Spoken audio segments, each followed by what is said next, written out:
the targets that he started getting right after that spiked immediately. And this is where I say McCaffrey's been the MVP of this team this year. Because if McCaffrey has not stepped up, if McCaffrey does not step up and be the pass catcher he has been, I say he's in his Danny Amendola era. That's basically, he's basically a supercharged Danny Amendola. If he does not step up and take over that role this year, I cannot imagine where this 49ers team is at. My guess is they're probably 2-4, that more likely than 4-2 if McCaffrey does not have the season that he's been having this year as a pass catcher. Kittle going back to be that extra pass catcher now, that will help. And does McCaffrey run the ball more? Maybe he gets less targets. I don't know, but I don't hate that opinion there from Tony in San Jose, not Oakland. 888-957-9570 is the number. The gap between Brock Purdy and Mac Jones is what? If you do scale 1 to 10, 10 being the Grand Canyon, 1 being a little puddle, what is that? We just had Jose saying it's a 7. I didn't hate it. I kind of did hate it. And then we had Tony right there saying it's not a very big gap at all. What's that number for you when it comes to a gap between Brock Purdy and Mac Jones? 888-957-9570 is the number. And I'll say this. The Niners do have 2 top 20 wide receivers this season. If you're going off total receiving yardage, they have 2 top 20 wideouts. Christian McCaffrey is number 8, and Kendrick Bourne is 19th with 371 receiving yards. Pretty insane. The skillet hands, hey, they're cooking, Carter, just like the injury report.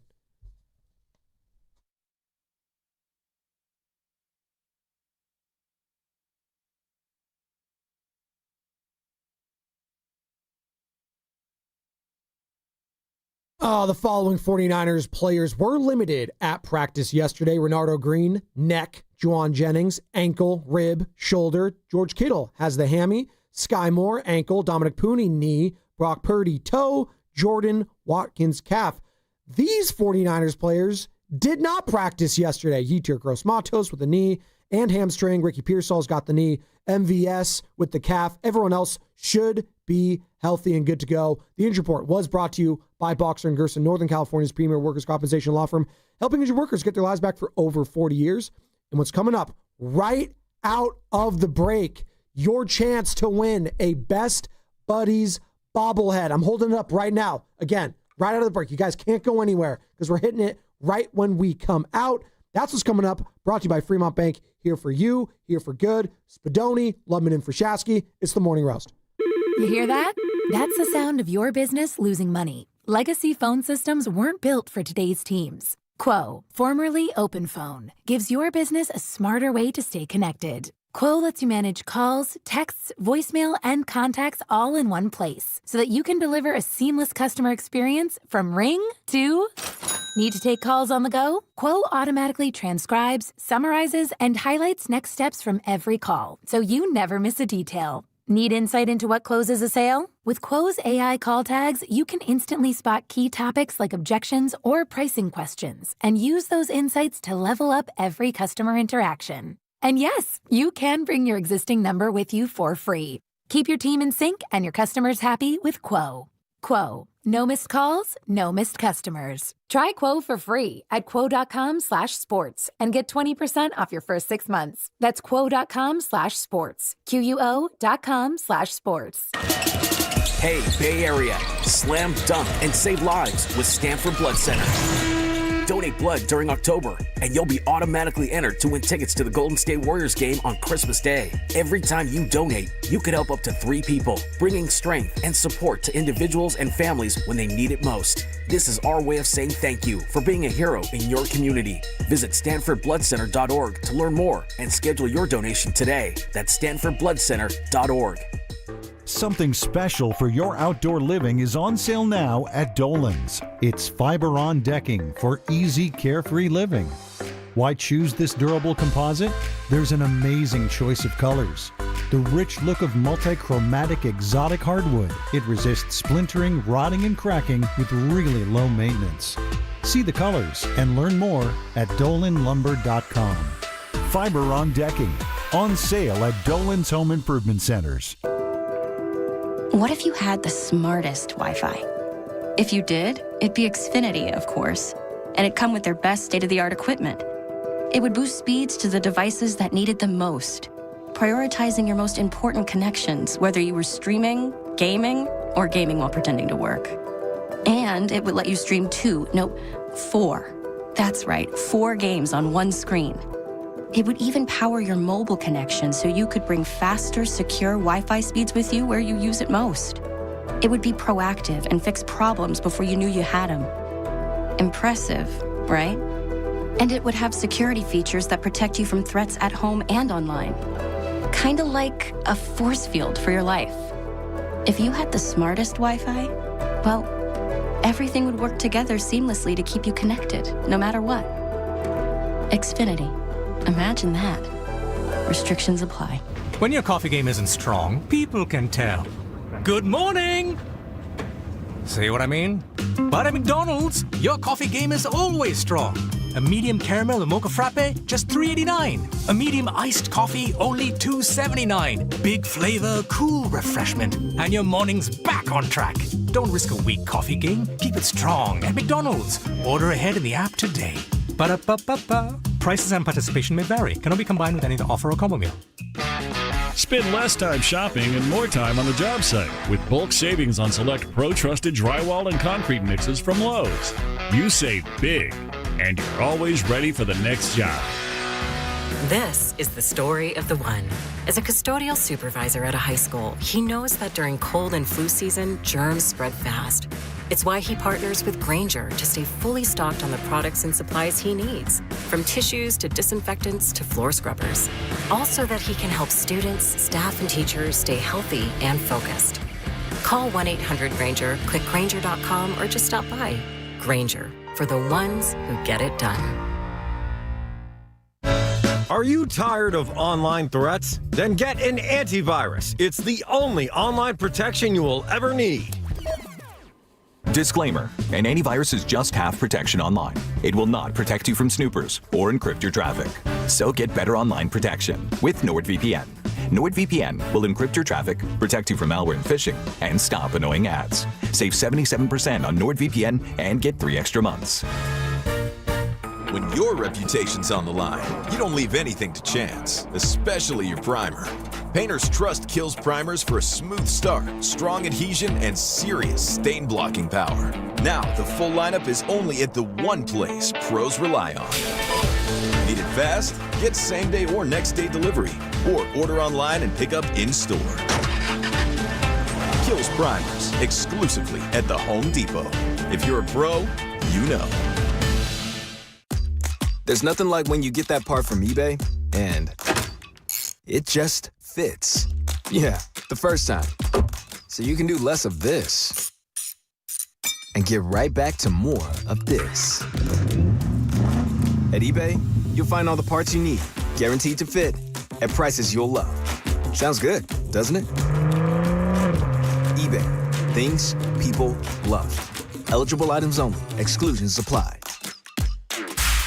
You're listening to 95.7 The Game, KGMZ-FM and HD1 San Francisco on Odyssey Sports Station and the home of the Golden State Warriors and Valkyries. Always live on the free Odyssey app and now coming to you live from the Laughing Monk Studios.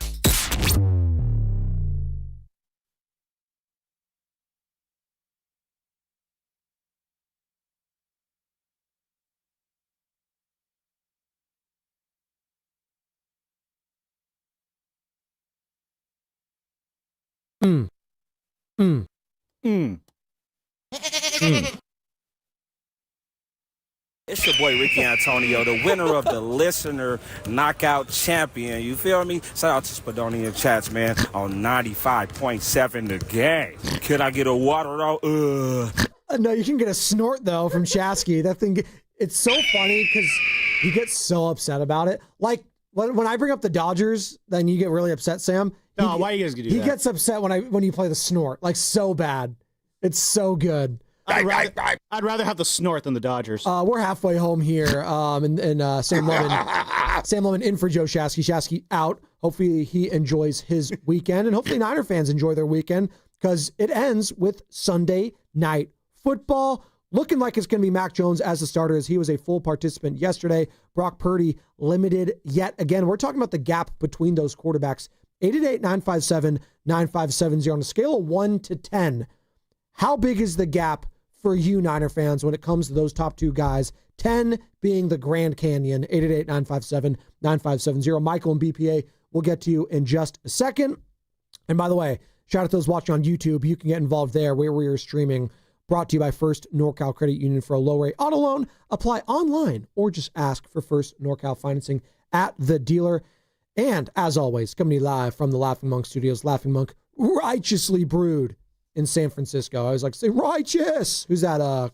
Crash, the turtle from Crush, yeah. From Finding Nemo. So there you go. You didn't think you were getting a Finding Nemo reference this morning, Sammy? Yeah, I mean, usually I'm pretty good with those obscure out of nowhere references, but that was a pretty good one. That is true. I mean, you are a Disney dad, so that's gonna be the thing. And yeah, shout out Laughing Monk hosting our kickoff show on Sunday night. You gonna be there?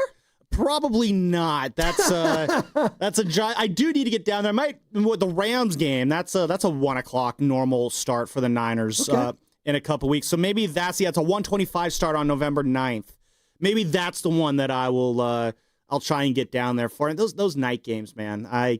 When you do a morning show, as you know, Spadoni, we both are morning show people. Night game. The fact that Shasky goes to the game. Why they pick him? I know. And the fact that we have a Jimmy Butler and Buddy Hield bobblehead to give away is also awesome. Dub Nation, Warriors basketball is back. Don't miss your chance to see the Warriors take on the LA Clippers at Chase Center tonight. The first 10,000 fans in attendance will get a Best Buddies bobblehead. Buy your tickets at Warriors.com. And for your chance to score one of those bobbleheads, be caller number 5 to the contest line. Right? Meow. 415-523-4652. That's caller number 5 to 415-523-4652. And you'll win, courtesy of the Golden State Warriors. I'm holding up the bobblehead as we speak. You can even hear it clanging. You hear that? There you go. I don't want to break it. I just probably chipped it or something right there. Jimmy Butler III, Buddy Hield. Get after it right there as the Warriors are indeed playing tonight. Final preseason game. I don't anticipate Jimmy Butler playing that one. I believe he is doubtful. Moses Moody going to be out the calf strain. Just don't play. It's the final preseason game. Just don't suit up the big boys. Come on. And I know. Give him the Brock Purdy treatment. Just rest him. Just rest him. We got Lakers on Tuesday, regular season. No LeBron in that one. Let's get all our guys. The LA sciaticas. Yeah, that's Sam. You don't want to mess with those as we're getting older. We don't want to mess with the sciaticas. I mean, we're not quite there yet, but what a great way to him to start off this season with a nice little 3-week vacation. Injury bout here to have to deal with the season. Just rough for LeBron. So this is year 23 for him, right? Yeah. No, I don't want to get into a LeBron rabbit hole right now, but just 60 seconds on that. I mean, we all love to dog LeBron in this market, but let's be real. If he retires, if this would be his last season, the NBA without him is going to be so weird, Spadoni. He's been in the NBA literally since you and I were in 4th grade. I know. Love him or hate him, I have a hard time picturing the NBA without LeBron. I mean, it'll happen. We'll get used to it, but right now, that's a weird thing. It's going to be him. Pretty soon. He'll be gone, and then before you know it, it'll be Steph, KD, Russ, James Harden, all those guys. All the heroes from our childhood are gone. Calling it quits. I mean, Tiger Woods. I mean, he's basically on an injury retirement. I know. He's got the back surgery. It's tough. What do you like golfer? Like when you retire, you play golf.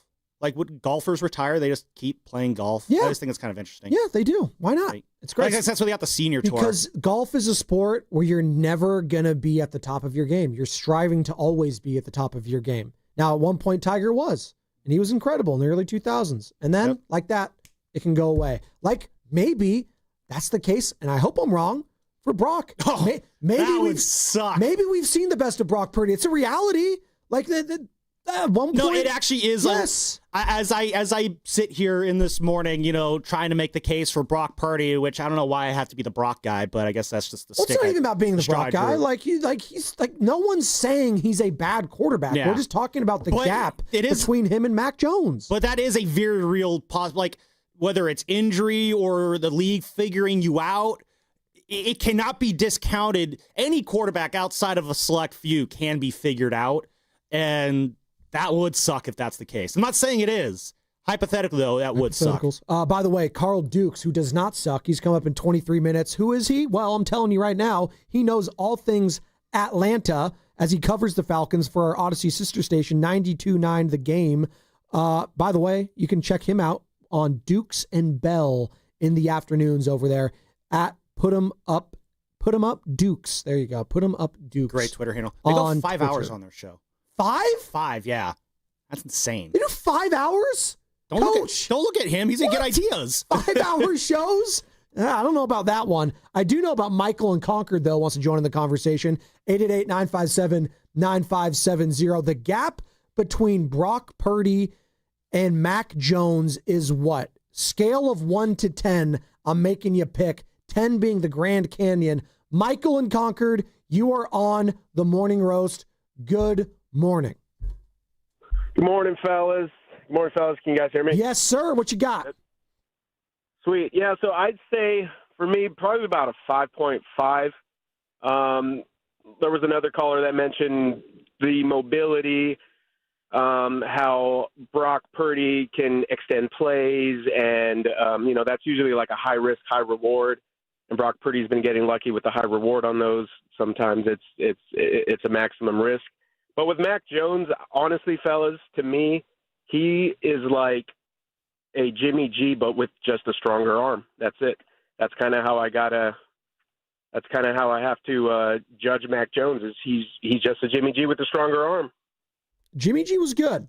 Thank you, Michael in Concord. I don't know, and that's where a lot of people. I'm going to keep pushing back a little bit. I understand the end of Jimmy G drove us nuts. The pick 8, all of it. He had some good moments. His body failed him. He got hurt a bunch, and that's kind of what we're talking about right now. This is what happens with quarterbacks that get hurt. They become diminished versions of themselves. That's what happens. If Jimmy stays healthy his whole career, who's to say they don't win the Super Bowl or get back to another one? Hell, with a bum shoulder, he took him to the NFC Championship game. And ultimately, that's the difference, because when you're going up against Matt Stafford on the other side and you have Jaquiski Tartt drop an easy interception, well, those are the difference between wins and losses. And unfortunately, that was a big fat L in that one for Jimmy. And Niner fans look at him differently because of that. But you got to remember the good times too. And that's what we're doing right now.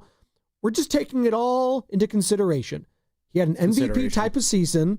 It is a consideration, situation, sensation. Thank you. It's a different show, but we'll do it. I was remember when Gabe Kapler said that. Thank you. What's he doing these days? Is he in Miami still? Hanging out in Miami, there eating you burgers. Go. You should bring him back. The Giants have a managerial opening.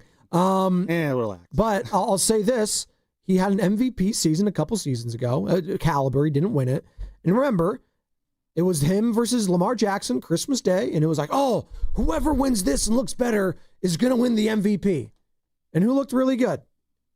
Lamar Jackson. Who didn't look really good in that one? Brock Purdy. Probably his worst performance that entire season. Christmas Night Massacre. That's what they call it. It was not good. Although Sam Darnold, it almost did bring him back. If he scored that touchdown, it would have been a 3-point game. And the Niners did have all those timeouts. That would have been a fun quarterback controversy. Yeah. We almost got. I'll be honest. Again, I say this as a guy who, once upon a time, Spadoni, when I was producing nights, doing Kolsky and Company with the great Sterling Bennett, who you can hear on Overtime with Mark Grandy as soon as the Niners game ends on Sunday night. Ooh, they're going to be up late. We got myself and Sterling got into a massive argument with Kolsky about how good Jimmy Garoppolo was. And Sterling and I were adamant in 2021 that the Niners will get, for sure, a first-round pick for Jimmy Garoppolo when they trade him that offseason. And Kolsky was so confident that would not be the case that he bet us homeroom. I don't know if you ever had that mac and cheese place in Oakland. Yeah, Kolsky used to live near me in Oakland before he moved to Chicago. And so anyway, we obviously, Sterling and I lost that bet, but that's how high I once was on Jimmy Garoppolo. I already feel like Mac Jones is better for the 49ers than Jimmy was. Wow. Yeah. That's a statement. I don't know about that one. That's how but I'm still not putting him on Brock Purdy level yet. I'll say this. If I rank, it's Brock, Gap, Mac, Gap, Jimmy. Who did we just have on? Michael? Is that who that was? Am I making up a name? I think it was Michael. Steve. There you go. Michael the Archangel, my brother Mikey. He does have a better arm. He has more arm talent. I think that is, Mac Jones has better arm talent. As a thrower of the football? Yes, as a thrower of the football. When you see him throw that ball. But he does have Jimmy G tendencies in that he stares down receivers. But you know what? Brock does too. Like he does. These guys need to take care of the football. You got only one receiver to throw to sometimes. And that's why sometimes... Unless it's McCaffrey. That's why he's kind of, not that I'm grading him on a curve where he's playing with house money, but also like he's throwing it to Kendrick Bourne and DeMarcus Robinson and Jake Tonjes. Like, who are these guys? Like, just stop. And that's why George Kittle coming back this week is massive, not only for the running game, but in the passing game. in the red zone in particular, Sam, you need to cash in. You need to cash in the red zone. They have one rushing touchdown. And the only reason they got that rushing touchdown last week is because of defensive penalty that they jumped off sides for Tampa Bay. It's going to be tough. The Falcons are one of the better red zone defensive teams. Raheem Morris, head coach, he's good. This is a big DC. reason why I think the Niners struggled last year was, again, as I said in the last segment so calmly, that they really missed Christian McCaffrey in those red zone situations. It hasn't really translated this year, though, which is kind of, concerning. I think the Niners are a little bit better in the red zone this year. I don't have those numbers up in front of me at this very moment, nor do I have them memorized.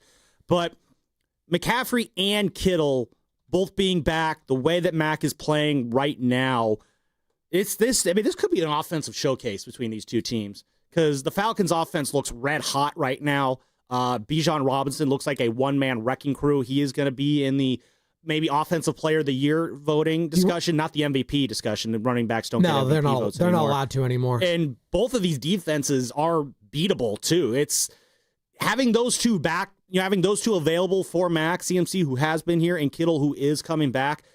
Yeah, it's a great chance to start turning some of these red zone numbers around. I'll say this at the Atlanta Falcons, and I got that stat for you, by the way, with the red zone offenses. The 49ers have not gotten embarrassed or blown out in any games this season. Falcons did a couple weeks ago.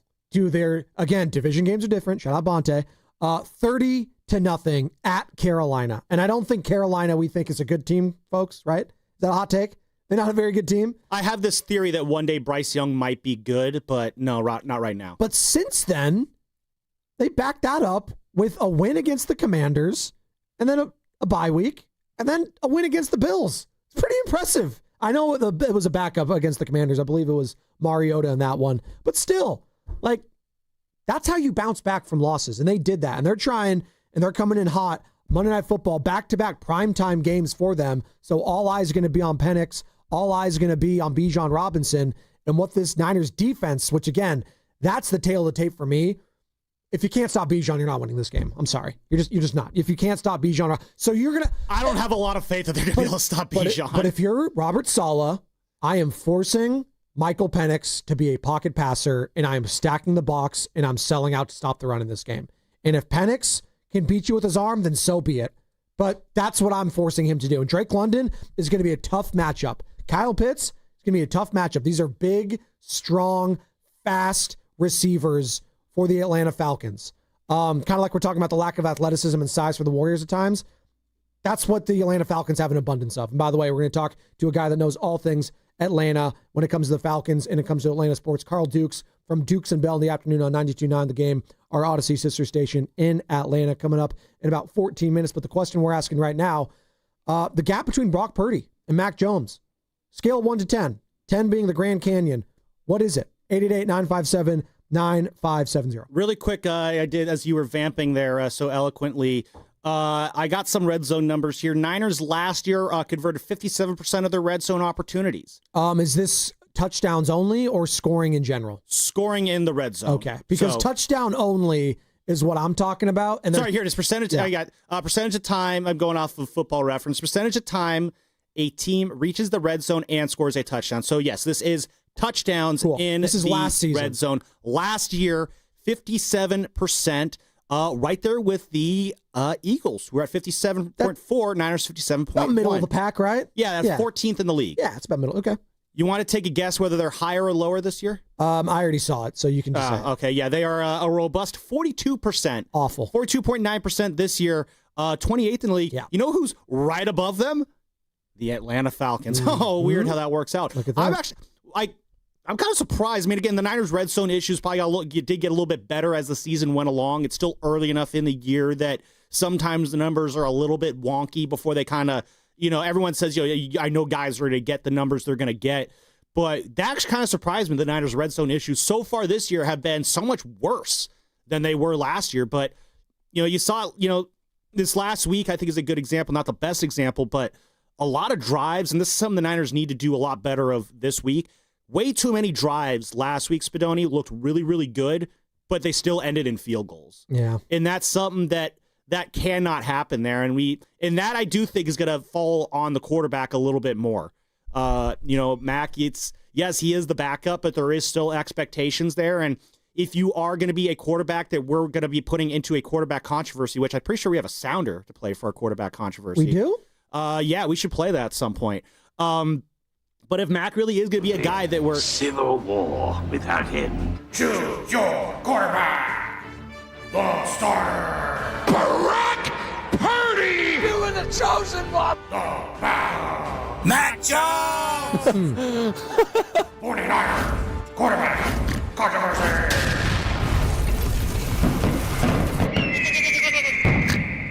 Oh, heck yeah. All right, so now we can officially start talking about the 49ers quarterback controversy. But Thank you. If Mac Jones is going to be the kind of quarterback that makes us question whether or not Brock should be the starter, I need you to finish these drives, dude. You need to be finishing with 6, not 3. I love Eddie Pinheiro bread. He's getting it. But, like, I like to see him get some extra points. Hold on. Pinheiro bread is pretty good. Yeah. I hadn't heard that one Honestly, before. can't say that's my own creation. That's I heard that from somewhere else. Though. That's okay. Eddie Gennaro, Eddie Money, those are all it's fine. Yeah. So, yeah, Pinheiro bread, man. He's getting that bread, which I love seeing it, but I like to kick. I want to see him kick some extra points. They got they got rid of the Panera Bread over at the South Shore in Alameda. That was like the one that was closest to me. Never been a Panera Bread guy. Really? No. They got the good bread bowl, sourdough bread bowl. Nice little. And then they give you an apple with it. Like, what are we doing here? You don't have to. You can substitute that for chips, Sammy. You're doing it wrong then. Come on. I don't like their chips either. What is this guy doing? He's a noob. When I it don't comes like to their this chips stuff. either. It's just that give me apples too, Sammy. You guys can substitute it for a piece of bread or chips. It's the fact that the apple is what they try to give you. Forgive them. It's the intention. They're trying to make you healthy. This isn't apple a day hockey. keeps I don't the need an doctor apple. away. All right, guys? Yeah, you know what? Healthcare costs alone keep the doctor You know what else away. keeps the Welcome doctor to America in 2025. You know what else keeps the doctor away? BPA. Oh. A BPA a day keeps the doctor away. That's what I'd like rather to have say. BPA than an apple. Brian, good morning. The gap between Mac Jones and Brock Purdy is what to you, sir? Yeah, I think Brock's several, 3 rungs below Mac at this point. I think I was a big Brock supporter and defender and rationalizer last year when he, obviously was, a shell of what he was in the Super Bowl season.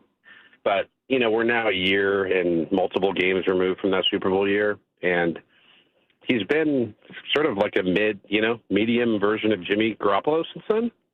If you look at his numbers, if you look at his turnovers, which have been incredible, like his turnovers were just prolific, not just interceptions, but fumbles, his second half turnovers, killing games, killing the team.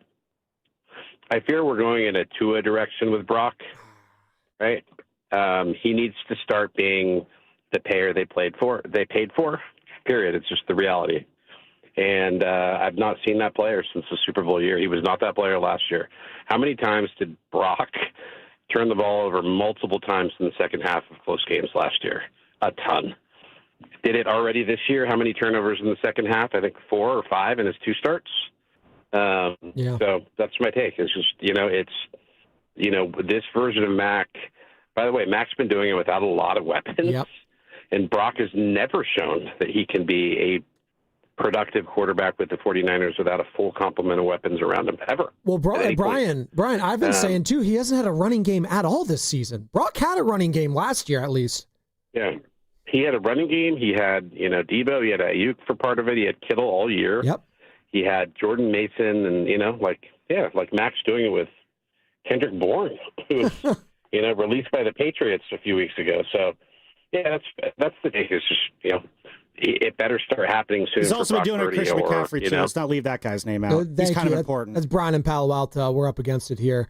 No, but I hear what Brian's saying in that this is a lot like what Jimmy and you're saying with Tua. These guys, once those interceptions and like fumbles and turnovers start to creep and creep and creep, it's hard to unsee it. It snowballs. Yes. It snowballs, starts to get work. And BPA does have a point. Like, Brock does throw more interceptions in the second half, but I'm sure if you bring up a lot of quarterbacks, you could see that there's more interceptions in the second half than the first half. Sometimes you got to throw the ball more. There's more opportunities to get picked off in the second half. That is to say, though, yeah, you still can't have that be happening. But, again, it's just there was just so many things going wrong last year around Brock Purdy. That's before you also consider his own shoulder injury that he had last year. And that's the other thing we haven't really talked about in terms of just the concern for Brock Purdy and it's concern that's creeping in for Joe Burrow. Like, forget good enough to be on the field. Is the body durable enough to get on the field?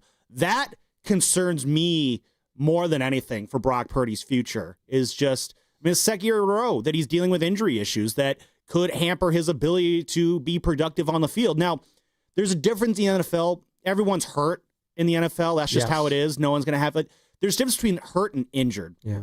And Brock going out playing through an injured shoulder, that's going to impact his performance. Like, I don't like that, but this is the NFL. Sometimes you just got to do it.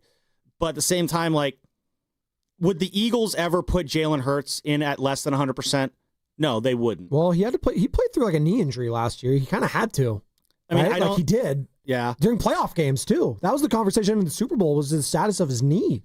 And then he shredded them. Then well, clearly the knee wasn't that big of an issue. Clearly it wasn't. And maybe there was some possum there, Sam, to your point. Yeah, it's, let's say if Jalen was out with that knee injury, they're not bringing him back until that knee is 100%. And at the end of the day, like, if the Eagles say that he's 100%, I trust him. If the Ravens say that Lamar Jackson's 100%, I trust him. If Kyle Shanahan steps up to the podium, it's like, Brock, we feel like he's healthy and we're going to start him this Sunday.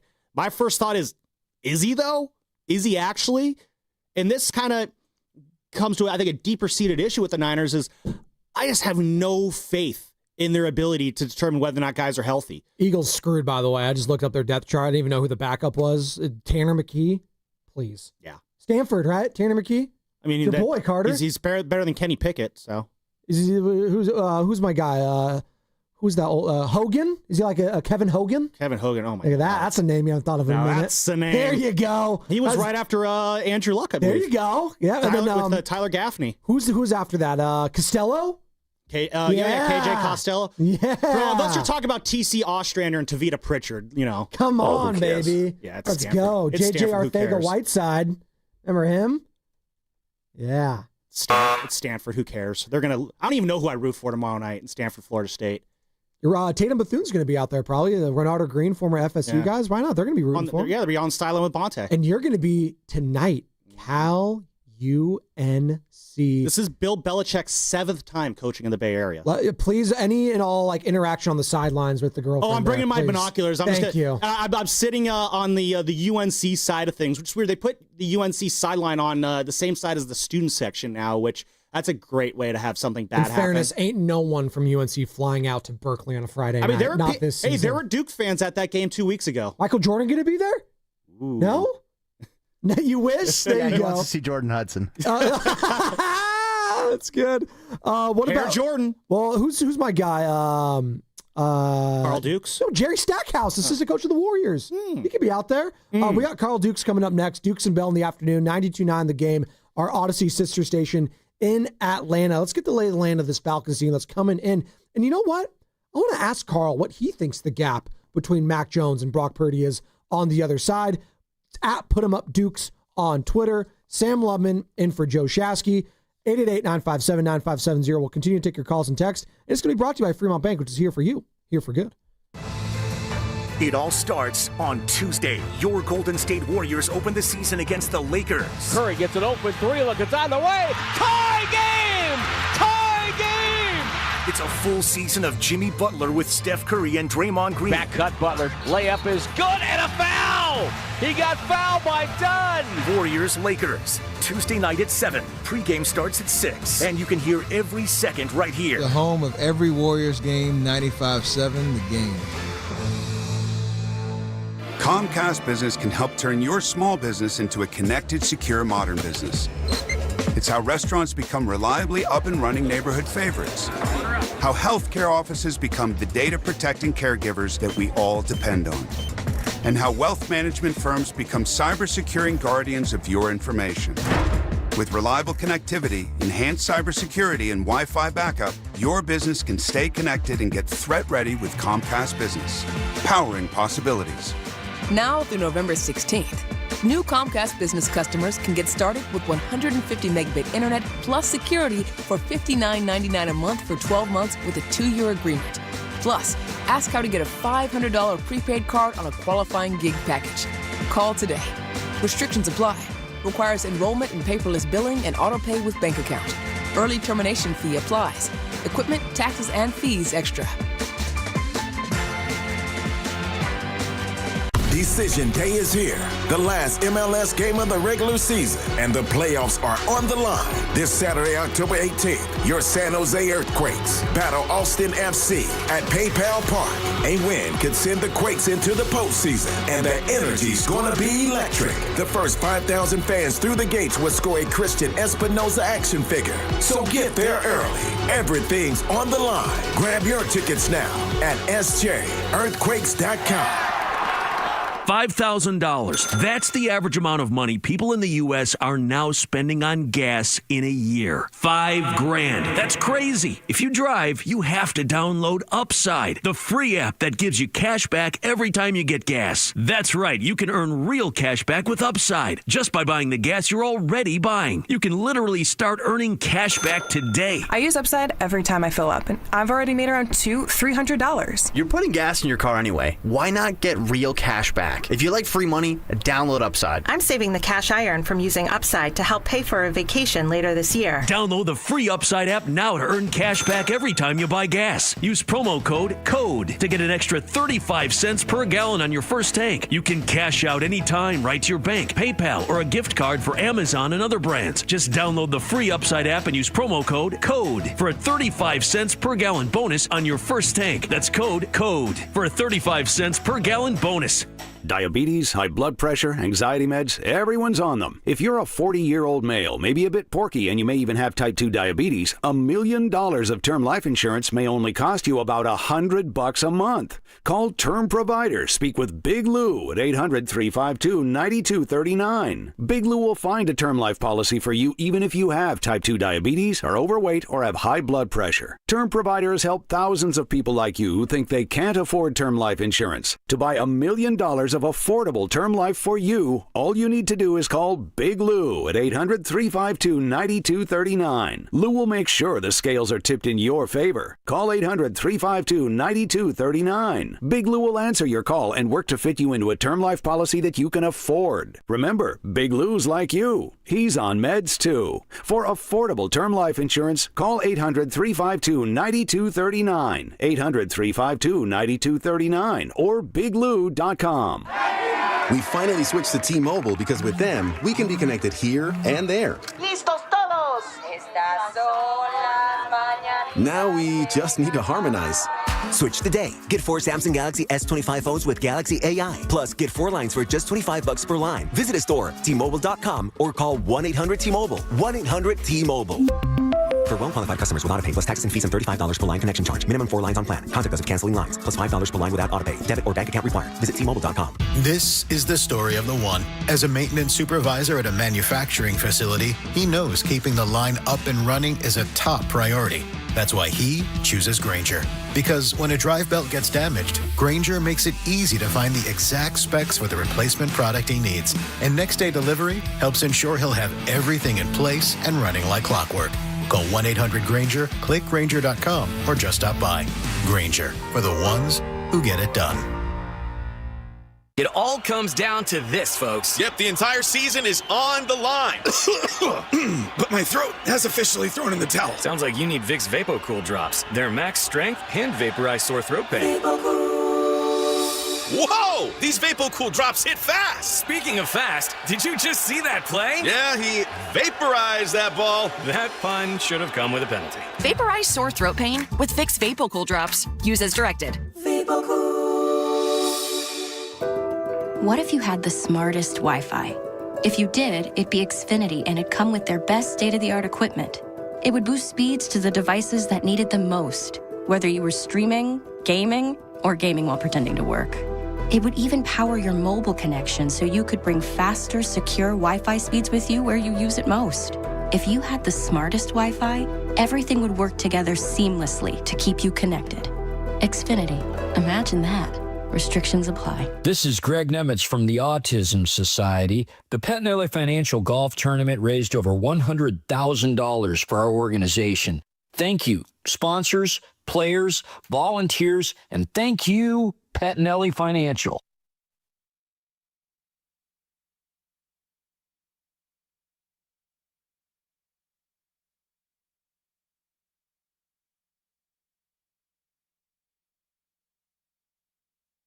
We're trying to win championships here. Hey, this is Rob. This is Chase. And you're listening to the Morning Roast on 95.7 The Game with Joe and Joe. It's actually Sam and Joe today. Sam Lubin filling in for Joe Shasky. It's also the name of one of my brothers. There's a Sam Spadoni out there. The eldest of my you have siblings. Like 407 brothers, so basically every guy name ever is taken care of in your family. 6 brothers, 3 sisters. Close enough. One of 10, the Spadoni clan. We would be a house to be reckoned with if we were in Game of Thrones, I always say. You guys are an offense with a head coach. There you go. Who's head coach, mom or dad? Oh, Mom. You kidding me? Mom always runs the show. There you go. It's not even close. And then you got your starting 11. Please. Who's the quarterback of the Spadoni clan? Well, there's guys who think they're the quarterback of my siblings, and probably my brother Anthony, who's been in the Army since he's been graduated high school. Is he the Brock Purdy of this clan or the Mac Jones of this clan? You know, he's the Phillip Rivers because he's got like 5 kids. Oh, wow. So he's getting up there. He's working on a defensive front for you guys. I think I've got like 13 nieces and nephews combined. Christmas sounds awful. There's always because you make it like I could get a gift for all of them. I don't. Every single one of them, I'd be broke.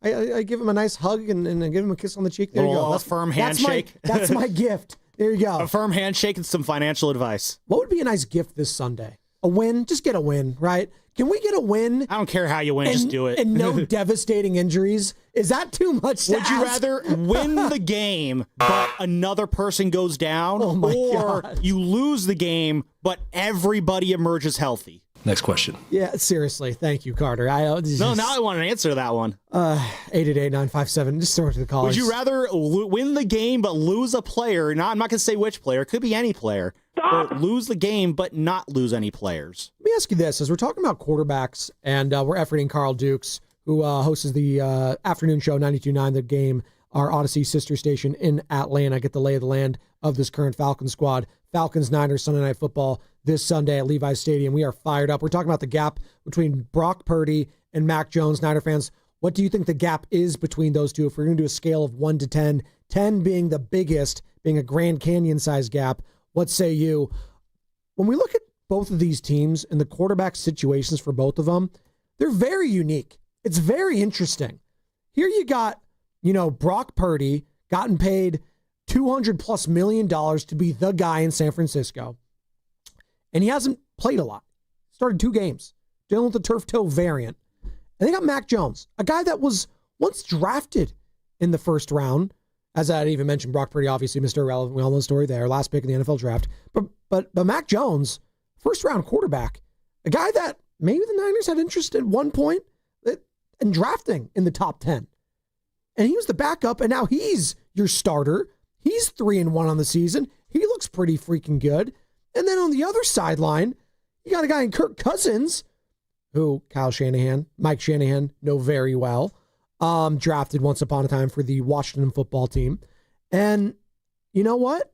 He got paid $100+ million guaranteed coming off an Achilles injury to be the starting quarterback in Atlanta last season. And then probably the curveball of the entire 2024 NFL draft, Sammy, Michael Penix goes top 10 to the Atlanta Falcons? What? It makes no sense to me, honestly. And I think we can get into this. If that was the Niners quarterback situation, which it's not unrealistic to say that, because I think there's a lot of Niner fans who do kind of want that situation. And by that, I mean the lesser expensive quarterback starting over the more expensive quarterback in terms of just how many people want to see Mac Jones usurp Brock as the starter. And if that does happen, that is the Niners are in the same situation as the Atlanta Falcons in that situation where your backup quarterback is making a boatload of money on the bench, losing value day after day. Like, we talked about, the hesitation with paying Brock was based off this notion that if you're investing too much money in him, that's less money you have to spread around the rest of the roster. Then if you don't like that, then the idea of, wasting all that money on a quarterback who doesn't even play like the Falcons are doing with Kirk Cousins, I mean, that's just really bad roster management. Like, I don't understand what the Falcons were thinking doing there. Like, it's one thing if you wanted to draft Michael Penix Jr. and then have someone play ahead of him until he can learn the ropes and learn the offense, but then sign someone like a Mac Jones type, a guy who you're not going to feel compelled to dump $180 million, 100 of which is guaranteed, on to get him onto your team. And because now you have just this fat albatross of a contract sucking up all this roster space that, that's money you could be using on other parts of your roster. I'd be kind of curious how many Niner fans would be okay with the Niners being in the same situation as the Falcons are with their quarterback. So on March 11th of last year, Kirk Cousins signed a 4-year, $180 million contract with $100 million of that guaranteed to be the Atlanta Falcons starting quarterback. Okay. A couple months later, NFL draft happened. Michael Penix, top 10. I think it was number 8 overall, gets drafted. And everyone's just like, what? Huh? What? What? We knew it was going to be a loaded quarterback draft class. You had Bo Nix, you had Jaden Daniels, you had Caleb Williams, Drake May. But Penix was supposed to fall a little bit later. Him and Nix were supposed to fall. That was the other. I completely glossed over that. That was a bit of a reach. It was. He had 2 ACL injuries, right? He had 2 ACL injuries. It wasn't the arm talent. It was more so the medical, and he was older. And then they end up drafting this guy, and it's just like, wait, what? But this is the difference right now. The owner loved Kirk Cousins. The team and the general manager and the head coach liked Michael Penix.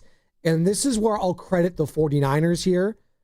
From owner to GM to head coach, they have great synergy right now. Well, they really do. And I don't think we talk about that enough when it comes to the lack of drama in the front office.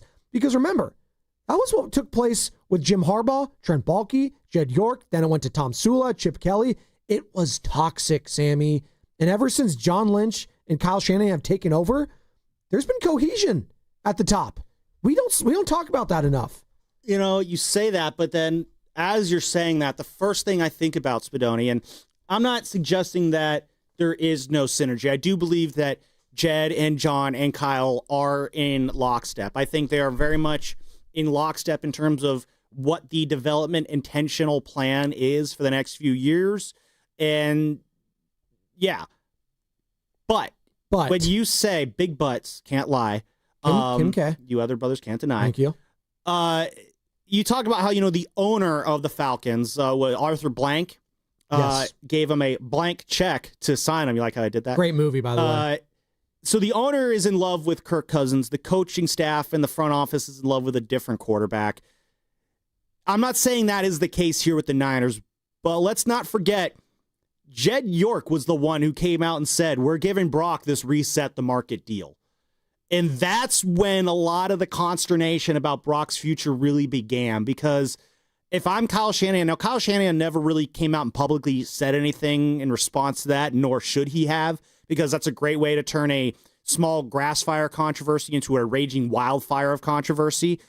The only thing he would say is he's the guy, remember? Like they kept saying, him and John Lynch kept saying the guy. He never said anything that was truly controversial or went against that. But I do believe that when Jed said we're going to give Brock a reset the market deal, I do wonder if there was Kyle Shanahan and Jed York are listening or sitting in their office seeing that and just like, oh, why would you do that? Because when the owner said, I truly believe that when Jed York said that line, instantly he forfeited any opportunity of the Niners to get Brock at a deal that would have been more palpable for those who are concerned that the Niners overpaid for Brock Purdy. I do believe that if Jed never says that line, and then Brock has the season that he has, I think the entire contract situation about Brock Purdy goes very differently, because what are those arguments going to be like when you're in those negotiations? If I'm Brock Purdy's agent, I'm going right out. It's like, hey, the guy running the show said you guys were doing this. And he's the biggest voice in the room here at, 49 Santa Clara, at 49er Way, whatever it's called there at Levi's. And so when the owner talks, this is why no owner outside of Joe Lacob should ever be allowed to talk publicly. When they do, issues happen. So, yes, the Falcons owner put the Falcons in a tough position by falling in love with the wrong quarterback. The Niners owner did, I think, maybe muddy the waters a little bit when he showed a little too much love and exuberance for the contract that would be going to Brock Purdy at a time when maybe you didn't need to make that comment, dude. 888-957-9570. We're talking about the gap right now between quarterback play. We're doing a little compare and contrast of what's going on with Atlanta compared to here in San Francisco. And right now, what is the gap between Brock Purdy and Mac Jones? Scale of 1 to 10, 10 being the grandest of gaps, 1 being maybe just a little puddle, a little crack in the street, if you will. Ralph in San Rafael wants to join the conversation. What's up, Ralph? You're on the Morning Roast. Hey, what's up, guys? How y'all doing this morning? Doing great. How you doing, man? I mean, I'm doing great. But to answer you guys' question, I'm going to get straight to it. I think right now it's a 4 as far as the proximity of the two. I think right now the way that Mac Jones has been playing, I think his pedigree, I think his experience right now, I think the composure that he's shown. And the last thing I think is I think the way the team is responding to him, I think all the factors are going to making him a 4 on that scale to me. So thank you. That's very succinct and well put from Ralph in San Rafael. You know what? How the team responds, and I don't think we talk about this enough either. He's been a great leader. He really has. He's said all the right things at the podium. He's a little quirky. He's endeared himself very well to the fan base, so much so we play his laugh all the time, which is just funny in and of itself. He wears the suits. Like, he's a character. He's likable. He is. You know who else was one? I mean, and this is one thing I've noticed for this 49er team. I mean, they did the same thing when Brock Purdy first came under center. You know, there's the shot of Brock against the Dolphins where he's all fired up at his first touchdown, and Trent's like all giddy, like, oh, look at this guy. I can't wait to play, tackle for him. They also did it with Trey Lance for a brief moment. They were ready to fall in line behind Trey Lance. I'll never forget how, that Sunday night Niners-Packer game in the 21 season, where I think it was a little rainy in that game, but that was the night where Kyle Shanahan for the first time tried to switch out Jimmy and Trey mid-game.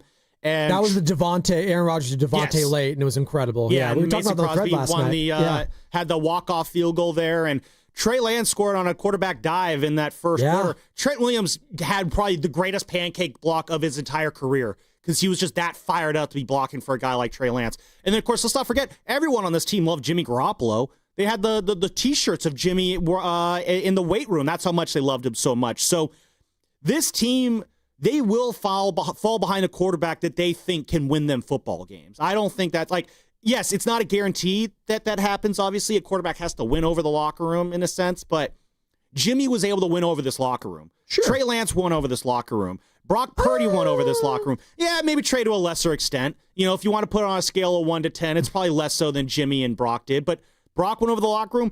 It's no surprise to me that Mac Jones is winning over this locker room. This locker room likes quarterbacks that win them games. If you are Spinoni, if you go down there and start winning them this team football games at quarterback, which would be pretty impressive to just right off the street do that. I got an elite cannon. I think you're more likely to do that than you are to hit a 95-mile-an-hour fastball. I touched rim, remember. There you go. If you bring that energy down to Santa Clara and win a couple football games, I think they're getting behind you too. There we go. I'll say this in regards to all those other guys you mentioned, and sure, I'm not poo-pooing those other guys by saying that Mac's been a great leader being thrust in this situation. He's also just the personality. It's refreshing to actually see and hear some personality. Let's put the rat on the table. Jimmy has no personality. Very handsome. Very great. He had the feels great, baby. He's probably got some personality away from the podium. He learned the Bill Belichick, Tom Brady, how to talk to the media to a T. Just say nothing. Trey Lance, he's a cool guy, but very mellow, very low key, very reserved. Brock, very aw shucks, and again, says all the right things. Quarterback speak. Very businessy. Mac jokes with the media, man. He's funny. He's quirky. Didn't Mac challenge someone to a race the other day? I got it right here. By the end of these last 2 games, you've not been moving wonderfully. Thank you. Do you want to race? What? I don't know who was asking the question. He sounds like he's like a high school kid laughing. It's hilarious. If Brock is the kid who says, teacher, you forgot to turn in the homework, Mac Jones is the guy who pipes up right afterwards. Yes, you did. You don't need to ask for it. You could see why him and Nick Saban butted heads a lot at Alabama just with his personality alone.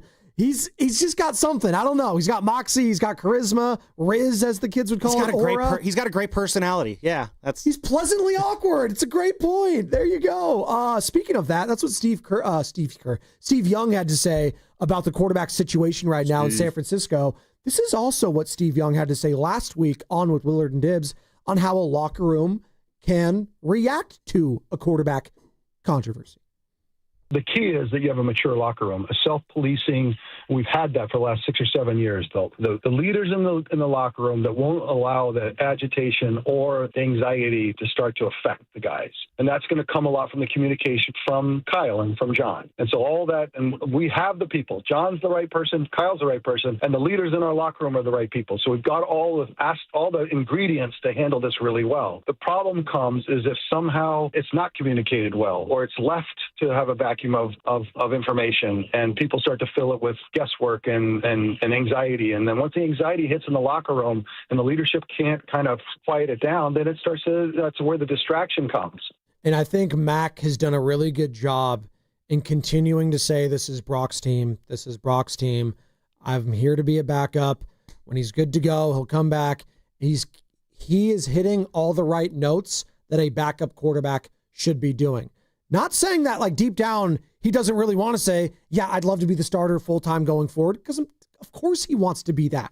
Of course he does. But he's smart enough and mature enough, and that's another word I keep coming back to with him, maturity. There had to be some maturing for him from his rookie season in New England, where he did a lot of pouting, a lot of angriness, throwing of the tablets, showing up Josh McDaniels, Bill Belichick, that coaching staff. He had to get humbled and matured, and I do think there's an aspect of that has also endeared himself to this fan base. Well, I think didn't Drew Bledsoe kind of talk about when we had him on in terms of just how he handled it in terms of like, how's his advice to Brock? No matter what, there are going to be opportunities depending on how you comport yourself here. And I think Mac Jones knows that he needs to go out and play the correct roles, say the politically correct things. And if he does that, he'll either endear himself to this locker room so much that he goes so far as to usurp Brock Purdy as the starter, which I say this, if we put a bookmark in this, I don't think Mac could truly take the starting spot from Brock if Brock isn't healthy. But he could also endear himself in a way that, other teams are going to want to pay top dollar or top draft pick, because I don't think anyone's going to send money over. No. To get Mac Jones on their team next year and see if they can do something with him. Clarify what you just said about you don't think if Brock Purdy's healthy, there's no way that Mac can take his job? I think if Brock is not healthy, if Brock does not come back healthy this year, I don't see Mac just taking the starting job. Let's say Brock does come back and re-injures himself, which knock on the non-existent wood in our studio, that doesn't happen. But it might. Yeah, it's a possible. It's football. It could always happen. Then I still think that Brock is the starter. Now, the only way I think that changes, because again, it's the reason I say this is I do think that the contracts play a role here. How can it not? When you invest that much money in a quarterback, it's going to be really hard for the 49ers to really just be like, we got to move off Brock. I mean, I don't know. Kirk Cousins, $182 million, whatever it was. He's the backup this weekend. Okay, yeah, he's the backup on the Falcons. He's not getting traded to another team, though. You asked for an example. I'm just saying, it's money isn't everything. Well, the example I was hoping you were going to say was, again, our friend Drew Bledsoe, who also had that really expensive contract. But, and this is the only reason why I would say things are different here, is that Tom Brady did win the Super Bowl for them that year. Mm-hmm.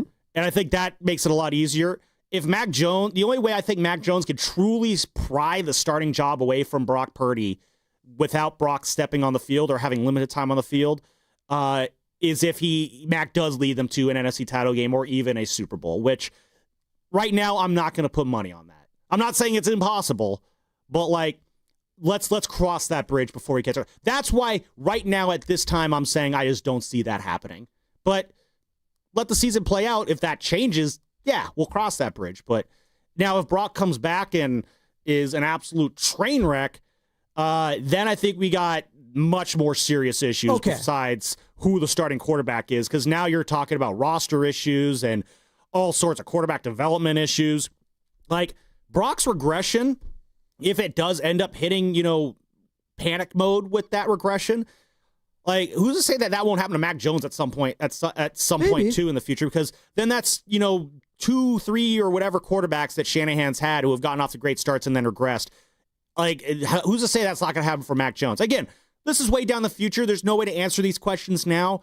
I just think it out loud in terms of how I look at the future of this quarterback. My own guesstimation of it. But the noise might get louder. If he performs well, again, primetime game this Sunday night, Levi Stadium against the Falcons. Falcons coming off a huge win, and obviously the carcass that is the 49ers offense at this point. Hopefully Kittle is back starting this Sunday. Looks like he could be on track to do that, practicing this week. Got McCaffrey there. Got Kendrick Bourne. We'll see what Juwan Jennings. No Ricky Pearsall. No Ricky this week. And that's another conversation maybe we can get into. By the way, we got Steiny and Guru joining us next hour, 9:45 every Friday. We got the crossover with our boys on the 10 to 2 slot. So Steiny and Guru are going to be joining us next hour. Can't wait to talk about that. Maybe we'll ask them the gap between Brock Purdy and Mac Jones on a scale of 1 to 10. That's our conversation this morning. 888-957-9570. See, I thought you were going like there's no way that Brock could lose his job. Like this time next year, we week 1. Is there any possibility that Mac could be the starter for the 49ers? Both of those guys being healthy. It's almost like Brock needs to be able to respond, and that's, if Brock comes back, looks good, well, obviously this conversation's moot. If Brock comes back and is just absolutely abysmal, then I think we're going into next year and maybe it's an open competition for the starting job. All right, fair enough. But like, again, I was just thinking about our interview with Drew Bledsoe last night, and thinking about really Brock's contract. Yeah, and I just don't think that you're just going to move off Brock Purdy if I'm the 49ers. I think that you gave him this contract. There's a level of commitment you have to show him there. And I just feel like everyone's argument is, well, they moved off Drew Bledsoe. Well, again, I think it's a lot easier to move off of Drew Bledsoe when the guy that filled in for him won the Super Bowl. Like if the play is correctly ruled, Spadoni, and it was indeed a fumble, like, no, is Tom Brady ever talked about again, or does Drew Bledsoe take over again that next year as the starter? You never know. Like that's kind of where that's the kind of events that need to transpire, I think, for the 49ers to truly be like, you know what? Mac is the guy. We're going to trade Brock Purdy.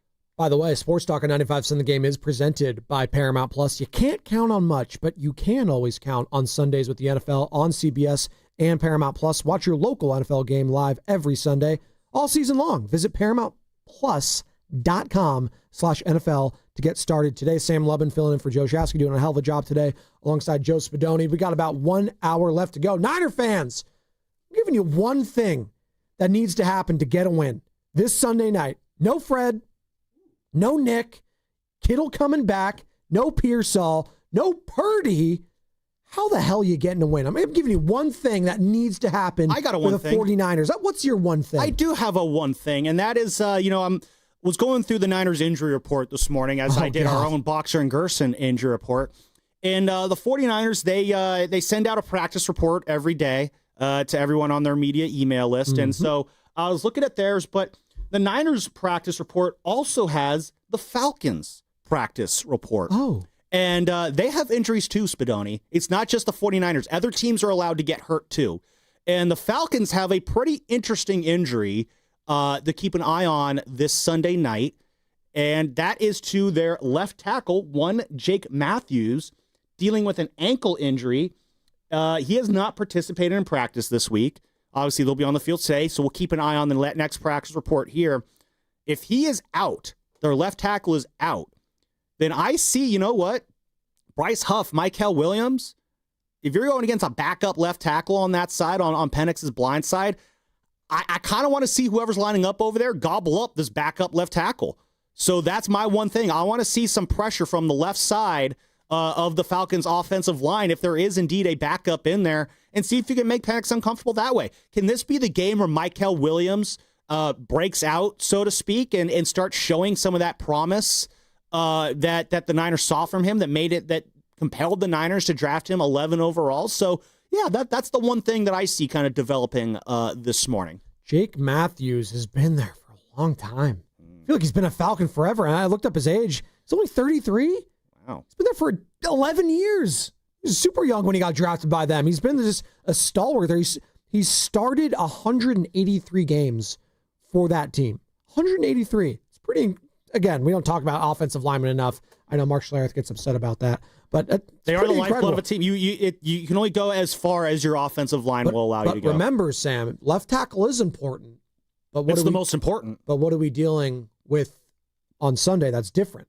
Because it's not his blind side, his left tackle, because Michael Penix throws him with which hand? Oh, is he a lefty? He is a lefty. Oh, well, that is certainly that does change things a little bit, I guess. There you go. So it'd be the right. I know it still matters, right? Don't get me wrong. Yeah. If Colt McKivitz was out for Mac Jones, I would feel very similar still, but it's just a little subtle nuance. Lefties are always different. Benny's a lefty, my son, by the way. Juwan. All the firstborn, Juwan. All the firstborns in the Spadonis from my siblings have all been left-handed. Yeah, he missed. So he came out in the second half of that game against Buffalo, and they still figured out a way to beat the Bills without Matthews, despite Matthews playing in only half of those. But I'm always a big advocate. If you lose one of your best offensive linemen, or if one of your best offensive linemen, Trent Williams, starts regressing overnight, things go south pretty quickly. What's up? Shout out Odyssey, our one thing. Matt Nahigian, our program director, doing double duty in the back right now with Carter, doing a hell of a job. That's just He's what like, you know what greatness my looks like. one thing is?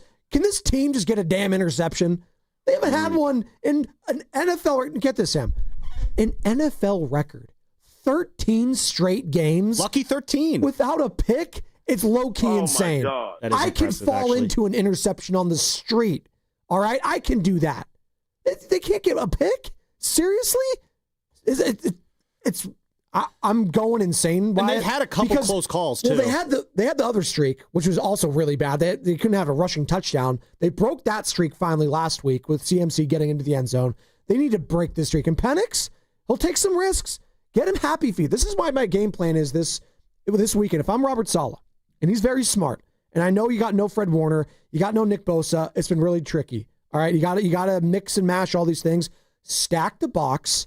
Stop the running attack between Bijan Robertson and their backup, by the way, who can also get after it, Tyler Algier. Stop those guys. Force Penix to throw the football.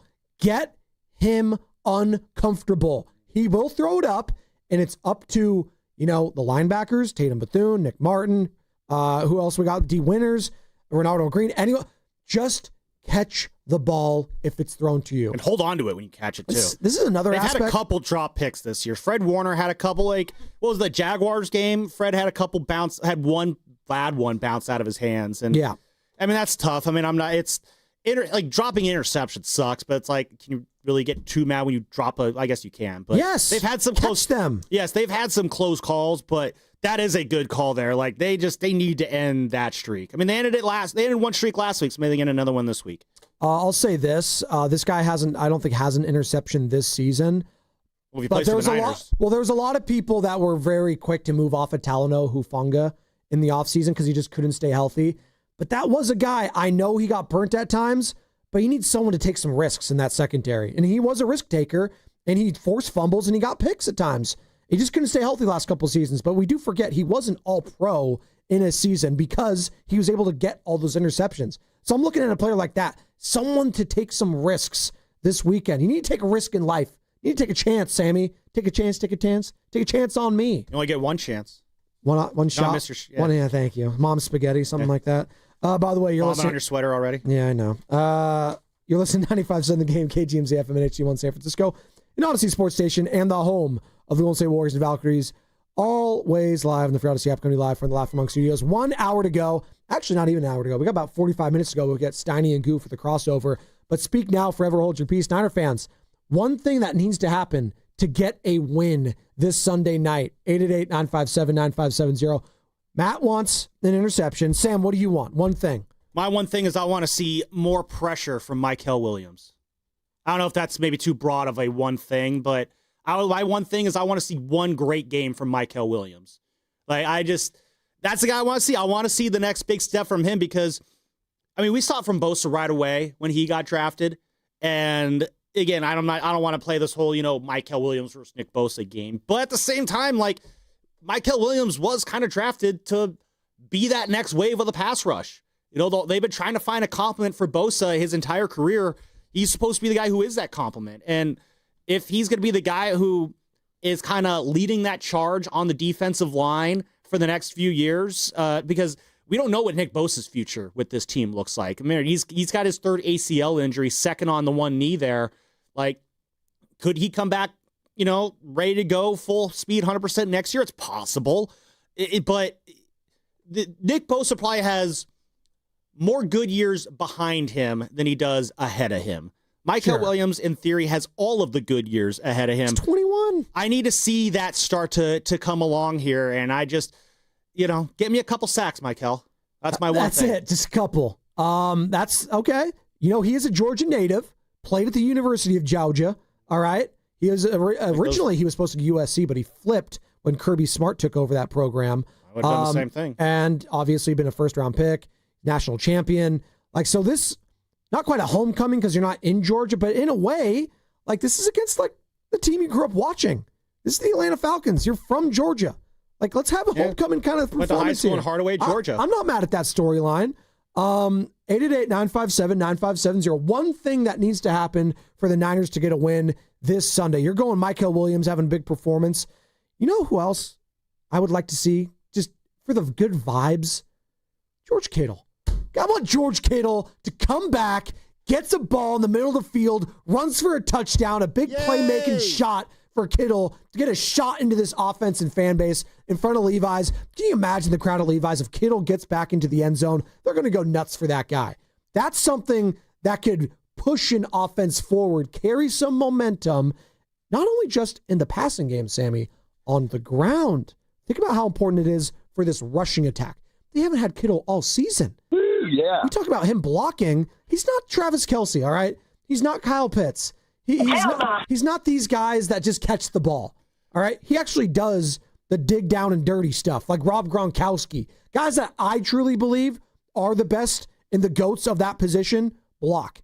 Rob Gronkowski, to me, is the greatest tight end ever. Right there next to him, in my opinion, this last decade, is George Kittle. Yeah. Not Travis Kelce. And I get it. Kelce's got all the numbers.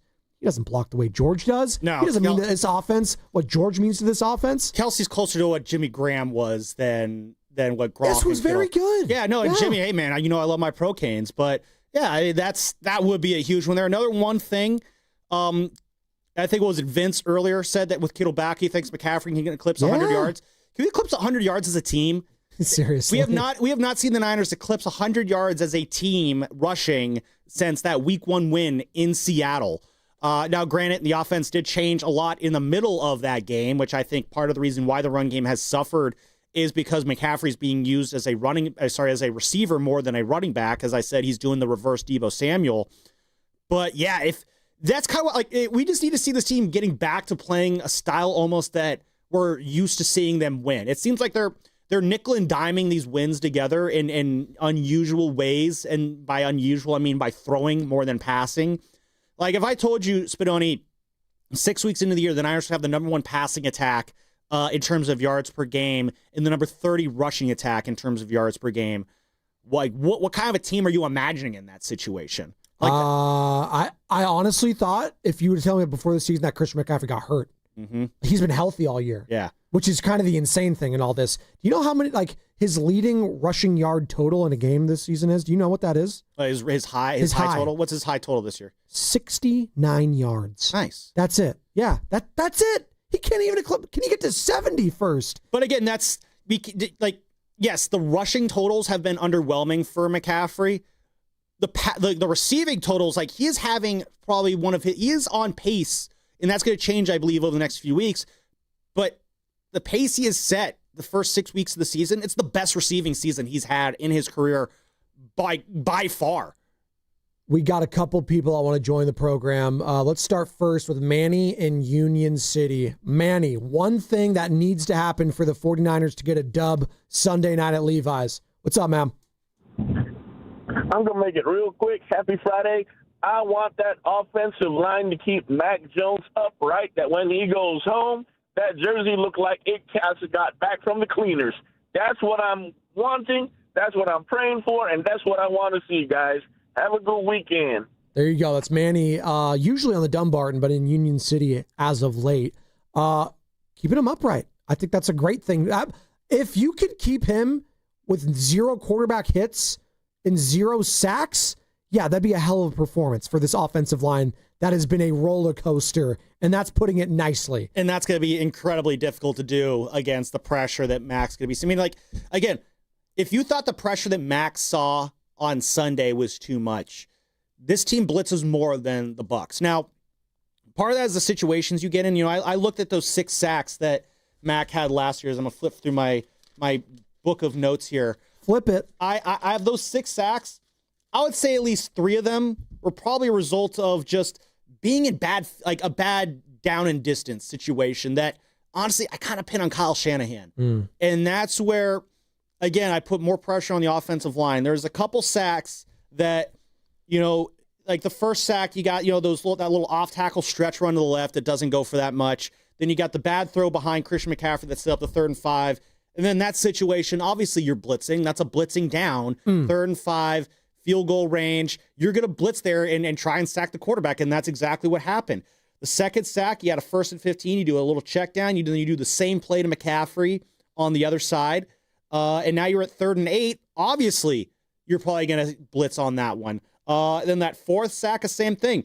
Do another check down to Brian Robinson on the right, do the same little run play to Christian McCaffrey in the same direction, predictable play calling, 3rd and long. Obviously, you're blitzing in that situation. Can the 49ers get out of those?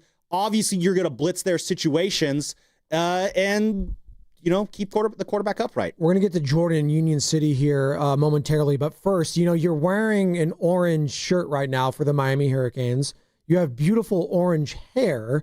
It is spooky season, Halloween galore, which leads us to the Ghost Report, brought to you by Ghostwood, your neighborhood brew pub in Redwood City. And Sam, I'm going to give you my pick on who the Falcons should be afraid of this week, and I just mentioned it. It's George Kittle, baby. Kittle like a niner. Future Hall of Fame tight end is going to be back Sunday night, Levi Stadium, and he's going to get a touchdown, and they should be very afraid of him. Getting a touchdown, brother. That's right, in the end zone. He's going to be that mismatch. Throw it up there. Can we just have a couple calls for the tight end, the mismatch there? For the love of God, Kyle, throw it to your mismatch, the big boy. The guy can box people out. George Kittle. That's who the Falcons should be afraid of. What say you? I think the Falcons should be afraid of the 49ers team MVP, which is one Christian McCaffrey. You know, I think, again, with him back, maybe he comes out of the backfield a little bit more. Maybe he sees a little bit more of that burst this week. I want to see Christian McCaffrey have a big game. Actually, you know what? I don't want to see that because I'm going against Carter in fantasy. So I need him to have just enough of a game. Maybe like not a lot of yards, but like a touchdown only. So, yeah, I think Christian McCaffrey is the guy that the Falcons should fear. Heck, no, I'm going to be fearing him. By the way, big night from Jamar Chase. Jamar Chase, he was huge. And T. Higgins. I actually traded T. Higgins early in the season because I needed a running back depth. Jamar got me 41 in this battle against Carter. Did he really? Dropped a 41 bomb. Oh, no, I didn't realize you had Jamar. Oh, God. Yeah, that was my first pick. So, yeah, it's, Chris McCaffrey, do good, just not too good. And clearly the Falcons should be afraid of Sam Lemon's fantasy team as well. The Ghost Report was brought to you by Ghostwood, your neighborhood brew pub specializing in quality craft beers, cocktails, and great fresh food. Shout out Ghostwood. I'm looking at their menu right now. Oh my God, I'm hungry. They got, hey Carter, they got chicken parm. They got tacos. Chicken parm. They got so good. Chicken parm. Is there anything better, Spadone? Dude, they got cheese curds there too. Oh, they got chicken bites. They got the wings. Oh my God. They got the sandwiches. Oh my God. What's the difference between a chicken bite and a chicken nugget? You know what? Ghostwood Brewing. Go out there. Okay. They'll let you know. By the way, we got Jordan Union City. We'll get you on the other side, Jordan, because it's a Falcons fan perspective. That's a tongue twister right there. On the other side, we'll get to them.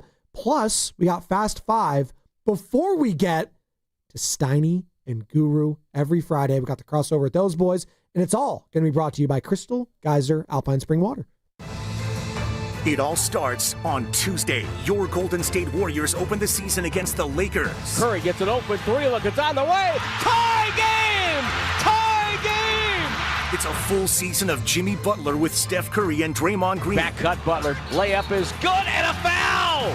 He got fouled by Dunn! Warriors-Lakers. Tuesday night at 7. Pre-game starts at 6. And you can hear every second right here. The home of every Warriors game, 95.7 The Game.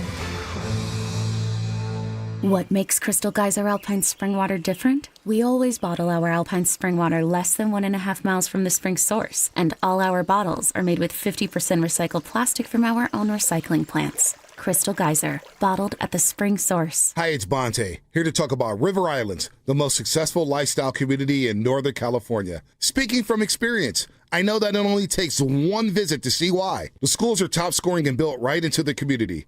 There are more than a dozen parks, open spaces, and playing fields, and another dozen lakes for kayaking and paddleboarding. The town center is getting started, so you'll be able to shop, stroll, dine, and attend events, all right in your community's backyard. It's the good life. Come to life. Currently, there are 15 unique neighborhoods, each offering a different take on the Delta lifestyle. The choices are yours. In-home size, style, bedroom count, and location. 2 bedrooms to 6 bedrooms, 1 story or 2, even multi-generational suites. What's more, the pricing is as varied as the homes, with prices ranging from the $600,000s to well over $1 million. Start your tour today at riverislands.com. That's riverislands.com. Isn't it time for you to discover the islands? Hi, I'm Becca, your friend and jeweler at Shane Company. As an in-house designer, I can't wait for you to see our incredible selection of stylish and stackable rings. If you're shopping for your wedding bands, we have high-quality designs for every style and budget, from romantic to modern. If you're looking to add to a stack, your options are endless. Discover styles with clusters of gemstones, sleek all-metal designs, updated cigar bands, and signet rings perfect for an engraving. Because a friend knows you like options. Shane Company, your friend and jeweler. Comcast Business can help turn your small business into a connected, secure, modern business. It's how restaurants become reliably up and running neighborhood favorites. How healthcare offices become the data-protecting caregivers that we all depend on. And how wealth management firms become cyber-securing guardians of your information. With reliable connectivity, enhanced cybersecurity, and Wi-Fi backup, your business can stay connected and get threat-ready with Comcast Business. Powering possibilities. Now through November 16th. New Comcast Business customers can get started with 150 megabit internet plus security for $59.99 a month for 12 months with a 2-year agreement. Plus, ask how to get a $500 prepaid card on a qualifying gig package. Call today. Restrictions apply. Requires enrollment in paperless billing and auto pay with bank account. Early termination fee applies. Equipment, taxes, and fees extra. Hey, Dan Dibley here for Golden State Lumber and Showroom. Consider their Stockton Yard as the go-to resource for building professionals in San Joaquin County, with over 40 acres of premium building materials available to the public. For bigger jobs, you can count on Golden State's large fleet of trucks for timely delivery. It's their goal to keep your project on time and on budget, building a better Bay Area for over 70 years. Golden State Lumber and Showroom. When you succeed, we succeed. When your coffee game isn't strong, people can tell. Good morning! See what I mean? But at McDonald's, your coffee game is always strong. A medium caramel mocha frappe, just $3.89. A medium iced coffee, only $2.79. Big flavor, cool refreshment, and your morning's back on track. Don't risk a weak coffee game. Keep it strong at McDonald's. Order ahead in the app today. Ba-da-ba-ba-ba. Prices and participation may vary. Cannot be combined with any other offer or combo meal. Want to interact with the hosts but can't call? Text the Boxer and Gerson Work Injury Attorneys text line at 888-957-9570. Boxer and Gerson, Northern California's premier workers' compensation law firm, helping injured workers get their lives back for over 40 years. If you're 55 or older and into that whole saving money thing, T-Mobile has an exclusive phone and internet bundle just for you. Right now, get 2 unlimited phone lines plus 5G home internet for just $30 each per month with autopay, plus taxes and fees. And with 5G home internet, setup is easy with just 1 cord and no technician needed, which is great if you're also into that whole keeping it simple thing. Switch now and experience the best mobile network in the U.S. Visit your local store to start saving. T-Mobile, it's better over here.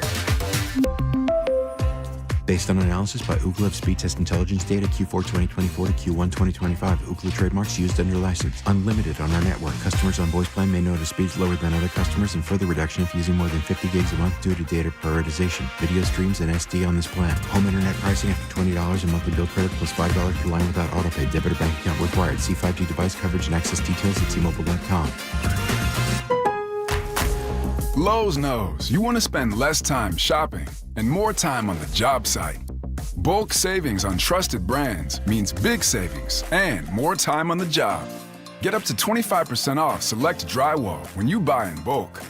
Buy more and save to make sure you're prepared for any job. Lowe's, we help, you save. Selection varies by location.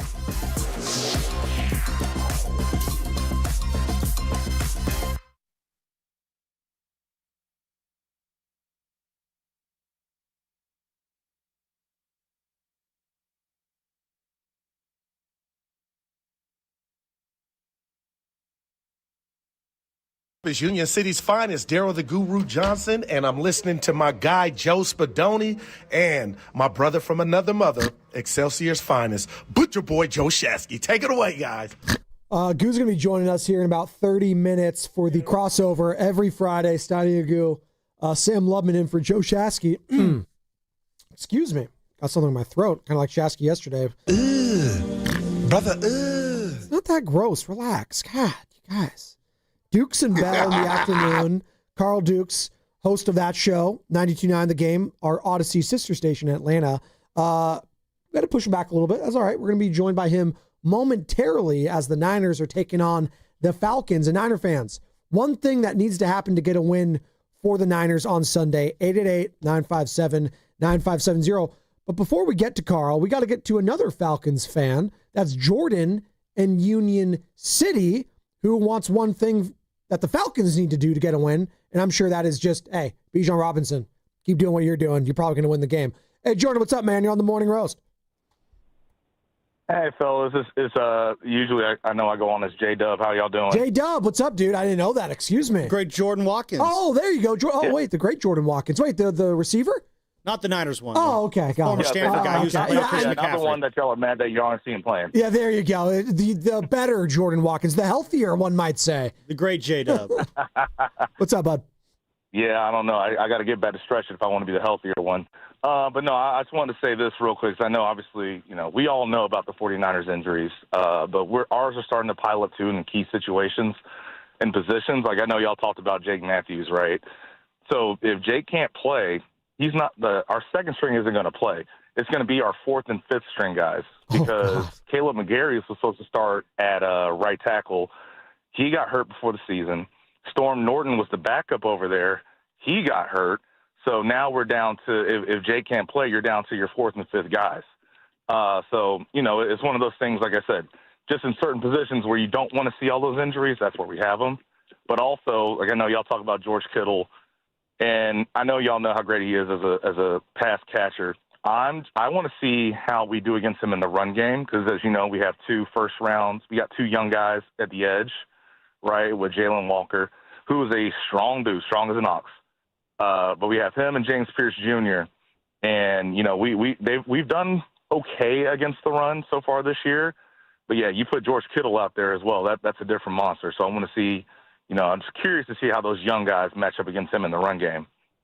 I love that. That's J-Dub, Jordan, Union City. 888-957-9570 is the number. One thing that needs to happen to get a Niners win, but that was from a Falcons fan perspective. And they might be very shorthanded on the offensive line. So that, again, you're talking about your one thing being Micah Williams showing up and having a big game. That would help. Feels a lot more possible now. That would help. Bryce Huff, another guy. Can we have a Bryce Huff game? He's flashed here and there. But I felt like they've lost steam towards the end. That's how I would phrase it.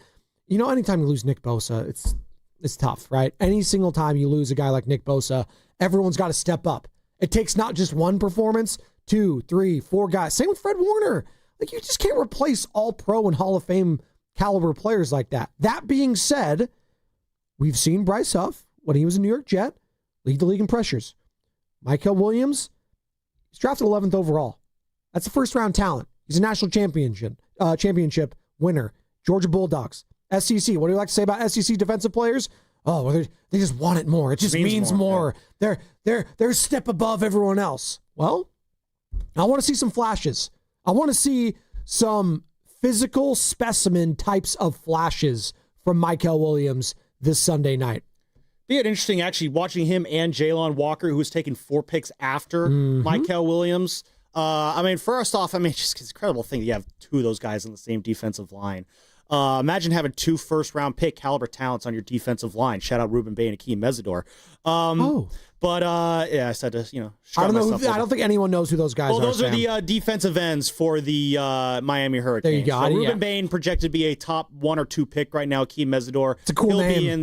He'll be in the top 20 picks as well. But imagine if Jalen Walker just looks that much better than Mykel Williams on Sunday night. How miserable would that be? That would be miserable. But you know what's not miserable?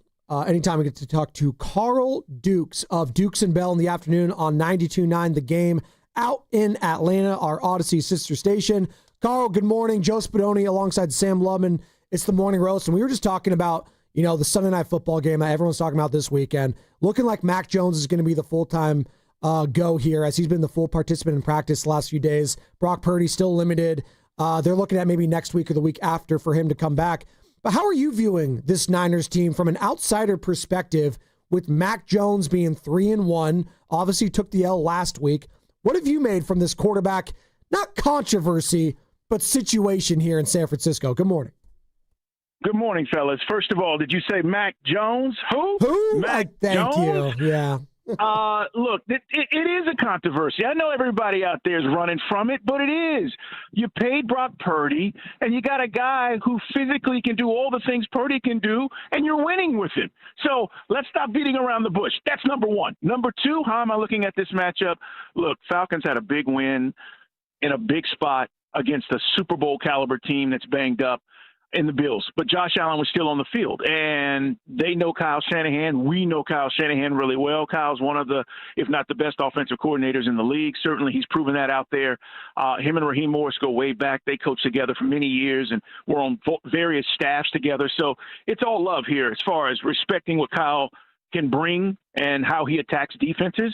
But the Falcons are playing really well right now, and they've gotten a lot of confidence coming off this win against Buffalo on Monday night. Yeah, that was an incredible game to watch in real time, the way the Falcons just really made the Bills and Josh Allen look just really embarrassed them there. But again, Carl, going back to this quarterback situation here, I'm curious, the Falcons are going to be facing Mac Jones on Sunday night. That seems all but certain here. Are you on the Falcons side of things? Do you like the fact that you're seeing Mac Jones, or is there a part of you that's just like, man, I really wish Brock Purdy was healthy? Or are you happy that you're not seeing Brock Purdy and it is going to be Mac Jones under center? Despite the fact that I am not a full believer in Brock Purdy, I do respect that he's won a lot of games and is efficient, and he's quick with the football. He runs that system for Kyle really, really well. And I feel like Mac has been playing with a lot of confidence. But, beyond the quarterback spot, guys, I really believe just where they have been offensively with the injuries has been the reason why the offense hasn't been as prolific as we thought it might be.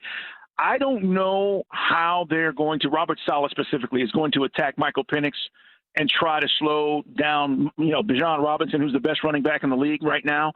But on the offensive side of things, I do feel like the Falcons are going to be able to get pressure. And I do feel like whether it's Mac, and it sounds like you guys are saying it is, that he's going to have to make some quick decisions and get rid of the football. The problem is the playmakers outside of Christian McCaffrey really don't scare anybody. And so that's part of this weekend going into Sunday Night Football. I'm not telling you the Falcons are going to shut them down, but technically, guys, statistically, the Falcons are the best defense in the NFL right now. And that might be a shock to most people. No, definitely. And I think a lot of people have been jaded by that performance a couple weeks ago when they got blanked by the Carolina Panthers 30-0, but they followed that up with a win against the Commanders, obviously. And then they had the bye, and then that huge win, biggest win of their year against the Buffalo Bills at home. We're talking to Carl Dukes here on the Morning Roast, Dukes and Bell in the afternoon on 92.9 The Game out in Atlanta as the Niners taking on the Falcons this Sunday night, Levi Stadium, prime time game. And you said something there, Carl. You're not really a Brock Purdy believer. What do you mean by that? I do a national show, and I've talked a lot about this on the national show, guys. I feel like in watching Kyle Shanahan's offenses over the years that when they made the decision to pay Brock Purdy, a lot of franchises and certainly they have a great general manager in John, and I think the 49ers have done a hell of a job since Kyle got there. You've had Super Bowl appearances. You had this run where you probably should have won one. But didn't y'all go to a Super Bowl with Jimmy Garoppolo? I mean, the reality is he a guy that can put you over the top? Is he a guy that can take you to the next level? You can win a lot of games with a lot of players in this league, and Kyle's proven that. So when I say that, I want to be respectful of the fact that, Purdy's grinded. It's a great story. One day it'll be a Disney movie. But I don't know if he's the guy that can put you over the top when you get in these big games and can make the throws you need to. Some people say, Garoppolo was a throw away from winning a Super Bowl. Yeah, but it didn't happen. The fact is you got there with him. And if you look at the history of Kyle Shanahan, he's had multiple quarterbacks that have won many games for him in this particular system. So for what I see in Kyle in Brock Purdy, respect his ability, but I just don't think he's a difference maker. So you view him more as a passenger on the bus, if you will, of the team, more so than the bus driver. I view him as a quality quarterback, just not as a guy that can carry a team. And I think that has been evident when he didn't have all of these weapons to throw to, whether it was Debo, Ayuk, Kittle, if McCaffrey was hurt. Look at how the team operated.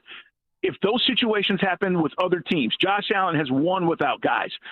Patrick Mahomes has won without guys. Lamar has won without guys. It's almost like things fell apart and Purdy wasn't able to put the team on his back. And I will ask you guys this. Does he make guys better? I mean, Patrick Mahomes is throwing to nobodies the first 5 weeks of the season, and they're still in the mix. That is how you have to look at these elite quarterbacks. And when you're making $53 or $54 million or whatever the hell he's making out there, that's how I look at him. Well, it's interesting you say that, Carl. We're talking to Carl Dukes here, host of Dukes and Bell in the Afternoon, 92.9 out in Atlanta. My whole defense of Mac Jones, because I don't think there's a huge gap between both these guys right now, and that's been our conversation. What is the gap between these two quarterbacks? Mac has been doing it this season without a running game, and his top target's been Kendrick Bourne. So, talking about elevated that, so I feel you on that, and that's a conversation we're having right now. And I guess the only thing in pushback I would have, and that's the separator between them, when Brock is healthy, I will give him this: the mobility is a factor here. He can run a little bit more, a lot of bit more than Mac Jones can, who already has a knee brace he's been playing with. Hell, I'm sure you watched Thursday Night Football the other week, Carl, when he got absolutely demolished and he was laying on the field when they cut to commercial break. We thought it was Adrian Martinez time. So that is something that I will give Brock. When healthy, he can run it a little bit more than Mac.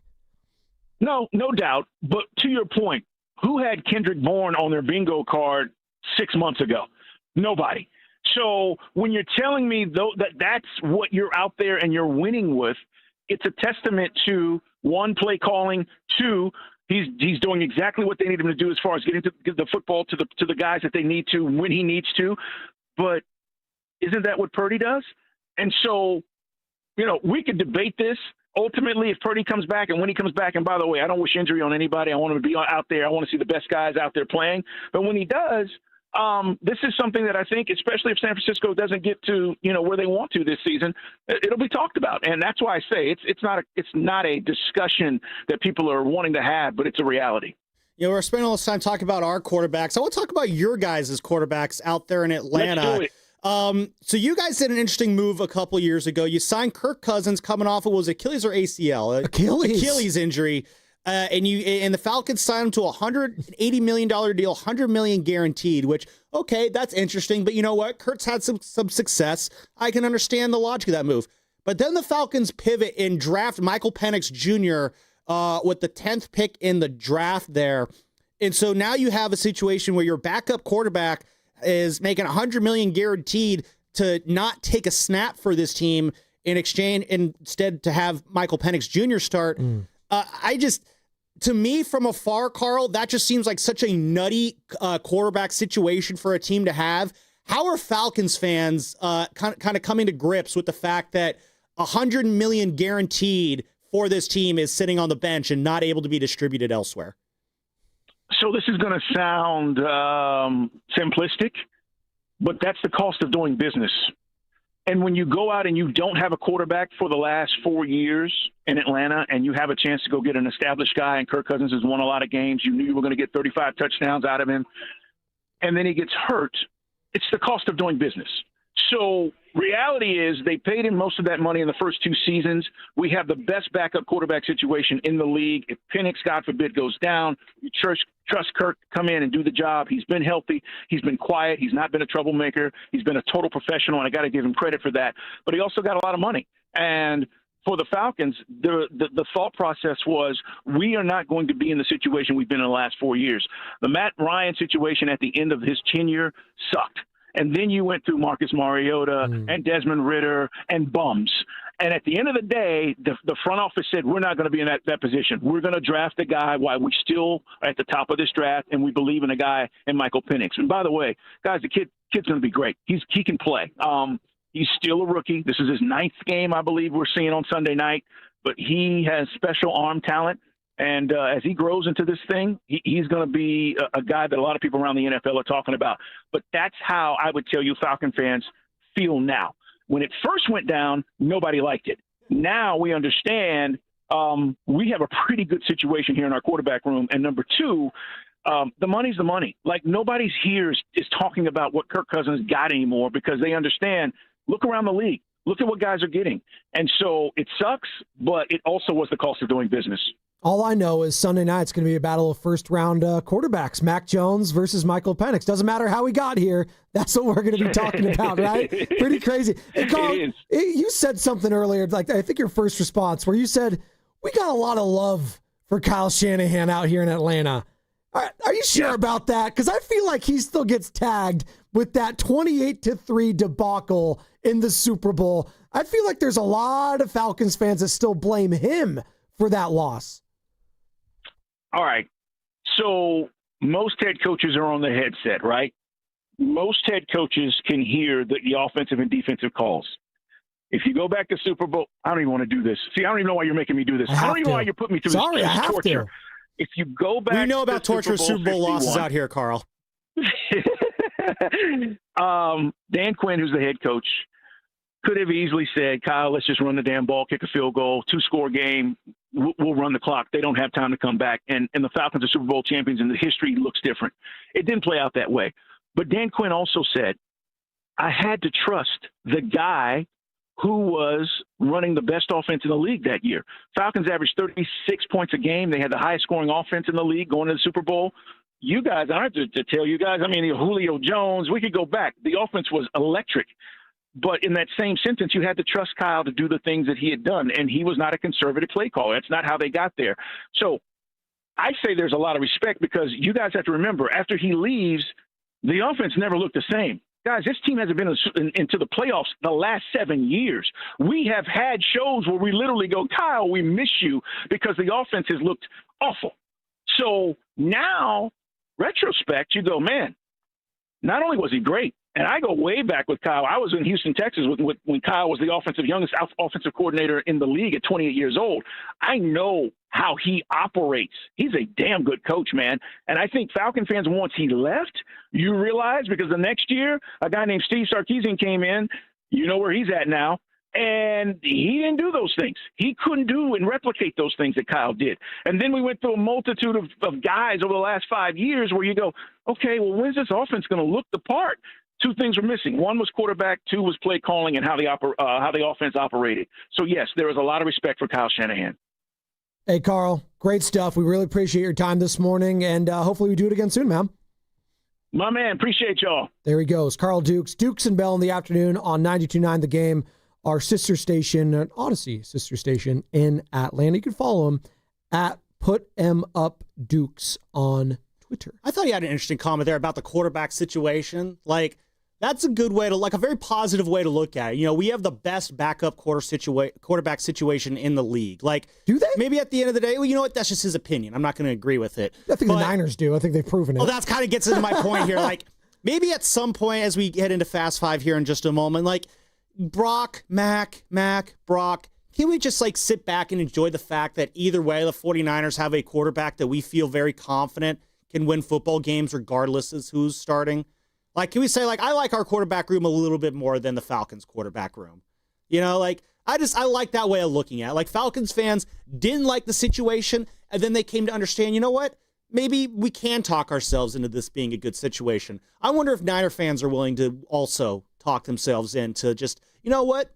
It's just a good situation regardless. We're winners either way. I had to bring up what he said earlier. He's like, "Oh, well, Falcons fans, we love Kyle Shanahan." That's kind of interesting. Well, that is kind of interesting too, because, like, you know, again, he did say that, you know, Dan Quinn put the faith in Kyle Shanahan, who was an aggressive play caller back then, which we didn't really have enough time to ask the follow-up question there. But, to describe Kyle as being aggressive back then, what's kind of one of the criticisms we have of Kyle Shanahan these days in these big games is he gets kind of a little tense and maybe a little conservative sometimes in these big game situations. So I kind of wonder, and I wish I could have asked this follow-up here, and unfortunately we didn't have the time, but I kind of wonder how that Sunday in Houston, blowing that 28-3 lead, I wonder how much that kind of changed how Kyle Shanahan approaches fourth quarter situations. You know what never changes?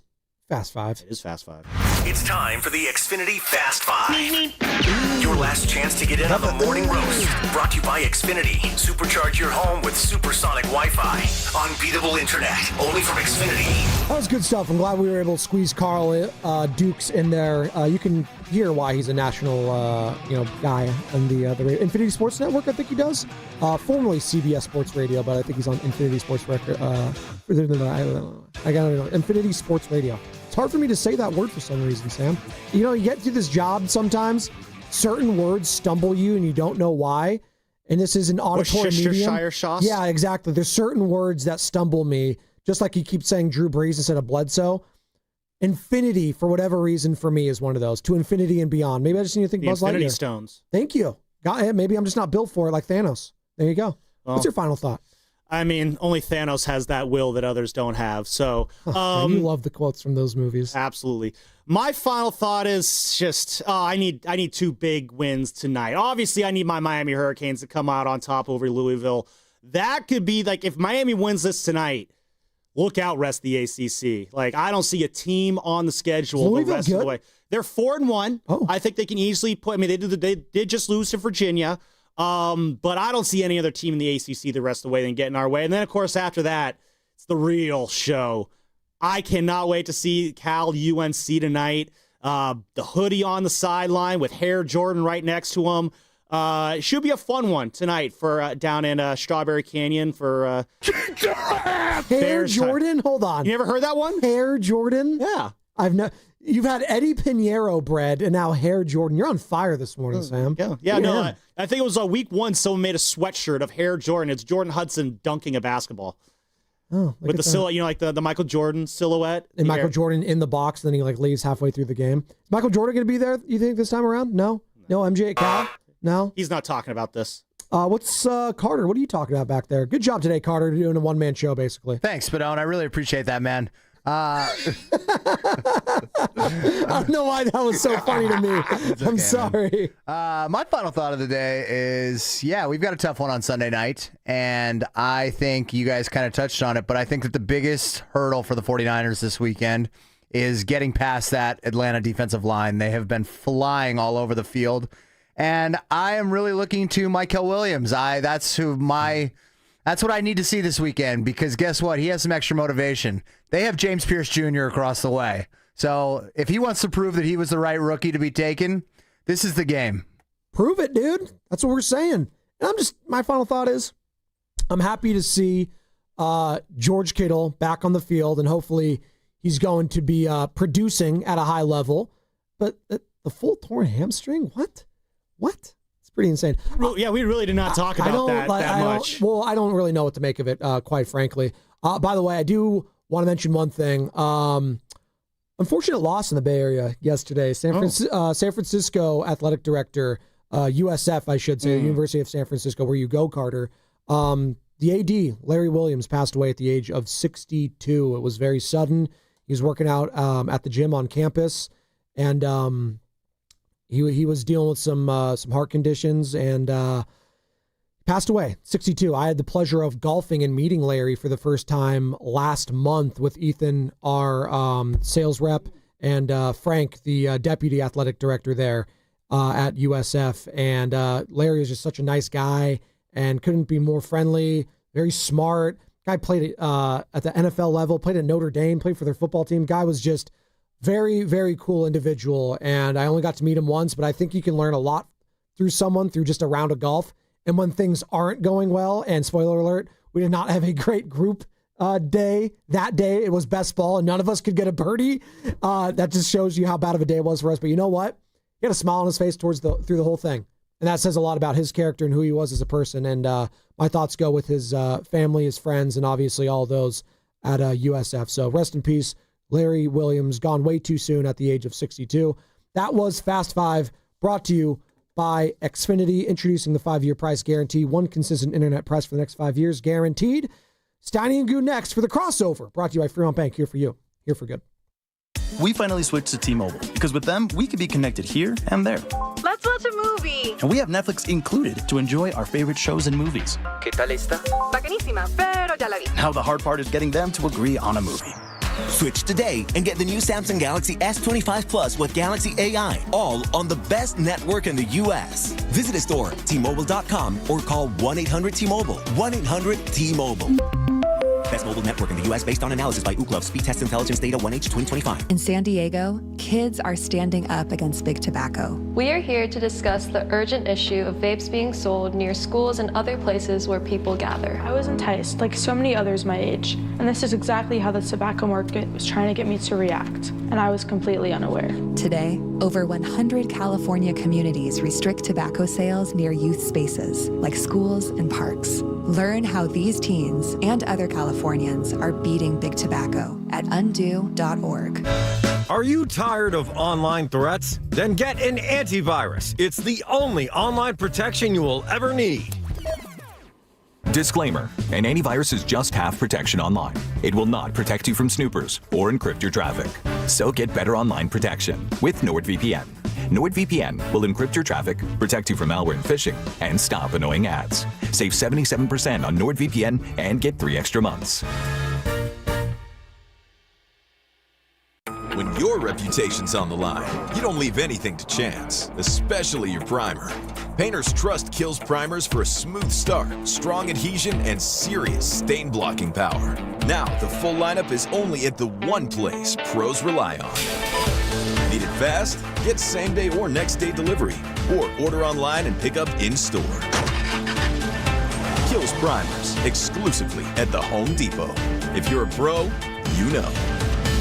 Attention taxpayers, if you owe $5,000 or more and have missed another tax deadline, you're officially on the IRS's radar. The IRS has resumed aggressive collections. That means wage garnishments, bank levies, even seizures of your home, car, or retirement accounts. If you owe $5,000 or more and missed the deadline, you're stacking new debt on top of what you already owe. Call Priority Tax Relief now. Their experts fight back fast and are saving their clients millions in tax debt every month. I owed over $50,000. And they settled it for pennies on the dollar. These guys are as legit as they come. After speaking on my behalf with the IRS, my entire debt of $25,000 will be eliminated. Whether you've received collection letters or you're already facing liens and garnishments, call for your free consultation. There are no upfront fees. Priority Tax Relief. Let's make your taxes our priority. Call 800-464-1899. 800-464-1899. 800-464-1899. Priority Tax Relief. Viant, data-driven advertising made simple. The key to reaching new customers is not overspending on search or social. It's streaming TV, where you can make the right impression with the right audiences. No stress, no guesswork, just smarter advertising that drives new business growth. Viant. Visit ViantCTV.com to learn how easy data-driven advertising can be. We get it. Attention spans just aren't what they used to be. Heads in social media and eyes on Netflix. But what do people do with their ears? Well, for one, they're listening to audio. Americans spend 4.4 hours with audio every day. Oh, and you want the proof? Well, you just sat through this ad that's now approaching 30 seconds. What could you say to a potential customer in 30 seconds? Let Odyssey put together a media plan tailor-made for your unique marketing needs. Advertise with Odyssey. Visit ads.odyssey.com. This is the story of the one.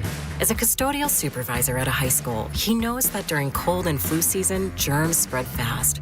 It's why he partners with Grainger to stay fully stocked on the products and supplies he needs, from tissues to disinfectants to floor scrubbers. All so that he can help students, staff, and teachers stay healthy and focused. Call 1-800-GRAINGER, click Grainger.com, or just stop by. Grainger, for the ones who get it done.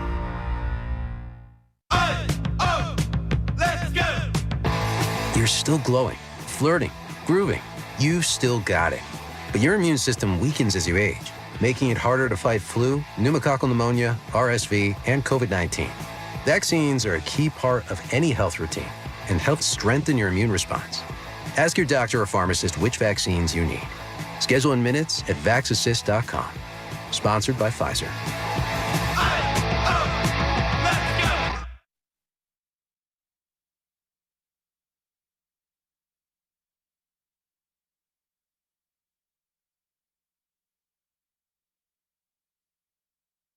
This is Matt Steinmetz, and you're listening to The Morning Show with Spadoni and Shasky.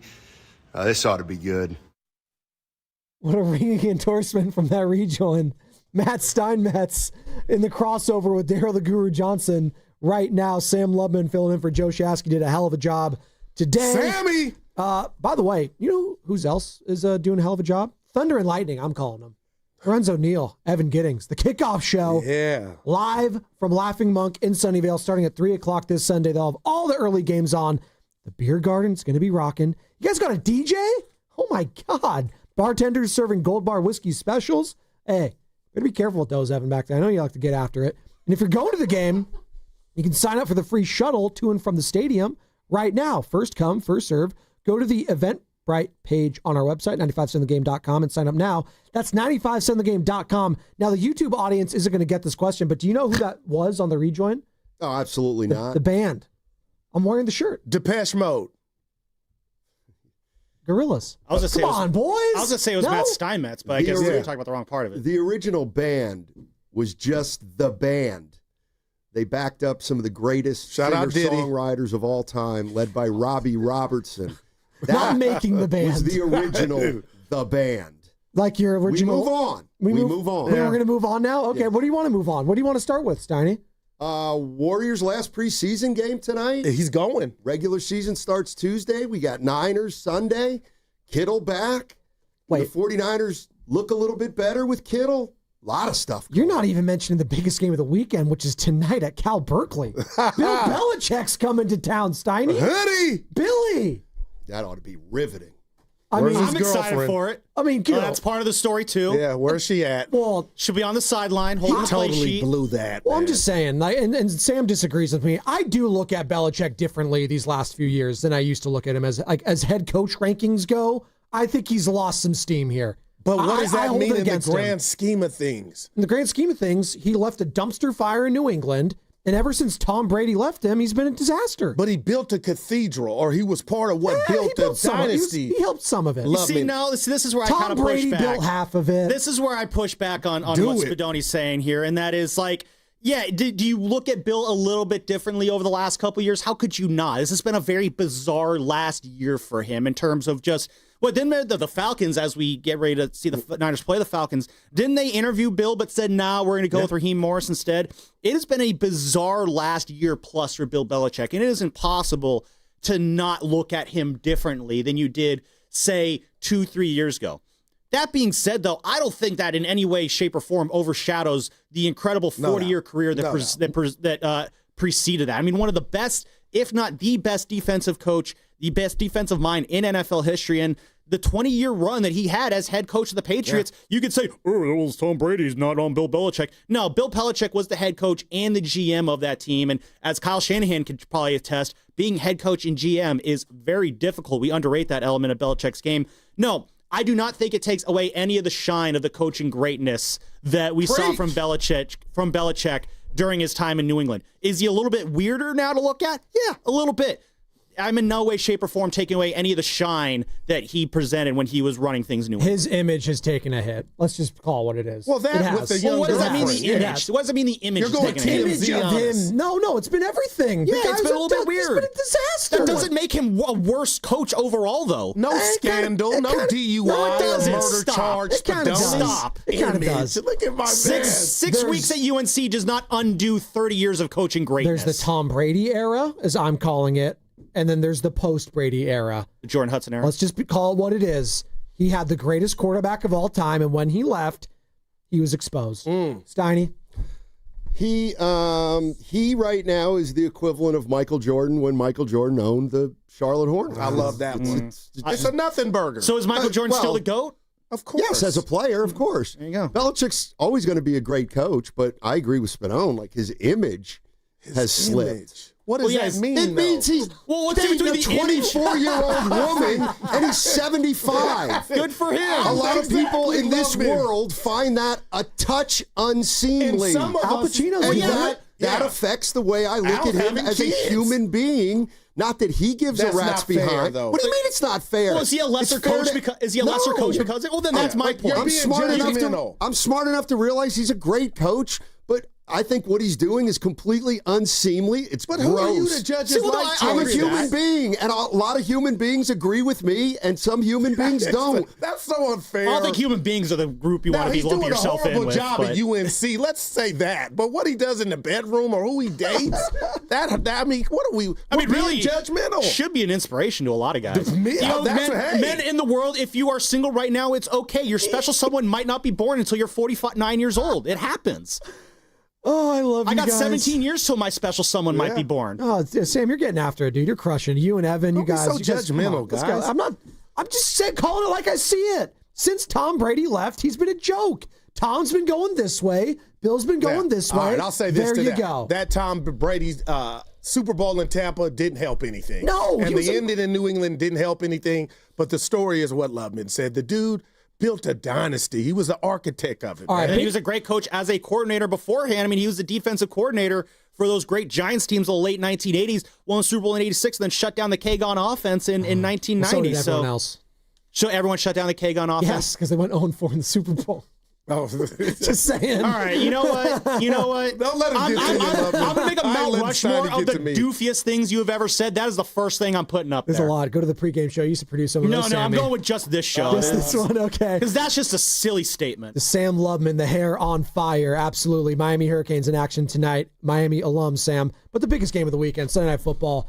Michael Penix in town, boys. But Kirk Cousins. Once upon a time, a love infatuation with him, Kyle Shanahan. But now we got Mac Jones here. All I know is it's going to be a battle of first-round quarterbacks on Sunday night between Mac, McCorkle, Jones, and Michael Penix. But we had this question, boys, and you can answer it all morning long. I don't think the gap between Mac and Brock is that big. That's all I said. We did a whole show on it yesterday. Yeah, but we did a numerical thing. So if I was to tell you, if you could say on a scale of 1 to 10, 10 being a Grand Canyon gap between these guys, where would you say the gap is between Mac and Brock? Steiny, I'll start with you. A 3. That's a what 3-ish. That's what I said too. About a 3-ish. Right. But I reserve to move that up or down the more Mac Jones quarterbacks. Because I think what's happening with Mac Jones is we're looking at him as a backup, and he's been terrific. What if we looked at him as a starter, or he just were a starter, or he just were playing starting quarterback for a team? We'd be saying, yeah, he's been okay.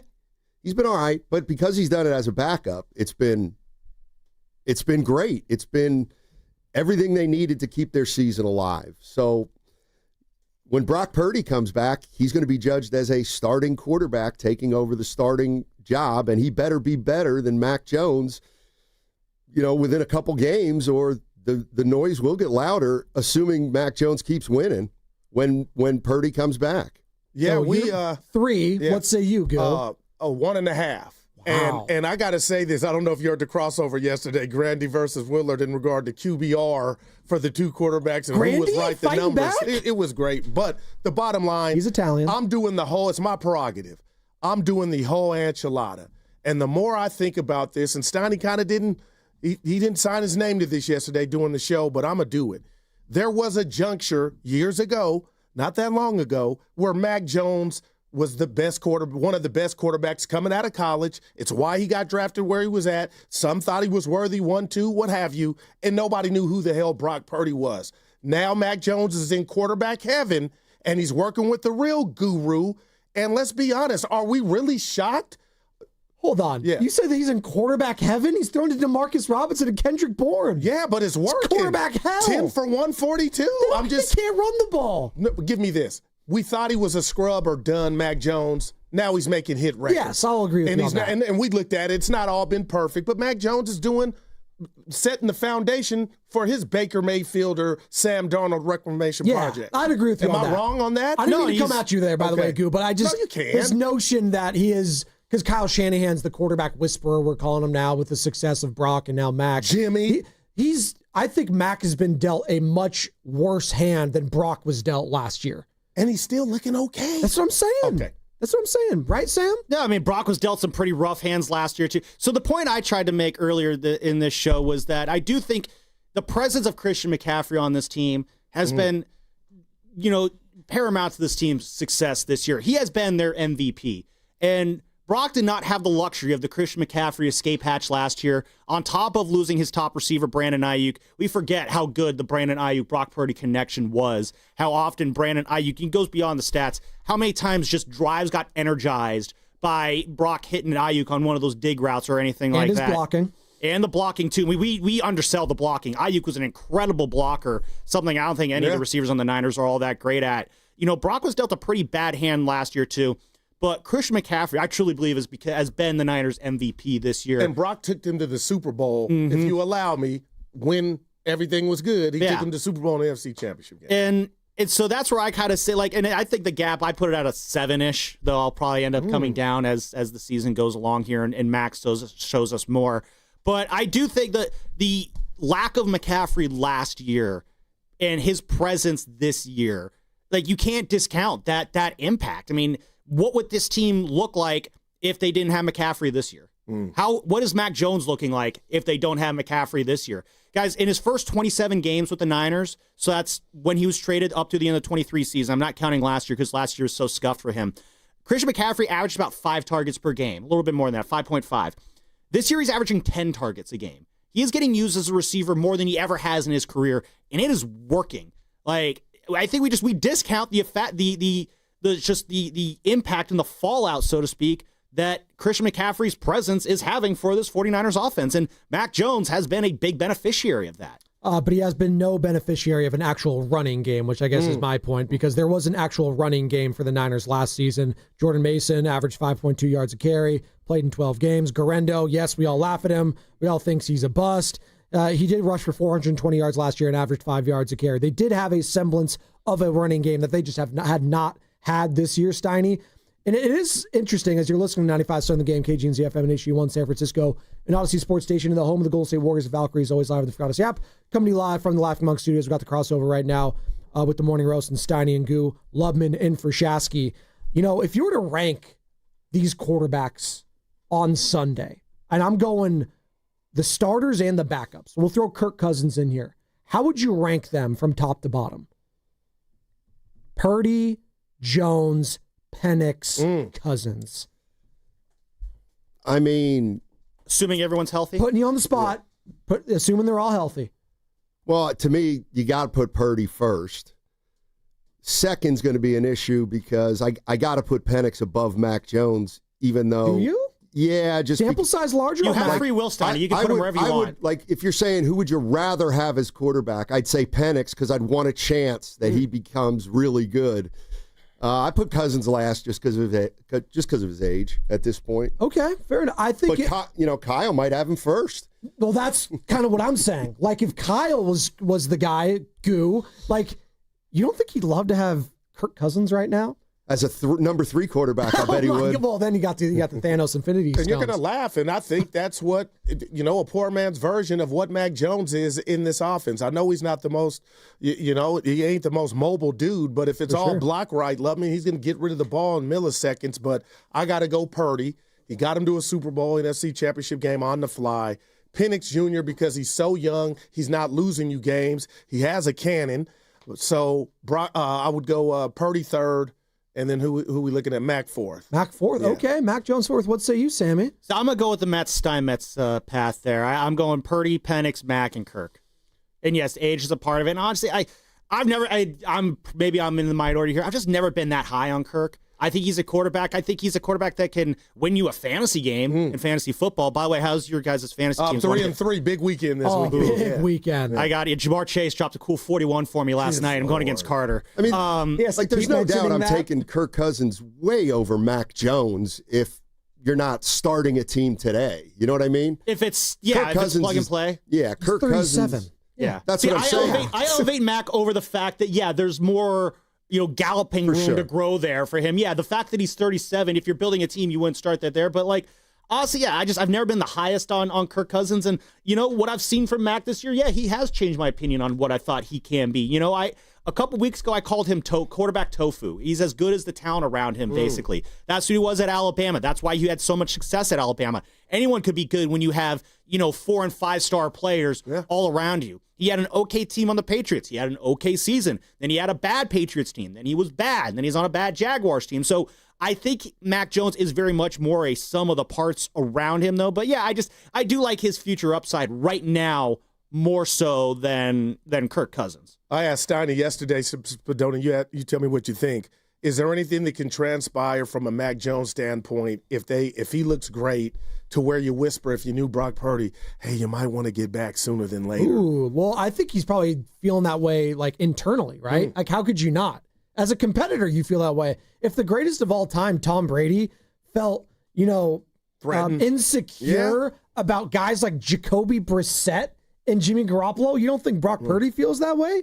I mean, these guys, that's how they get into these positions. They have to feel that way. It helps motivate them and push them. That's what separates the good from the great. They all want to take every single rep that they can. Hell, Aaron Rodgers the same way, Brett Favre for him. The list goes on and on. By the way, they keep showing the replay. They call it the Icy Hot Bowl last night between Flacco and Rodgers. Did you see the offensive lineman jump on Aaron Rodgers in celebration? I apologize in front of Steiny and Evan because initially I tweeted what an a-hole Rodgers is. But, dude, he is almost 50. That dude's jumping on him. He could have truly got hurt, man. That being said, you're still not wrong. Aaron Rodgers, he's kind of like a jerk of a human. I can't stand Aaron Both Rodgers. things can be right there. I'm happy that Flacco won. Don't be so judgmental. Well, about Aaron Rodgers. What? Why are you hating Aaron Rodgers? What's he done? I don't like his political views. I'll boil it down to this, Steiny. I'm going to boil it down to this. Aaron Rodgers seems like a guy, you put me in a room with him for 5 minutes to converse, I'm going to come out of that room thinking, man, I never want to experience that 5 minutes ever again. And that's just the kind of vibe I get from him. Love me with his parents, I'm out. And I don't even need to know the backstory. If you ain't cool with your parents, we can't be friends. Yeah. Well, the anti-vax part of it too. He's immunized, so there's that. Yeah, that's exactly. Miss me with that nonsense. He's embarrassed. That said, though, he does donate a lot of money to the Cal football program. Oh, that's good. And that Not makes as up much for as everything. that dude from Stanford. Oh, yeah, we dropped like a 50 bill on it. 50 million. What do you do with that bread? Where does that go? You become a powerhouse. You become a legitimate Division I powerhouse. We're talking about like a 5-win team in the ACC. Chicken, man. Wow. They're going to get stomped on by Florida State. I can't think of a worse crowd to be in. Oh, my God. Florida State, Stanford. That, to me, I threw this question, that might be the worst combination of team matchup for me that I could think of. Florida State and Stanford, being a Miami guy, growing up a Cal fan. Those are my 1A and 1B of hate. I don't know. What are the two teams for you guys that if those two teams face off, I call them a giant meteor game where I just root for a giant meteor to come out and take out that stadium. Is there two teams that you just hate to that level? The Eagles are one of them for me. All right. And then Red Sox fan. Okay. Yeah. I don't know if the Eagles and Red Sox are going to play each other, but... No, the two fan bases. Well, I'll say this, because there's a lot of Giants fans that are petrified at the notion of the Dodgers going back-to-back, which they probably are going to do. Probably more of a likelihood than that than the Eagles going back-to-back. But for Niner fans, it's got to be it's the Week 1 matchup. It's Eagles versus Cowboys. If somehow, some way you did away with conferences, or honestly, Chiefs-Eagles might have been it. Chiefs-Eagles, Super Bowl, or Cowboys-Raiders, probably for Niner fans. That might be it. Is Chief fan really unbearable? I learned this last year when I did the show with Shats. We talked to Carrington Harrison, who does radio out there in Kansas City. We are so obsessed with the Chiefs here in the Bay Area, and understandably so. Are we? They don't. I think a little bit so. I mean, just say beat you twice in the ball. Go say Kansas City Chiefs in front of Joe Shasky, and I guarantee you he's gonna say, "Ugh, I hate them so much." He says usually though, I hate that they're so good. He doesn't have anything to say about Andy Reid and Patrick Mahomes. Right, he gives them love. But what I learned is they don't think about the Niners at all out there. Well, because they won. Yeah, it's the same way. How often do Niner fans think about the Cincinnati Bengals of the '80s? Hey, Steiny, do you think that, the Dodgers going back to back and getting these 3 World Series? You think that's on par with what the Giants did from 2010 to 2014? You think it's more impressive? Why you got to go there? Of course, if they win it this year, what's that? 3 and 5? Yeah, The Giants did 3-5. Yeah. Okay, that's the same. 3-4 technically. I guess you're doing the years 20. Well, let me add the other layer to Spadoni's troll of a question 12, there. 13, 3-5. 3-5. Yes, seasons. Correct. Yes. Technically 2.5. One was a pandemic chip, though. But I still count it. I still count it. And the reason why I still count it, Guru, because if it was the Giants or the Niners or any other team that won, it would have counted. But I don't know if you guys did you see the Jeff Passan article that he wrote earlier this week about how the winner of Dodgers-Brewers could determine whether there's baseball in 2027? Wait, what? What? You got to please explain. So the theory is, we have 3 minutes left here. Thanks. Obviously, as you guys all know, next year at the end of the season, there's the current CBA with baseball ends. Okay. And basically, the owners want a salary cap, the players don't. The theory that Passan threw out is that if the Dodgers win the World Series, then that would compel owners to want to put a salary cap in more. They're spending too much. They're winning too much. We cannot allow this. If the Brewers come back and win the NLCS, which they're not going to do, then the argument there is, you see, the Dodgers spent all this money, yet the plucky small market Brewers still won. Clearly, we don't need a salary cap. So that's kind of how the series is being viewed. So I guess clearly we're not up to date on that, but basically the Dodgers are bad for baseball is what we're seeing here. What are Toronto and Seattle salaries compared with the rest of the league? I do not know off the top of my head, but I know they're probably more in the middle tier of it. Seattle, I know, is more in the bottom half of things, but there's no one who's spending as much as the Dodgers. The NBA kind of did it with the second apron for Joe Lacob and what he was doing. Well, that's kind of the question. Like, how come every time we see a dynasty rise up, the league, it's all the leagues, they immediately just kind of dive into, like, we can't let this happen. And the NBA took it so far that we've seen the amount of parity we've seen in the NBA in the last few years, we haven't seen since the 70s, which that was not a great period for the NBA. And it's the NBA, it's almost cracked on it so hard that we might not see a dynasty until these rules get changed. I got it. For the total payroll, Steiny, real quick, Toronto's fifth, $255 million. And then that's Vlad Jr. Down to 15 is Seattle with $164 million. Obviously, the Dodgers at $350. Then you had the Mets, who, by the way, didn't make the playoffs with a $342 million total payroll. And the Giants where the Brewers didn't make it either. The Brew Crew are 22 with $121 million. I got news for you. I see no problem. I see the biggest payroll not making the playoffs. I see the biggest payroll going to the World Series. I see a 5th and a 16th, battling to go to the World Series. And then I see a 22 Brewers.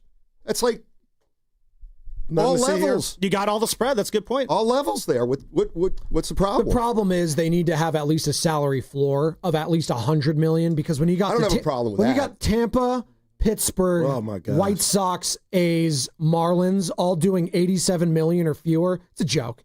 It's a disgrace. At the end of the year, the real problem is it's just baseball's not as fun when the Dodgers are good. And that is not a biased statement. I say that as an unbiased fan. You know what's really fun? It's Steiny and Goo. What are you guys coming up next?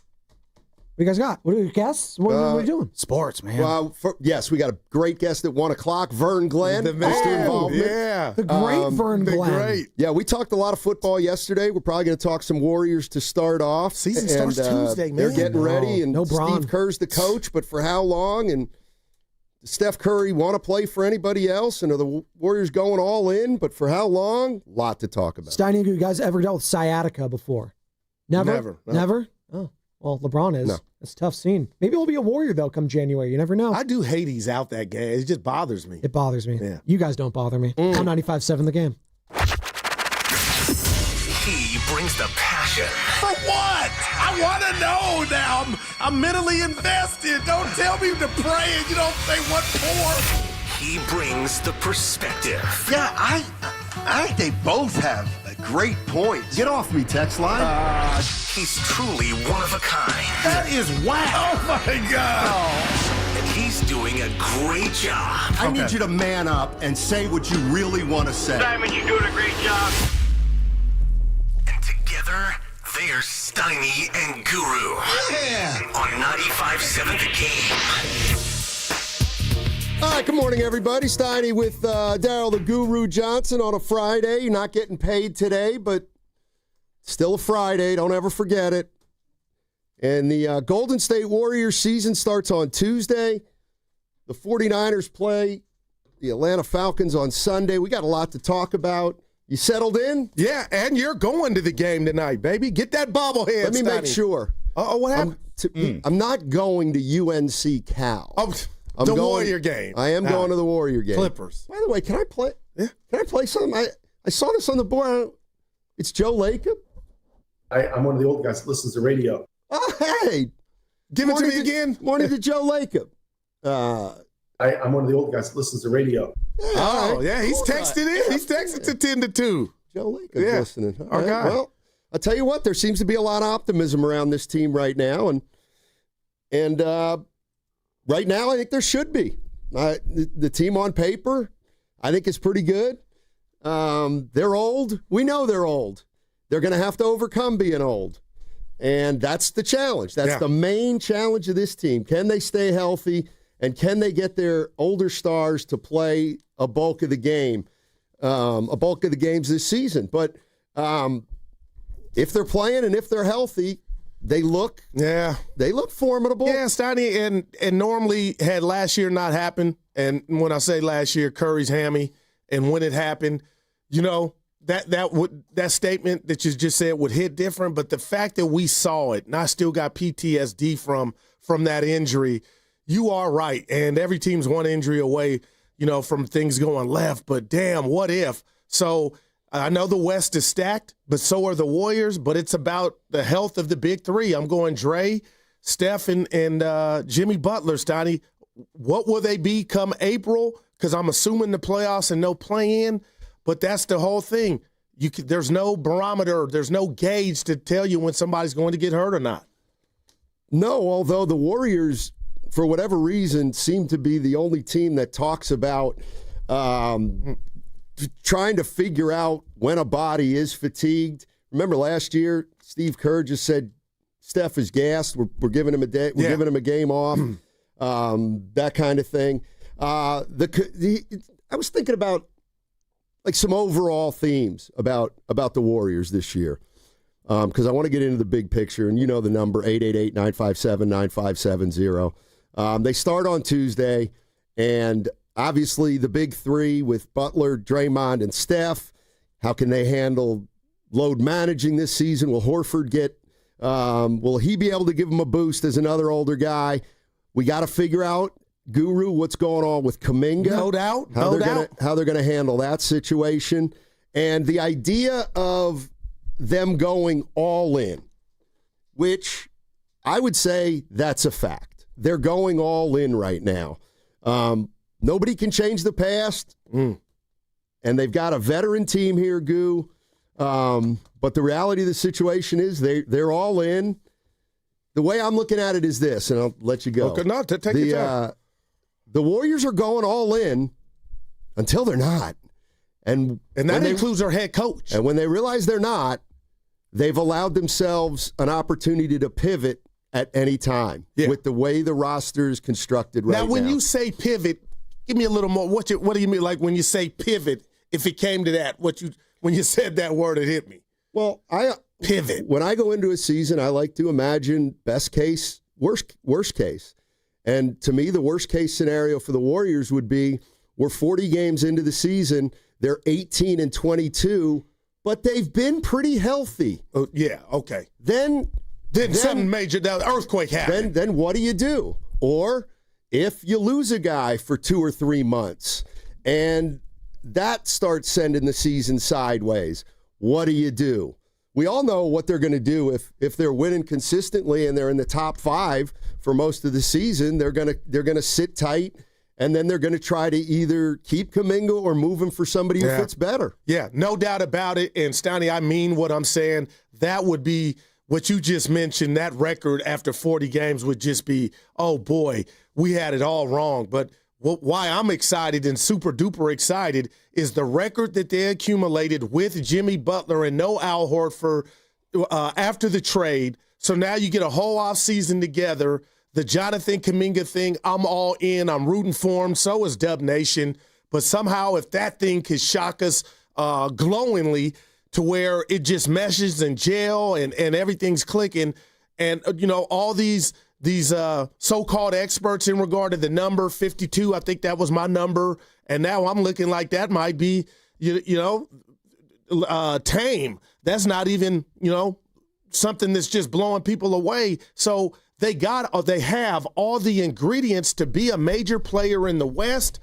And I know the one thing that hurts me, Steiny, is when you tell me outside of the Utah Jazz, when they had John Starks in that starting lineup, and I forget who else, Karl Malone, it's never been done if I'm looking at it or we're looking at it through a championship prism of guys this old getting to the finals.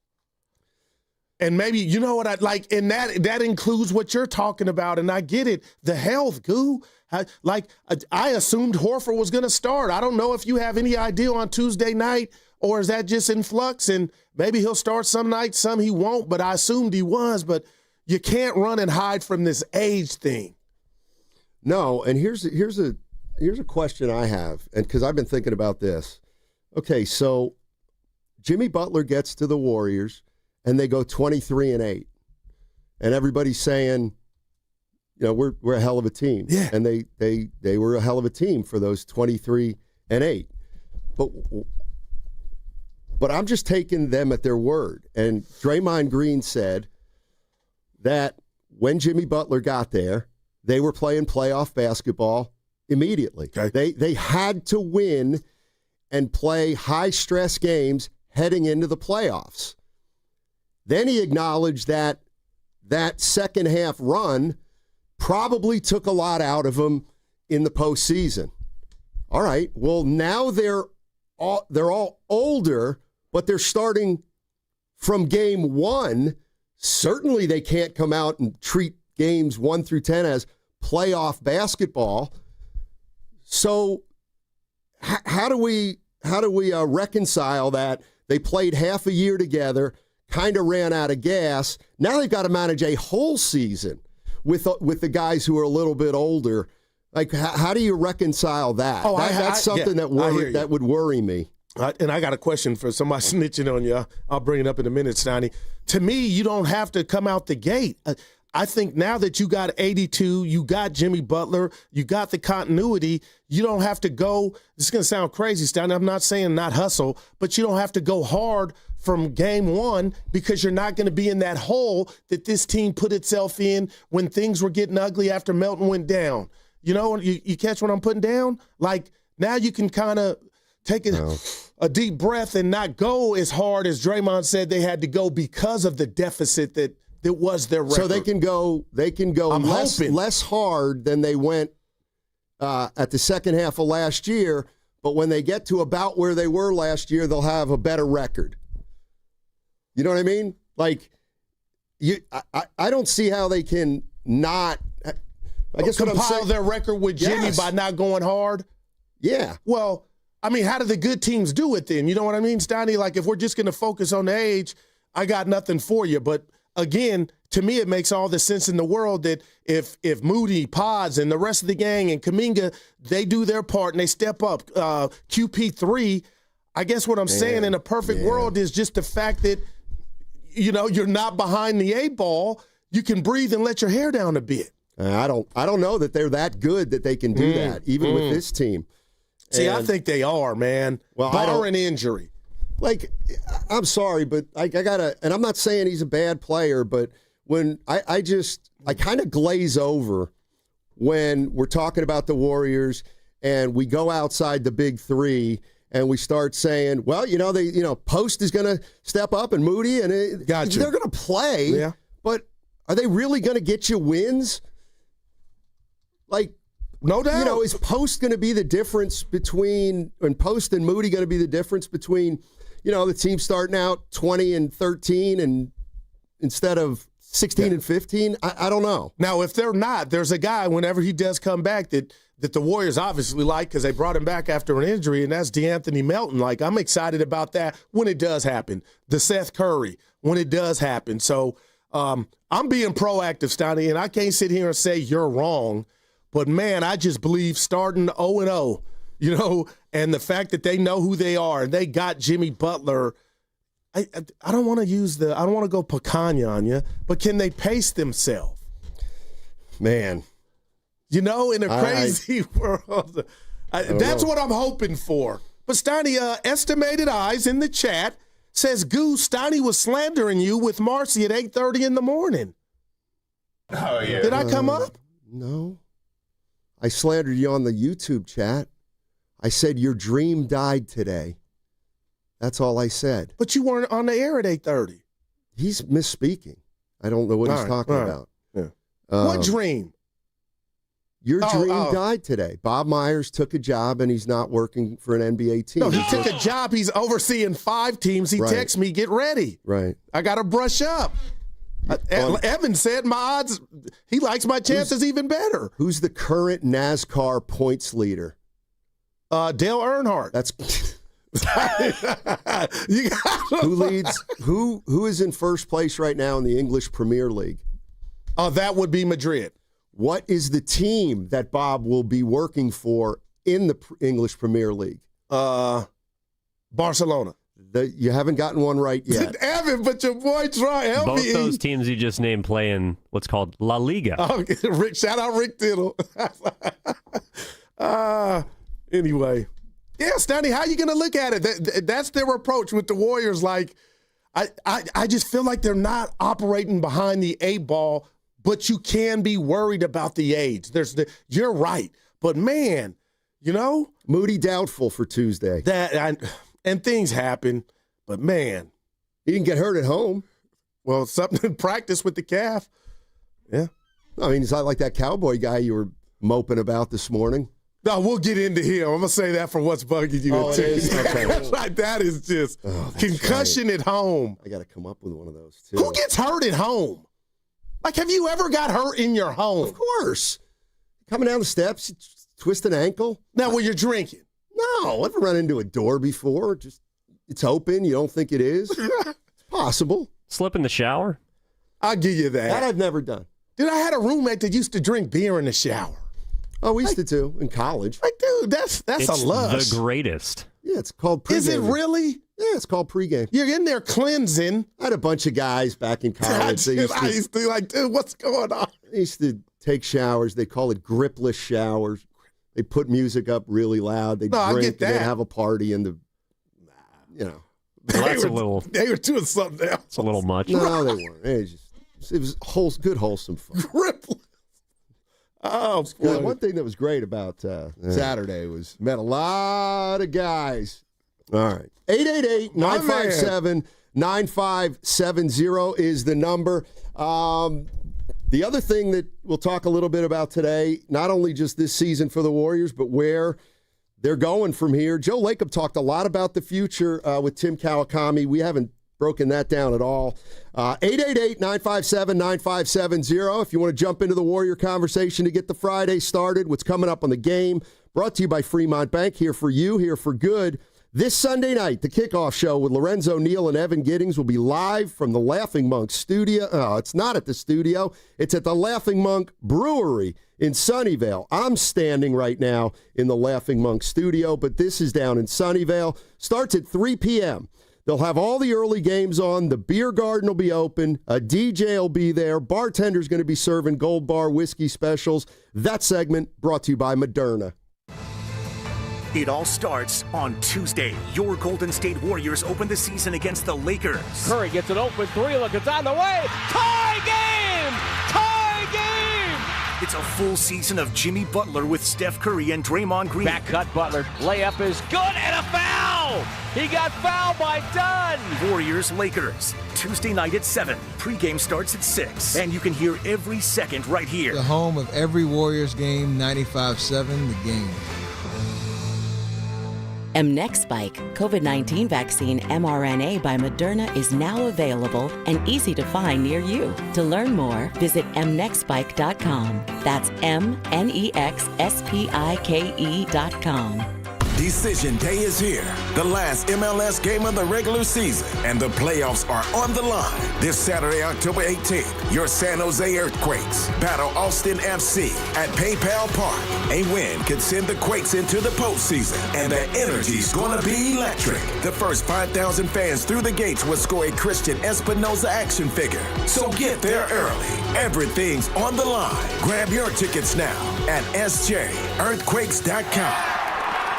Diabetes, high blood pressure, anxiety meds, everyone's on them. If you're a 40-year-old male, maybe a bit porky, and you may even have type 2 diabetes, $1 million of term life insurance may only cost you about $100 a month. Call Term Provider. Speak with Big Lou at 800-352-9239. Big Lou will find a term life policy for you even if you have type 2 diabetes, are overweight, or have high blood pressure. Term Provider has helped thousands of people like you who think they can't afford term life insurance. To buy $1 million of affordable term life for you, all you need to do is call Big Lou at 800-352-9239. Lou will make sure the scales are tipped in your favor. Call 800-352-9239. Big Lou will answer your call and work to fit you into a term life policy that you can afford. Remember, Big Lou's like you. He's on meds too. For affordable term life insurance, call 800-352-9239. 800-352-9239 or biglou.com.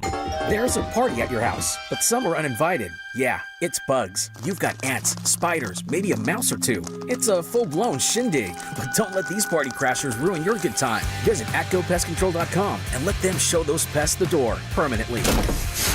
Because when the only guests you want are your friends, leave the pests to them. Visit their website today, atcopestcontrol.com, before your house becomes a full-blown infestation. Call 888-900-9697 now for 10% off your initial service. Are you curious about who offers the best deals on top-rated Samsung, LG, and Sony TVs? The answer is surprising. It's not online, and it's not the warehouse clubs. The best deals on top-rated TVs are at Video Only. Don't believe it? Then check out the trade-in deals at Video Only. How about $500 for your old TV? Try doing that online.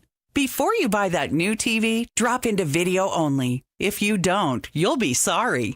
You hear that? That's the sound of your business losing money. Legacy phone systems weren't built for today's teams. Quo, formerly OpenPhone, gives your business a smarter way to stay connected. Quo lets you manage calls, texts, voicemail, and contacts all in one place so that you can deliver a seamless customer experience from ring to...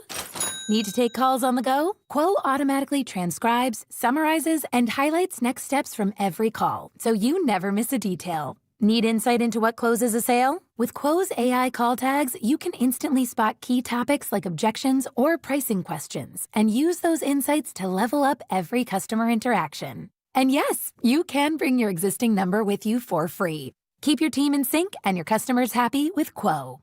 Quo. No missed calls, no missed customers. Try Quo for free at quo.com/sports and get 20% off your first 6 months. That's quo.com/sports. QUO.com/sports. Natural disasters happen every year. Fires, hurricanes, tornadoes. And with that, your most important moments recorded on VHS, camcorder tapes, and 8mm could all be gone in an instant. Cherished moments like your wedding, baby's first steps, family trips to Yellowstone. Lost. Enter Legacy Box. Digitizing your old media with Legacy Box protects your irreplaceable memories from the threat of natural disaster by digitally preserving them onto thumb drive, DVD, or the cloud, so they're safe forever. Legacy Box is the safest and easiest way to preserve your past, which is why it's been trusted by over 1 million families. Send Legacy Box your home movies, photos, and film. Their team of trained professionals will do the rest right here in the U.S. For a limited time, Legacy Box is offering radio listeners an incredible 50% off. Go to legacybox.com/value and save 50% when you digitize your memories. That's legacybox.com/value. If you're 55 or older and into that whole saving money thing, T-Mobile has an exclusive phone and internet bundle just for you. Right now, get 2 unlimited phone lines plus 5G home internet for just $30 each per month with autopay, plus taxes and fees. And with 5G home internet, setup is easy with just 1 cord and no technician needed, which is great if you're also into that whole keeping it simple thing. Switch now and experience the best mobile network in the U.S. Visit your local store to start saving. T-Mobile, it's better over here.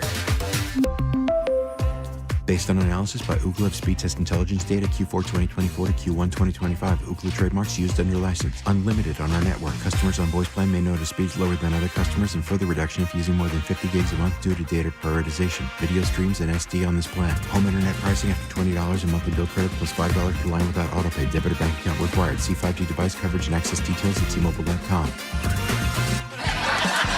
Don't miss comedian Matt Rife at Shoreline Amphitheater in Mountain View on October 19th. The show is almost sold out. Buy your tickets at livenation.com. For your chance to win tickets to the show, courtesy of Live Nation, visit 957thegame.com.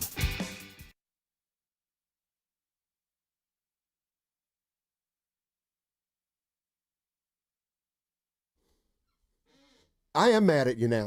I don't care. No, you will. Yay! Now, back to Steiny and Guru on 95.7 The Game. I forgot to tell you, we may unveil a new segment today. Let's do it. Letters from Harry. I ain't mad at it. They're really emails, but because it's already built in the show. Since I'm old and he's old, we'll say letters. So the hell with Harry. I have 2 emails from him. One about the Warriors and one about the Niners. All right. And again, they're going to once again show that he is not me. All right, I got you. Because he for all you out there that continue to think I'm him, keep in mind he thinks I'm soft on Kerr too. Oh, so on there you Kerr. go. Yeah, Steve Kerr. I mean, the dude's a made man. Yeah, I got my own complaint. I know he is. He was on with Willard and Grandy yesterday. Yes, he was, and we're going to get to a lot of that today. But here's how we're going to set up the season. Warriors at Lakers Tuesday, first regular season game. They have their last preseason game tonight at Chase against the Clippers. And Joe Lacob was on the TK show, and he spent a lot of time, Goo, talking about where he thinks the Warriors are right now. And here's where I want to start the shoe. Joe Lacob, where are we at? I mean, there's 2 ways to look at it. We're committed. This is a 2-year. I think Mike said it. Steve said it. Steph has said it. This is kind of a 2-year program for now. And hopefully we're still continuing to develop some players so that we're not high and dry at the end of 2 years, or maybe it's 1 year, maybe it's 3 years. I don't know. But we're, for the most part, we're kind of all in on these next 2 years. All right, there it is. That to me is the theme of the show, that they're all in for at least the next 2 years. But didn't we know that, especially with the Jimmy Butler trade? I think, what's funny is I think we all kind of thought it, but both Dunleavy and Lacob are kind of affirming it. Okay. But what they're also affirming is, to me, they're looking at a 2-year window, but they will be able to pivot at any juncture within that 2-year window if things start going sideways. That's where I believe the Warriors are. It's not a 2-year window if they don't get off to a good start the first, or let's say don't have a good first half of the year. Then I think they're going to have to ask some tough questions. But I do think for now, they're all in until and if something starts going sideways. But once that happens, then they're going to have to make another decision whether they want to stay all in or not. You know what? I'm not mad. I like it. I'm going Prince, R.I.P. to the great musician, Prince Rogers Nelson, but it's a sign of the times. But why I'm getting a bit melancholy when I hear that, Steiny, is we know this. What did I say to you a month ago? I'm not taking Steph for granted. And I know this is not his last year. But, boy, I can tell you this, Steiny, he's not playing 16 more. And to hear one of my great TV shows or one of my great teams that I've rooted for since the inception of Steph is in the next 3 to 4 or 5 years coming to an end. Like, I ate just hearing that, because that means, okay, the old cast is gone or they break up and now it's, the new. But with that said, on my bingo card, things going sideways comes with only one thing. It's not basketball related, it's health related. And what scares me about that, as you know and you all know, if it's basketball related, you can run your beautiful motion offense, set a screen, grab a rebound, hit a three, D up to combat that, the basketball part of it. But as far as the health partner, Father Time is undefeated. And I do just wonder, and everybody's different, with the ages of our guys that we're really, truly counting on, including Steph, how that battle goes. Because that's the only way, to me, it could get funky. I don't all the way agree with that. And again, this is the way I look at a season. I try to take best case scenario and worst. And best case is, this team probably can win 50 games if it stays healthy. But I've got to allow for everything. And one of the things, and you might be like, Steiny, you're crazy, but one of the things I have to allow for, if for only the reason that you said you're in a 2-year window, is believe it or not, I need to see that when this team is healthy, they're a really good team, believe it or not. I think there's a chance they could be relatively healthy and overachieve and be 1 or 2. But I also think there's a chance, Goo, they could be healthy, and maybe after 30 games we're saying, gosh, they're not as good as we thought. Wow, man. And then it's decision time. I appreciate you saying you could see the 1 or 2, because that's the side of the street I'm on. But, Steiny, I'm narrowing it down, and the fact that the P word today is pivot, I got to I'm not calling this player out. But if you tell me this Golden State Warrior team currently constructed would struggle or maybe just not have it, it starts and ends not with the chef, with Jimmy Butler. Because he was a godsend, even when he wasn't trying to be, with what he did to everybody, including the coaching staff and the fan base, to change it around. But if there's something different about how he attacks or approaches this season, even the post-game, the pregame pressers, Jimmy Butler has to be what he was half a season here, the full season. And I do wonder, is there any nugget or anything that leads you to believe if that answer could be yes, then you might be on to something? Yeah, he's got to have a good year. He's got to have a good 65 games at least. Man, he's the least he's got to do this year is kind of have a year, games played like he did in. Yeah. Like I don't know if he's capable of playing 70. I don't know if he wants to play 70. See, and that, can play 70. Boy. So, because I would take 65 now from all of them. Okay, and then what do you do for those? Well, okay. In theory, they're going to have 4 guys who miss about 20 games. And Kuminga would start all those 20 for me, Steiny. Do you think you have as good a chance of winning those games? I don't. That's the other thing.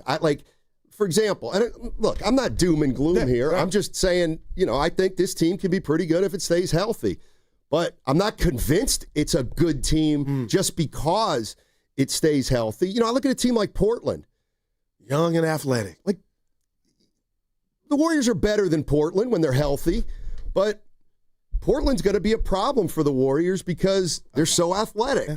And each team's going to have a challenge, and I think I said it before, there's going to be times when their age and experience really works for them, and I think there's going to be times when it works against them. Plain and simple. I love it.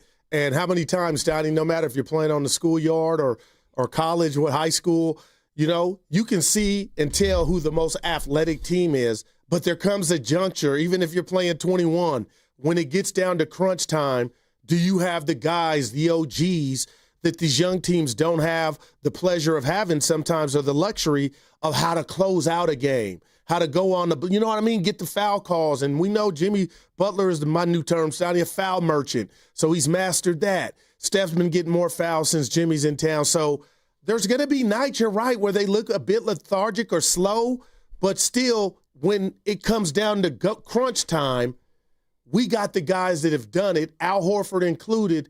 How much does that mean? A lot. If you can get deep into a game and have it be competitive, yeah, I like the Warriors' chances. But they're going to have to stay in games, and they're going to, I do think there are going to be times when the vets don't look great. Then it's going to be all the bench, and then if the bench can get you back into the game, the starters are going to have to come back and finish a game off. 888-957-9570 is the number. We're talking Warriors. Their season starts on Tuesday at the Los Angeles Lakers. Let me ask you this. Joe Lacob said this is a 2-year window. But what does that really mean? What do you think that really means, a 2-year window? Are they going 2 years all in, no matter how these seasons play out? What would that even look like? 888-957-9570. That segment was brought to you by Crystal Geyser Alpine Spring Water. What makes Crystal Geyser Alpine Spring Water different? We always bottle our Alpine Spring Water less than 1.5 miles from the spring source, and all our bottles are made with 50% recycled plastic from our own recycling plants. Crystal Geyser, bottled at the spring source. Natural disasters happen every year. Fires, hurricanes, tornadoes. And with that, your most important moments recorded on VHS, camcorder tapes, and 8mm could all be gone in an instant. Cherished moments like your wedding, baby's first steps, family trips to Yellowstone. Lost. Enter Legacy Box. Digitizing your old media with Legacy Box protects your irreplaceable memories from the threat of natural disaster by digitally preserving them onto thumb drive, DVD, or the cloud, so they're safe forever. Legacy Box is the safest and easiest way to preserve your past, which is why it's been trusted by over 1 million families. Send Legacy Box your home movies, photos, and film. Their team of trained professionals will do the rest right here in the U.S. For a limited time, Legacy Box is offering radio listeners an incredible 50% off. Go to legacybox.com/value and save 50% when you digitize your memories. That's legacybox.com/value. I joined the military for my kid and his mom. I miss my son a lot. One of the things with the military is tobacco, but I saw a lot of people try to deal with mental issues. Everyone's vaping constantly. After my first hit of a vape, I was hooked like that. Once I got back home from my deployment, I caught my son trying to hit my vape. That was it. I had to quit. Isaiah started vaping to try to deal with stress and quit because of his son. Learn how he and other Californians are rising above big tobacco at undo.org. Change is always happening. It's part of life. And when it comes to music, change is all around us. Songs are rewritten. Classics are remixed. Bands and artists come and go. Even our taste in music changes. Here at Xfinity, we know there's still good in keeping some things the same. That's why we want to do our part with a 5-year price guarantee on our internet. It means no matter what changes, you get 5 years of the most reliable Wi-Fi with our best equipment included for a price that stays exactly the same. Surprised? Life is full of them. One internet price, 5 years, guaranteed. Learn more at xfinity.com/deals. Restrictions apply. New residential customers only. Taxes and fees extra and subject to change. Most reliable Wi-Fi based on Open Signal Awards USA. Fixed Broadband Experience Report, August 2024. The following is an attorney advertisement. If you get sidelined by your workplace injury, the workers' compensation attorneys at Boxer and Gerson can help you get back in the game. Our team of skilled attorneys will fight by your side for the treatment and compensation you deserve. We care about justice for injured workers. That's what makes us Northern California's premier workers' comp law firm. Call Boxer and Gerson at 510-835-8870 or visit boxerlaw.com for a free consultation. Boxer and Gerson, your life is worth the fight. From Carriage House to glass aluminum doors, R&S Doors has a full line of commercial and residential garage doors and gates to suit anyone's taste and budget. Visit rsdoors.com. R&S Doors. Look for the red truck. Ready to get rid of that old car? Donate it to Cars for Kids. Call 1-877-CARS-FOR-KIDS to reach a friendly live agent. Donation is super easy and your car can be picked up as soon as tomorrow. Call now, 877-CARS-FOR-KIDS or go to carsforkids.com. That's cars with a K. We know there's a lot that can go on during one night of baseball. Long home runs, epic pitching performances, catches that defy space, time, and gravity. Climbing the wall, did he catch it? He did! But what if you could get all of that summarized in a quick, concise, and at least we think, funny podcast that's under 10 minutes?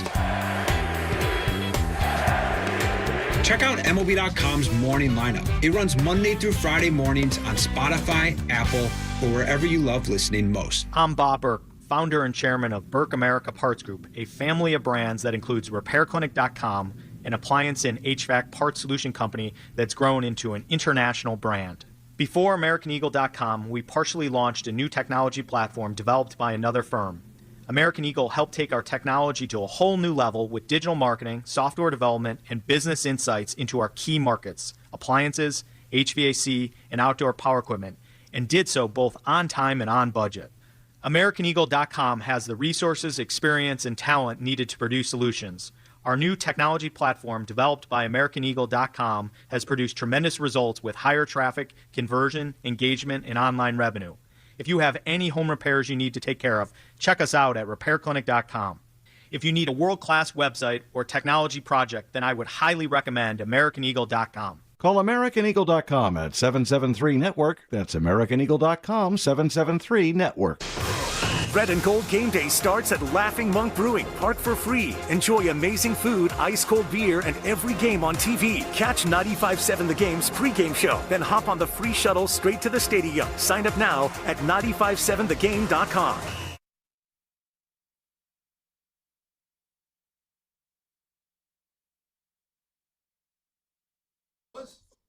So how much love do you need? We all need love, hey. I'm a scientist, and you guys aren't. Now, back to Steiny and Guru on 95.7 The Game. The BMOC didn't go out on the air. You're feeling yourself, so tell the people what you said. Well, you said to me, so did you send the video? Yeah. Broussard saying you were Larry Legend. Family knows how good I was. And your partner, you said you made her fall in love with you as she watched you hoop. I said, my man's incredible. Dude. D3, Evan. She wasn't the only woman who fell in love with me after she saw me play basketball. Oh, man. She was the lucky one.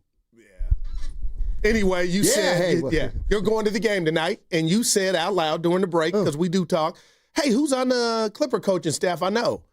Jason Powell. Been the trainer for the Clippers. I got to give him love from Oakland since 1999. Used to hoop with him at Merritt College.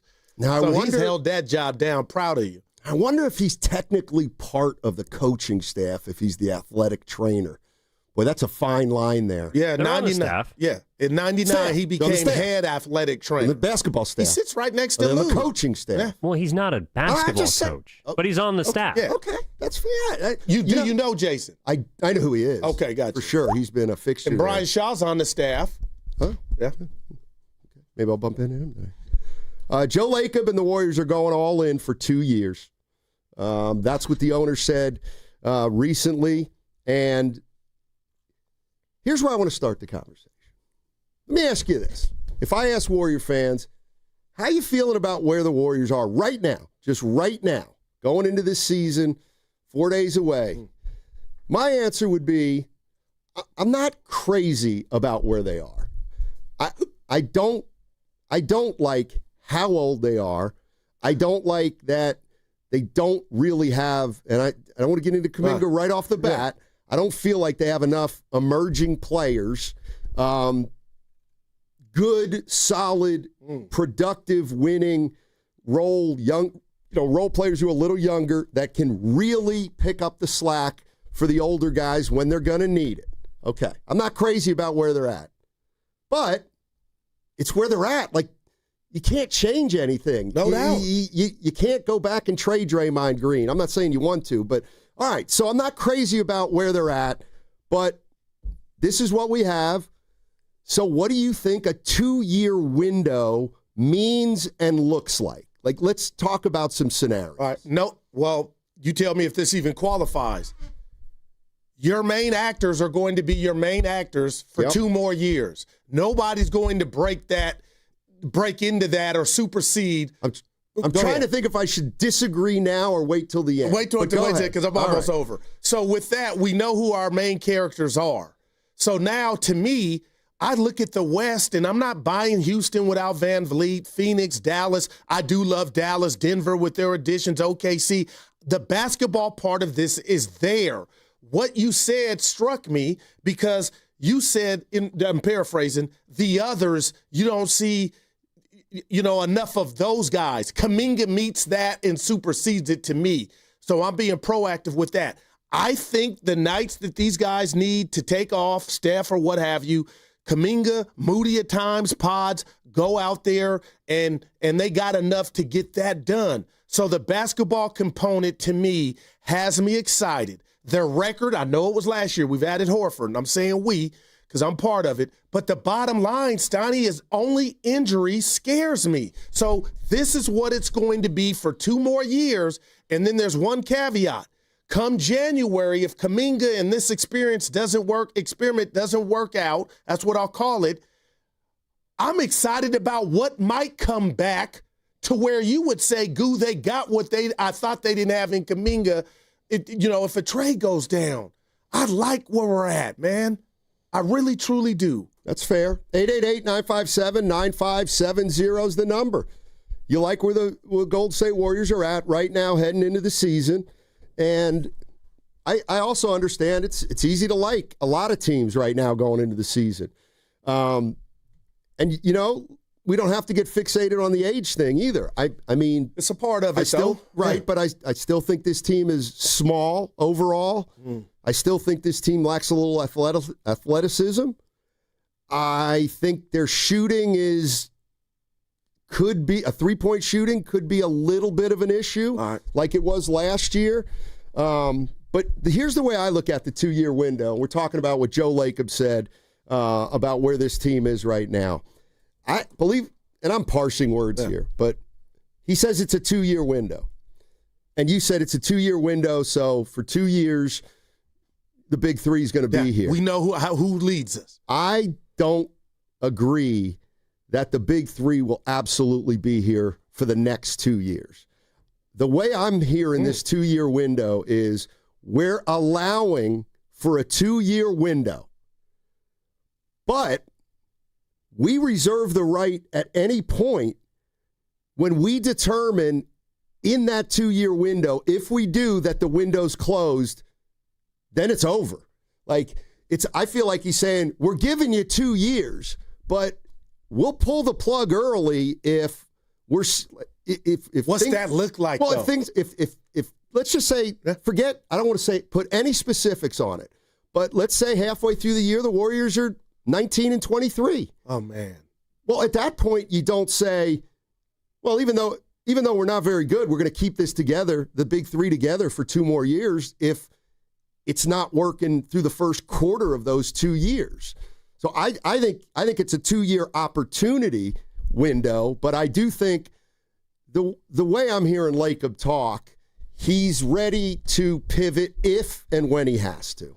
It's just a matter of what that would look like. But would you admit, though, Steiny, that is the Titanic? Like I remember in your records, 19-23. That's a disaster. It's kind of what they were last year. Weren't they 20? Yeah, but without Jimmy. Yeah, it was bad. I was panicked. Okay. So I just expect the basketball component of this will not allow them to be that bad. This is also something I've said, and people question it, but sometimes guys do get old in a hurry. Wow. And the Warriors have 4 guys, and if one of them looks old in a hurry, then that may change things. But here's Joe Lacob. Something just moved here. Yeah, while you look, Austin asked me a question in San Jose. Guru, what other dub youngsters are tradable by any value outside of Kuminga? Oh, real quick, Steiny, Austin, none. That's your guy. That's your trade bait. And I'm hoping it doesn't go down that road, Austin, but point taken, there are no youngsters that the Warriors could move that would get you any value, or I don't think, teams would be lined up to get outside of JK. He's your trump card. Yeah. If need be. But, the other thing, I want to hear this cut from Joe Lacob because we also got to get into the way the contracts are set up right now. But here's Lacob talking about the future. So, there's 2 ways to look at it. We're committed. This is a 2-year. I think Mike said it. Steve said it. Steph has said it. This is kind of a 2-year program for now. And hopefully we're still continuing to develop some players so that we're not high and dry at the end of 2 years, or maybe it's 1 year, maybe it's 3 years. I don't know. But we're, for the most part, we're kind of all in on these next 2 years. And I think that's the way we're thinking about it. And we'll have to see a year or 2 out what develops in terms of where we're really sitting for that point going forward. There's no replacing a Steph Curry, for instance, overnight. We all know that. That just doesn't happen. So, at some point, there's probably going to be some rebuild of sorts. First time he's ever said rebuild? Is that the first time Joe Lacob's ever uttered that? And Steiny, it's like, I know it's raining. You don't got to tell me. I can feel the drops. And I don't need Joe to reframe, and not that he has using that word, but he knows what time it is. This will be a hell of a project to try to, put back together new infrastructure. And first, you got to start by getting players. But as far as who's on this team outside of Kuminga now, I don't know why Austin has me thinking, Steiny, you don't have that guy. And Jonathan Kuminga is the closest thing to it. That's a whole nother story. But I love Joe Lacob for saying to hell, not with the future, but we're focused on these next two, trying to get number 5 or closest to it as possible, because that's what you signed up for when you brought Jimmy Butler in, along with Steph and Al Horford. That was a signal of, I can't think past, I get a headache thinking past 24 months with this team. So he said it's a 2-year program for now. And he also said, hope we need to keep developing guys so we're not high and dry. And I'm assuming that's obviously the younger players. Right. Okay, so it looks like it's going to be heavy on the veterans, but not too heavy so that the bench doesn't. The bench is going to get a lot of time because apparently you've got to develop the bench. But is Steve Kerr going to be willing to do that? I think that's up in the air, and that's why he's at the status that he's at. And if I were to ask you on this Friday, Steiny, before football Sunday night with the Falcons and Niners, I don't know why I added that. Do you think it's Steve's decision, or do you think the ownership is like, we'll revisit this? If I were to ask you, why do you think it is where it's at now? Is because a guy like me thinks Steve can do whatever he wants, and he probably told them, as he said as much, let's just see how it goes. Yeah, and we'll get into some of that sound with Kerr and Willard and Dibs yesterday, because there is also the question about if it's a 2-year program. That's why, just from my point of view, yes, it's a 2-year program for now. So that tells me that they could stop believing it's a 2-year program at any point, and at the moment they don't think the window is open, then there's no need for Kerr to be here. And maybe he wouldn't even want to be I'm here. Sure he wouldn't. Now, Steph Curry has indicated he doesn't want to play for anybody but Steve Kerr. Now, am I wrong? The way he said that, I took it as he wouldn't want to, but he would. Of course. He'd handle it the same way that he handled Mark Jackson to Steve Kerr. Remember, Jordan said, field goals, I'm done. And Steph Curry liked Mark Jackson, and he liked Steve Kerr, and I have no issue thinking that, Curry might not want to play for another coach, but I can't imagine Curry making a huge fight on it because he could get talked into the next guy, whoever it is. Can I randomly give you a player that I'm excited about, and you just tell me on the Steiny computer or metric what it spits out that I think we're going to see more of than anybody thinks? Who? Will Richard. Okay. There's just something about him. Steiny, his body type, the way that I think he plays and what I'm seeing, like, dude's got a motor. And you're like, oh, good, they all do. But there's just something about Will Richard that I'm thinking, could he carve out a niche? For who? Who does he play over? I mean, that's up to the coach, Steiny, but that could vary. Yeah, it could be Gary Payton II. It could be the Pods. I don't know, but I'm watching what he brings, and I can't put my finger on it, but it's like he brings something. I'm like, oh, he might not be chained to the bench. You're listening to 95.7 The Game, KGMZ FM and HD1 San Francisco, and Odyssey Sports Station, in the home of the Warriors and Valkyries. Always live on the free Odyssey app, coming to you live from the Laughing Monk Studios. Laughing Monk, righteously brewed in San Francisco. I had to get that out. Yeah, I got you. Watch him tonight. You'll be there tonight. I hear you. I wish nothing but the best for Will Richard. Yeah. I don't know if he's going to impact winning or losing. You can say it. This year. I'm not going to say he stinks. That'd be unfair. I haven't seen him. He's the 15th man. So that means he's probably not going to I didn't like that, uniform. Evan, but it's not Santa Cruz for sure. Yeah. Currently. Who thought Pods was going to do what he did? Pods was drafted 19th. Yeah. This guy's a second-round pick. But Post was a second-round pick. Just keep an eye on Will Richard. No, I'm not going to until he does something. When it can. Of course, I'll keep an eye on him, but we're talking about big boys. But you didn't answer my question about Kerr. You think it's his decision or the ownership? saying, I think it's his decision. Yeah, I think he's earned that. You would think. I don't think he wants to commit next year. And why? Because there's uncertainty. Do you think he would coach somewhere? Like, let's say if he had a chance to coach for the Spurs. Yes, of course he would. You think that would be intriguing? I think so. Would it be intriguing? Yeah. It's hard for me to. How could I sit here and say San Antonio's not intriguing? I mean, that team could be a monster, no doubt. monster problem for a lot of teams. Let's go to we'll go to Caleb. Caleb's in Newark. Man. What's up, man? How you doing, Caleb? What up? It's Friday. Yes, sir. Yes, it is. Yeah. I heard you guys, this isn't a payday Friday, though. No. Thanks for reminding us. You don't have to ask that again. Yeah, that's unfortunate. I actually got paid yesterday. But look, before I jump into my Warriors point, Steiny Guru, man, I got to get you guys on my podcast, man. We got to talk some sports. All right, I think Guru will do that. No, I have a fee now, Caleb. I got you, Guru. I'm gonna send you the information. All right, hit you up on X, you know man. it's for free, baby. All right. Steiny too. But, we'll see. Look, we're not there yet.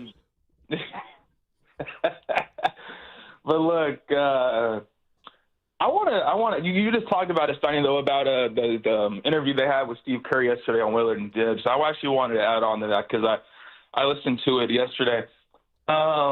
Steve Kerr is saying that this is the best the roster has looked in the last couple of years. I'm not shocked he said that. One, because you just overall look at the team, there's a clear direction of where they're headed. Like, you know, this is the last couple of years. That's one. And the fact that you look at the personnel that they have on their team, it just fits better. There's more spacing. Obviously now bringing in Jimmy, there's another guy that gives them another who can create for himself and for others. Like, and he's good defensively. And then some of the guys that they brought in last year and bringing back DeAnthony Melton, bringing in Seth Curry, who can space. Yeah, appreciate you running down. Appreciate you running down all their transactions, Caleb. Thanks. Steiny, why you gotta do that, man? I got it for 4 hours, Caleb. Imagine if you were me, baby. Hey, you know what? Hey, all I'm gonna say now, man, is the Warriors look all right, man. All right, man. I agree, Caleb. I think they do look all right. You said, but it's early. They haven't played yet.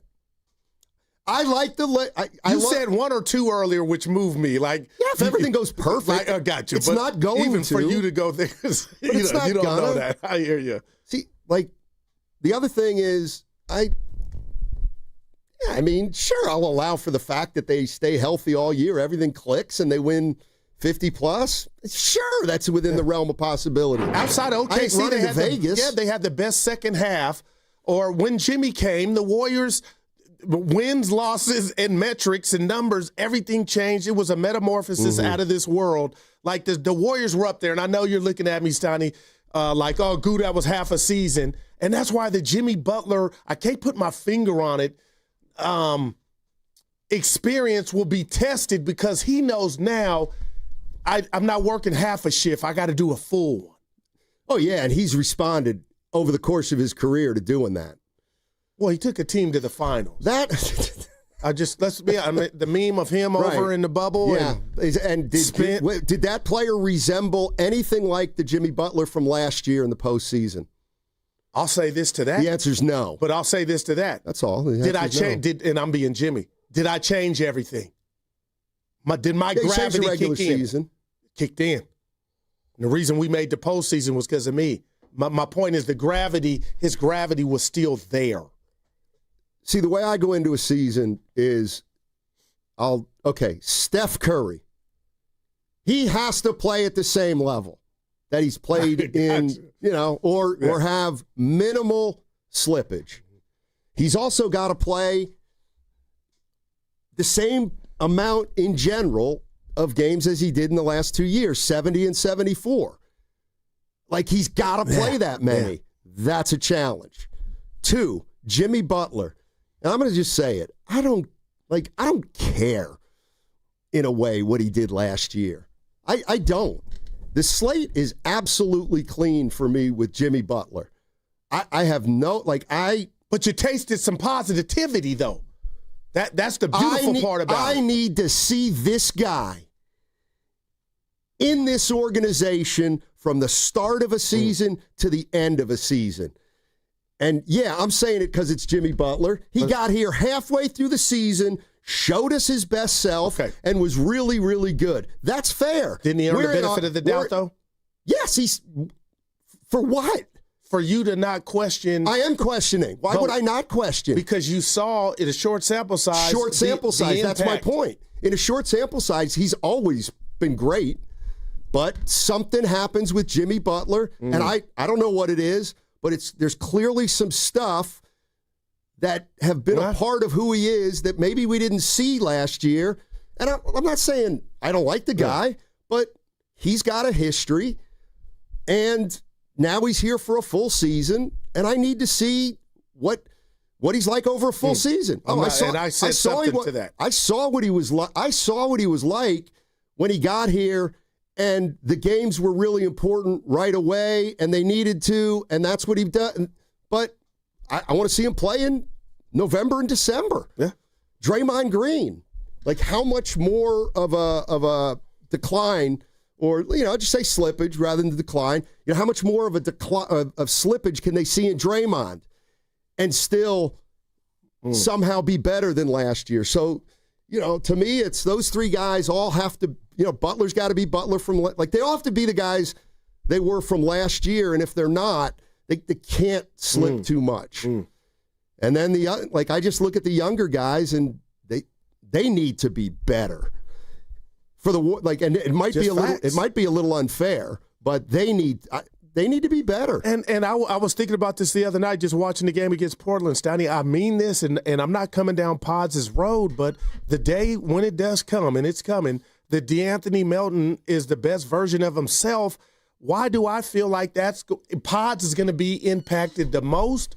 Or do you look at me, or do you think when I hear that, no, there's another way to finesse it? Why do you just go with Pods? But I go with Pods because he handles the things that Melton did last year, Steiny, for the short time. I mean, we were like, oh, this is a seamless, perfect fit. But I'm looking at this roster, and I'm like, maybe he cuts into Pods minutes. Good. That means he's better than Pods. Like that. I mean, we know that when healthy he is. Maybe. They like Pods. The Warriors do like Pods. And I guess we're going to see, and you like Melton when he's healthy.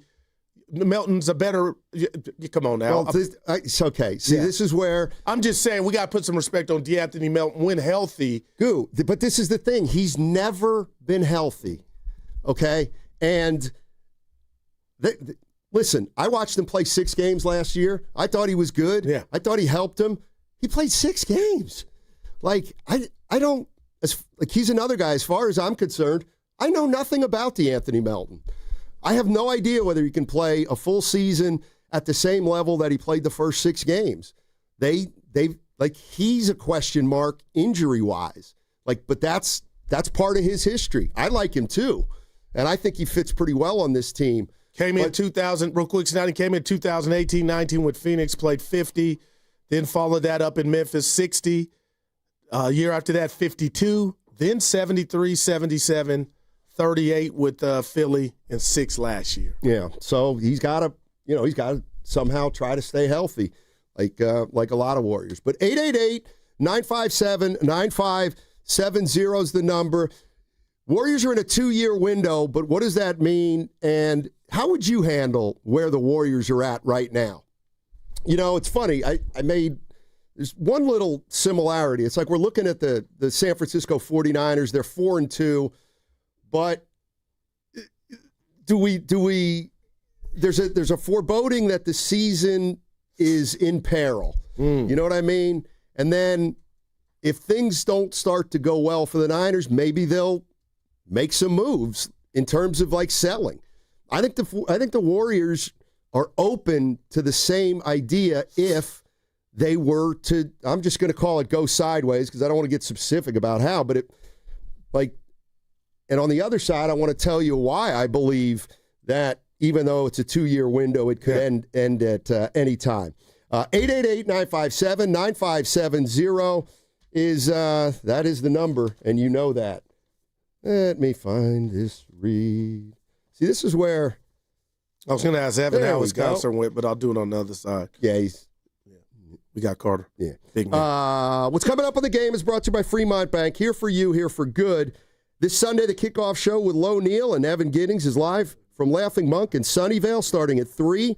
They'll have all the early games on, and the beer garden will be rocking. They have a DJ. Bartender's going to be serving Gold Bar whiskey specials. And if you're going to the game, the shuttle, I believe, is full. But I'm going to double-check that. And let me double-check that as we head into break. It all starts on Tuesday. Your Golden State Warriors open the season against the Lakers. Curry gets an open three. Look, it's on the way. Tie game! Tie game! It's a full season of Jimmy Butler with Steph Curry and Draymond Green. Back cut Butler. Layup is good and a foul! He got fouled by Dunn! Warriors-Lakers. Tuesday night at 7. Pre-game starts at 6. And you can hear every second right here. The home of every Warriors game, 95.7 The Game. Hi, I'm Lacey, your friend and jeweler at Shane Company. And yes, I'm actually a jeweler.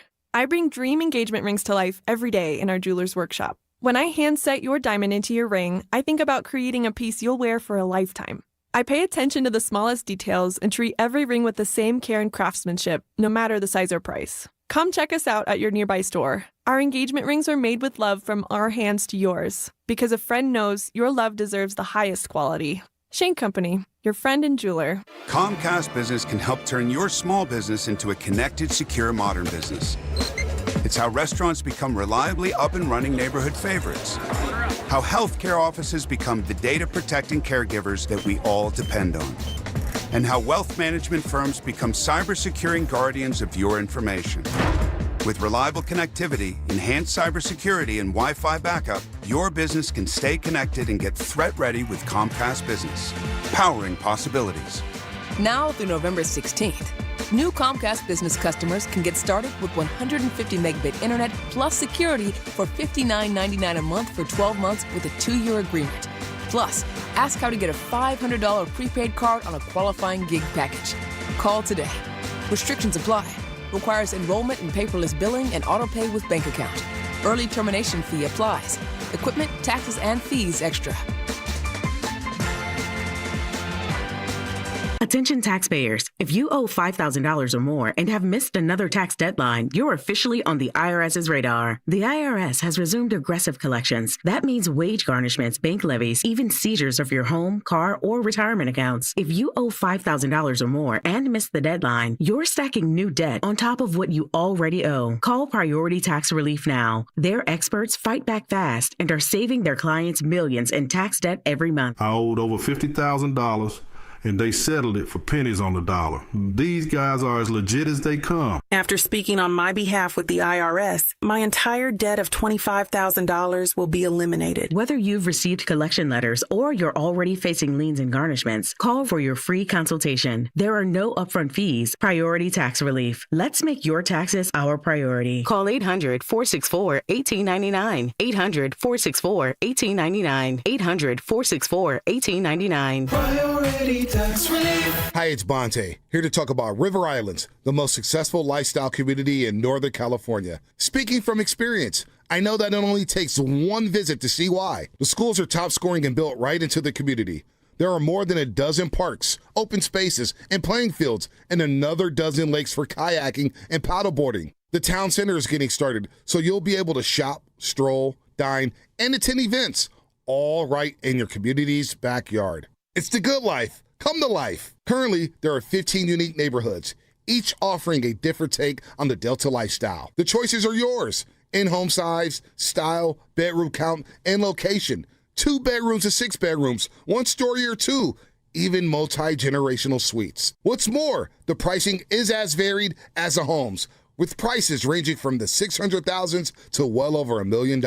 Start your tour today at riverislands.com. That's riverislands.com. Isn't it time for you to discover the islands? Calling all basketball fans. Make your game day experience unforgettable with a stay at Hotel Via, just steps away from the action. Enjoy chic accommodations, stunning rooftop views and the ultimate convenience for catching all the action. Skip the traffic and relax in style before and after the game. Whether you're celebrating a big win or just want a perfect night out in San Francisco, Hotel Via is your MVP choice. Book now at hotelviasf.com and make your game day a slam dunk at Hotel Via. Looking for more than just a paycheck? Consider a career at Alameda County and make a real difference. Enjoy career growth, flexible schedules, and superior retirement plans. Apply today at acjobs.org. That's acjobs.org. Alameda County, our community, your purpose. I spent 14 years in foster care, mostly in group homes. I slept in a lot of different rooms, but none of them really felt like mine. There are more than 100,000 children in foster care waiting to be adopted. The Dave Thomas Foundation for Adoption is working to help find them a permanent home. Now I have my own room, a place that's mine, and a family who loves and supports me. If you have room in your home or your heart, see how you can help at davethomasfoundation.org. This is the story of the one. As a maintenance supervisor at a manufacturing facility, he knows keeping the line up and running is a top priority. That's why he chooses Grainger. Because when a drive belt gets damaged, Grainger makes it easy to find the exact specs for the replacement product he needs. And next day delivery helps ensure he'll have everything in place and running like clockwork. Call 1-800-GRAINGER, click Grainger.com, or just stop by. Grainger, for the ones who get it done. Febreze. It's a classic odor tale. You fried fish for dinner, cleaned up, but the smell is still in the house. And the neighbors are coming over for game night. They're on their way. And then you spray Febreze Air Mist. Febreze Air starts working instantly to fight even your toughest odors, so you go from fish to fresh like that. Now all you have to worry about is Pam cheating at charades. Breathe happy, Febreze, la la la la la. Nationwide is so much more than a great insurance company. They're one of America's largest financial services companies. Like how I'm more than just Peyton Manning. I'm also motivating Manning. When I say insurance, you say financial services. Insurance. Financial services. Insurance. Financial services. Now when I say nationwide, you say is both. Nationwide. Is both. Nationwide. Is both. For your insurance and financial needs, Nationwide is on your side. Nationwide Investment Services Corporation, member FINRA, Columbus, Ohio. Don't miss comedian Matt Rife at Shoreline Amphitheater in Mountain View on October 19th. The show is almost sold out. Buy your tickets at livenation.com. For your chance to win tickets to the show, courtesy of Live Nation, visit 957thegame.com.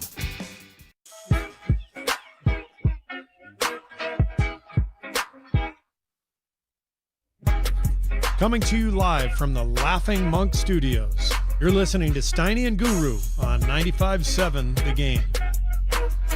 All right, thanks, Steve. Appreciate that. And Warriors season starts on Tuesday. Last preseason game tonight against the LA Clippers. And Evan. E-Dog. We'd like to ask you a question. We're talking about you while you're gone. As our resident youngster. One of the things I enjoy as I get older is keeping up with what the young folk are doing. And you saw Chance the Rapper last night at the Masonic Auditorium. How was the show? It was great. La Russell opened for him. Vallejo's own. Yep. I literally walked in and he was already in the crowd doing his song. Wow. Chance did not go in the crowd, but I can confirm, Steiny, that he is indeed a rapper. Nice. A lot of Like you had a spoken good word, time. A lot of spoken word. If you would rank, I got to tell you, if I were to set up Mount Venue-more, but only in San Francisco, I think the Masonic is on the Mount Rushmore of venues. I think the Warfield's got to be there. I think Masonic's got to be there. Fillmore's got to be there. Bill Graham's pretty good. Bill Graham throwback. I think that might be it. I mean, I've never seen like orchestra. What about Great American Music Hall? I forgot about that one. There's a few spots. There's a few spots around the city, but Masonic, there's no bad seat in the house. No, Masonic's incredible. How long did he perform, E? Until they said he had to leave. Wow. 11 o'clock. Don't There tell the it boss is. that, though. No, that's an early night for you. We know you are pro. Yeah, we got 7 hours last night. You ought to be fresh as a daisy. Got to rally. So the Warriors, Joe Lacob says they're in a 2-year window. And as he talked about being in a 2-year window, he also said, it could be 1, could be 3. See how it goes. Yeah. But he's right. It could be 1 or 3. And here's the thing. Have you looked at the Warriors' salary situation? I have not. Because we can gain a ton of clues about what they're thinking from where they are with their salary cap situation. And what's falling off. They have this year and next year, they're essentially, no factor. They've got a lot of guys on the payroll. But the following year, 2 years from now, they actually only have $10 million committed in salary, but it's probably $23 million because Buddy Hield has a player option. My point is, even then, is 2 years from now, the Warriors have virtually nobody under contract, and that's the way they want it. Yeah, I got it. And that's why, hey, you think, John, that's why that right now, maybe things will change. But right now, Jonathan Kuminga is not in the Warriors' long-term future. They don't want him, or they didn't want him this offseason to be part of the future because they want to save that and remain flexible. And Kuminga didn't fit that timetable. Yeah, and who knows what Jokic's availability is or Giannis. But I get it. That's the ultimate do-over. But in any of that, Steiny, is there any scenario, and I know nobody wants to hear this, but I just had the thought because I'm chef all day, Steph Curry. I just don't see this thing going so bad to where Steph says, okay, I have no chance to win it here. Maybe I go play for another team. Has that crossed your mind? Well, I do think my word's going to be sideways. Because that way I don't have to get into specifics about what could or couldn't happen. A whole myriad of things could happen. But, yeah, I think if halfway through the year things are, quote-unquote, sideways, then you call Steph in and say, what do you think? But again, and I just keep saying this, right now on paper, they're too good, barring injury, for anything basketball. Games played on the hardwood. No doubt, and it was played last year, and look what they did. Beat a young, frisky Houston Rocket team. You don't allow for the fact that they could be, let's say you don't allow for a fact that all the big four, let's just say, play 65 games. So they all miss 17 games. Do you allow for the possibility that even if that happens, they might not be as good as they think? No, I just don't. I think it's possible. All right. I don't, Steiny. I just really don't. And I think this team, more than any, is so sick and tired playing these damn playing games that this is another outlet, adding Horford or whomever, to where, you know what, this is going to be the year, not 2022 where you shocked the world, but you came out on fire and you avoid the play-in. But, Steiny, just think about the breadcrumbs of the playing Sacramento in the play. Like, they are so sick and tired. I think they're going to use this season, and they're going to be smart about it to where if those days are past us. Steiny, you're right. Laker might be right. We're 2 years, and this thing might be over. But, damn it, those days of us playing in the play-in are over. And that's why I think they're going to, and they always have or tried, but now you got the nucleus to where on paper you got some pros, and I'm being proactive across the board. And if these youngsters take the next step and can hold it down, I mean, there's no reason the Warriors are anything lower than a 4th or 5th seed.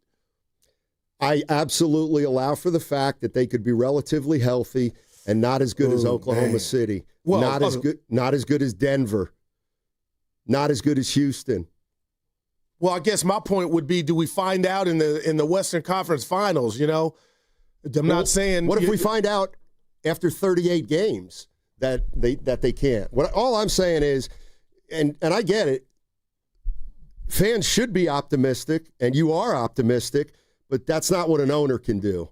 And Joe Lacob has put together a roster that he likes this year with a salary structure that is going to allow the Warriors to pivot if they need. So it's truly the end for him if you're right and he's thinking that way, and I get it, he has nobody on the books. Like, he's looking for his new Steph, his new Dre. That's exactly. And it may be the old Steph that he gives it another contract to in 2027, 2028. I'm just saying that. But even then, that wouldn't be your future.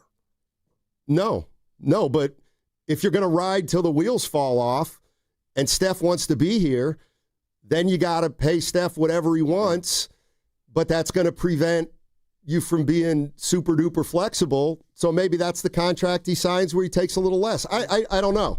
But, I think anything and everything is on the table this year with the Golden State Warriors, depending on how they do. Yeah. Real quick here, Steiny, in the chat, Flamethrower, and I don't know if he's trolling.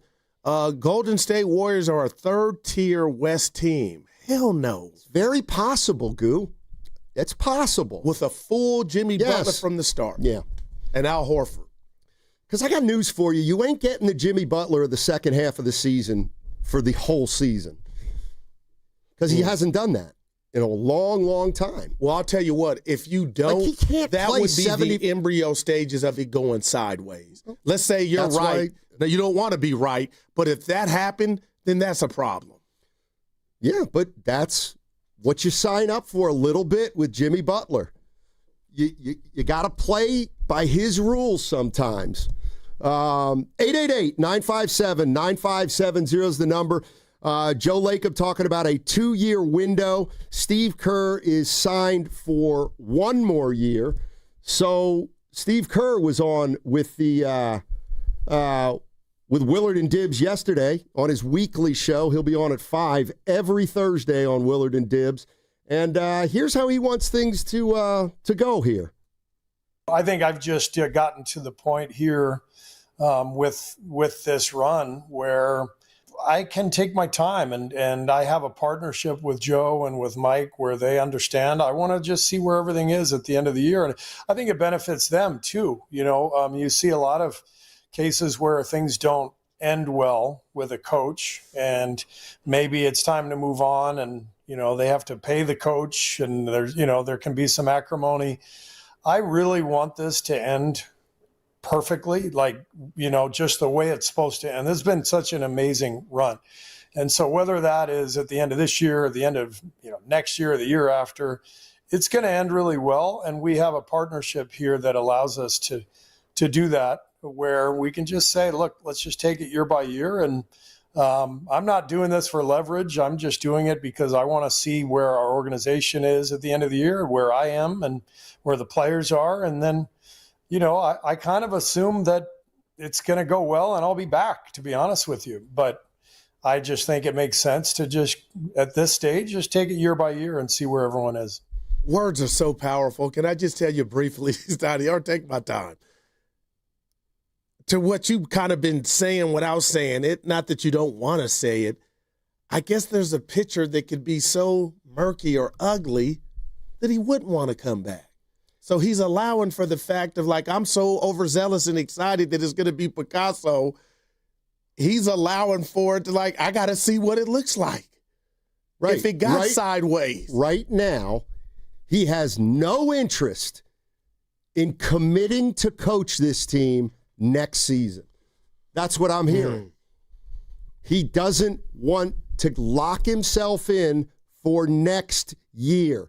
And if that doesn't tell you that even he thinks while there's a window, there's still uncertainty, I don't know what to tell you. I just don't know what to tell you. He's allowing for the fact that the Warriors could come off this 2-year plan in 1 year, and he's not the right coach for this team. Now, to be honest, we were here a couple years ago, and he did the same exact thing and came back. So we could have said that then. Right. And we would have read the tea leaves wrong, or maybe the pitcher. But the year better be going well, or he ain't going to do it. Well, he was high. He's high on this roster.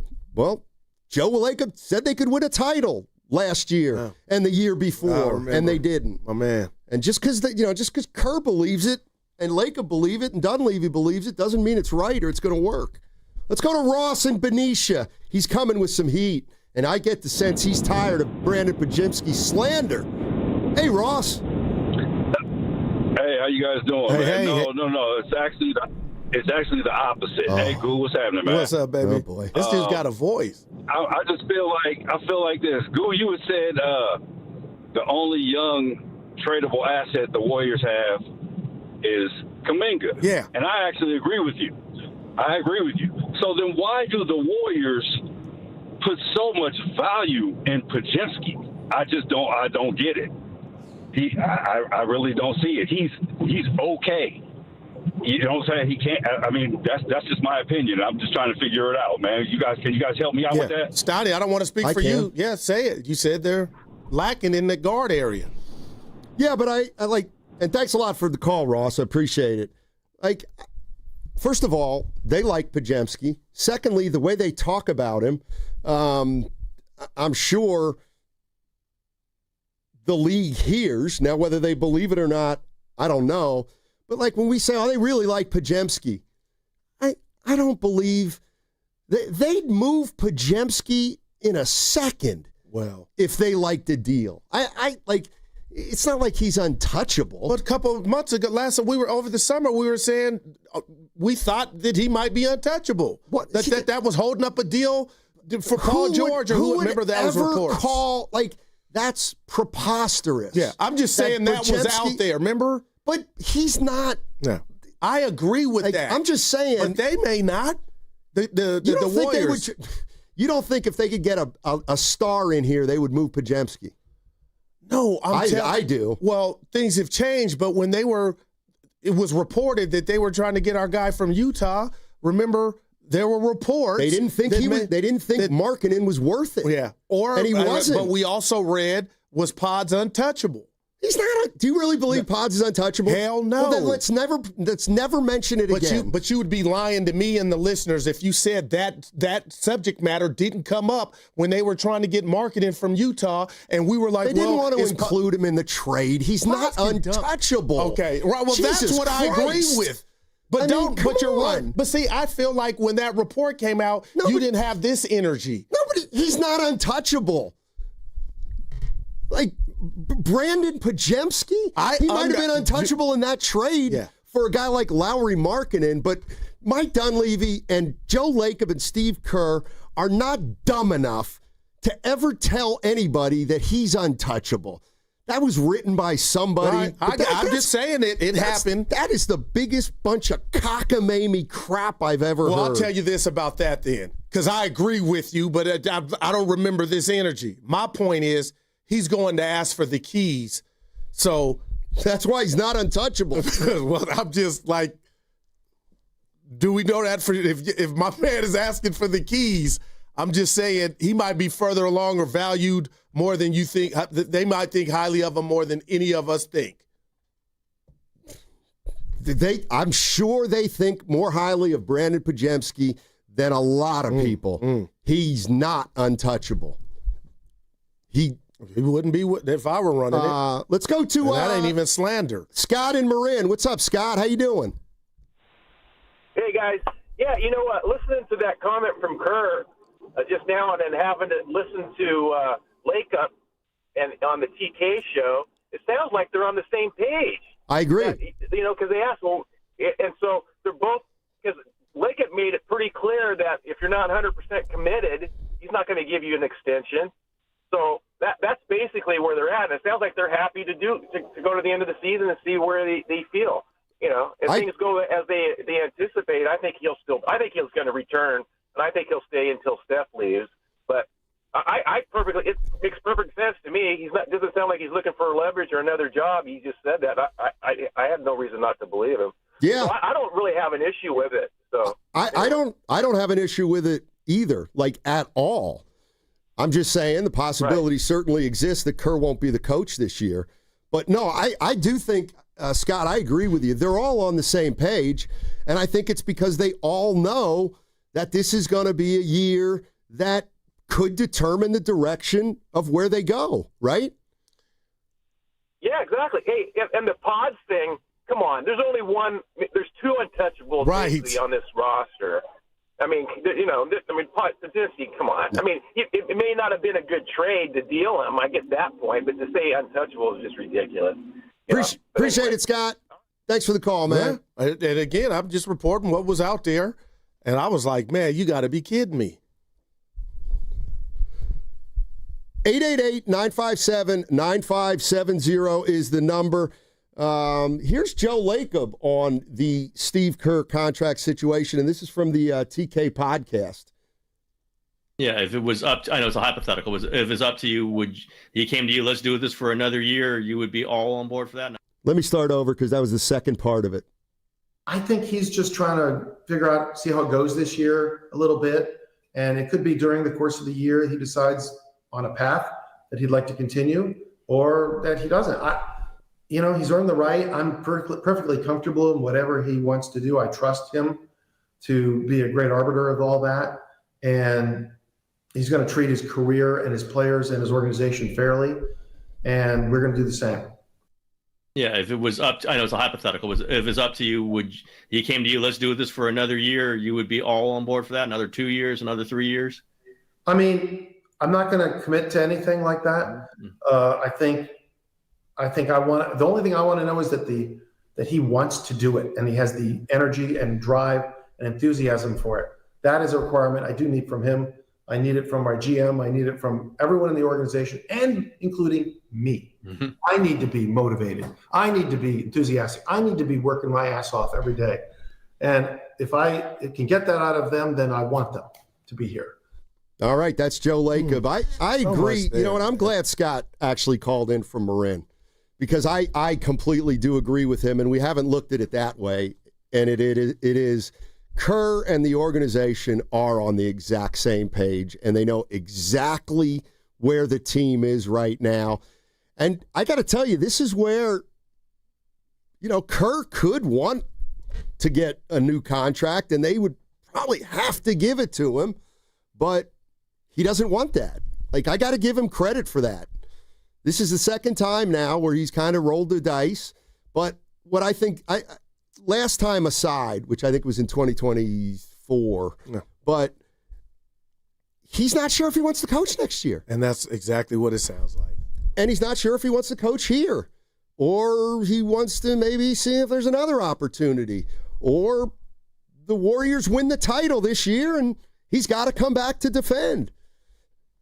I think everything's on the table. They all know it, and they're all okay with it because they know. This is what they know. Things change dramatically in sports in so many ways. You never know how anything plays out. Like I said, I'm not sitting here saying, using this for leverage, like I'm going to go somewhere else. And, this is just about, I'm 60 years old. I've been here. I will have been here 12 years. There's going to be a next era to this thing. And at that point, I'm very sure that they're going to, Joe and Mike, should bring somebody new in and get it, get a new face, new blood, all of that. Hopefully that's not for 2 or 3 years and I'm here during that whole run. And that's kind of what I expect, but like I said, this allows us to just play it out and see what happens. He's too old. God, he could run for office, man. That's just wow. Maybe it's interesting as a 61-year-old, but 12 years. I don't think I could relate to anything more than that. Wow. He's winding down. He's got 1 year left. And he's thinking about, should I do it a little more? Should I shut it down? When I shut it down, we'll just get somebody new. How old do we look like? How old do we look like? He talked about the team. It's about how old you feel. Because last Friday, you don't remember, we had Mike Dunleavy on, and you asked him about the Kerr contract, and he basically said, too, during our interview, Stoney, that it basically was up to Steve. Yeah. Yeah, I believe it is. But now I feel like Steve, if he were in my chair and you asked him, what do you expect this year? There is a part of him that would say something to the effect of, and I don't agree, it could go sideways. What could happen this year for Steve to be like, man, that it took all of it out of me. It's just I'm done here. Maybe a year like when Draymond punched Poole. I mean, sometimes I feel like we got to acknowledge that sometimes things may not go perfectly. Here's the other thing. I think Steve's smart enough to he doesn't want a 3-year extension. Okay. But if he were to ask for a 3-year extension, I think Lacob would be saying, I think he'd say no. But Steve's not going to do that because he also doesn't want to commit for 3 years because we're at the end of Steph and Butler and those guys. So, but if it were perfect, Steiny, those guys still got 1 or 2 or 3 more years left. Steph Curry, but you can't count on that. And the fact that this is the make or break year to determine whether or not Kerr comes back and how he feels, to me, is a clear sign that they are allowing for the fact that maybe they're not going to be good next year. All right, 888-957-9570 is the number. I got 3 questions here on the Boxer and Gerson work injury attorneys text line that they want us to answer. Goo, we'll do that on the other side. Steve Kerr, yeah, he's fine. He doesn't want to commit to next year, and the Warriors probably don't want to commit to anything longer than that anyway. I agree. The silver lining is they definitely are on the same page in terms of that. 888-957-9570. Hey, head on over to YouTube and Twitch to see Steiny and Goo by searching 957. And while you're there, download and subscribe for all our great content at 957 The Game. There's nothing like when you get that part from eBay and it just fits. Yeah, the first time. So you can do less of this and get right back to more of this. At eBay, you'll find all the parts you need, guaranteed to fit, at prices you'll love. Sounds good, doesn't it? eBay, things people love. Eligible items only. Exclusions apply. You need parts? O'Reilly has parts. Get 1 free set of brake pads when you buy 2 brake rotors. Upgrade to Brake Best Select pads for just $10. Or upgrade to Brake Best Select Pro or Import Direct pads for just $20. Product availability. Just one part that makes O'Reilly stand apart. Restrictions apply. See store for details. O'Reilly Auto Parts. You hear that? That's the sound of your business losing money. Legacy phone systems weren't built for today's teams. Quo, formerly OpenPhone, gives your business a smarter way to stay connected. Quo lets you manage calls, texts, voicemail, and contacts all in one place so that you can deliver a seamless customer experience from ring to...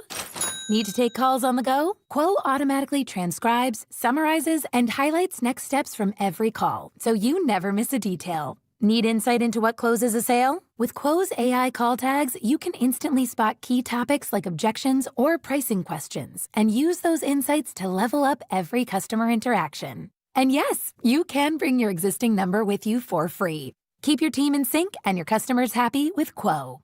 Quo. No missed calls, no missed customers. Try Quo for free at quo.com/sports and get 20% off your first 6 months. That's quo.com/sports. QUO.com/sports. This is the story of the one. As a maintenance supervisor at a manufacturing facility, he knows keeping the line up and running is a top priority. That's why he chooses Grainger. Because when a drive belt gets damaged, Grainger makes it easy to find the exact specs for the replacement product he needs. And next day delivery helps ensure he'll have everything in place and running like clockwork. Call 1-800-GRAINGER, click Grainger.com, or just stop by. Grainger, for the ones who get it done. Celebrating 40 years with extraordinary rewards. Since our humble beginnings, we've believed in setting the standard for luxury, entertainment, and hospitality. This year, we invite you to be part of a defining moment in our story. Join us as we celebrate 4 decades of excellence and experience the unparalleled luxury that has made us a legend. Indulge in the extraordinary. Be part of our legacy. Cash in at Cache Creek Casino Resort. Jumpstart MD is your Bay Area expert in weight loss and hormone care. And October is Menopause Awareness Month. Let's be real, one size fits all doesn't work. That's why Jumpstart MD created a personalized program that combines weight loss and hormone optimization, all for one low price. Even better, you'll save $200 this month when you choose the plan that fits your life. With 13 Bay Area locations and online visits, expert support is always within reach. Call 855-JUMPSTART or visit jumpstartmd.com to reclaim your energy, your balance, and your confidence. confidence. Dubs fans, it's time to score big at Cordelia RV Center. Every new 2025 RV must go before year's end with deals you won't see again. Don't wait. Hit the road in style and save thousands. Located at 680 and I-80 in Fairfield or online at CordeliaRV.com. When your name's on the paint job, your primer better hold up. Painters trust Kills primers for serious adhesion, stain blocking, and a finish that lasts. Now, the full lineup is only at the one place pros rely on. Need it fast? Get same-day or next-day delivery. Or order online and pick it up in-store. Kills primers, exclusively at the Home Depot. If you're a pro, you know. Every morning, we rise and shine, make breakfast, and brush away the night's rest. These routines help us start the day off right. Nature-Made vitamins are a simple step in that daily care regimen. Multivitamins with daily essentials, clinically studied probiotics for gut health support, magnesium to help relax the body. Nature-Made is made to care for you every day. These statements have not been evaluated by the Food and Drug Administration. These products are not intended to diagnose, treat, cure, or prevent any disease. In Oakland today, fog, then sun with a high of 73 degrees. Weather brought to you by Robert Half. Our recruiters' expertise and award-winning AI will find you the skilled candidates you want. At Robert Half, we know talent. Visit roberthalf.com/talent today.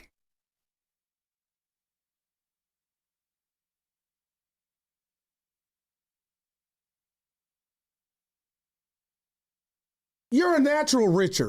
I was wrong. Now, back to Steiny and Guru on 95.7 The Game. All right, let's have a little fun. My guy, Dylan Moe, on the Boxer and Gerson Work Injury Attorneys text line, has 3 questions for us, Goo. All right. And damn, each of us will answer them, and if anybody thinks they're good enough questions, they can jump in too. All right, you ready? Number 1. Steiny and Goo, do you think the Warriors got better this year? I do.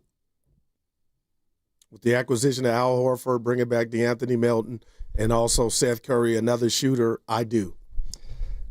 I think they got better on paper, no doubt. So that'd be a yes.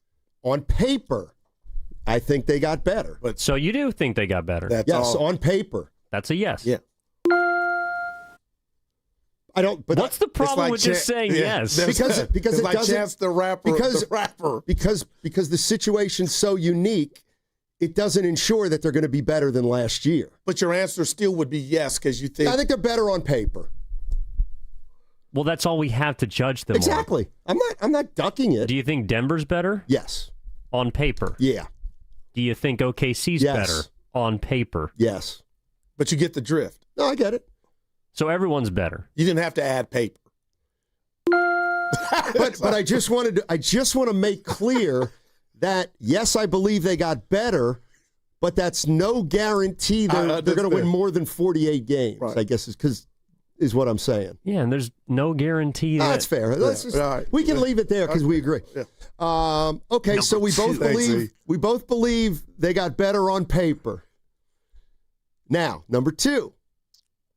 Let's say Kuminga plays the way Kerr wants him to play and plays it well. What's their ceiling? Western Conference Finals. Okay.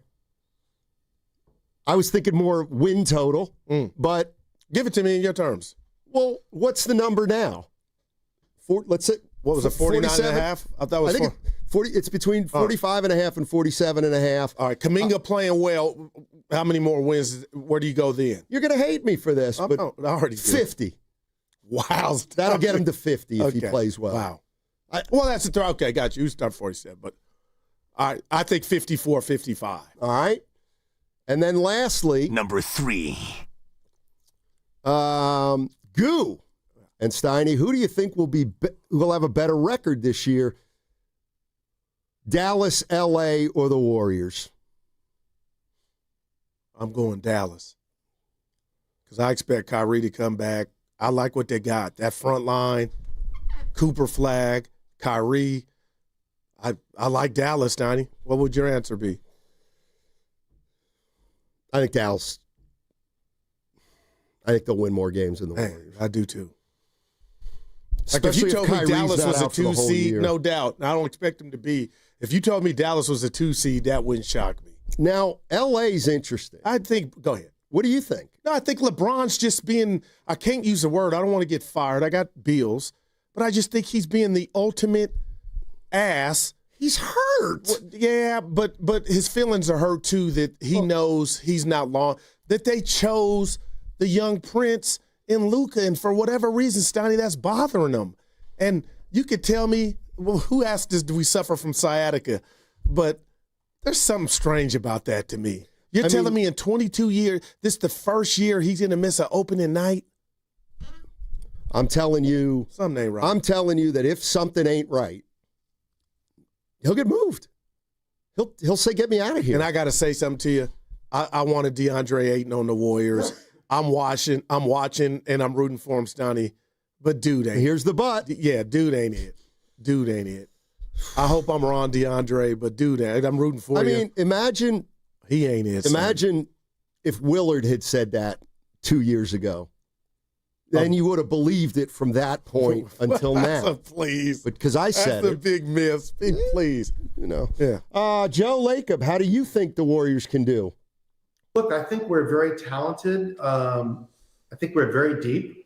I think we have something that we haven't had, which is 2 stretch 5s. So I think you add that to the mix. That's a positive. Steph still looks great.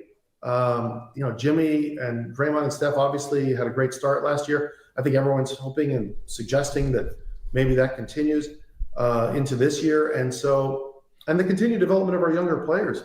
So you look at all those things, and I think we have the potential to be quite good.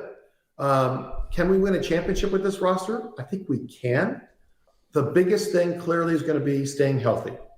Look, I can understand the criticisms by those on the other side, that you're going to be very subject to injuries and age in your play. So that could happen. On the other hand, we could stay healthy and be supplemented by the rest of the roster and maybe meet Kevin Pelton's target. I don't know. Wow, so he heard it 60. That's what Evan brought up. Man, so he listens, Steiny. Not just to us, but man, Kevin Pelton. I mean, boy, that would be, man. I'm one of the old guys that listens to radio. Call in, Jay. I give you a small chance right now to win it. Who's in your way outside of OKC right now in the West? That's why I got Dallas to the front. Denver. I think keep forgetting Denver. I keep forgetting, no, but I ain't mad at that one. Denver, Dallas, OKC for me. Houston? Evan. They may miss Van Vliet, but they're still going to win a lot of games. You think? They're going to win a ton of games in the regular season. Right. I just think, Evan, that injury that's a horrible one, man, to Van Vliet. Oh, it hurts him. Reed Shepherd. You keep saying that. That's a legit call. That's a legit call. You think he's ready? Yeah, I think the Clippers could be better than the Warriors, or they could not be better than the Warriors. But I think the Clippers are the Warriors in regard to the things that could go wrong or ail them is my neck, my back, my knee. You know, they got some of that with their older guys. They got what, 2 old guys? Yeah, Warriors got 4. No, we Clippers. What would you call Beal? Oh, yeah, that's 4. Yeah. 3, rather. I forgot about him. And Chris Paul. Is he still playing? Yeah. Yeah, the equalizer. Dude, Evan, when you said you put... I'm pretty sure he's in San Antonio. He cut his hair off. I think he's in San Antonio. He was. I'm sorry. No, I think he's in Washington. He's on the Clippers. Where are you going with this? I'm trying to... You sure he's not back with the Warriors? I think he's in New Orleans. Let's put it right on the table. I hope Joe's not listening. Brought to you by Echo Pest Control. Happy birthday, Billy, from Echo. The Warriors botched that signing, Chris Paul. And the way, nothing for him, Steiny. I mean, come on, man. Just think about that. Chris, we got excited. I sure got excited. That thing fizzled out. Helped them reset the books. It did. I mean, in fairness, helped him. In fairness, they would have traded him for salary, then, or not acquired him for Brandon, or if they kept Poole, they were going to have to make a decision anyway. And that's my dark horse team you didn't ask is the Pelicans. Them and the Spurs. Something always goes wrong with the Pelicans. It You ain't believing in Willie Green? By the way, Looney's out for a couple weeks. I know. Evan, I saw it last night. I didn't want to say. I was hoping y'all didn't. The Iron Man. Get well, Loon, but I did see that, like, ouch. Yeah. The one thing that here's one thing I like about Lacob. He doesn't sugarcoat. He doesn't do sugarcoat jobs. And he's not afraid to say, yeah, I didn't think that was going to happen. If you would ask me, I don't know, 5-10 years ago, would these guys be playing at this level with this level of health at age 37 for Steph? 30 is Draymond 36? 35. I think it's 35. 35, turning 36. I definitely would not have predicted that. I would have gone with the odds and said, probably not likely. I mean, maybe I would have thought Steph, because he's such a great shooter and that would translate long-term, would still be a very effective player if he wanted to be doing that. But, history shows otherwise.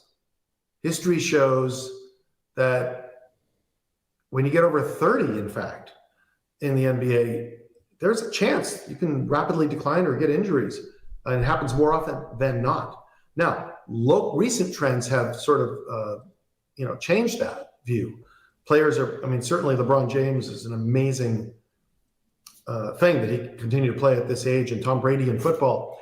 Clearly medicine and the way we get players prepared has changed.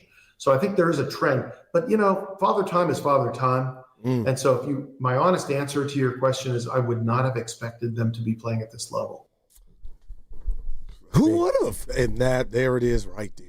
Now, so you could have said that in 2022 when they won it. Come on, man. This is 3 years removed since then. Well, he said 5 years, which is interesting because that is right after they lose in 2019. Oh, to Toronto. Right. So he's like, if you asked me 5 or 10 years ago, I would have said there's no chance they could play this long, as long as it. Hence, why the Wiseman pick to me don't bring it was up. a sign that that's what they believed, that they didn't think the two of them could play at this level for this long. Otherwise, clearly, they would have moved some of those draft picks for players who would guarantee to help the veterans if they thought that.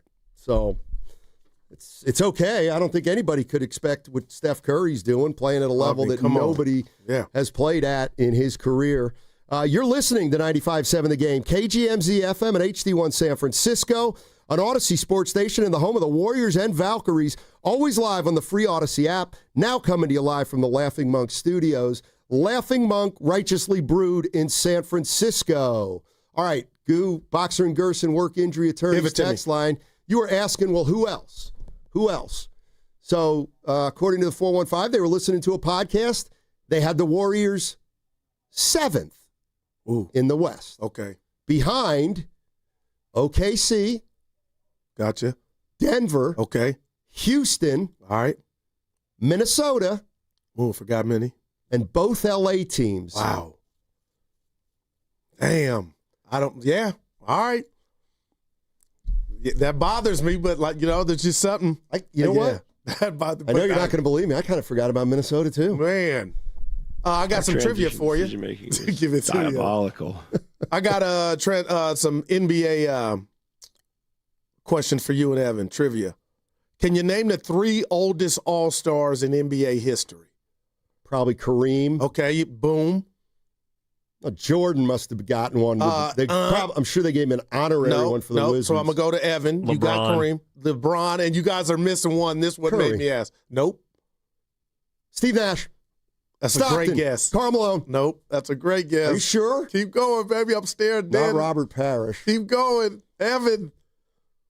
This dude's special. Chris Paul? Nope. He's from the Lone Star State. That's where he played. Olajuwon? No, that's another great guess. Dirk. Oh. He was the second oldest at 40 years old and 243 days. That was his last year when they just gave him an all-star appearance. Like Kobe, Exactly. Oh, but it counts. Oh, Dirk. That Akeem was a good pull. Man, I didn't like that. What podcast was that? I don't know. You went 7th. That's the play-in, damn it. They ain't making that. Now, that's a bet we can do, Steiny. They will not be a part of the play-in. But this is the thing, though. They still almost made the Western Conference Finals, if you believe that, from the 7th seed. Yeah. Like, being a play-in team is not a nail in the coffin. It isn't, but I do think it makes it tougher, obviously. But I do think there was something about getting there. Like, Houston turned out to be a tough matchup for them. And I think it hurt him in the second series. What if you didn't have to play that game? Does Curry's hammy feel much better and make it out, Evan? I'm just saying. Remember Austin said, we got to stop saying that? What was the He said, we got to stop saying that they would have beaten Minnesota with Curry.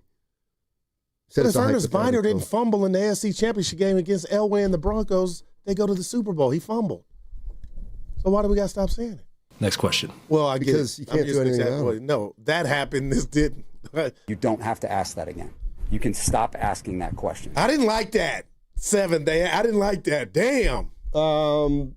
This is more on this is what I think is really interesting, because both Kerr and Lacob, to me, over the last 2 or 3 days,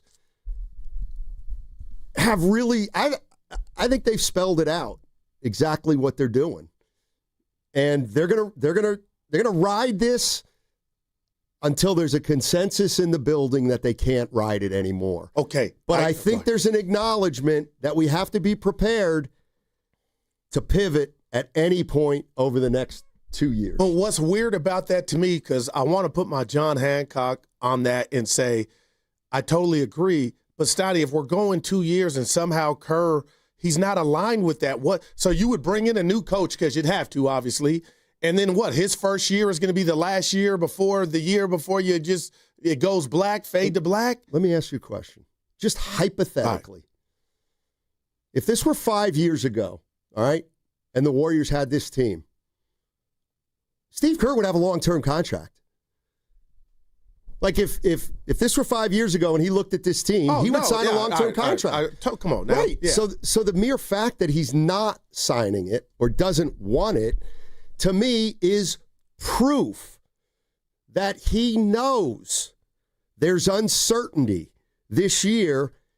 And yes, they win 50 games, they win 2 rounds in the playoffs, then things will probably stay pretty much the same, and Kerr will coach next year. But like I said, like this guy said, I mean, some have him 7th in the West. Okay, but Steiny, real quick. So you get 7th in the West, you get beat in the first round. Now what are you going to do? Bring all 3 guys and Kerr back? No. But wouldn't you say 2 years ago when he was in the same position, you could apply that thought process to it? Because that roster was worse than that. I don't think that roster was as gifted on paper or looked as good on paper as this one. No, but they traded. He did the same thing though. They traded Wiggins for Butler, which put a finality to me on this, or at least, put up a marker that things may change after. It makes me uncomfortable, point. Steiny. Like it's coming to a head, man. Just this whole run. Exactly, it's coming to a head this year. Here's more Joe Lacob on Curry, Draymond. You have to at least think about these things. You have to have some plans. This is what's hard about this, right? No one knows the answer. No one knew that Steph could be this good at this point in time, or that Draymond, particularly, people thought he would break down, right? If you're being honest, at some level, because he plays so physically and he's so undersized, going against all these monsters in there. Who would have thought he could do this? He's been remarkable. And other than this back injury, a little bit there for a while, when I had mine, I think it was roughly similar. I mean, who would have thought this, that he could stay this healthy? He's doing a great job. These guys are doing a great job of keeping themselves fit and prepared. And our training staff has been amazing. All right, so that's more, man. More Joe Lacob. Just, I know there were a lot of listeners in the past that said, don't worry about the future when we talked about it a couple years ago. Well, I was one of them. But now it's a theme. I mean, that's another theme of this season. There's just no doubt about it. Who's that? God, just get it. You're done. That's the theme to me. Well, not this year, though. This year, you got to go out guns blazing, and hopefully you can shock the world, because that's what you're going to be. I mean, the title now makes 2022 look like they were 18 years old. But if somehow they can do it, man, who better than Jimmy Butler, who's been to the finals? And, the narrative was he put the whole team on his back. I'll give him credit for what he was. Jimmy Buckets. And now you got Draymond and Steph Curry and Steve Kerr, for that matter, and Al Horford, who said he signed with the Warriors because he thought he had a better chance of winning the chip than the Celtics without Tatum. Just think about that. So, you know what I like about the Warriors right now? Not one person is denying the truth that, they're in an iffy spot. They have a huge range that they could fall into this year if things go well or if things fall apart. Man. And they know that, which I think is the smartest thing you can do. Because all Curry's asked for is a chance. I mean, it feels like they're you know what it feels like. Yeah. Well, it feels like this thing could change course at any time this year. If it doesn't go well. And if it goes well. Steiny, I'm coming over there and I want to hug you, man, and tell you, I want to shake you first and tell you, outside of injury, there's just, in my world right now today. Well, they don't think that. There's no way that basketball. You're more sure of the team than Joe Lacob and Steve Kerr and Mike Dunleavy are. No, I think they would be disappointed as all outdoors if this team is playing, like to that caller's point, if this team is part of the play-in. Like, I want to bet, like, I'm ready. Like, that's not going to happen, barring injury. Steiny, 7th. We saw it in what clip they were playing at, and I know it was half the season, but just why can't that be duplicated? Because they acknowledged that they were playing playoff basketball the minute Butler came here. And we saw Jimmy Butler at his best playing 95% of the games or whatever it was in the regular season. Like the one thing I think's kind of a joke, I'm sorry, is Jimmy Butler's last 7 years speak for themselves. Like, they speak for themselves in terms of games played. And sure, I guess he could play 70, 75, but don't tell me he's going to play 70 or 75 because he's motivated to blah, blah, blah, or this is his opportunity. Like, he had all those things in Miami. Yeah, but Steiny, he's a lot older now, and this could be his last best chance to get in the ring. So, I can't get mad at you or anybody for having that caution, and damn sure what popped off in Miami last year didn't help that to anybody out there. But the bottom line is you could be proactive or, the glass half full or half empty. I'm looking at it half full, and I think Jimmy Butler, he's like that kid that got in trouble or the boy that cried wolf, Steiny, to where all that stuff's over with. You can't pull a fast one on the Dubs. Like, I believe we're going to get the Jimmy. And again, nobody's perfect. You're not, I am. But like, I just feel like for the Warriors to be think great, he's going to pull the seat out from underneath somebody. No, I'm telling you, expect it's clear you're expecting Jimmy Butler to be a professional. We'll be fine. So how was he in Miami the last 6 years? But when it was good, okay, I got when it was good, he still only times. Played 65 games. And I'll take now he's that 35. now. Yeah, I'll take 65. You're damn right you'll take it now because that would represent the most games he's played in 8 years. Like, that's where you lose me. Like, could he? Yes, he could. Are you expecting it? That's dumb. Because right, then you're expecting a guy to be somebody that he hasn't been in a while. And I'm forget his play. I'm talking about a 70 game per game player. Let's just say you're right. Then that's the first ingredient or nugget to make me feel like the words you use, sideways, that would be the first start of how it could go, is somehow he start finessing. It's one of the things that could go wrong.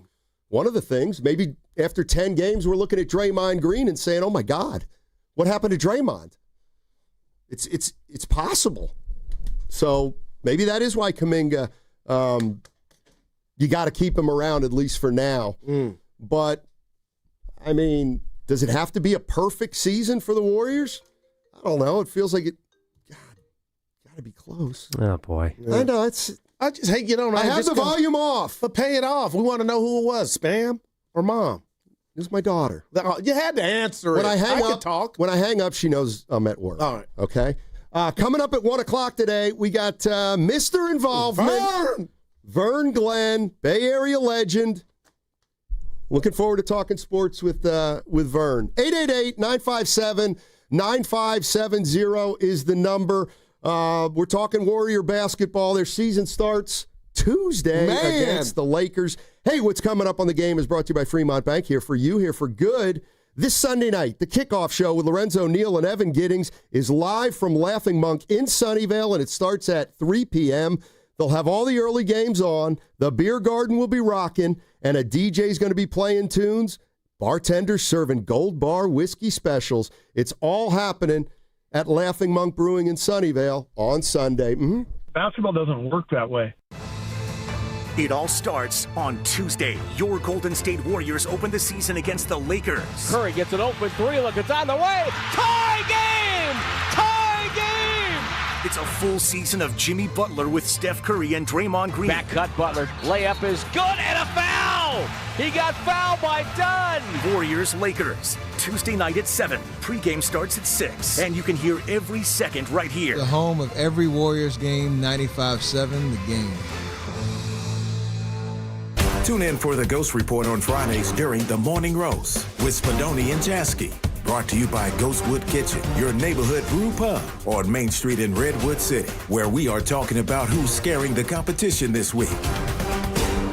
Comcast Business can help turn your small business into a connected, secure, modern business.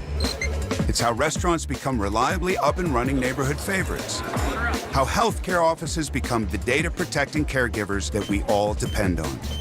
And how wealth management firms become cyber-securing guardians of your information. With reliable connectivity, enhanced cybersecurity, and Wi-Fi backup, your business can stay connected and get threat-ready with Comcast Business, powering possibilities. Now through November 16th, new Comcast Business customers can get started with 150 megabit internet plus security for $59.99 a month for 12 months with a 2-year agreement. Plus, ask how to get a $500 prepaid card on a qualifying gig package. Call today. Restrictions apply. Requires enrollment in paperless billing and auto pay with bank account. Early termination fee applies. Equipment, taxes, and fees extra. With the new IHOP value menu, $6 is all it takes to go to your happy plates, where stacks of pancakes with bacon and eggs are just $6 every day. French toast, sausage, and eggs are, you guessed it, $6. And fluffy omelets come with a side of pancakes and only cost $6. Go to your happy plates every day at IHOP. $7 in some locations. Available every day for a limited time at participating restaurants in the U.S. Hours may vary. No substitutions. Not valid with other discounts or promotions. Prices may vary. With other language learning apps, I was just playing games. I wasn't really learning. Babbel's different. Babbel was designed by over 200 language learning experts to be the most effective way to learn another language. Every time I open the app, I can choose to work on my writing, speaking, or listening. And it saves my mistakes for me to review, so I'm constantly improving. Before Babbel, I thought I just wasn't good with languages. But now I'm speaking French. Tout ça, c'est grâce à Babbel. Save up to 50% on your Babbel subscription when you sign up at Babbel.com. Babbel.com. Ragnar the Terrible is interviewing at a big bank. Let's listen. Everyone, this is 5th century warlord Ragnar the Terrible. He killed it in his first interview. Not literally, but close. Ragnar, what would you do if a customer complained about high loan rates? I make video presentation.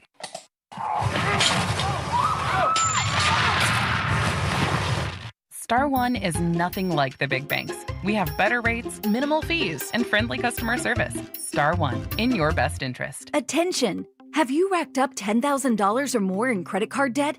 Are you barely getting by making minimum payments? With credit card debt reaching all-time highs, National Debt Relief is notifying consumers about significant debt relief options currently being made available to help those with overwhelming credit card debt. These options may reduce a large portion of credit card debt for those who qualify. You don't need to declare bankruptcy or take out a consolidation loan, and you may only have to pay back a fraction of what you owe, even if you have bad credit. National Debt Relief has already reduced the credit card debt for more than 550,000 consumers. So don't wait. If you owe $10,000, $20,000, or even $100,000 in credit card debt, you can now take advantage of this financial debt relief as the cost of living continues to skyrocket. To check what debt reduction you may qualify for, call 800-337-4200. 800-337-4200. Again, that's 800-337-4200. Injured at work? Don't wait. Every day you delay can mean lost wages, delayed medical care, and more stress for your family. At Boxer & Gerson, we fight for people just like you. Construction workers, delivery drivers, factory workers, restaurant staff, hardworking folks who get hurt just trying to earn a living. We won't back down. We get results. You work hard, you deserve real help. Call Boxer & Gerson now at 510-835-8870 or visit boxerlaw.com. The consultation is free, but waiting could cost you. Boxer & Gerson. Justice for workers. Morning, Zoe. Got donuts. Jeff Bridges, why are you still living above our garage? Well, I dig the mattress, and I want to be in a T-Mobile commercial like you. Teach me, Saldana. Oh, no, I'm not really prepared. I couldn't possibly. At T-Mobile, get the new iPhone 17 Pro on them. It's designed to be the most powerful iPhone yet and has the ultimate pro camera system. Wow, impressive. Let me try. T-Mobile is the best place to get iPhone 17 Pro because they've got the best network. Nice, Jeffrey. You heard them. T-Mobile is the best place to get the new iPhone 17 Pro on us with eligible trade-in in any condition. So, what are we having for lunch? Dude, my work here is done. The 24 monthly bill credits on experience beyond for well-qualified customers plus tax and $35 device connection charge. Credits end and balance due if you pay off earlier. Cancel. Finance agreement iPhone 17 Pro 256 gigs, $1,099.99 and new line minimum $100 plus a month plan with auto pay plus taxes and fees required. Best mobile network in the U.S. based on analysis by Oak Grove Speed Test Intelligence data 1/8/2025. Visit T-Mobile.com. Some people just know you can save money on car insurance by checking Allstate first. Like you know to check if they're going for it on 4th down before going to the concession stand. Yeah, give me 3 hot dogs, 2 jumbo touchdown, baby! What? Hey, buddy, you want cheese with those? Yeah, checking first is smart. No. So check Allstate first and see what you could save. You're in good hands with Allstate. Potential savings vary, including based on how you buy, subject to terms, conditions, and availability. Allstate North American Insurance Company and affiliates, Northbrook, Illinois. Oh no, stomach issues again? Stomach issues? Who are you? Your pancreas. I could be the real reason for your diarrhea, gas, bloating, stomach pain, or loose oily stools. I thought it was my stomach. People often do, but any of these symptoms could mean having a condition called exocrine pancreatic insufficiency, or EPI. With EPI, the pancreas doesn't release enough enzymes to break down food, but EPI is manageable. Use the symptom checker on identifyepi.com and speak with your doctor. That's identifyepi.com. Sponsored by AbbVie. Red and Gold Game Day starts at Laughing Monk Brewing. Park for free. Enjoy amazing food, ice-cold beer, and every game on TV. Catch 95.7 The Game's pregame show. Then hop on the free shuttle straight to the stadium. Sign up now at 957thegame.com.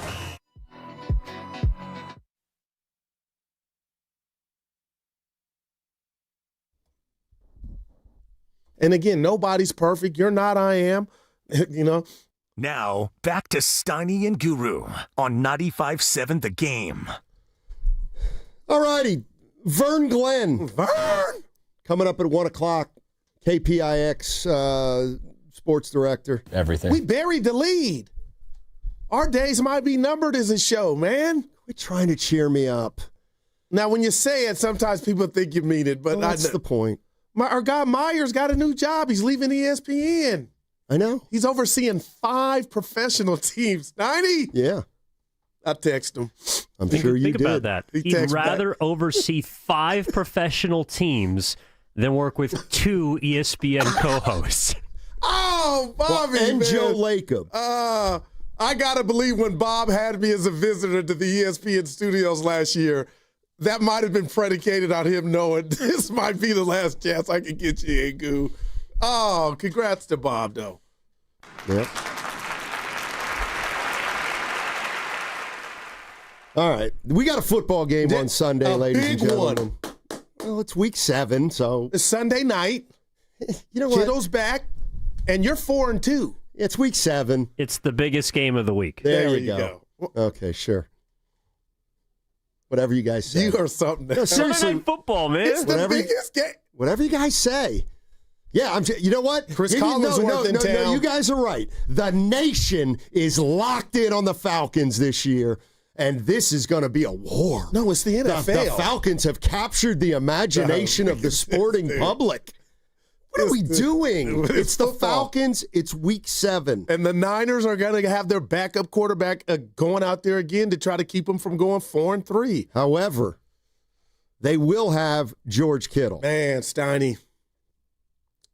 So let me tell you what this is coming down to with me. Yeah. And I want to know what 49er fans think. This is all about the eye test on Sunday. The eye test. Elaborate. I'd like to see him run the ball better. Duh. But here's the other thing. No, I'm with you. Okay, and we always have fun with Kittle. I mess around that he's a better blocker than pass catcher. But the reality is, while he was gone, and I don't know the nuance or the intricacies, but Tonjes was pretty good. Yeah. Tonjes did everything. Like, Tonjes caught passes while Kittle was out.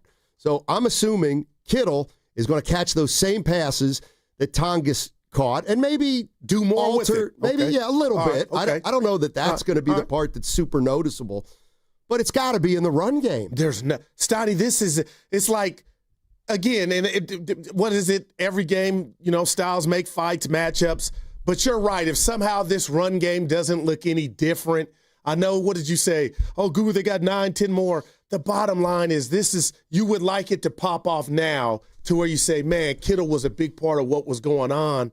But does that mean Trent's going to do his job more? Brindle, just Hopefully. down the line. Hopefully.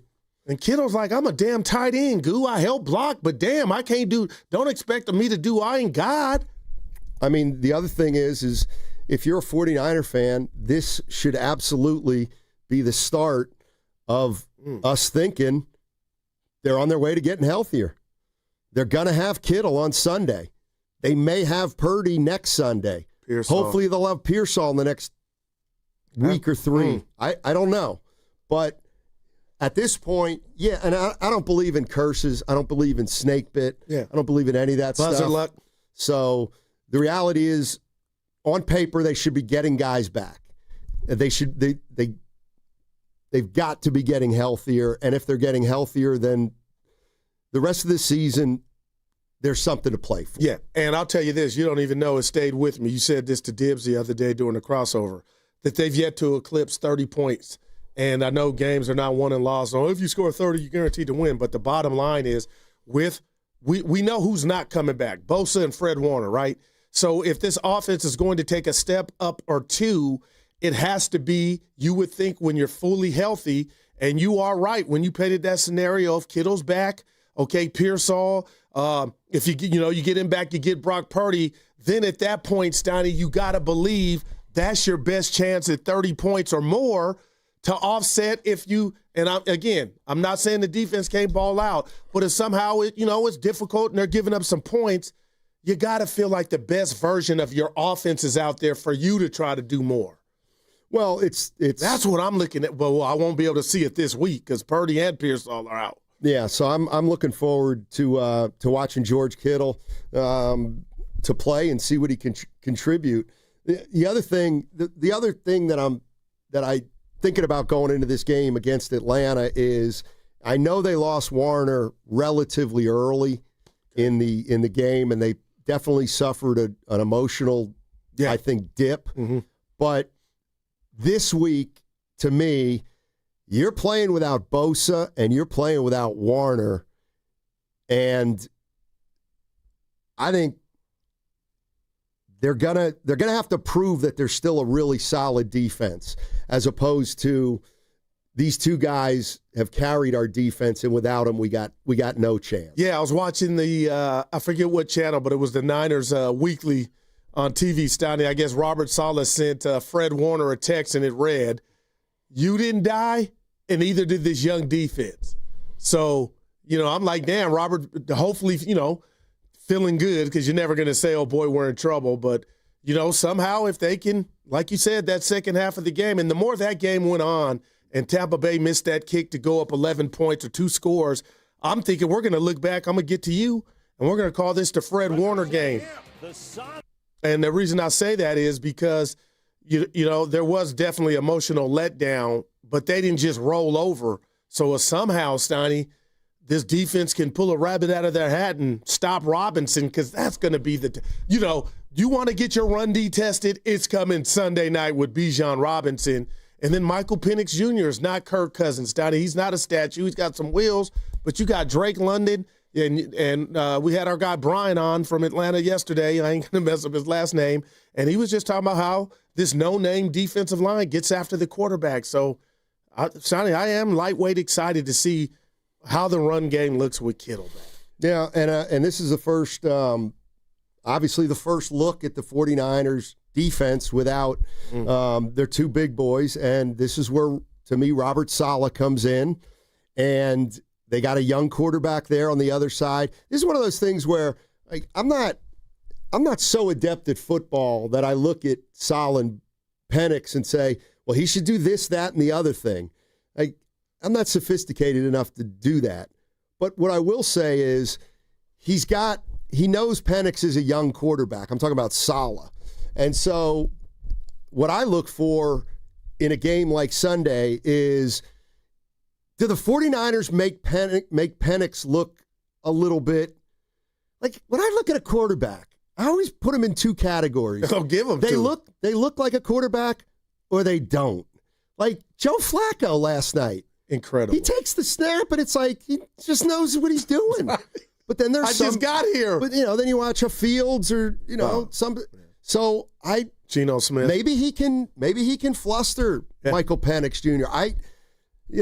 He's a young quarterback, and those are the kind of guys you can go after. Yeah, I got a nugget, and I got to give credit to Estimated Eyes. I hadn't even thought about it, Steiny. We keep talking about Kittle's return and what it'll mean for the run game. He's never played with Mac Jones. So, he had that rapport with Brock Purdy, but, Brock won't be out there for whatever that's worth. But that is a nugget that this will be his first pass when he catches one from Mac Jones. Well, let's see how Mac Jones feels about playing his first game with George Kittle. George is awesome. Obviously, haven't gotten a lot of reps with him, but we have in a way too, just for me watching, being a fan from afar, and he's just great energy in the huddle, and he's just George. I mean, you guys know him really well. He's not going to change whether it's practice or game day, so you know what you're going to get. I'm excited to see where he's at. So he made a connection with Kittle while he was watching him on TV. You gotta love that dude. Just his voice sound like he's saying, "Yeah, I'm here to pick up your daughter." He just sounds like a kid. But we'll see, Steiny, 4-3, and again, I know you're big on the schedule game for the Niners, but at this point with what they have going on, Steiny, until I see it, I don't think there's any team you could point at on the schedule and say, from a Niner standpoint, oh, this is going to be easy. Yeah, no, but the schedule is, relatively speaking, very super duper friendly. Steiny, let's be real. This is on the YouTube chat. Let's be real. They're going to run the ball down our throats all day long. Bijan with plenty of carries. That was year two, so man. I'm a firm believer. Okay, you would think that's what they're going to try and do. Even mediocre lines can have a good day. So, when we Atlanta lost to Carolina, who's now 3-3, but Penix on the road, they were in Carolina. Steiny, I watched the game for certain reasons. Penix was awful. Yeah, I mean, but then he looked good against Buffalo. When we talk about the 49ers offensive line, they haven't played well. All right, we can all agree on that, but it doesn't necessarily mean they're going to be bad all year. If Pooney's truly banged up, if Williams, then Kittle comes back, then the offensive line can get better. It might not ever be the best in the league, but it can get better, and then the run game gets better, and that opens up a lot of different things. So, you think we see Kendrick Bourne put up big numbers again? And it's not a mandate, just win the damn game. But Steiny, I'm watching again last night, just some of it, and I'm like, this dude's. I mean, you talk about yards after the catch. I mean, he would put him the yak. He would put Hennessy out of business, man. Hold on. Now, it's interesting you brought this up because I saw on the one Bourne catch that he hit a speed of 19 miles an hour, which was the fastest that any 49er had run this year. But if I'm not mistaken, he got caught from behind. Okay, that's all I'm saying. But There's angles in this, Steiny. It wasn't like just the guy could have been front. It could have been a safety that already had a head start on him and was running over and got him. But I'm just telling you, I do wonder if that rapport is going to keep up between these two. And it sounds like it needs to be if they're going to do something. 888-957-9570 is the number. Haven't talked a lot about the Falcons and 49ers game this week. But Niners get this one. They go to 5-2, and do you be deal in first with, place? I got a question for you. We kind of did it yesterday, but I'll do it now because I'm thinking about it.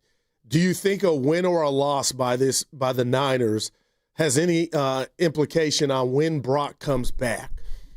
Because No. Steiny, this is if we He's get back that next week. You think so? Yep, that's what I think. I'm And ready now to I see ask- Brock back. Go Okay, ahead. like let me do this. 'Cause I'll make fun of myself. Yeah, I think he's playing next week. I think he's going to play next week against Houston. What does that mean? It doesn't mean anything. No, but there's It's something just what I think. Yeah, but you I dotted have no your eyes and idea. cross your. So But if I they think he go will. 4-3 and If I had lose a their bet. second in a row, I guess. Do you think there's any more urgency to get him back? Nope. I don't know why. No, I I think feel he's like, targeting next week. Okay. But thank you. I don't know that. I acknowledge I have no clue about it. But yeah, I think he'll play next week. Evan, do you think he'll play next week, Brock Purdy, against Houston? Just what's your gut? You don't have one, but what's your gut tell you? I hope he plays next week And that's where I was at. Why, Evan? because I think Mac's going to lose on Sunday. But why is that all on Mac if they lose on? So why do you say it like Well, that? it was all on him when they were winning. Why isn't it all on him when they're losing? I don't like that. I know you don't like any form of constructive criticism or objective analysis. That wasn't objective. That was putting it all like, Mac hasn't, actually gone Dan Marino's 90. So the Arizona game is out there. He didn't play his best. They won. My point is, I'm just tired of, I've got my Mac fix. Now I want to see Purdy to compare and see the differences. And that in the offense. You wanting to see Purdy is as important as me saying I think Purdy will play next week. Like, in the grand scheme of things, it doesn't matter if you want him to play or that I think he's going to play. You can hope and want him to play, but it doesn't mean anything. It's just what your hope is. Same with me. That's all I'm saying. Well, you don't seem to have a hope one way or another. I don't. But Houston is a team, just like football-wise, they get after the quarterback. Oh, boy. All right, there you go. No, they have a really good defensive line. And Mac Jones is a statue. Okay. This is former D coordinator. See, I find this interesting. And I don't know if I can meld the two, but I'm going to try. What did you just say again? That Houston has a good defensive line. Okay. So, as it relates to Brock Purdy, does the opponent matter in determining when he comes back or playing surface? To Evan's point, I got to believe it has something to do with it. I don't think, well, let me put it this way. Like turf versus grass? Yeah, like I heard those guys talking about that turf in Houston and then that defense, like, maybe you don't want to do it in that stadium against that team. Well, the next week, don't they go to New York? Or is that at home? New York's in New York. They also play on turf. So we're going to hold them out for 2 weeks because it's turf? See, I thought you were saying because they're front, they can get after the quarterback. And that was enough for me to kind of be like, man, let's hope Brock is back. Oh, well, yeah, exactly. I think he has a better chance of escaping pressure. I don't know. Man. But I didn't really think about the turf, to be honest. No, I didn't either. Man. Let's go to Phil Mike wants to talk Niners. Mike, baby. Let's hope he's got a little more energy than yesterday. Oh, wow. Yeah, I got to tell it like it is, Mike. Mike told us what he was doing. It's all good, baby. Well, it's a little earlier in the day, so maybe he's, a little more energetic. Hey, what's up, buddy? No. First of all, I think it was after 12 yesterday, so it don't even matter. That doesn't matter. Who cares? I know, Steiny, you be smoking on Kush. Hey! Anyway, I ain't going to tell nobody else. Don't It trip. is fun. Okay. Thanks. But look, you got to look at this, Guru. Tell me. And I love you, but look at this. see, you talk about the points per game that we're scoring. The defense is scoring or is doing a hell of a job. Yep. Top 5 in offense, Seattle is top 5 in offense, points per game. They're averaging 27.7. Tampa Bay, they gave us, 26? Mm-hmm. They gave us 27.5. Rams, 23.3. Arizona, 21.7. The Niners, out of all those games, they've held those opponents under the points. So the defense has to keep up their momentum and allow the offense to catch up to get into their groove. If the defense can do that, what you guys were saying earlier, we have something to play for. So if that can continue to happen, you have to take your hats off to the defensive staff. You have to take off your hats off to the young players, even though people like to criticize them and say, "Oh, they're playing bad." Marcus Siegel, Alfred Collins at times, C.J. West at times. Something's going on. They're doing something well. Maybe you call it D-winners. I don't know. But something's going on with the defense that they're playing above their pay grade. They're playing above what they need to be playing because every time a team plays them, they don't score what they normally been scoring throughout the year. No, that's great stuff. Mike, help me. But ask him now without Warner how more difficult can they keep that up? Yeah, just help me here, Mike, for a second. Are you saying that's held true for all 6 of their games or their 4 wins? Or most, you know what I mean? For all, if you, I've looked at the stats. I have it right here. Even with Tampa Bay with the loss, they held them under their average of 27.5. Even though it's only like a point, right, or half a point. Gotcha. They still had them under that. Everything that they played, they had them under that. So they got to keep doing that without Warner, though, right? Obviously. They have to do that without Warner. Yeah. So we'll see. We will see. And the offense has got to take it up a notch to like you said, the defense is handling their business. The offense has to take it up a notch. And then last point, just play Purdy when he's ready. When he's 100% to play, let's play him.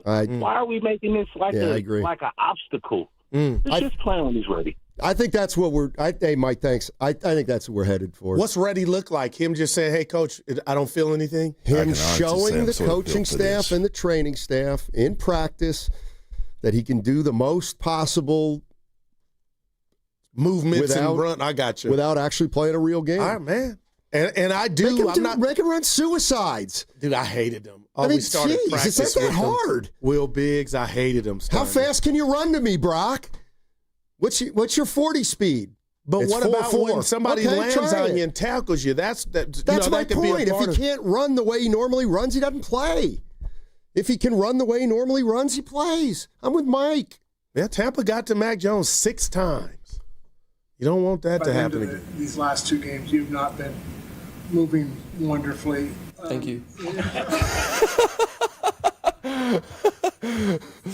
Do you want to race? This guy's awesome. Like, Steiny, dude, where's my car? That's what he's got to do. This is from yesterday, and the media was, trying to prod him about how's the leg, how's the knee, and by the end of these last 2 games, you've not been moving wonderfully. Thank you. Do you want to race?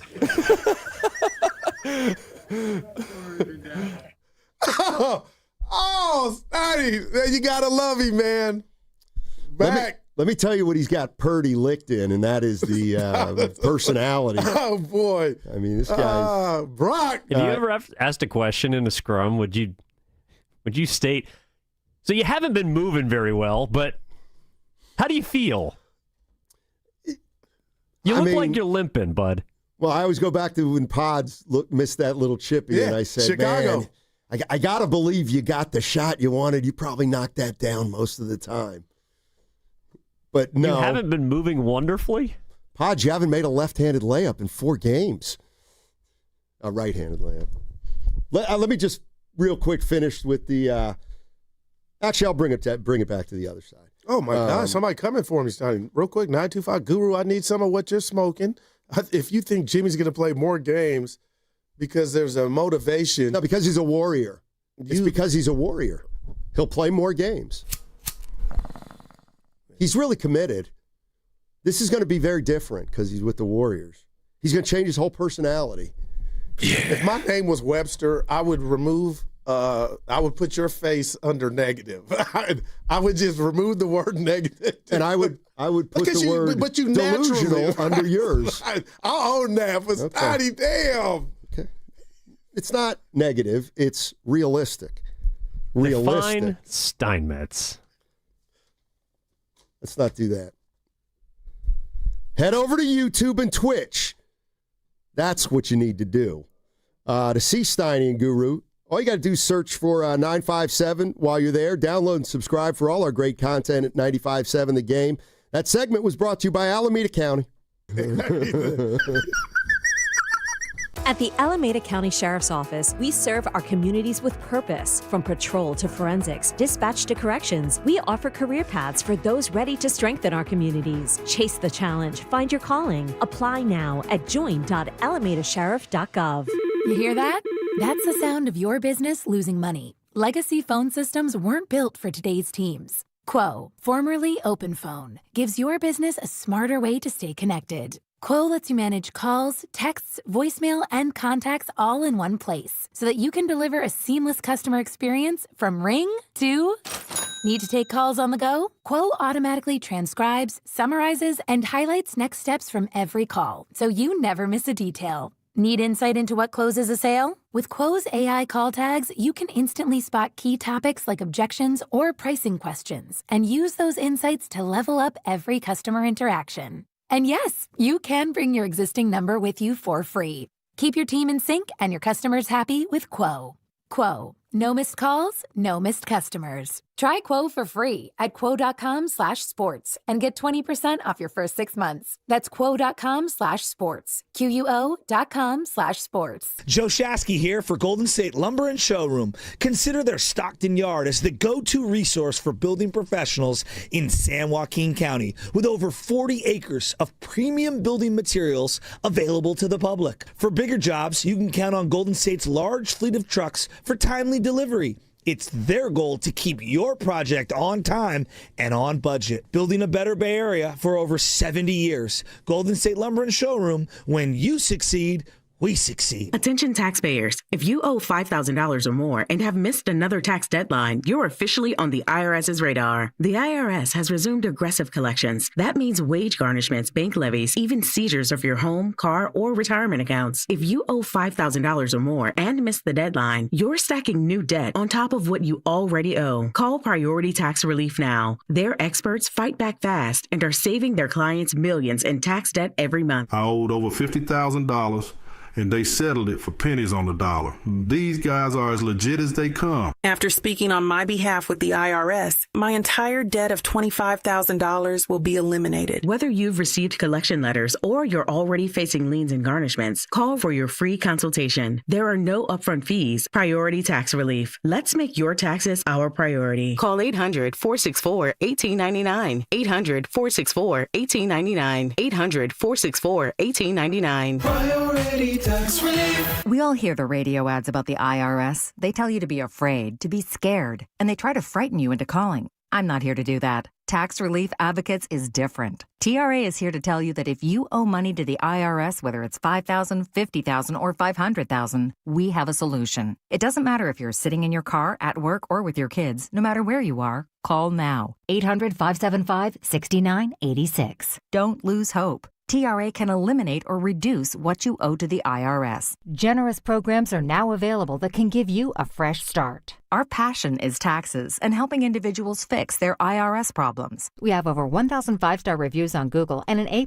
with the Better Business Bureau. You don't need to be afraid of the IRS any longer. End your tax nightmare today by visiting us online at TRA.com or call 800-575-6986. That's 800-575-6986. Tax Relief Advocates. Real solutions for real people. 1-877 Cars for Kids.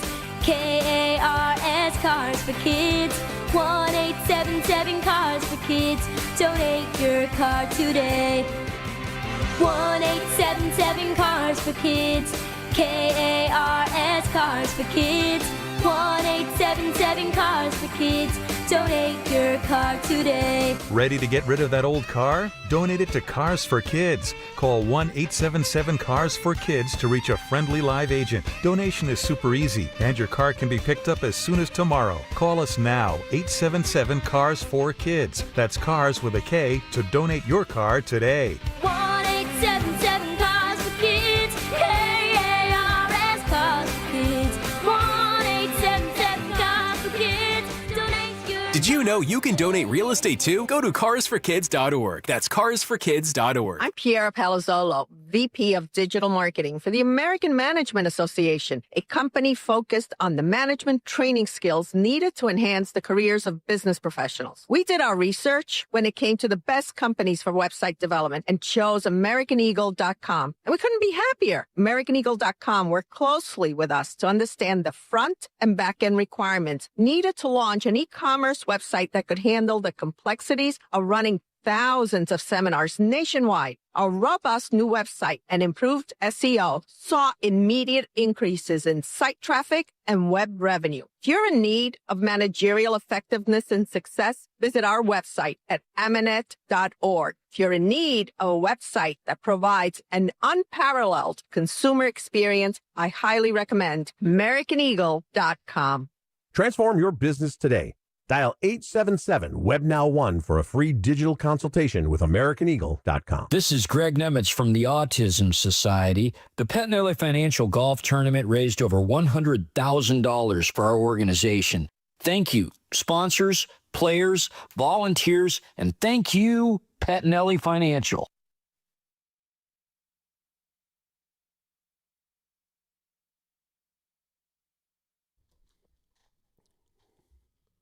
Three, two. Yo, this is John Spider Sally, 4-time NBA champion, and you are listening to Steiny and the Guru on 95.7 The Game. The Guru. Somebody's coming for me real quick, Stoney. 510. Hey, Goo. Spelled it wrong. Are the Niners, is Mac Jones drop incredible? Clown. Hey, Guru. Should the Niners wear black uniforms because that will make them play harder? Clown. That's the stuff I love. No, that's mean-spirited. That's when you're winning. No, well. When you get somebody to type something bad to think they're going to throw me off. No, Goo. No, I'm serious. Goo, you're winning when you allow that to happen and not reference it. That's winning. But that person or persons think that we're too scared to read it. Well, now he knows. Now he knows he got you. He cannot be that guy. He knows he got you. You think they're not going to keep coming? This is raid. This is verbal raid I'm doing to that guy or gal right now. I'm afraid to read that. You tell people what you said to me at the end of the break. Oh, Evan, I said during the break, I'm shocked that we didn't bring up Minnesota. And then I said, Timberwolves. Yeah, thank you. I said, I might be worried about them. I don't know if they're buttoned up. And then you said what? I said, who do you think you're telling about Minnesota? Like, where do you get your information? Dude, it's just to feel like something's going on in Minnesota. What do you know what's going on in Minnesota? And with all due respect, and I don't do this all the time, I don't use the I played the game card, but what are you going to tell me about Chris Finch and the situation there? Oh, you got some insight? You got insight into Minnesota? Because of the Broussard thing that happened, I'm going to give you played the game. But, boy. I appreciate it. I really do. Were you watching Sunday night's game? Jeez. Home. No Dana? Nah, it's too late. I was thinking about going. It's a school night. Yeah, you're right. By the way, earlier when you said that, who really cares about the Falcons? And, only 21 million people per Sunday night football game. Yeah, it's literally the most watched football game on television. Come on, week. man. We'll see. Tirico and Collinsworth? It won't be this week. It could be the Panthers and the Jets, and people would watch. Not this week. Highest watch game going to be Army at Tulane, noon. Oh, my God. Oh, man. It's a big one. What time is that? Because it's 9 a.m. Can you turn all your stuff off? I don't know. It's called silence, Steiny. I thought I had Be a pro. You've been doing it too long. Well, that's true. I've been doing this too long. You are right about that. Yeah, you let that Kirk quote. So all right, I'll take Bobby in Los Altos, but then I do want to just bring up some football stuff. Yeah, well, he's, Bobby's tier one. Yeah. Got to get to him. I saw Evan laughing with him. They're like buddies. Oh, I didn't know. Yeah, Evan's talking to Bobby in Los Altos for like 9 minutes. Then I see Bobby can finally be gotten to. Evan, I didn't know y'all had a relationship. 9 minutes. Those guys don't know I can tell how long they screen a call. And boy, I didn't know, Steiny. What'd you guys talk about, Bobby? Oh, my goodness. First of all, I mean, I've called in many times to tell you that I'm the biggest Evan Giddens' biggest fan. Maybe the only one in the Bay Area, as I would like to say. But we were talking about Chance the Rapper. If you really want to know, we were talking about Chance the Rapper. But I want to talk about the defense. But before I do, let me run a little material that I came up with while I was on hold. So I know this expression isn't appropriate or isn't used in the correct context, but I can't think of a better expression than this when it comes to this Harry versus Steiny discussion that we have. And I think the expression that fits it perfectly is, he is him. So that's all I got to say about that. Bobby. I can see that material landed flat. No, you all right, Bobby? No, it didn't land flat. Bobby, don't call us. We'll call you. You didn't hear the heavy sigh from my end? It resonated. Okay. So let's. This is what I want to talk about. I mean, I get it. I guess the discussion point, this whole quarterback controversy, quote unquote controversy, seems to take precedence. But all I care about, because I know what the offense looks like with injured players. I need to know, why aren't we talking about defense? I need to know if Bethune-Cookman can play the mic. Is he ready to be the green dot? And I don't understand why the quarterback of the defense, Tatum Bethune, why he can't, why we're not talking about this. This is the most scary thing for me. The fact is, can Tatum Bethune, shout out HBCU, Tatum Bethune, can he play the mic? Is he ready? I know he's the backup, but can he really be the green dot that can direct traffic? And then, because, D. Winters, right, he's going to be a Will, right? We can't convert him to a Mike, even though he's probably athletic enough, but is he, quote unquote, football smart enough? So Bethune, to me, is the most important player. He's the one I'm going to be watching the entire time, and no one else, obviously, when the Niners are on defense. And then I'm just going to say it, because we are in a huge interception drought, and this is just how football goes. I'm going to say it right now. The Niners are going to get their first interception this game because it defies all logic. Wow. Appreciate you, Bobby. Thanks for the call. Appreciate it. Will linebacker, that's a weak side linebacker, Steiny. No, you love that stuff. Why are you smiling like the Joker? It's all good. We're having a great time today. No, we are. Just a great time. Vern Glenn coming up in 5 minutes. It's one of his 7 appearances he's making today.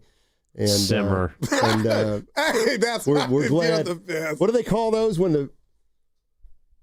We're catching Vern at the end of his press tour, and we're happy he's going to give us 5 minutes.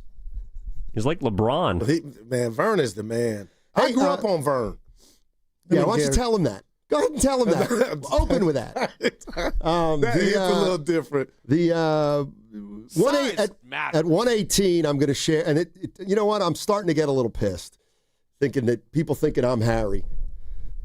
At 118, we're going to have. I'm going to read some letters from Harry. I was going to say, have him call in. He will in time. All right, okay. He said eventually. I do believe it's not you. It's a real somebody. You know it's not me. I brought this guy up years ago. Could that be what's bugging you?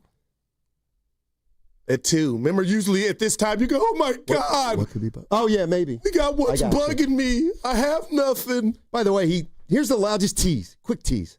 Take your time. He sent this 30 minutes ago when you were talking about the Warriors. Sorry, Goo. It's 9th or 10th and out this year. Oh, please. You think the Niners have injury issues? The old Warriors will join them. Late 30s in professional basketball equals injuries. Now that could be me, but that's but it's not. That's pessimistic to the utmost. I wouldn't even pick him to be. That's called sideways. That means everything went sideways. That's the word to stay with me today. Sideways. I wouldn't be picking him to be 9th or 10th. But again, look, this is where I'm going to give Willard credit. When he talks about us playing the schedule game in football, he's right. We don't know who's going to be playing. Same with the Warriors. Can do it. That's the fun of it. I'm not saying we can't do it, but he's right. It's like the prediction on the Warriors is meaningless in a way. Hello? Well, then why every sport season when we're looking for topics, you go, Steiny, let's make predictions. It's exciting. Okay, and it's fun. Nobody says it's the end-all, be-all. It doesn't mean anything. No, it does. I'm giving you I grew up, Evan won't even know this reference, Street and Smiths. So that was a magazine that came out, and it would look forward to the college and NBA basketball season. And they would do their predictions. And that's what we do, Sonny. Nobody said take it to the main. Yeah, no, you're right. Hey, Sports Talk on 95.7 The Game is presented by Paramount Plus. You can't count on much, but you can always count on Sundays with the NFL on CBS and Paramount Plus. Watch your local NFL game live every Sunday, all season long. Visit ParamountPlus.com/NFL to get started today. Yeah, Harry, he lost me with that last one with the wood. That was extreme, Stoney. I mean, if you're saying what's more likely, 1 or 2 or 9 or 10, now how would you answer it? 1 or 2? I wouldn't. I mean, man. I would. We had a hell of a ride. And I know what you can say, Guru, it was only because he was here. But that was a hell of a ride when Jimmy came to town. The metrics, Steph, everything just was. I mean, the Warriors had the basketball world. Watch out for the Warriors. And that meant what? Had Curry not got hurt. Yeah, that would have been ring 5. They also had a very easy stretch when he came. You hate when I do that, don't you? No, I'm cooking the books. They actually played horrible teams. Well, I would just say the counter to that is you said Draymond said they were playing playoff games, Well, if you're playing easy teams, are they really playing? They absolutely were. If you got an easy schedule, are they really playing playoff games, if you get my drift? Well, I mean, that's the point. They had to expend too much energy against those teams. I just think it is funny that the oldest team in the league, but you think you can extrapolate their best 31-game stretch. That's what they're going to be. Do we have time for a quick question before we get Vern? Or you got to take it? No, I got nothing. What happened with Willard and Crandy yesterday? Do we know correct QBR? Do we know where to look for? I left in the car like, who was right? You call me a snitch, but you stir. You stir yourself, too. We're not in that I do it one. out loud, though. No, So we do are. I want to know who was right. I'll ask him today. But that's stirring up the pot because you can tell there was a little edge. There was tension in that conversation. And I loved it all. I wanted to get out of here. But that's there was tension. I loved it all. But I am wondering. I'm left wondering who's right. Look at what Will's looking through the window.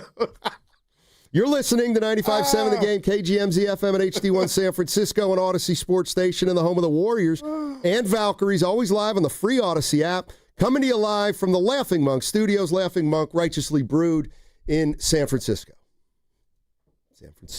First question to Vern.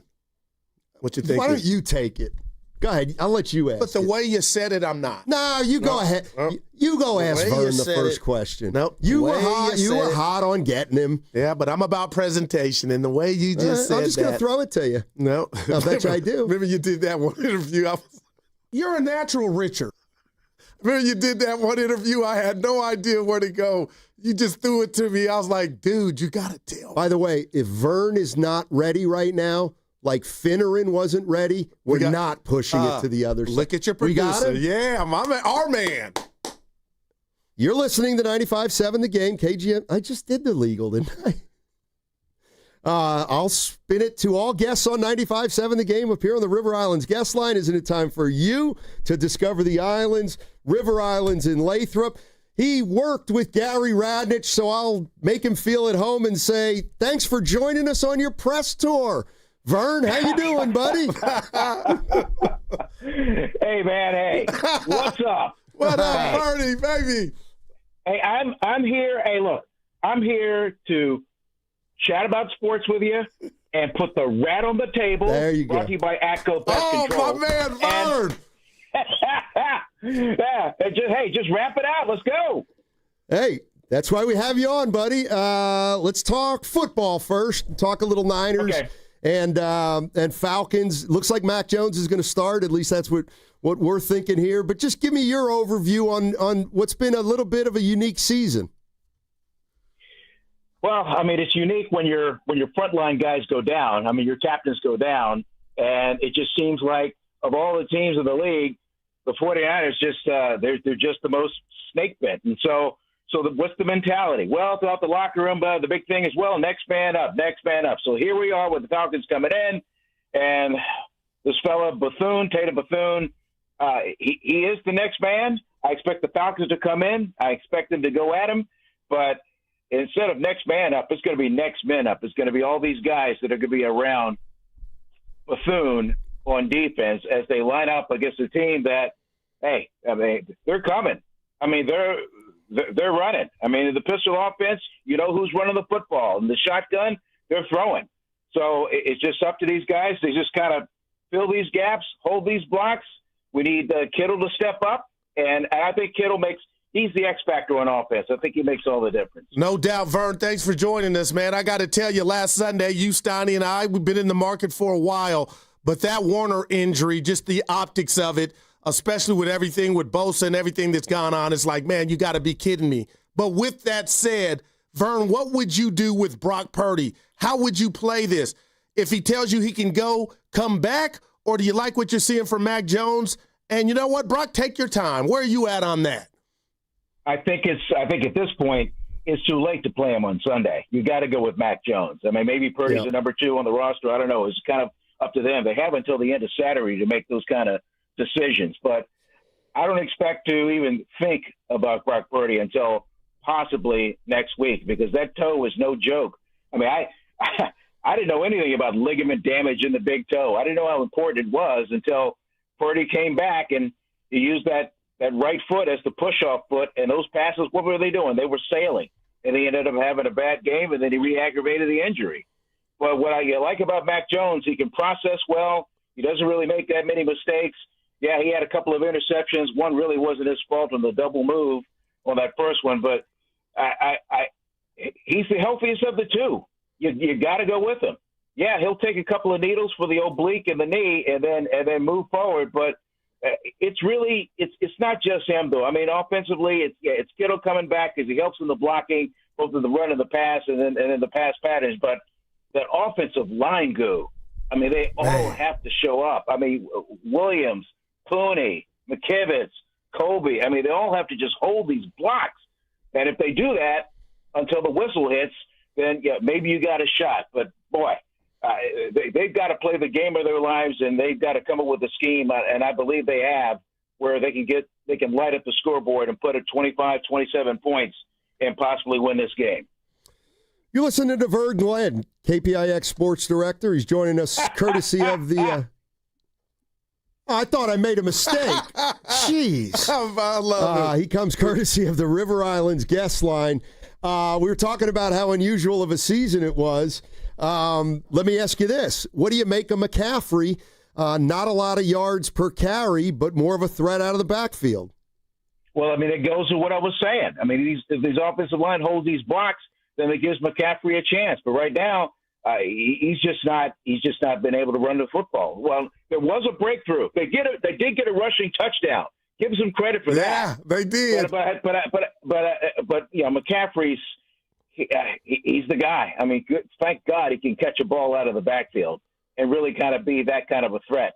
He's right behind Bijan Robinson for all-purpose yards. So I'm not really worried about McCaffrey. I'm just worried about them executing a game plan and going for sevens instead of threes.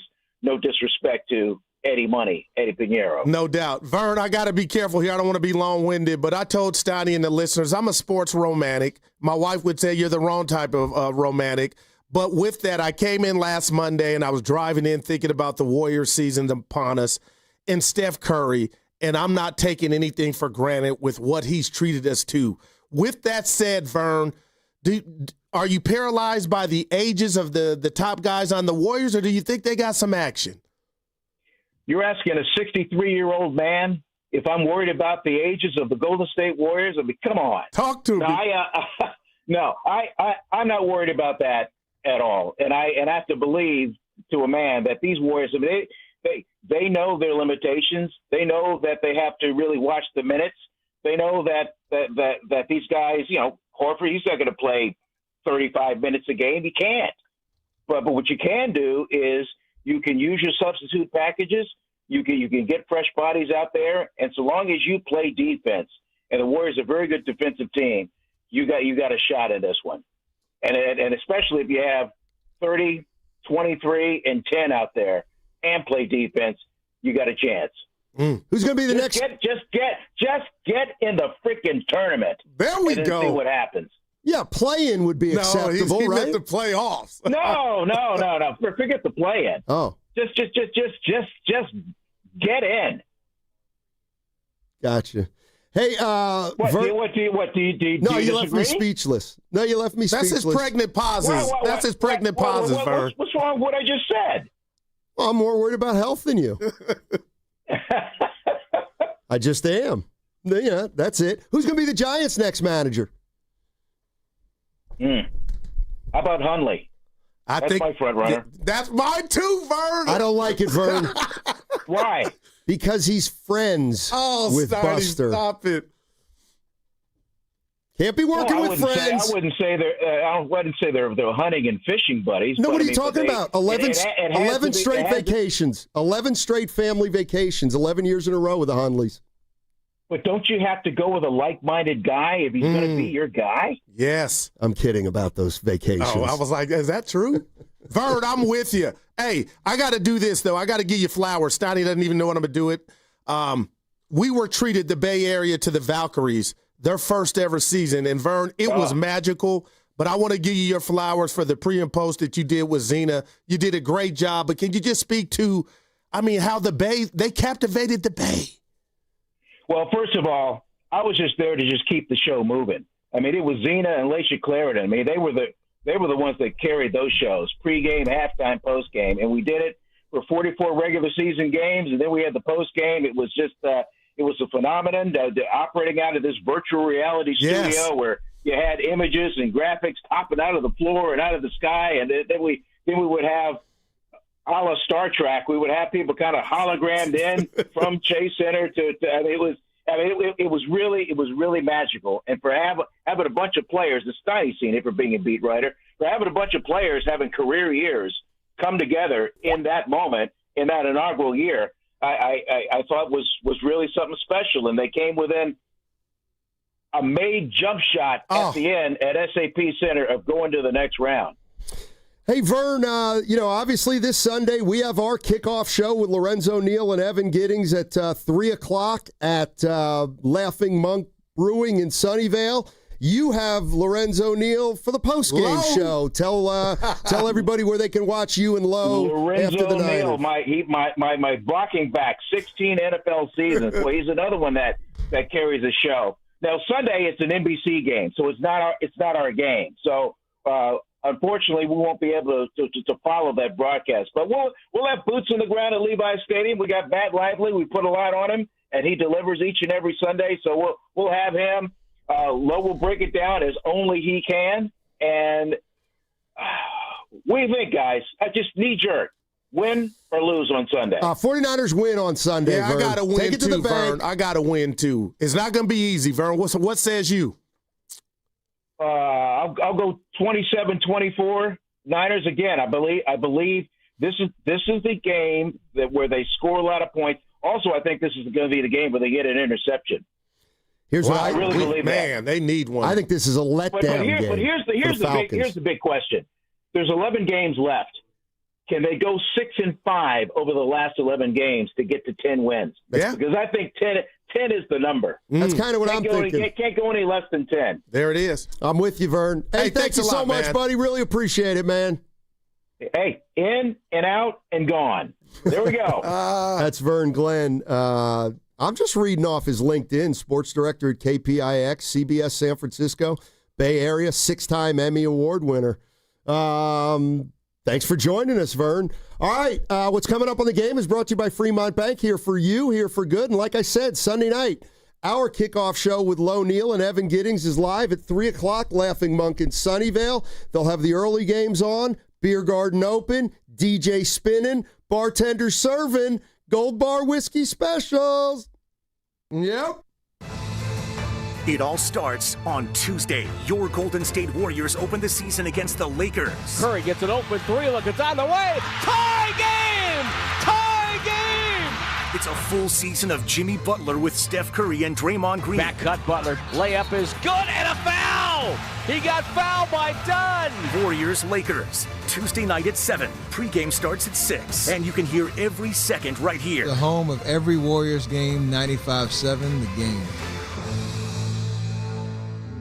They say the hardest part of getting something done is getting started. Well, we did that 30 years ago when California first took on the tobacco industry. Now, smoking is down 60%, lung cancer 52%. A couple of our cities have already ended tobacco sales. A California without big tobacco isn't just possible, it's already happening. See our progress at undo.org. What if you had the smartest Wi-Fi? If you did, it'd be Xfinity, of course, and it'd come with their best state-of-the-art equipment. It would boost speeds to the devices that needed them most, prioritizing your most important connections, whether you were streaming, gaming, or gaming while pretending to work. And it would let you stream 4. That's right, 4 games on one screen. It would even power your mobile connection so you could bring faster, secure Wi-Fi speeds with you where you use it most. It would be proactive and fix problems before you knew you had them. Impressive, right? And it would have security features that protect you from threats at home and online. Kinda like a force field for your life. If you had the smartest Wi-Fi, well, everything would work together seamlessly to keep you connected, no matter what. Xfinity. Imagine that. Restrictions apply. Viant, innovating digital advertising. Didn't think you could advertise on the largest sport platforms? Think again. Viant helps brands show up where it counts, on live sports, where audiences are the most engaged. It's simple, smart, and built for results you can actually measure. No wasted time, no wasted spend. Viant. Visit ViantCTV.com and get your message in front of the right audience today. When your name's on the paint job, your primer better hold up. Painters trust Kills primers for serious adhesion, stain blocking, and a finish that lasts. Now, the full lineup is only at the one place pros rely on. Need it fast? Get same-day or next-day delivery. Or order online and pick it up in-store. Kills primers exclusively at the Home Depot. If you're a pro, you know. Career changers, including veterans and active duty service members. Your transition starts here. Go from GI to IT in a matter of months. Become a certified cyber warrior with training at My Computer Career. Cybersecurity specialists are in high demand, offering IT pros great opportunities and a rewarding lifestyle while protecting our people, liberty, and treasured institutions from cyber threats. Deploy your career in IT today at mycomputercareer.edu/CWP, an elite CompTIA certification partner. VA education benefits are available to those who qualify. Hi, I'm Dustin, your friend and jeweler at Shane Company. I know finding a dream engagement ring can be overwhelming, but don't worry, we got you.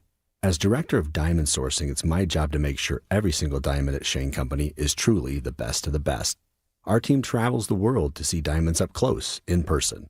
We handpick each one for its unique fire, brilliance, and scintillation. Diamond buying is an art. Of course, we look at cut, color, clarity, and carat, known as the 4 C's, but that's not all. We also look at how each diamond looks on a hand, where it will be worn, how it makes you feel, and if it's worthy of a Shane Company customer. That type of expertise only comes from working for a company that's been a family business since 1929. We also think about your budget.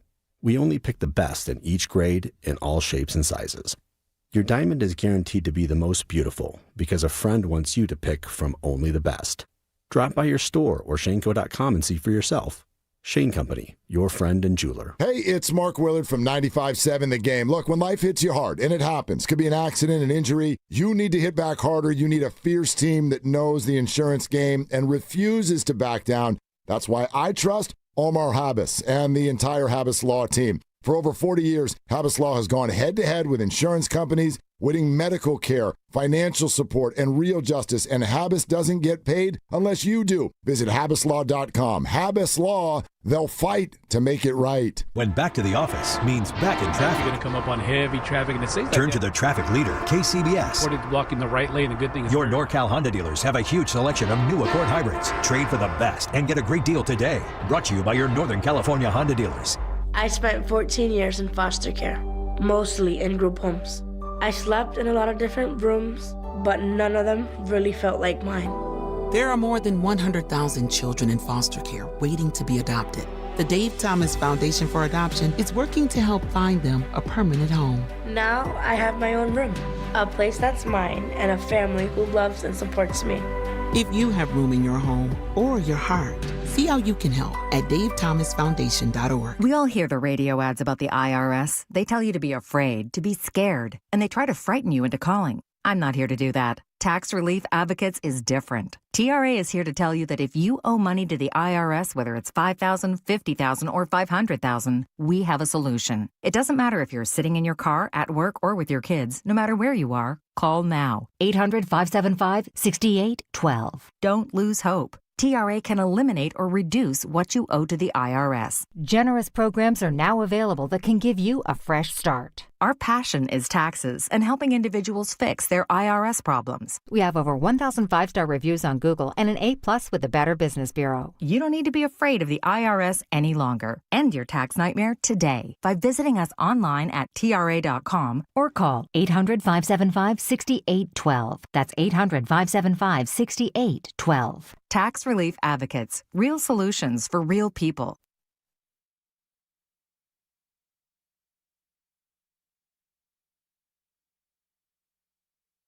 I'm done discussing sports. Black Mets. Now, back to Steiny and Guru on 95.7 The Game. All righty, one more segment before the crossover, and then we're out of here. No, man. Like, seriously, I have so much fun at the job. Go ahead and stay. Go ahead and stay. Go ahead. I don't get paid anymore. If I did, I would do it. But you love your job. Yeah, you love it. Real quick, Steiny, 925, I'm going to do it again. Knew the mouth Johnson doesn't have a 143 IQ. Bob Myers got a new job and didn't bring the mouth with him because Johnson couldn't pass the IQ test. Dude, he just got it this morning. I ain't even had time to take the test, bro. Relax. The 925. What do they say? Living rent-free in your head. You, listen to me. We got witnesses here. Wow. We got a lot of witnesses. Here's the deal. If I get another job and you pass an IQ test at 143, God, I will hire you. It's coming. Yeah, he texted me. All right. I got a couple things I want to get into. Right. First, how about two? I'll read you two letters from Harry. Right. They're not very long. No, I was like, letters. I don't know if I got it in me. Go ahead. One's on the Warriors and one's on the Niners. Right. And you listen to this text and you tell me if it sounds like me. This is from Harry. Letters from Harry. I have to say, Steve Kerr just makes me laugh. All we heard last season was how Kuminga didn't fit with this team, that he was weak at several things, that he was disruptive to the Warriors' overall scheme of things. Kerr believed that so strongly that he would not play Kuminga for 1 minute during the remainder of the season and all through the Houston series. It was only when Curry got hurt that he was forced to play him, and of course, he did well. So now I read where Kerr says that Kuminga has improved so much that he will get minutes. What a joke. How did JK get so good all of a sudden? What? Playing pickup basketball somewhere during the summer? We all know what's up, Kerr. You want to pump up a trade for one, and you can't pay this guy $25 million and have him sitting on blah, blah, blah. That sounds, I could see it, somebody thinking it was you, but That's not me. No, I know it's not, but I would never say that about, like, I thought everybody thinks I love Kerr. The bottom line is, I would just tell Harry, yeah, you put some dots together, but the bottom line is this older team needs, until further notified, Kuminga's athleticism, and the hope is that he figures out and does what Steve Kerr wants him to do, and then the rest is history. I'm hoping that we blow past January with the deadline and Kuminga's still a Warrior. That was signal to me everything's good in the hood, and it didn't go sideways, Steiny. All right, here's his 49ers take, and this is from yesterday because we were talking about Purdy and Jones. I'll say it. Jones is better than Purdy. The only element that Purdy has that Jones doesn't have is Purdy can scramble better, although Jones has shown he can move some.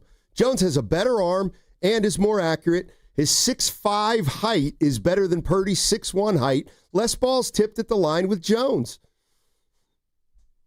There you go. Yeah, I do like the height. I think Mac Jones is 6'5". But to Purdy, he's 6'5". There's another reason you know it's not me. I would never exaggerate a guy's true height. Yeah, but he's taller.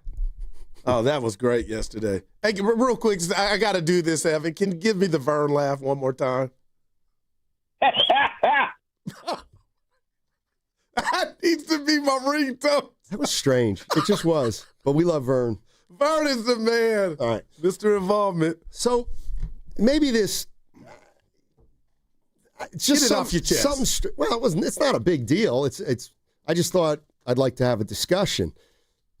So, all right, I'm watching Cincinnati last night against Pittsburgh. Yeah. Cincinnati has 4th and 1. 4th and 1 at the Steelers' 9. All right, there's 9:30 left in the second quarter. All right, gotcha. And they're up 17-10. They went for it, okay? Now, the one thing I heard on the broadcast was that the Bengals are 1-4, or no, they're 2-4. The Steelers are 4-1. So the Herb Street and Michaels are saying this is the time they need this win. So you got to be fearless and go for it. All right. So they went for it, and they got it. And now they have 1st and goal at the 8. All right.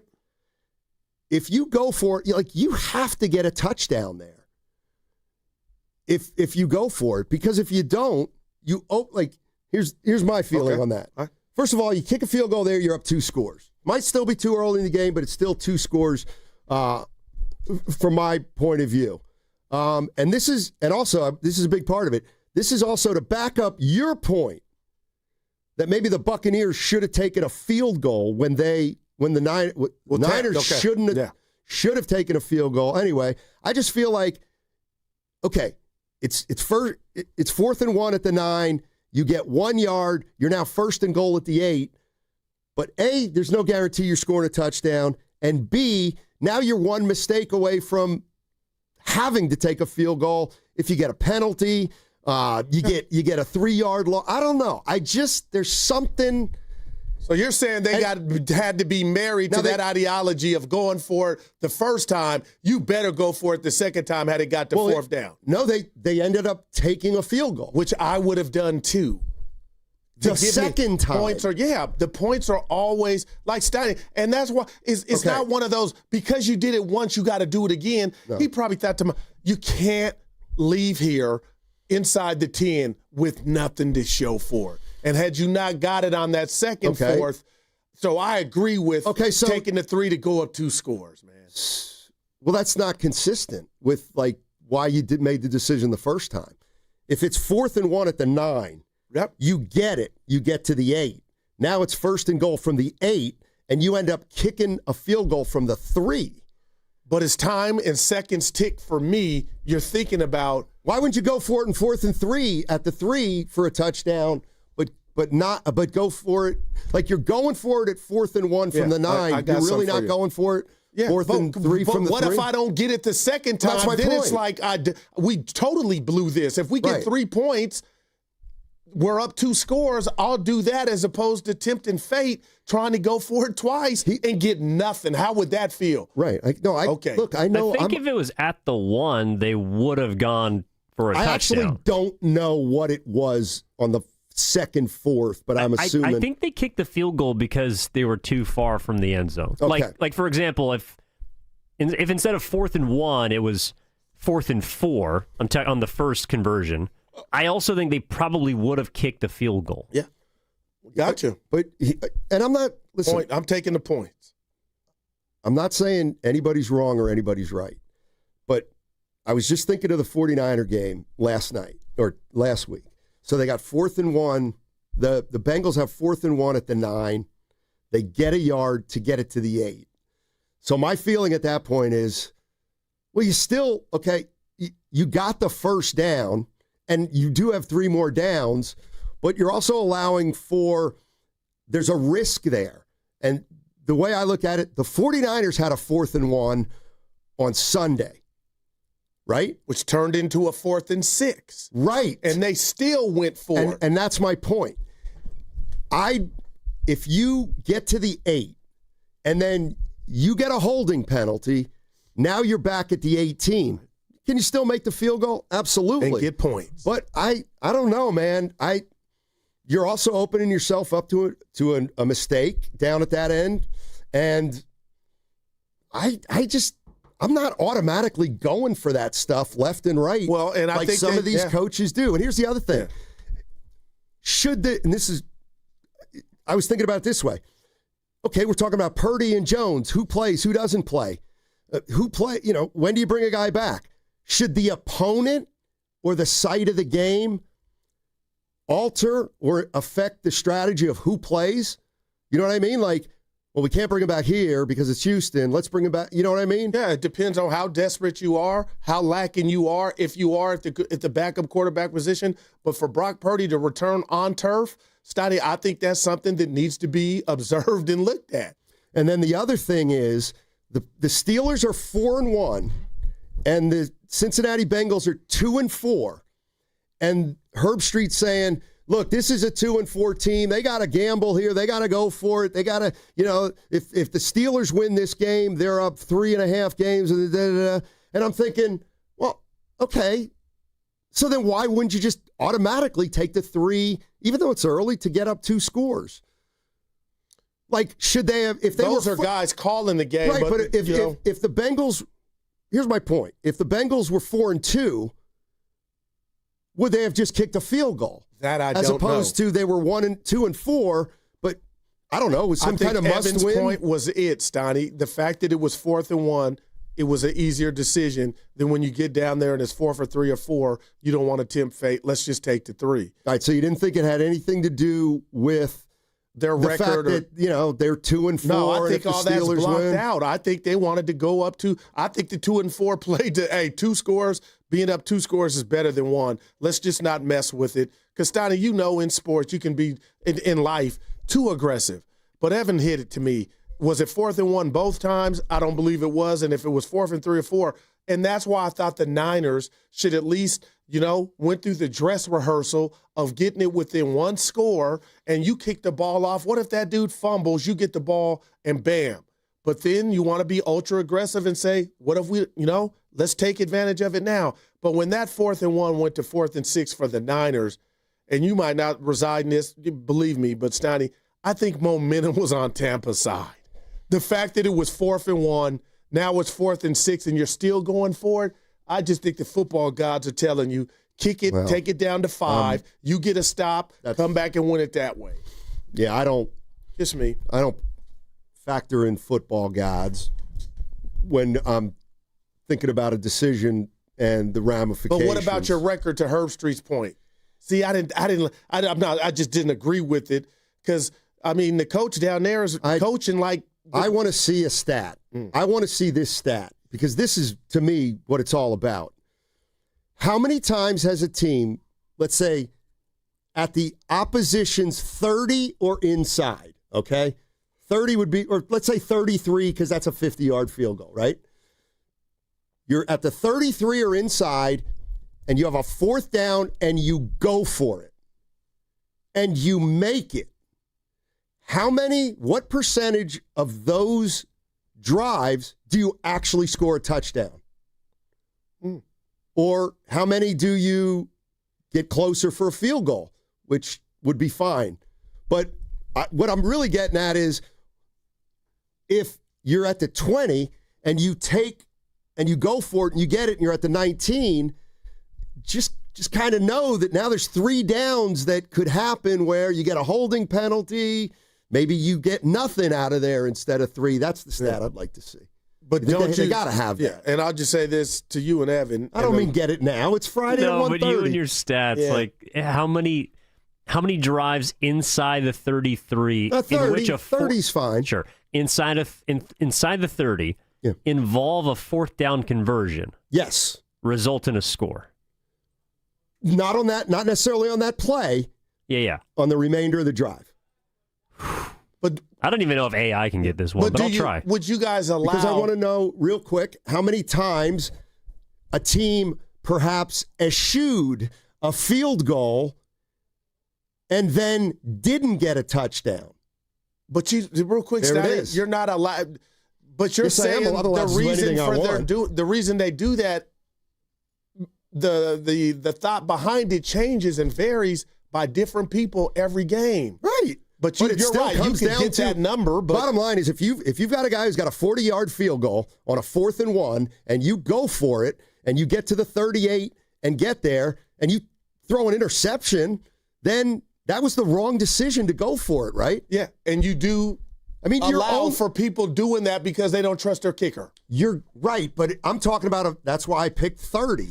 Because if you don't trust your kicker with a 47, I mean, then you don't have a kicker. Yeah. So I just wonder how many times a team has gone for it, gotten it, but then gotten no points out of it. But, oh, boy, they were risky. But I'll tell you they got it on that 4th down. Since he doesn't win that game if they didn't kick that 3. What's that? If they didn't take that 3, I don't think they win that game. I don't subscribe to that. Like if they had gone for it and didn't get it. I don't subscribe to that. I really believe that. I don't subscribe to. That was the smart thing to do. I don't know. It wasn't smart or dumb. It worked. Like if he didn't take it, it wouldn't have been a dumb move. It was a move and it ended up working. But what I'm saying is, if they take 3 there and it's 2010, like I'm a person that doesn't think the game goes exactly like it would go. Like I think everything changes there. That's just me. Because I was looking at what happened. Pittsburgh scores. You don't get that 3. Now you're down. You're playing in overtime when you got that. No, you kicked a field goal. You wouldn't even be able to play for a field goal. You'd have to go for a DD to win. Yeah, I don't look at it like and this is an interest. Some people look at it some way. Some people look at it another. Like, let's say, let's see, a guy. I can't think of what I want to say here. Let's say, I know. Here's what it is. A guy on first base. Yeah. Tries to steal, gets thrown out. The next guy singles. Oh, it feels like it happens all the time. Well, I don't assume he singles if the guy doesn't get thrown out. Like to me, that changes everything. Yeah. So I don't if they would have taken a field goal, I think that changes everything and circumstances. Yeah. Interesting thought by you. Secondly, there's a difference between bringing something up and sour grapes. I like this. Okay. All right, go ahead. Mike Tomlin is absolutely right. It is BS that the Cleveland Browns traded the quarterback that they named the starter week 1 and traded him in the division to another competitor a third of the way through the season. Worry about what happens in your house. That's right. We're worrying about what we're doing. That's weak. No, it's weak that he said it and then he lost. Then he went out and lost to the dude. Yeah. I thought that was beneath Tomlin. And I thought trading within your division in the middle of a season was off limits. Well, it tells you what Cleveland thought of Flacco. Okay. Well, yeah, they're idiots. They're idiots. He wasn't good behind that line. But for Tomlin to say that and then have his team go out there and defense be Swiss cheese. You got to say it. Somebody has to say that, of course, you can do it, but It's something that has been frowned upon for ages. So what if the Laker coach at the time that Durant came to the Lakers goes, you know what, a dude losing to a team up 3-1 in the Western Conference Finals, then turning around and going to that team, that's weak. What's the difference? Well, that is weak. It's weak. But it's weak both ways by it being taught by you going public saying it. No, it's not. Yeah, to me it is. Okay. Mike Tomlin, you are too much of a made man do me a favor. Do me a favor. For the rest of your life, don't ever say, yeah, I wouldn't trade in the division with the Dodgers. Hey, you guess what? Dodgers are looking to get over the top. We can give them, they want Logan Webb, but they'll give us 4 prospects. No, we can't. No, I'm going to mind my own. Like, Tomlin didn't have to go public with that. Why not? He's Mike Tomlin. And then you lose to the said quarterback. Yeah, that's fine. You were scared before it even, Mike Tomlin wasn't scared. He said it before the game. He thought it was BS. Hey, I tell Mike, that time you spent on that, worry about your D and your D coordinator. How about that? Defense out there looking like Swiss cheese, embarrassing Steeler Nation. How about that? You over here, Joe Flacco got traded in our division. And then your boys go out there and look like Swiss cheese. Mike, you worried about the wrong damn stuff. Get the defense right. What happened? It was more about... No, Evan gave something to Steiny, and I hated that. And then you went out there and lost. Ha-ha! Yeah. It went out there and lost. It was kind of weak. What the F? It was super weak. Like, come on. It wasn't about that, guys. What was it about? It was about challenging conventional wisdom for that we have that's a no-no a lot in sports. That you don't trade within your divition. But let us do what we do, though, if we do decide to do that, though. Steiny, I'm not saying it wasn't weak. I'm saying I agree with him. We can't question what they did. No, what you need to question is your defensive coordinator. Yeah, that sounds good on the radio. That's just you yelling. It's what happened in the game. Knock it off. It's what happened in the game. Knock it off. Evans on my side. Good. 2-on-1. Oh. I have some information for Steiny. I don't know what you're going to do with this information, but you wanted that. Are you going to bring up another intra-division trade? No, I'm going to bring up the stat that you wanted from earlier about 4th down conversions. Look at it. No, it's go ahead. I know. It's a very specific stat, but I think I have it. So in 2025, there have been 30 drives that have entered the 30. That's what you wanted, yes? Yeah. 4 times during such drives, a 4th down conversion has occurred. Okay. That's what you wanted, right? Yeah. Of those 4, once has a touchdown been scored. Okay. Interesting. Now, I find that interesting. So I thought it would have happened. I thought the instance of it happening would have happened more to get more of a sample. Just 2025. Okay. So this year, 4 teams went for it on 4th and 1 at the 30 or inside. You're lucky I can read Python. This is which means that the goal was to get a touchdown. Yeah. That's why you did what you did. But 3 out of the 4 times they didn't. It didn't work. They didn't get the touchdown. Yeah. Now I want to know, did they score it all? And how many go back to the drawing board for that one. Oh, boy. Oh, man. So, my man. Yeah, and you know what? I'm not giving you a chance to talk about Dave Dombrowski because I know what you'd say. You're such a player, dude. He's overrated. Here, he's talking about Bryce Harper. He's the GM of the Phillies, probably president too. This is what we need. Count. Is he elite like he was before? Probably not to the same extent, and so that's nothing negative. Freddie's a tremendous player, and that's, to me, is Bryce. Can he rise to the next level again? I don't really know that answer. I mean, and really, he's the one that will dictate that more than anything else. I mean, is what it comes down to. So I don't think he's content with the year that he had. And again, it wasn't a bad year, but when I think of Bryce Harper, you're thinking elite, right? You're thinking one of the top 10 players in baseball, and I don't think it fit into that category. But again, very good player.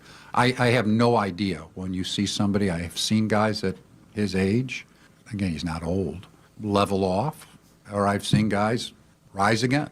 We'll see what happens.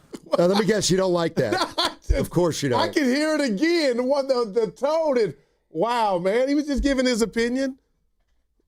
But, boy, Bryce Harper's got a reason to be ticked now, huh? No. That had a sting. I would say Bryce needs to go to the lab, too. That's the lab. Steiny, words. I just hated Tomlin. He's a general. You're above that. Even if you thought it. You say that to the guy, but go public with it. Yeah, it matters a lot, too. I'll tell you what. I thought Dallas had bad defense. It's a lot of bad defenses out there, and the Niners aren't one of them. And they got all the reason in the world to be, but Salah's got them playing. Yeah, 30 more seconds. I'm going to give it to you. Guru, how would you feel if the Giants traded Russell Wilson to the Eagles if Hurts got hurt? I am scared. What do I got to do? Go march on 12th Street? Dude, it happens. It's sports. Yeah, and you'd go, wham. So how many NBA guys said Kevin Durant went to the Warriors? How could the Giants do that? No, they didn't do that. How could the Giants do that? You don't trade within your division. You wouldn't say squat to Mike Tomlin. That segment was brought to you by Moderna. Goodness. Decision Day is here. The last MLS game of the regular season, and the playoffs are on the line. This Saturday, October 18th, your San Jose Earthquakes battle Austin FC at PayPal Park.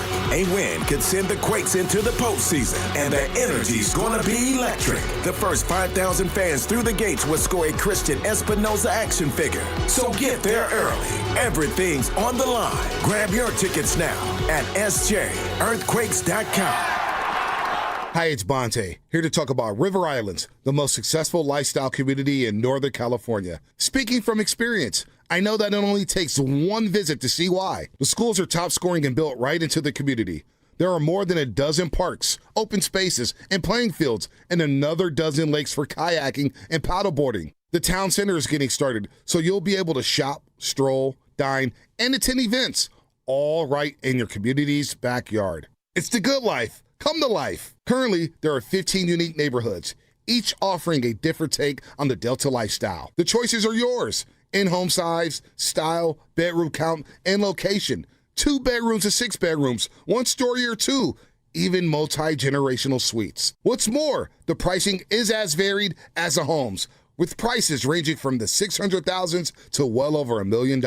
Start your tour today at riverislands.com. That's riverislands.com. Isn't it time for you to discover the islands? Attention taxpayers. If you owe $5,000 or more and have missed another tax deadline, you're officially on the IRS's radar. The IRS has resumed aggressive collections. That means wage garnishments, bank levies, even seizures of your home, car, or retirement accounts. If you owe $5,000 or more and missed the deadline, you're stacking new debt on top of what you already owe. Call Priority Tax Relief now. Their experts fight back fast and are saving their clients millions in tax debt every month. I owed over $50,000. And they settled it for pennies on the dollar. These guys are as legit as they come. After speaking on my behalf with the IRS, my entire debt of $25,000 will be eliminated. Whether you've received collection letters or you're already facing liens and garnishments, call for your free consultation. There are no upfront fees. Priority Tax Relief. Let's make your taxes our priority. Call 800-464-1899. 800-464-1899. 800-464-1899. Priority Tax Relief. Americans pay about $5 billion to control termites and repair their damage every year. Many people underestimate exactly how much damage they do. Call Pacific Coast Termite today at 800-PACIFIC for a free home inspection. Certain restrictions apply. No tenting, though. No double bagging your food. No pet sitting. Mention KCBS and get 10% off termite treatments and a 2-year guarantee on their work. Call 800-PACIFIC. 800-PACIFIC or go to PacificCoastTermite.com. You hear that? That's the sound of your business losing money. Legacy phone systems weren't built for today's teams. Quo, formerly OpenPhone, gives your business a smarter way to stay connected. Quo lets you manage calls, texts, voicemail, and contacts all in one place so that you can deliver a seamless customer experience from ring to Need to take calls on the go? Quo automatically transcribes, summarizes, and highlights next steps from every call, so you never miss a detail. Need insight into what closes a sale? With Quo's AI call tags, you can instantly spot key topics like objections or pricing questions and use those insights to level up every customer interaction. And yes, you can bring your existing number with you for free. Keep your team in sync and your customers happy with Quo. Quo. No missed calls, no missed customers. Try Quo for free at quo.com/sports and get 20% off your first 6 months. That's quo.com/sports. QUO.com/sports. I'm Bob Burke, founder and chairman of Burke America Parts Group, a family of brands that includes RepairClinic.com, an appliance and HVAC parts solution company that's grown into an international brand. Before AmericanEagle.com, we partially launched a new technology platform developed by another firm. American Eagle helped take our technology to a whole new level with digital marketing, software development, and business insights into our key markets, appliances, HVAC, and outdoor power equipment, and did so both on time and on budget. AmericanEagle.com has the resources, experience, and talent needed to produce solutions. Our new technology platform, developed by AmericanEagle.com, has produced tremendous results with higher traffic, conversion, engagement, and online revenue. If you have any home repairs you need to take care of, check us out at RepairClinic.com. If you need a world-class website or technology project, then I would highly recommend AmericanEagle.com. Call AmericanEagle.com at 773-NETWORK. That's AmericanEagle.com, 773-NETWORK. This is the story of the one. As a custodial supervisor at a high school, he knows that during cold and flu season, germs spread fast. It's why he partners with Grainger to stay fully stocked on the products and supplies he needs, from tissues to disinfectants to floor scrubbers. All so that he can help students, staff, and teachers stay healthy and focused. Call 1-800-GRAINGER, click Grainger.com, or just stop by. Grainger, for the ones who get it done. Red and Gold Game Day starts at Laughing Monk Brewing. Park for free. Enjoy amazing food, ice-cold beer, and every game on TV. Catch 95.7 The Game's pregame show. Then hop on the free shuttle straight to the stadium. Sign up now at 957thegame.com.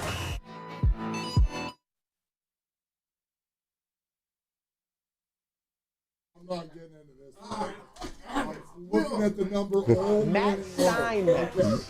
I call him the Larry Bird of the media. I wonder why. Very good. But he's white, but he can ball. He can ball. He's like slow, can't jump, but man, you can't stop him. Now, back to Steiny and Guru on 95.7 The Game.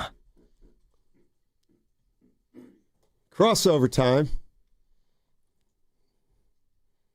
And that means it's sponsored by Atco Pest Control because it's a Friday. And it's the crossover. Let's welcome in Dibs and Willard. I thought we had a plan. Sponsored by Atco Pest Control. Because Broussard was supposed to come in calling him the media Larry Bird to irritate Dibs, and the button didn't get hit. It wouldn't bother me. Wow. I mean, Matt Steinmetz. Yeah, I mean, he's not. So, like, I'm mad that you guys have my guy now. You know, Chris and I hosted together for 2 years at Fox. You got to be kidding me. You didn't know that? Now, I know you and Marcellus Wiley. Well, I was at ESPN. But you and Broussard are dudes. I love his show. When you work at Fox Sports Radio, you end up co-hosting with everybody. Joy Taylor? Joy Taylor. Come on, Will. Right when she moved here, I was her first co-host. Like, all of them.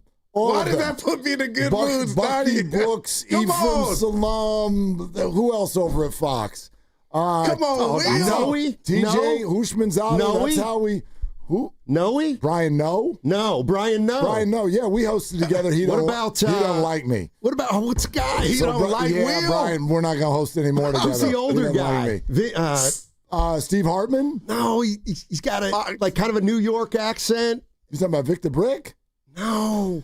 New York. Maybe it was a gambling show. What are you talking about? Give me some of the weekend hosts. Oh, God. I mean, there's so many. Boy, but is it a gambling guy? I thought he was. No. Berman Why would you remember him? Yeah. Look at it. It sounds like him. I can't. Artie? Oh, Arnie Spaniard? Arnie Spaniard. All the time. Okay, that's what I was thinking. Arnie teaches out in Maine. He lives in Maine now. Maine. Or is it New Hampshire? Vermont. It's Vermont. Right. Artie Spaniard. Shout out to New Hearts. It's Vermont, but he's moving to Maine. So he's got his. Yeah, he was just texting me a week ago. I love Arnie. Willard is not flexing. We asked a question No, about I mean, Fox. these are my friends. Yeah, like, wow. Okay, if it's a flex, like that's my other job. Yeah, that's my other job. Yeah, so that didn't put you in a bad mood that he calls. I hated it. The media, Larry Bird. It didn't bother me. It's one man's opinion, and if you want to think about Larry Bird, and it's flattering because Steiny, he loves Larry Bird. It's probably his number one all-time favorite athlete. Number two behind Rocky Colavito, friend of the family. Yeah, rest in peace. So those two would be on his Mount Rushmore, and I don't think that there's a third. So yeah, it's very praiseworthy, but. And I never saw Matt Steinmetz play. I've met probably 25 or 30 people who vouch for his game, and I don't think any of them would say, Larry Bird. Like, he is, a unique player at 5'11" and able to score at all three levels and more of a true point guard and 5'10". No, I'm just looking at his face. 5'10" probably now. I'm just looking at his face. Let Steiny talk about Steiny. But I don't think that you were a Larry Bird type player who Larry was 6'8", 6'9", and could post you up, could distribute, could rebound, could shoot the three. He could do everything. You strike me more as like a classic point guard who can also fill it up. Well, Dan, that's very astute. That is astute. Well, it's based on 20 to 25 people that you and I both know, from James Daly to many other people who saw you, maybe not at the peak of your college career, but in your post-college, I still want to play a lot career. Yeah, so obviously I was a point guard, and Larry Bird was a power forward. Right. So there's a lot that just didn't apply to me. But there were bigger things like left hand, head fakes, how to play smart, how to get guys off their feet, how to anticipate a play, how to hit all that kind of stuff. Yeah. Was definitely stuff that, because of him. All right. Mark Price. He was way, way quicker than I was. Mark was a bad dude. Way quick, and he shot it better than comparatively I shot. These are NBA players. I would assume they're better. But he means as a comp. He means as a comp. I understand. But then when you're like, he's way quicker than me, No, but he was in the NBA. But I mean, in my Division III world, I was not quicker than most of the guys on the court like he was. What about John Sunvold? Vinny Del Negro. John Sunvold. That's not a bad name. He's a much better shooter than I was. What about Vinny? Who? Del Negro. Vinny. A little different. He was more of a two guard. He didn't handle it a lot. He couldn't create. Sam Cassell. That's the guy that is. If somebody says who's the guy, I would say wow, come on, Sam. Cassell. I love that you were offended a little bit by the Vinny Del Negro. You kind of spit on that one. Like Vinny's not as good Chris as me. Corciani. That one is NC State. Yep. As we're in that same sphere. Thank you. I scored. I was more like John Crotty. John Crotty. Although he was left-handed. This is so good. Wow. I'm just trying to come up with other mid 80s, early 90s white guys to maybe get you mad. Honestly, the reason I'll shoot down Del Negro is because he was a bench player. Like, he was a sub. He didn't start. No starting point guard. I remember him, though. He helped. Scoffed at Vinny Del Negro. Yeah, he did. Hey, he didn't like that. Steve Blake, but he probably was a little bit of a better shooter than you and not as good of a passer. I don't got Steve. I think I'm a better shooter than Blake relatively, but he defended. Okay. Like, he could defend. Okay. I never could defend like that. I'm just thinking about ACC white guys from the 80s and 90s. Monty Tao. Yeah. It's 1974. Jameer Nelson. That's not bad. Lucas gave that one to me. That's not bad. He's a little more of a scorer than I was. Look at him. That's not bad. I like this Cassell. McQueen. I played him up close. Yeah, we have different games. we all know. Yeah. We all know Q. Local guy. He's on another level. Yep. All right, Willard, I got to get back to you real quick. I left off the big Cowherd. Have you done the radio with him? We didn't partner. Okay. I did his show. All right. I just had to ask. Yeah. Damn. That for about 3 years. For about 3 years, I was Colin Cowherd on Black Friday. Wow. That was the only time of the year they would let me host that show. You had to be that deep into the holidays. But no, I got to know Colin Yeah. pretty good. Yeah, Colin's a good dude. I hate to do this. Steiny. I swear we can go off of it. What? The names appeared. Okay. And I've thought it many times. Scott Skiles. Well, he was man. It's funny because so many at my piddly level, I fancied myself as that. I don't think you have the feist to be Scott Skiles. You never saw me play in college. How many fights you been in your life? Oh, 0. You can't be Scott Skiles. Well, I mean, you cannot be Scott Skiles. If you were a coach, he's a different level of feisty. There's no doubt. But if you were a coach, just don't question my toughness. Would you coach like him though? Because he looked he kind of goes like he looked this. like a mean little rat. Like what I mean? He played hard like you did against Lowe at the disgrace No and Chase. I doubt, called bro, you the no Danny doubt. Ainge, Yep. like I saw it. Junkyard dog kind of a. Here's how I know. Why I never coached is because I would want to be a coach who was like completely understated. Like I'd want to be a Phil Jackson or a John Wooden, a guy like that. Just tie your hands behind your back and walk slow. just not get excited. So you ain't Popovich. That wouldn't be your style. Pop No, was but what I'm saying is I couldn't do it like that. Like I burn out. I'd make a fool of myself in the sidelines. I'd go watch the tape and I'd be like, what am I doing? I'd be like Danny Hurley. I'd be apologizing every 3 days for something obnoxious. And how many times has he cut down the nets? Danny Hurley. How many? 3? I think so, yeah. So, I mean, the man has stock in scissors. So you can call him a horse's ass, but all they do is win the chip. The natty. I'm not saying I could have won a national. I'm saying I would have probably had his demeanor. And I don't want to be Danny Hurley. Yeah. I'd rather be somebody a little more staid. You have to be you. And I look back at my high school coaching career, which now 25 years removed from What was the school? At Drake in Marin, and I won 3 straight North Coast section championships. Look at my and man. I was largely a horse's ass, but it worked. Like I look back at the way I acted then in my 30s, and now to your point, Steiny, if I was to coach again in high school and I just did it O'Dowd, I was totally different because now you're in your 60s and I'm in my late 50s, and you can't be the same type of person. And it makes me think about the NFL and some of these coaches who burned through their teams, and Kyle Shanahan, whatever you think about he's good, man. And he's 9 years in, and he's kind of an old soul. He doesn't really get after it. He's not too demonstrative. He'll get mad, and it's fun when you watch the Niners and there's either a false start or there's a delay game or something, and they cut to Kyle and he's like, these mother jumpers, and he's just so mad. We talked about it. Exactly. Yeah. Don't you know you're supposed to be on the right-hand side in the slot and all that? But he doesn't really get all full McVay. He doesn't go all Sirianni on you. He's much more like Steiny's talking about as a more demure leader. Before we get to the what's bugging you, George Kittle's coming back, and I know football is a game of nuance, but am I wrong? Because if this doesn't manifest, I'm not mad at him. But as far as the Niner run game, let's just say they're averaging 2.7 yards per carry. Why do I think that could go up to 4.1 with Kittle coming back? And I don't think I'm by myself, but is that asking too much? Or that's one of the things I'm looking at to see if the run game improves with him coming back. It better, number one, but number two, yeah, it could. He's that good. And we were talking about this earlier. Gosh, I wish there were a stat somehow. Not QBR, because we No.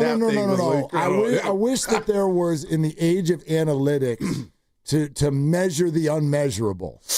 Do you know what I mean? And I know PFF tries to do this, but none of us know. People throwing eggs at PFF these days. PFF is just like what you use if it says what you want it to say, and then you ignore it. Oh, man. If it doesn't, because none of us know what the hell they're doing. You watch the game and then someone sticks a number on them. I have no idea how the hell you got to that number. But supposedly it's telling me how guys are blocking or whatever. I think George Kittle, we were looking this up earlier, if he comes back and snap fingers Niners average over 4 yards a carry, can I launch into a conversation immediately on that day as to where George sits all time in terms of the tight ends? I know he's got half as much yardage as Tony Gonzalez, but he's number 14 on the whole list, and I have long argued that he is the best tight end of this era. save it with Travis Kelce, who's a wide receiver with a bigger number. But like, if this is a snap your finger and they just start running the ball, man, I don't know that because I used to hate that part. Yeah. He's a great blocking tight end. I tell Steiny, I hate that. I don't know why I hate it. But man, go ahead, Steiny. You're listening to 95.7 The Game, KGMZ FM at HD1 San Francisco, an Odyssey sports station in the home of the Warriors and Valkyries, live on the free Odyssey app. Coming to you live from the Laughing Monk Studios. Laughing Monk, righteously brewed in San Francisco. I'm going to pass along some news. George Kittle officially in. Mac Jones will start. Brock Purdy is out. That is for Sunday's game, but Kittle will play and no pitch count, according to Kyle Shanahan.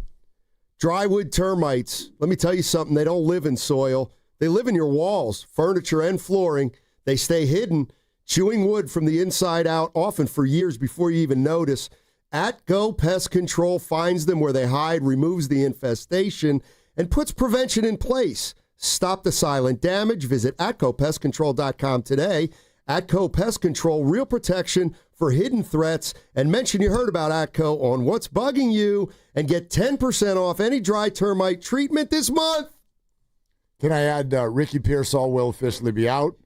And sure can. Rookie linebacker Nick Martin will be active for the first time. Man, let's see. In his career. Let's see. Yeah, there you go. And just the one piece about Brock Purdy is once you activate Brock Purdy, then Adrian Martinez is no longer on your team. So when you activate Brock Purdy, it will be for him to be the starter, and then Mac Jones goes to the backup because Martinez is out of the up-down. He can't go back to the practice squad. He's already been reactivated as many times as he can. But I thought there was a new rule after what happened to the Niners against the Eagles that on the game day you could have that third quarterback. They could keep him as an active third member, but no team wants to do that. So if you get Brock Purdy back and you want him to play, then you get Mac who goes to QB2, and then Adrian Mac gets hurt. Right, then you go to Mac gets hurt, but if Adrian Martinez goes back to the inactive, then he is no longer activatable on that team. I think they would have to. There's some rule out that day. No, like if Brock is QB2, I think Martinez is gone. Gone. All righty. Real quick, get the drop ready. Get the drip ready. Oh. You know who texted in and said Scott Skiles? I don't. Scooter Barry. Wow, Scoot. Thanks, Scooter. Yeah. Appreciate you, buddy. Wow. One of the Barry sons. Yeah. Dibs. Is that what's bugging you? No. Because it's automatically what's bugging me. Yeah, go start Dibs. I mean, that's Scooter. Scoot. Right. And say hello to Pop. See, now he's mad. Now he's a little jealous. I'm not mad. I'm not mad nor jealous. Sounds it. I'm jealous, dude. I would never try to put my basketball knowledge into your sphere. Well, you could. But I would never. Yeah. What's bugging me is the burden of proof in our society. And I'm sure you guys know that I had a couple of pothole incidents this week. Yes, sir. Not one, but two. And yeah, you hit a pothole, you get a flat, and it's not my fault. Shout out John Feliciano, the Not Our Fault podcast. And so now for me to get what is rightfully coming to me because your roads are patently unsafe, now I have to fill out 2 forms, submit 8 photos, a receipt, and on and on and on, and wait 6 to 8 weeks just to get what, honestly, I have coming to me. We're all taxpayers. You pay your taxes, and part of that is to get the basic fulfillment of your needs, which is if I drive on a road, it should be safe enough. And if a car hits me, fine, that's an accident. And if I run a red light and get in an accident, that's my fault. But if I'm just driving and I go over a pothole that is, 6 feet wide by 3 feet deep, that's a you problem, but I have to go through all of the hoops to get my money back. A point of clarification, if I may. You know what that would be? Yes. Say it. Now, didn't you get your tire changed? Correct. By Caltrans? Yes. Well, that was the spare. So they put the spare on, and then you go to the dealer. Shout out Walnut Creek Honda. They did half the job. Walnut Creek Honda is amazing. So you get 2 new tires, and they put the new ones on the back. So they take the 2 old, and they put the 2 old on the front. And then you drive again. Right. I'm familiar. Second pothole, kapow, and you go back to Walnut Creek Honda, and you're like, yeah, this is my tire. it's 11 miles old. They're like, ooh, no, that's the old one. And they need to be replaced anyway. At the risk of poking the bear, poke it. Are you expecting them to just give you the money without showing them what happened? Who? It sounds to me like you have to show them what happened. You have to give them the receipt. My problem, Mark, is I don't know that what's wrong with that. That's what I would have expected. You know what's wrong? What's wrong? Is that if you probably haven't driven in Oakland in 31 years, but drive over to the airport all the time. But that's on the freeway. That's not in Oakland. It's also off the freeway. So the freeway is not on the freeway. The freeway is mostly not Oakland city streets, and Oakland is in a spot where they don't maintain their roads, and so when you drive through Oakland and you're like constantly doing like the slalom, you're doing your Lindsey Vonn. And I know she was a downhill skier, but you get the point, you get the reference. And, as you're trying to bob and weave and you catch one, boom, it's on them, but you have to go through the process. I don't think you get it. No, I do. I don't. Don't you get it? Are you expecting to walk into City Hall and just have them take your word for it? Mark, what I'm expecting is for a society such as ours to present. I shouldn't have poked the bear. You're not poking it at all, and I'm actually not that bothered by it because I will get my money back and I'll jump through the hoops accordingly. But what bothers me is that the conditions in a city like Oakland have deteriorated to the point where they don't give a crap. They don't give a crap about a lot of things, including their road surfaces. Yep. So, and yet. That's all the way down to the Union. 880. Exactly. Come on into Oakland and, come to our restaurants. Well, I'd rather not. Steiny's car's been broken into 11 times, and the roadways are completely unsafe, and on and on and on. Anyway, that's what's bugging me. Is it 11? More like Not 6. Quite. Okay. What's bugging me? Electronic tickets. You got one? Yeah, I'm going to No. The Ticketmaster electronic. I thought you got a ticket. System. Yeah, I thought you just got a QR code that was like, you've been caught speeding. No, this is... He never speeds. When going to a sporting event turns stressful before it's ever started. So, got offered tickets to the Warriors, and a person said, you got to email that there's no tickets, right? I'll email them to you. Okay, actually, can you text them? No, I can't, actually. I've got to email. Why? Well, because my phone email is not connected to my computer email. And it's for a reason. I don't want to be looking at my work email all the time. Okay. So there's no connection there. So I can't get it on my phone. So I got to get it from my email, send it to a third party, have them do it. But I've also found that I get really nervous when I have the thing and it's on there, and then next thing you know, you shut the window and now you're up there right through security and you can't find your ticket. You got to put it in the wallet. Yep, that's my new best friend. As soon as you get it, you got to put it in the wallet. That's your best friend. And by the way, something wrong with my wallet. There's something wrong with my wallet. Do you have some email on your phone, like a personal email? No. No email. Come on, Steiny. Okay, because that's what I was like. If it goes to an email that you don't have access to on your phone, just forward the email to the email that you do have access to on your phone. How you living with no email on your phone? On your phone? Not really, no. Wow. I bet you I could get some email. You're operating in 1999, dude. It's 2025. So I have an email with that I get email and it's like 99% spam. Yeah. So I don't want to see that. The work email is not on your phone? No chance it's on my phone. No. I don't want work email on my personal phone. Yeah. Like my work email is open in the morning, during the show, and after. And I get blah, blah, blah, blah. Yeah, no thank you. I know. Hey, Guru, we need to talk to you. Our work email is 99% spam and PR people who are like, would you guys like to have a guest from the world of politics? I'm like, no. That and I don't. Tiana Fernandez with the potluck next week. Those are not which is spam. nice to know. Anyway, what's wrong with your wallet? Why can't you put something in the figure it wallet? out, Goo? I just showed him behind, and I'm not having it. No, I just showed him Apple Pay. I got it. No, Goose stays till the end because Goose the best one. Stop. No, what's bugging me? My man. What's bugging me is Halloween costumes for men. This is very, very stressful, and I want the world to understand They shouldn't wear them. Well, exactly. Thank you. But when you have a costume party and you'd like to go, and your lovely would like to go, then you have to go. And I just want the world, can we have an open conversation? When there's a man in a costume, he doesn't want to be in the costume. And he doesn't look good in the costume. The women, you look good in the costume. Yeah. And you guys get to, right? You get to turn Halloween into, now I'm going to dress like I've always wanted to dress, but I can't dress because society won't let me dress. But I can tonight, while we just have to stand next to you and look stupid. And in fact, you might even meet someone for the first time, and then you'll never know the next time you see them if you met them because they were in a costume and I cannot recognize. I've had that happen too. It's just, even my son, all the way down, he's 11 years old. He's going to a Halloween party tonight. He does not want to get dressed. So he is going as himself to the party tonight. I'm mad at him. And have you ever tried, shop for Halloween costumes and find something? The only play we have is to try to make you laugh.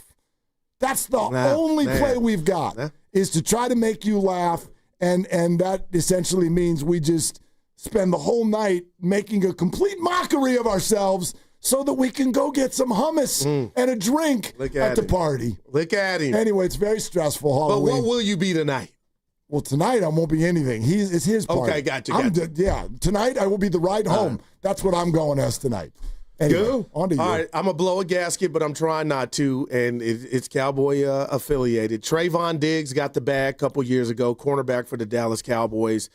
Tore his ACL in 2023, came back last year, tore cartilage in the same knee, Dibs, in 2024, and he's come back. Matt Eberflus is the new defensive coordinator, and they are an embarrassment. One of the worst defenses through 6 games ever in the NFL. Okay? The worst this year. Yeah, okay. And Trayvon, brother Stefan, says we need to, and I'm with him, we need to play more man. Just saying it out loud. Went on a tour. We need to play more man. He's getting burnt left and right, making Russell Wilson look okay. Now, you're a pro athlete, and I understand privacies and the HIPAA laws. But this weekend, the season is on the line. They're taking on the Commanders and Jaden Daniels. And this week, he's been barking, let's play man. And they said, we're going to play some more man. And I get this on my phone this morning. Trayvon Diggs out for this Sunday's game, suffered mysterious concussion at home. At home. You don't get to play that card. You need to tell us what happened at the house as to how you got a concussion to just, I think he's got Jaden Daniel-itis, or if they gave you what you wanted, more man, and you don't feel like you can do it, but to hide behind, who gets a concussion at the crib is what's bothering me. Tell us you slipped. Say something. I'd be willing to bet most concussions happen at home. But say what happened. I'm just saying. The pitchers didn't do their hands. You know, I was cutting something, a lemon in the kitchen. I get Well, that. you wouldn't get a concussion from that. No, but they sliced their hand. I can't go. Jeremy, I felt. But to hide behind concussion at home and not tell the world what it was, nah. You don't get that card. Tell it, make something up. But to say mysterious, dude, that's embarrassing and weak to me. You got Jaden Daniels-itis. Grandy apparently has something to say. Yeah, really quick. Steiny, I know you already did your What's Bugging You, but I have another one for you. Matt has to see you after when you get off the air. Oh, wow. Look at the mood. And he'll see him within the confines. Wow. Of 95.7. The game. Not liking it late.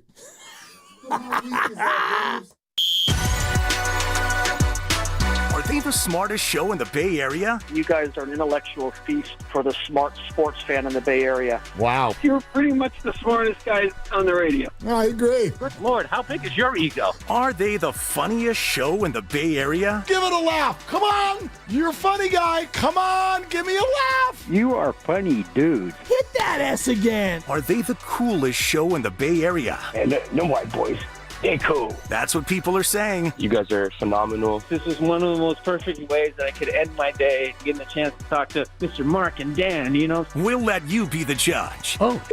All I know is it's a couple of Bay Area boys talking sports. I know nothing. Thanks. It's Willard and Dibs on 95.7 The Game. Yeah, let's freaking go. Let's do this. Sunday Night Football is coming to town, and we're going to be all over this. David Lombardi at 3:15. Jordan Reed You remember him? Yeah. Jordan Reed, tight end, was with Washington. He was with the Niners. In fact, I think, is Jordan Reed the obscure answer to the other person that tore his ACL the same day that Nick Bosa did at MetLife? Will you look that up for me, Grandy? Am I getting a thumbs up on that? Jordan Reed tore his ACL in the same game that Nick Bosa did, his first Niners torn ACL. Anyway, he's involved with a new documentary that we're going to tell you about that involves George Kittle and Ricky Pearsall. Jordan Reed is an executive producer for it, and George Kittle's back on the field, and Jordan Reed's going to join us at 5 o'clock. And then here comes Sunday Night Football. And I want to give a special salute out there to the 925 on the Boxer and Gerson Work Injury Attorneys text line, who's already firing. I love it. Our show hasn't even started yet. The Niner bias is incredible. Kittle, number one in the era because of his blocking. Great stuff, Willard. Actually, he is 14th all time in receiving yards. So it's not because of blocking. It's because he is by far and away the best tight end, not of the era, of all time, when you combine the two aspects of what a tight end does. Tony Gonzalez, amazing receiver. Antonio Gates, Travis Kelce, all of those names, phenomenal receivers. And if you want to make the case that they're better than Kittle, great. Importance to their team, and ask a GM which one they would like because he affects every play and what they do. At minimum, he's the best of his era, and I'll only give an acknowledgement. To me, the other on the list is maybe Rob Gronkowski. Shannon Sharp, I would put up there as well. Not quite. That's a little further back, but I hear you. Well, I Great mean, player. Of the era, like Gronk, I don't even know if you could put Gronk in George's era. I know that Gronk played in the early days of George Kittle. I was doing a deep dive on this topic, and I was looking at how many Pro Bowls were accumulated for players who have more catches than George Kittle. Okay. And the answer is 5. So if you want to just look at Pro Bowls, and I know it's an inexact thing because it's voted on by players and coaches and fans and whatnot, but there are 5 guys who have more catches and also more Pro Bowls, but that's a very small list. It's very thin company when you look at other players who have those accolades and those catches. And you were talking about it on our show thread earlier about his numbers, and his numbers don't do him justice on just how good he is. And I don't think, honestly, that he's ever going to get to the numbers that would really be like Gonzalez. And Jason Witten's another one, I think, who was a very good blocker and good in his era, but and he's got monster numbers. So if you want to talk about guys who were a two-way threat, Tony Gonzalez was a good blocker. Kittle's better. Jason Witten was a very good blocker, and he's got better numbers. And, Gronk was a very good blocker, and he's got better numbers.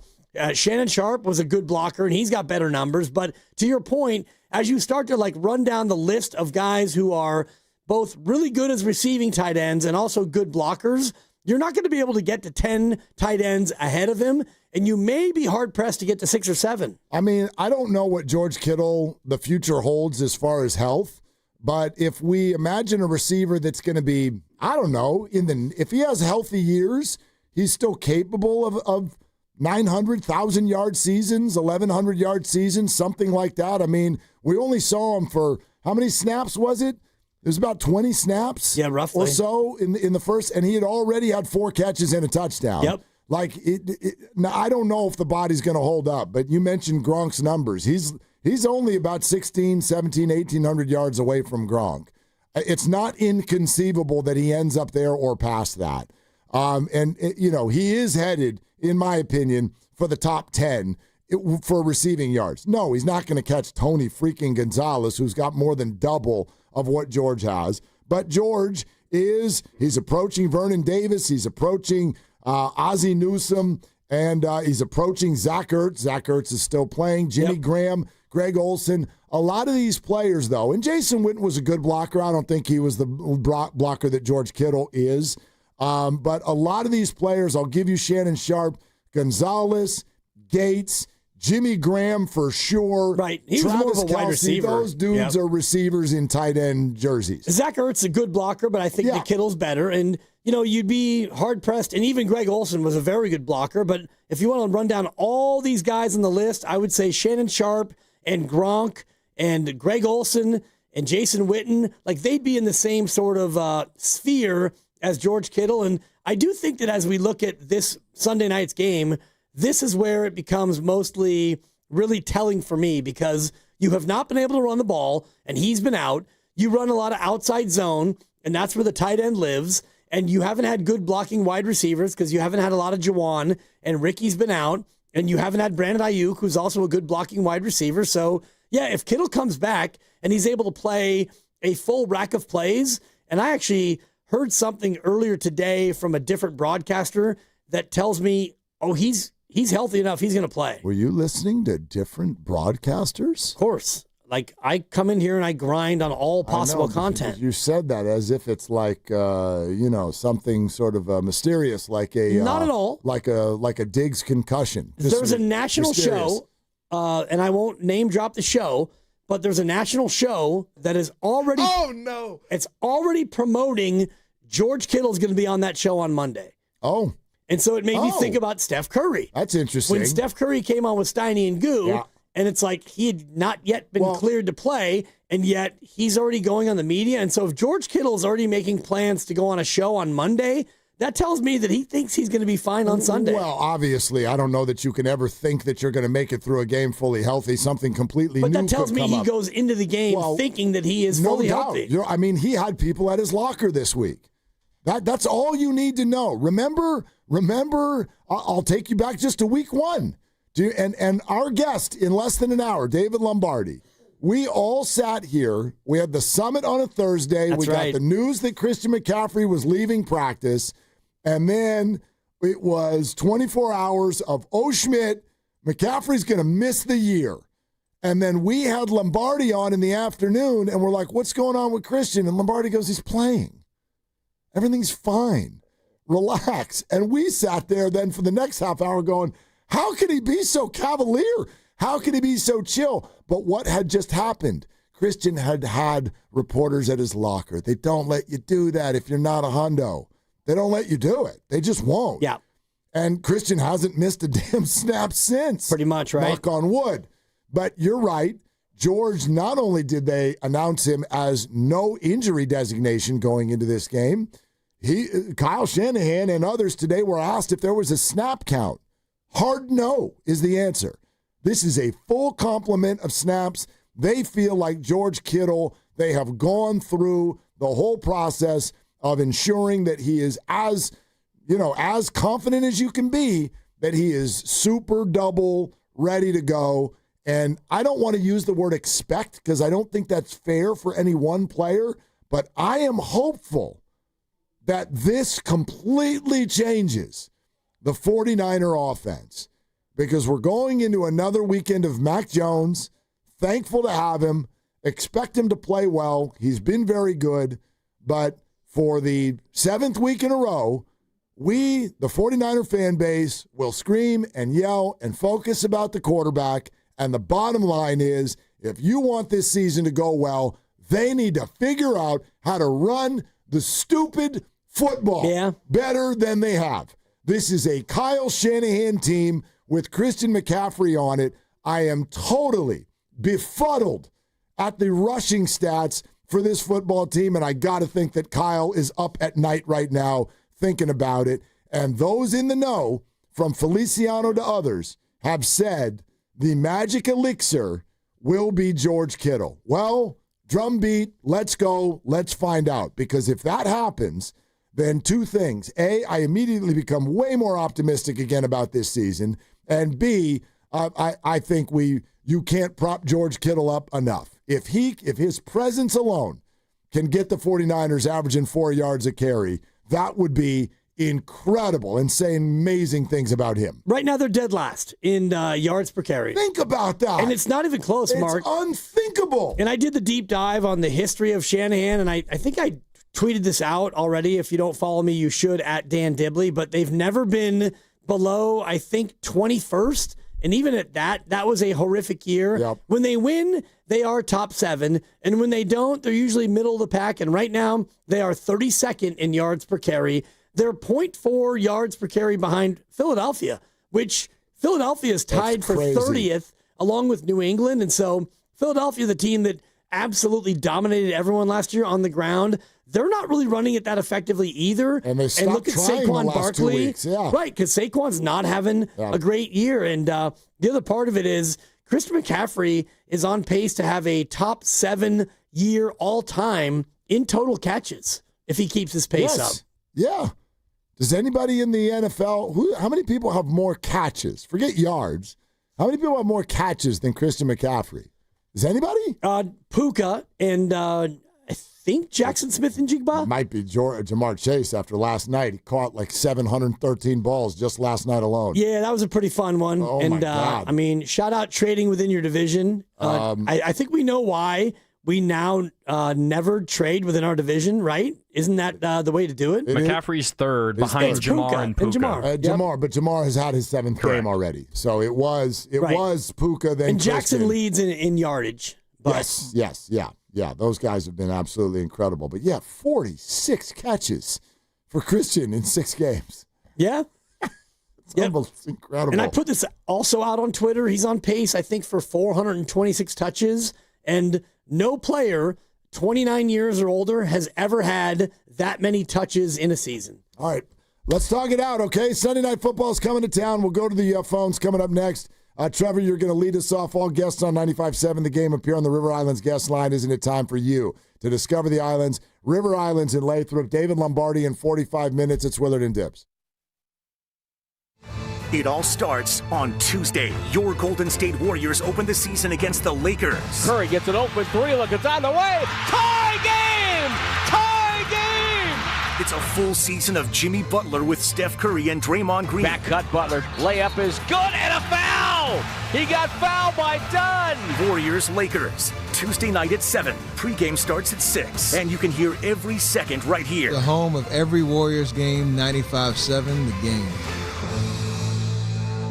Game day traffic brought to you by Crystal Geyser Alpine Spring Water. If you're headed to Chase Center for the Warriors game tonight at 7 o'clock, traffic is in great shape on both 101 and 280, and there are no delays on the Bay Bridge. What makes Crystal Geyser Alpine Spring Water different? We always bottle our Alpine Spring Water less than 1.5 miles from the spring source, and all our bottles are made with 50% recycled plastic from our own recycling plants. Crystal Geyser, bottled at the spring source. The Floor Store is your Bay Area flooring authority. Selection, expertise, price, guaranteed installation. Visit floorstores.com. With the new IHOP value menu, $6 is all it takes to go to your happy place, where stacks of pancakes with bacon and eggs are just $6 every day. French toast, sausage, and eggs are, you guessed it, $6. And fluffy omelets come with a side of pancakes and only cost $6. Go to your happy plates every day at IHOP. $7 in some locations. Available every day for a limited time at participating restaurants in the U.S. Hours may vary. No substitutions. Not valid with other discounts or promotions. Prices may vary. With other language learning apps, I was just playing games. I wasn't really learning. Babbel's different. Babbel was designed by over 200 language learning experts to be the most effective way to learn another language. Every time I open the app, I can choose to work on my writing, speaking, or listening. And it saves my mistakes for me to review, so I'm constantly improving. Before Babbel, I thought I just wasn't good with languages. But now I'm speaking French. Tout ça, c'est grâce à Babbel. Save up to 50% on your Babbel subscription when you sign up at Babbel.com. BABBEL.com. What's your financial future look like? At Pettinelli Financial Partners, we help you shape it. Whether you're planning for retirement, buying a home, or saving for something special, our professionals are here to provide clear guidance and smart strategies. Visit PettinelliFP.com today and take the first step toward a more secure financial future. The financial consultants at Pettinelli Financial Partners are registered representatives with and securities offered through LPL Financial, member FINRA SIPC. Investment advice offered through Stratos Wealth Partners, a registered investment advisor. Stratos and Pettinelli are separate entities from LPL Financial. Oakland, it's the final home game of the season. The Oakland Roots take on Lexington SC Saturday, October 25th at the Coliseum. Stick around for the final whistle for a special post-game performance by Ruby Red and fireworks to close out the season. Get your tickets now at OaklandRootsSC.com. Can't make it? Watch live on ESPN Plus or KTVU Plus. OaklandRootsSC.com. Don't miss Oakland's team, Oakland's movement.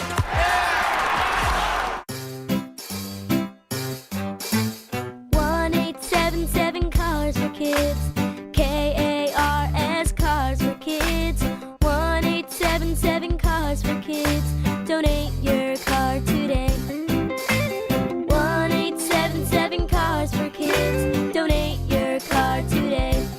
Ready to get rid of that old car? Donate it to Cars for Kids. Call 1-877-CARS-FOR-KIDS to reach a friendly live agent. Donation's super easy, and your car can be picked up as soon as tomorrow. Call us now, 1-877-CARS-FOR-KIDS. That's Cars with a K to donate your car today. 1-877-CARS-FOR-KIDS. K-A-R-S, Cars for Kids. 1-877-CARS-FOR-KIDS. Donate your car today. Did you know you can donate real estate too? Go to carsforkids.org. That's carsforkids.org. Do you owe $10,000 or more in credit card debt or personal loans? With credit card debt at all-time highs, Debt Relief Advocates is urgently notifying consumers of debt relief now being made available, designed to aid consumers with out-of-control credit card debt. Those who qualify and enroll for this relief program will only have to pay back a fraction of what they owe. This is not bankruptcy or a debt consolidation loan. This is a relief program that credit card companies would rather you not know about, as it ends your debt nightmare and saves you lots of money. Consumers owing at least $10,000 in credit card debt or personal loans can now take advantage of this debt relief as the cost of living skyrockets. Debt Relief Advocates has established a relief hotline for you to call to learn what debt reduction you may qualify for, so don't wait. For this free information, call the Relief Hotline at 800-707-6152. 800-707-6152. 800-707-6152. Introducing your new Dell PC with the Intel Core Ultra processor. It helps you handle a lot, even when your holiday to-do list gets to be a lot. Like organizing your holiday shopping and searching for great holiday deals and customer questions and customers requesting custom things, plus planning the perfect holiday dinner for vegans, vegetarians, pescatarians, and Uncle Mike's carnivore diet. Luckily, you can get a PC with all-day battery life to help you get it all done. That's the power of a Dell PC with Intel inside, backed by Dell's price match guarantee. Get yours today at Dell.com/deals. Terms and conditions apply. See Dell.com for details. Are you tired of online threats? Then get an antivirus. It's the only online protection you will ever need. Disclaimer: an antivirus is just half protection online. It will not protect you from snoopers or encrypt your traffic. So get better online protection with NordVPN.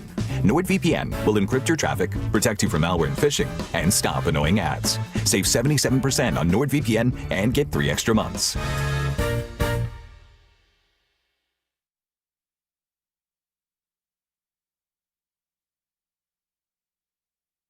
All right, guys, for the game, so much shorter when I don't have to say limited. Yetur is out, Ricky out, Brock out, Kevin Givens, Renardo Green, and Upton Stout are the 3 questionable.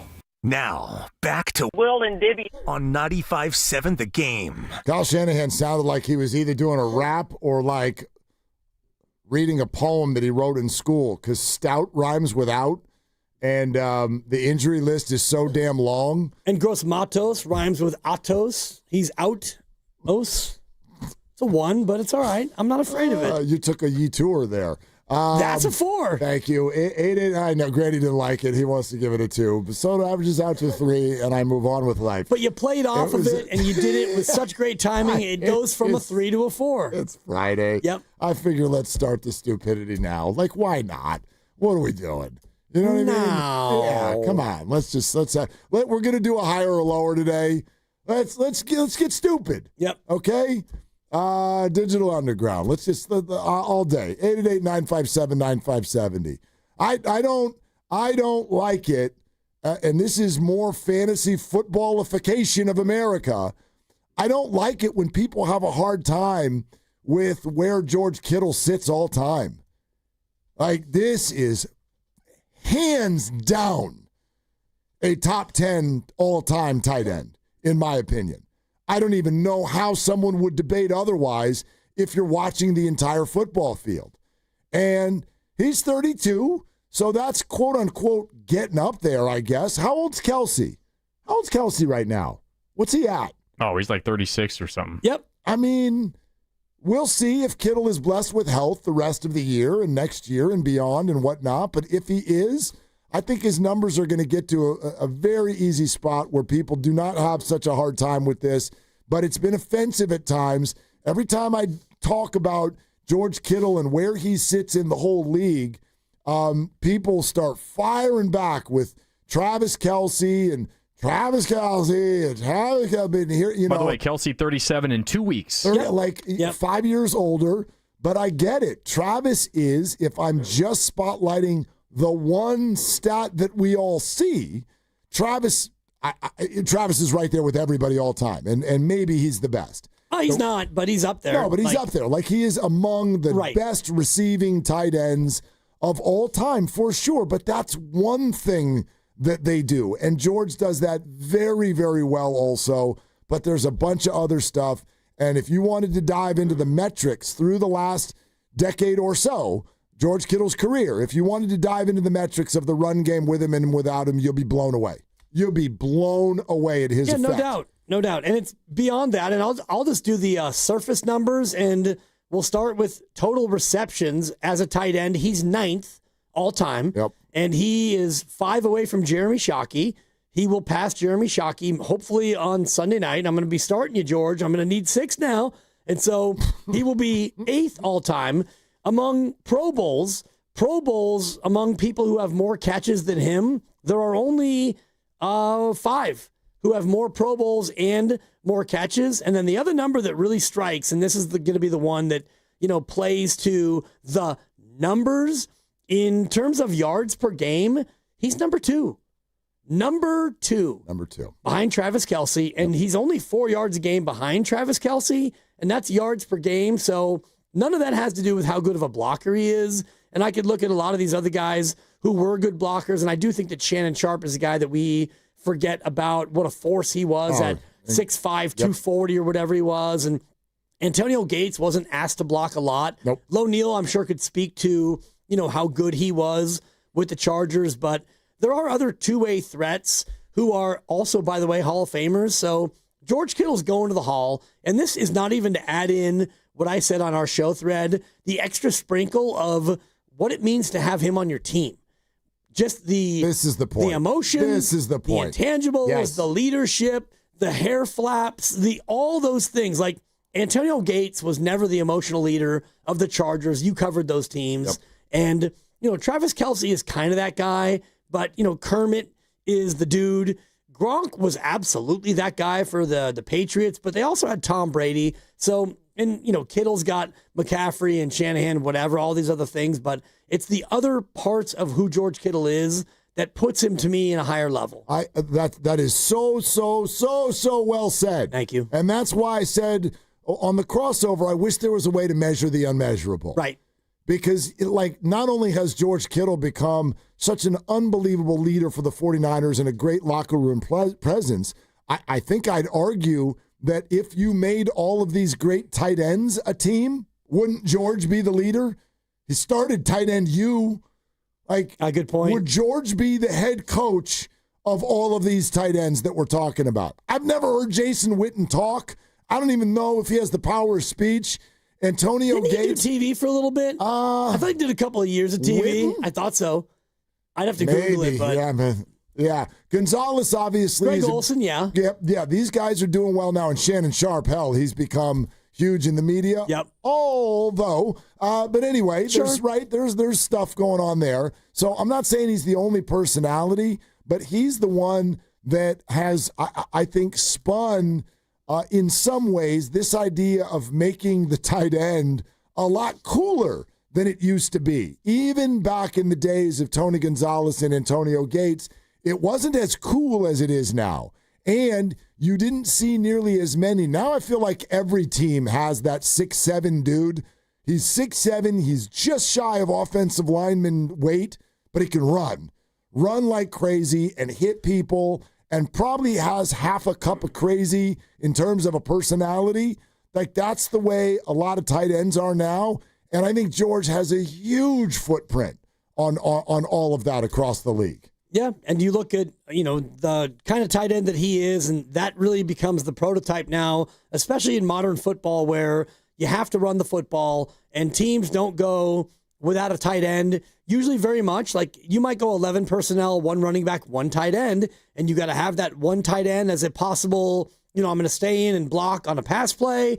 I might stay in and block on a run play. I might go out and be ineligible. And so I think that George Kittle's become the prototype for what the modern tight end should be. Let's go to the phones. 888-957-9570. We really say all this to say I have hope. I have hope that this is the thing that fixes the 49ers run game. It's not sexy.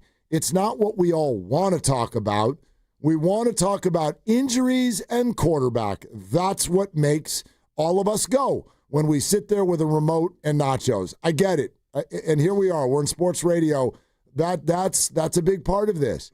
But I think if y'all want the 49er offense to get better, you can take your Brock and Mac and Brock and just tuck it away for – can we just tuck it away for a week or two? And because there's going to be plenty of time for this to figure out. Brock will come back at some point. Will he look good? Is Matt going to keep winning? We'll figure all this out. But everybody, if we could just tuck that and put it down in that closet downstairs that has all the stupid stuff in it that you only use once a year, maybe next to the Christmas wrapping paper, we just put that over there for a second. If you want the Niner offense to perform better, run the ball. For God's sakes, did you see what the Bengals did last night? They've been in total laughingstock this year. Why all of a sudden could Joe Flacco just Jamar, Jamar, beepity boppity, 33 points? Because they ran the ball. Yep. They ran the ball. Lucas is over here with Chase Brown as his first-round draft pick. Yeah. And he's thinking, hey, Chase Brown had 100 yards on the ground. That was amazing. That's what we wanted all year. And that's what happens. Everybody's going to be open for Brock and Mac if they can just average 4 or 5 yards a carry for a game.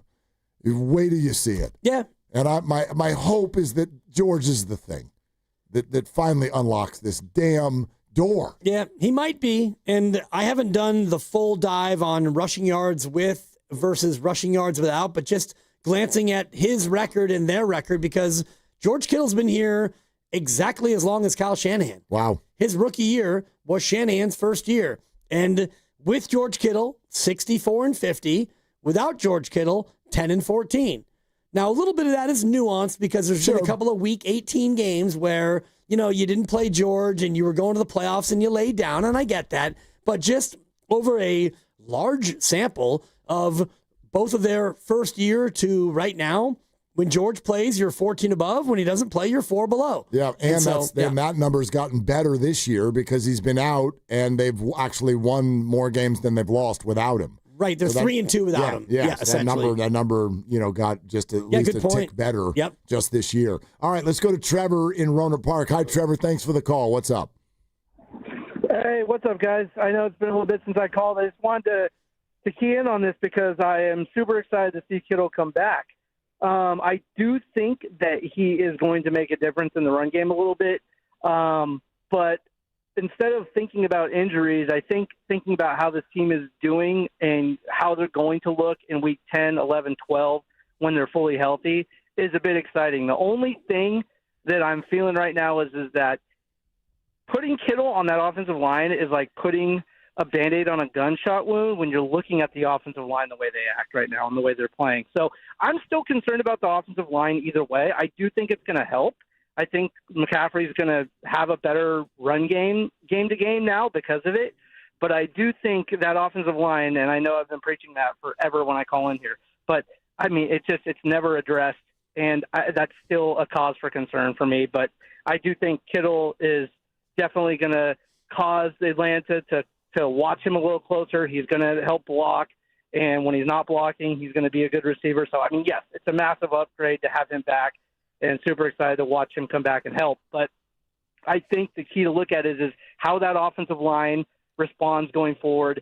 And then also, we're going to start getting these players healthy as we get on throughout the year, hopefully, and then we'll have some wide receivers. We will have Brandon Ayuk back, hopefully, better than he was when he left, when he got hurt, too, because that last year he wasn't good. But Kittle's definitely a top 5, 6 tight end in my mind, too. Remember last year, he was asked to block, all the time, guys. He did not get a lot of receiving yards last year. He was just – and that's what's going to happen, I think, for the next 3 or 4 games until we get healthy with the wide receiver core again, and we're going to run the ball a lot. And so, yeah, I mean, you're going to see those numbers you talk about that don't pop out on the stat sheet about the blocking and the impact that he has with that. That's going to show. You're going to see a lot of that in the next 2 or 3 games. Excited to see him come back. I think he's going to make a huge impact. I'd like to see the offensive line get upgraded a little bit too. Wow, I hear you, Trevor. Thanks. Yeah, and thanks, Trevor. That's a totally fair point. I will just say this though. I do think that offensive line, the group that's there, that is a chain link fence. And so when you say like George will come back and he'll do his thing, but the rest of the offensive line has been underperforming. I absolutely think that this is a sum of all parts kind of a conversation. George Kittle being there will completely, quote unquote, raise the play of the others. At least this is my hope. And I don't mean that in some sort of inspirational way. I mean that in terms of the point of attack. Like when you have another really important piece to the run game there, it's going to make it look like the whole group individually is performing better because actually they'll perform well as a group, and you have a point of attack that you can focus on as far as where you're running the ball. You know what I would love to know, and you're the guy to ask? Like, I know this is such an incredibly small sample. Yeah. How many drives did George play this year in Seattle? How many drives? Yeah. I'm glad you asked me that because I just was looking at the notes, and the opening drive, he scored the touchdown. He got the touchdown. Drive number 1. The second drive, they go 3 and out. Drive 3, it is CMC for 6, CMC for 9, and then he runs that route. He gets hurt. And he gets hurt. Okay. So drive 3, and on that play, it was 1st and 10. He got sacked. I think it was Purdy at the time. They lost 12 yards, and Kittle hobbled off, and we haven't seen him since. Do you have the play-by-play to where we could, and I get it, it's 3 drives, so I'm not trying to make some massive point here, but how many yards per carry were the Niners averaging when he left? You just mentioned 2 carries for 15 yards on that third drive. Right. So there's that. I'll exclude the Purdy scramble for 9 and the other Purdy scramble for 3. Okay. Those aren't really running plays. Although, like when we talk about their season numbers, those quarterback scrambles are a part of it. But anyway, go ahead. It is. And opening drive, they went 5 carries for 7 yards. And then they had 2 for 15. So that would be 7 carries for 22, which is a little bit more than 3. Yeah. But on that third drive, it was McCaffrey for 6 and it was McCaffrey for 9. Kittle was on the field for both. Yeah. And I'm not saying they were humming. They started at their own 14, but Kittle gets hurt, and then they run a draw for 6, then McCaffrey goes for 9, then they punt. And that's the way that went. And then from then on, it was, where's Tonjes? Yeah. Where's Tonjes at? Well, it turns out he was Johnny on the spot that game in the end. But, yeah, so it's too small of a sample, but what I do remember, so there was a 3 and out in there. There was a drive that seemingly was going well when he left. And then there was the opening drive where the Niners looked great. 95 yards, Mark. 95-yard drive. George actually had 4 catches in the game. I don't remember how many he had on that drive, but I know it ended with him scoring the touchdown. So I don't think that this is a crazy thought that the offense will totally change with George Kittle there. Now, we've never seen Mac Jones play with George Kittle. Super interested to see that. Don't know what kind of rapport they've been able to build just in practice this week, but I hope they fast track that. And obviously what Trevor says is also correct. Like George, especially in this particular case, he might ask to be a little bit more run game focused to start this one off than pass game. We'll see. I don't know how they're going to deploy him. I just know this. We've had 2 offensive linemen on 95.7 The Game this week that pointed to this as the thing. First of all, on our show, John Feliciano with regard to the run game and George Kittle. I feel like the bigger problems are on the outside. Kittle, we desperately need Kittle back. Gone are the days of Chris Conley. I mean, Juwan is still there, but he's not playing like he's capable. I'm guessing it's because of the broken ribs. BA is a great blocker. Debo is a great blocker. I think we're missing that right now. Okay, so now he goes beyond Kittle. Jennings not up to snuff, and Debo is gone. But he pointed to George Kittle, and then so did Brian Baldinger on the Morning Roast. I'd say the blocking because they run two main plays where George is at a focal. They run an outside zone where they pull a tight end across and they double the outside edge player with two tight ends, and then they work up to the second level. And then at I formation with Juice at fullback, they'll run just, basic fullback lead. And George has to block, the outside defensive end or outside linebacker. And there's really nobody at the point of attack better than George. So I'd say he's more important right now because Tongas has been okay in the passing game. He's not going to give you the yards after catch that George will give you, but he's been okay. But I think at the point of attack, they miss George right now in the run game. Okay, and the question on that particular one was, do they miss him more in the run game or the pass game? And I love the breakdown because the outside zone is what we all see, whether it's a stretch and McCaffrey goes wide. And, you've got Kittle out there either taking on the defensive end first and then getting to the second level, or it's, the toss play we saw last week, or like he's talking about where it's two running backs and it's going to be kind of straight power where you've got Juszczyk leading the way for McCaffrey. And then Kittle is, again, on the outside, and hopefully Trent is taking care of his business, and then George can get to the linebacker, and that's where you get explosive plays. And we haven't had that because none of the blockers, linemen, Juszczyk, tight ends, wide receivers, none of them have been able to get to the second level, to the linebackers, to the safeties, and create that secondary hole where McCaffrey can get up to full speed and then, maybe make somebody miss and do what we've seen from a lot of teams, including last night, where it was big plays ahoy in that thing. Last night's game was fun. Someone pointed out that's 3 Thursday nights in a row where there was a quote-unquote major outright upset. Yeah. Starting with the 49er-Ram game. Right. Divisional games, I believe, all three. Divisional games. Philadelphia losing to New York last Thursday. And then last night, suddenly the Bengals looked passable and got themselves to 3-4. And by the way, that's another brick on the wall of Trey Hendrickson ain't going anywhere. I thought that on the way in today. Yeah, when they won that game, it's like Joe Flacco's there. They just beat the Steelers. It's the only team ahead of them in the division. The Bengals are not going to do that to the rest of the guys in that locker room. They're like, no, we think we can win this thing. Right. And if you're Jamar Chase and T. Higgins and you're in the locker room after that game, you're thinking, that was fun. I was open, and the guy with the ball threw it, and I was able to catch it. And no disrespect to Jake Browning. He had a couple of nightmarish games. It's a rough night for him. It's rough. It's a rough night for him when somebody who literally just showed up less than 7 days ago can walk in and conduct an offense that way and win a football game on prime time. Well, that's a rough night for him. Joe Flacco is a special quarterback, and I tweeted this out as far as journeyman winners. He is one of 7 quarterbacks all time to start a game and win a game for 6 teams or more. He's one of only 7 guys who've ever done that. Okay, one of 7 players to start and win. Start and win. For at least 6 teams. Correct. Oh, God. And I'll give you the names because, we'd be here all night with the nuance of this, but Vinny Testaverde is one. Oh, I wouldn't have guessed that. Played for 6 teams? At least. He was a Jets. Yeah, Jets. He was a Bucks for sure. And it was Browns?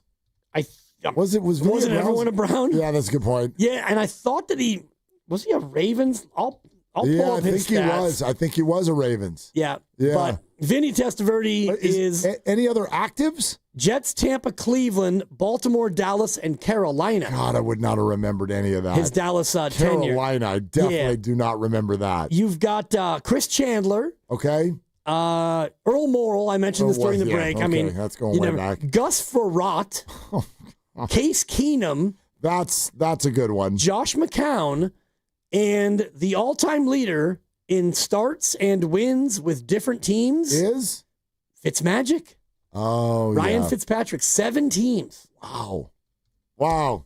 Yeah, I would have gotten none of those. Exactly. None of them. And I did a little bit of a dive post-game because I was thinking about Flacco and not is he a Hall of Famer or is he not? He might be with that Super Bowl win. Maybe. The dude, you can't kill him. He just keeps on doing it. Dude, that was crazy when those 2 dudes took their helmets off, and I'm like, they both have completely gray beards. Yep. And they're playing football against each other, and the final score was 31-30. And Fitzmagic, 33-31. Fitzmagic, by the way, started for 2 other franchises but didn't win for them. Oh, God. So 8. 9. He was 7 for 9. He didn't win with St. Louis, and he didn't win with Washington. We're brought to you by Fremont Bank, here for you, here for good. 888-957-957 is the number. David Lombardi in 20 minutes. This is Willard and Dibs. And it's Willard with a message for you that when life hits you hard, it can be an accident, an injury, something unforeseen. You got to hit back harder. That's the way it works. You need a fierce team that knows the insurance game and refuses to back down. And that is why I trust Omar Habas and the Habas Law team. For over 40 years, Habas Law has gone head-to-head with insurance companies, winning medical care, financial support, and real justice. And Habas doesn't get paid unless you do. Visit habaslaw.com. Habas Law, they'll fight to make it right. You hear that?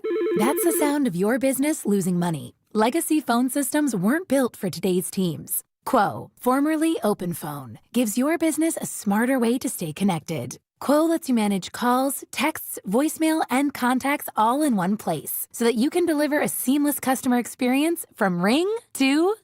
Need to take calls on the go? Quo automatically transcribes, summarizes, and highlights next steps from every call so you never miss a detail. Need insight into what closes a sale? With Quo's AI call tags, you can instantly spot key topics like objections or pricing questions and use those insights to level up every customer interaction. And yes, you can bring your existing number with you for free. Keep your team in sync and your customers happy with Quo. Quo. No missed calls, no missed customers. Try Quo for free at quo.com/sports and get 20% off your first 6 months. That's quo.com/sports. QUO.com/sports. It all comes down to this, folks. Yep, the entire season is on the line. But my throat has officially thrown in the towel. Sounds like you need Vicks VapoCool drops. They're max strength and vaporize sore throat pain. Whoa! These VapoCool drops hit fast! Speaking of fast, did you just see that play? Yeah, he vaporized that ball. That pun should have come with a penalty. Vaporize sore throat pain with Vicks VapoCool drops. Use as directed. Okay, I have to tell you, I was just looking on eBay where I go for all kinds of things I love, and there it was. That hologram trading card. One of the rarest, the last one I needed for my set. Shiny like the... designer handbag of my dreams. One of a kind. eBay had it, and now everyone's asking, ooh, where'd you get your... windshield wipers. eBay has all the parts that fit my car. No more annoying... just beautiful.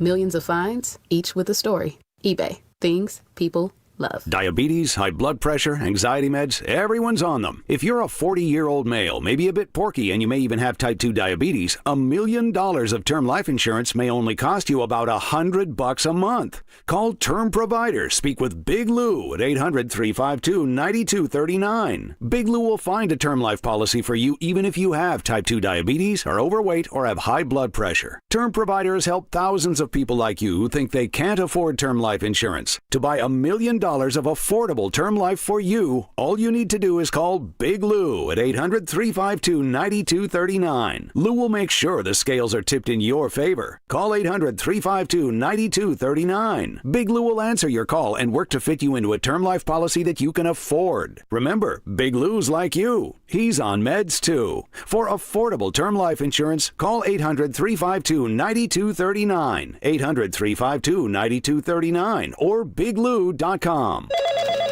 Another app for inventory, one for CRM. Oh, don't forget accounting. Wait, which login was that? Or you could use Odoo, one fully integrated system that does it all without the hassle. Ditch the app overload. Get everything your business needs on one platform. Try Odoo free today at odoo.com. That's ODOO.com. Pros don't just show up. They prove how it's done, with precision and without shortcuts. Makita tools are built the same way, with a dedication to lasting quality, trusted performance, and results that reward your effort year after year. When the job calls for the best, call on Makita. Built to be the best. Available at the Home Depot. Comcast Business can help turn your small business into a connected, secure, modern business. It's how restaurants become reliably up and running neighborhood favorites. How healthcare offices become the data protecting caregivers that we all depend on. and how wealth management firms become cyber-securing guardians of your information. With reliable connectivity, enhanced cybersecurity, and Wi-Fi backup, your business can stay connected and get threat-ready with Comcast Business, powering possibilities. Now through November 16th, new Comcast Business customers can get started with 150 megabit internet plus security for $59.99 a month for 12 months with a 2-year agreement. Plus, ask how to get a $500 prepaid card on a qualifying gig package. Call today. Restrictions apply. Requires enrollment in paperless billing and auto-pay with bank account. Early termination fee applies. Equipment, taxes, and fees extra.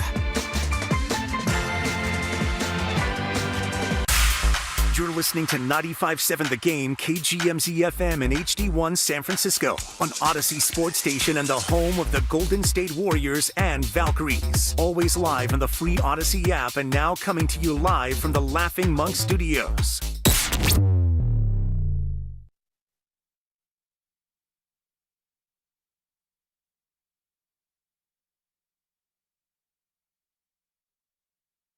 Now, back to Willard and Dibs. It's Uncle Scott from Sundays. We got a lot of touchdowns to watch together. On 95.7 The Game. It does something to me. I don't know what you want me to say about that. It just does.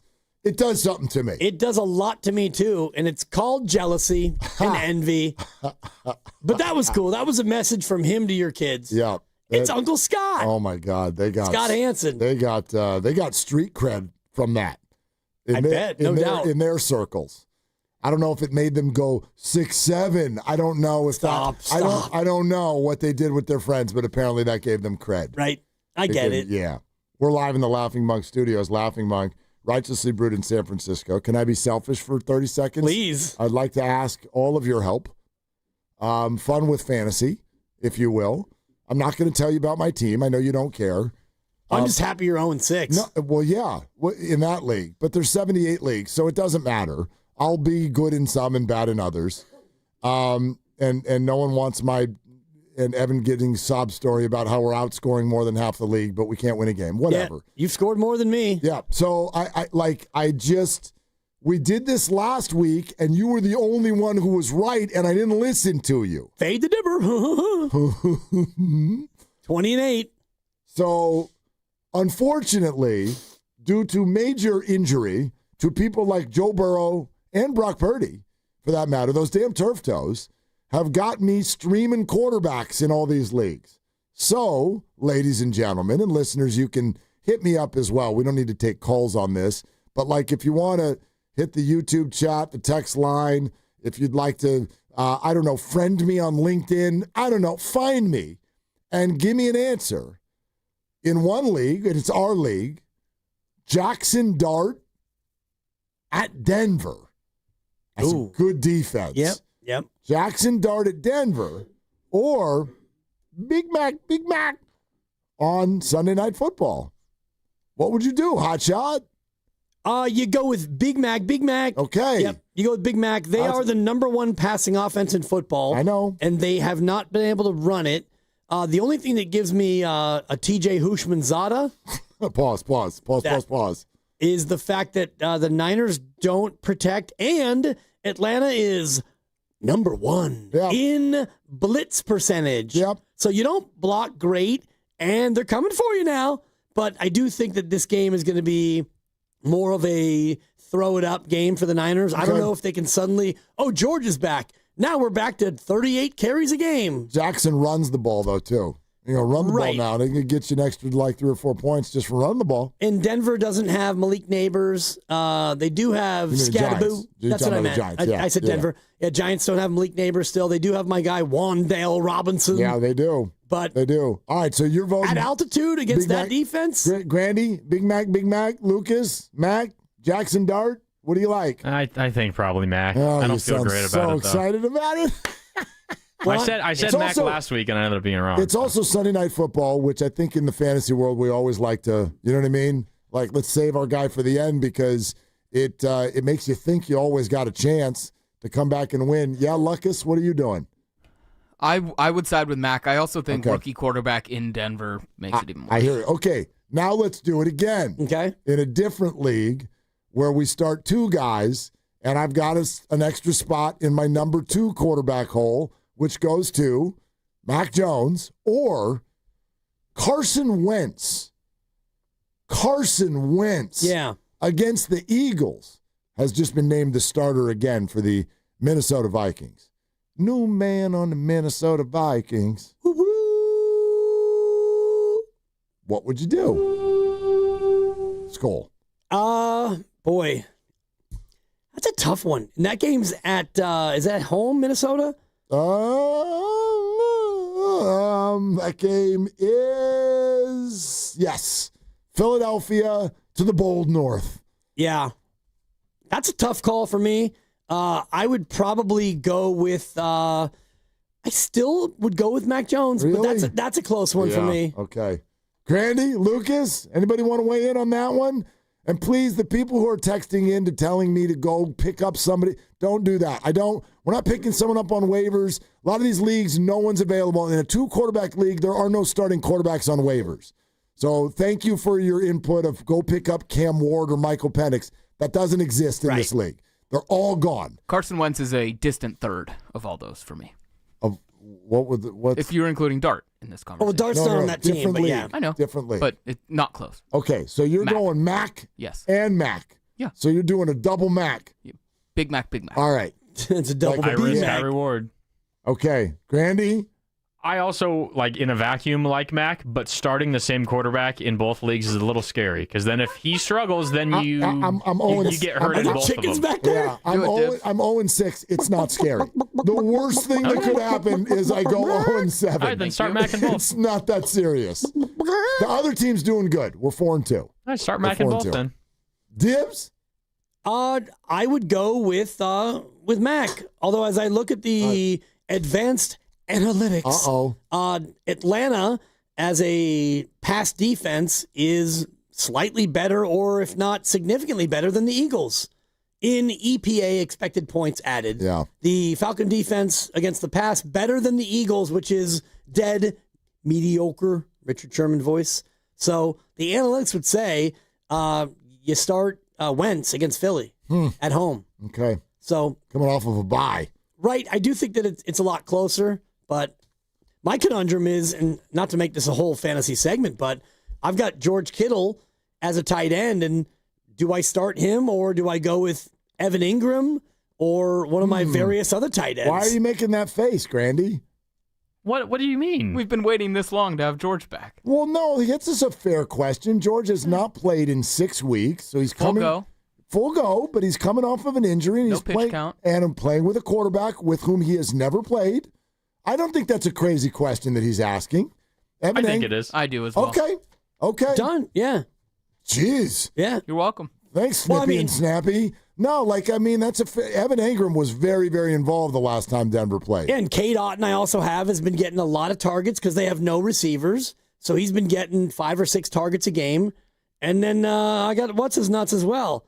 Aronde Gadsden. How do I have 4 tight ends? That's another good question. What is going Start one of on? them at your flex. I don't care. I don't care either. Start Kittle, though, just because it's Kittle. Sometimes I look at it from the perspective And of... I do like your Sunday night thing, too. It's like something to look forward to. Sunday night football, you look forward to it. And then also, ask yourself, if you pick wrong, which one would make you feel stupid? That's actually not bad. If you pick Ingram and Kittle goes for 6 and 100 and a tutty, you're going to be like, what am I doing? I'll never let you live that down. Right. But if you pick Kittle... I'm not playing you, though. But if you pick Doesn't Kittle matter. and Evan Ingram gets a touchdown, you'll be like, I went with my guy. You pick Kittle in the That's third fair. or the 4th round, right?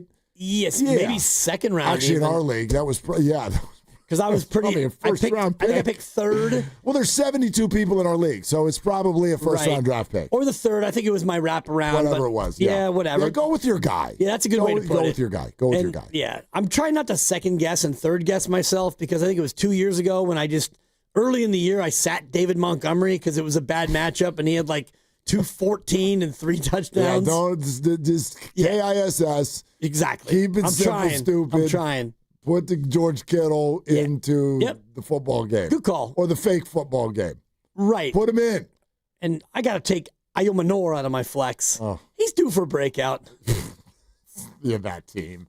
Tennessee. Oh, Tennessee. Seriously. Anyway, all right. 888-957-9570. That's my hope. And David Lombardi's going to join us in about 5 minutes. And I cannot wait to sort of dive in with him on what happens next with this football team. But I did this with you once before, so I know you know the song. It's one of my favorites right now. It's getting high rotation in my car when I'm driving around the Bay. And that is Good News by Shabuzi. The Niners need some good news. They really do. Like, this team needs a win, and I don't mean a football game win. This team needs something to happen that inspires it and makes it feel good about itself. Their quarterback is missing again. Fred Warner is out. The only thing this year, I'd argue, from an emotional standpoint, that has been uplifting this year is Mac Jones, is the fact that their backup quarterback can play. And he can come in, and he can keep the season afloat, and he can win football games. And he gets to try to do that again. But with no Warner, we're sitting here with Tatum Bethune and a green dot. We're sitting here with an offensive line that has been smacked around emotionally and publicly all week long. You just told us it's the worst run game in football. I need some good news. So I need George to play football and have it really look like something is different with this offense on the number one rated show on television at 5:20 on Sunday night.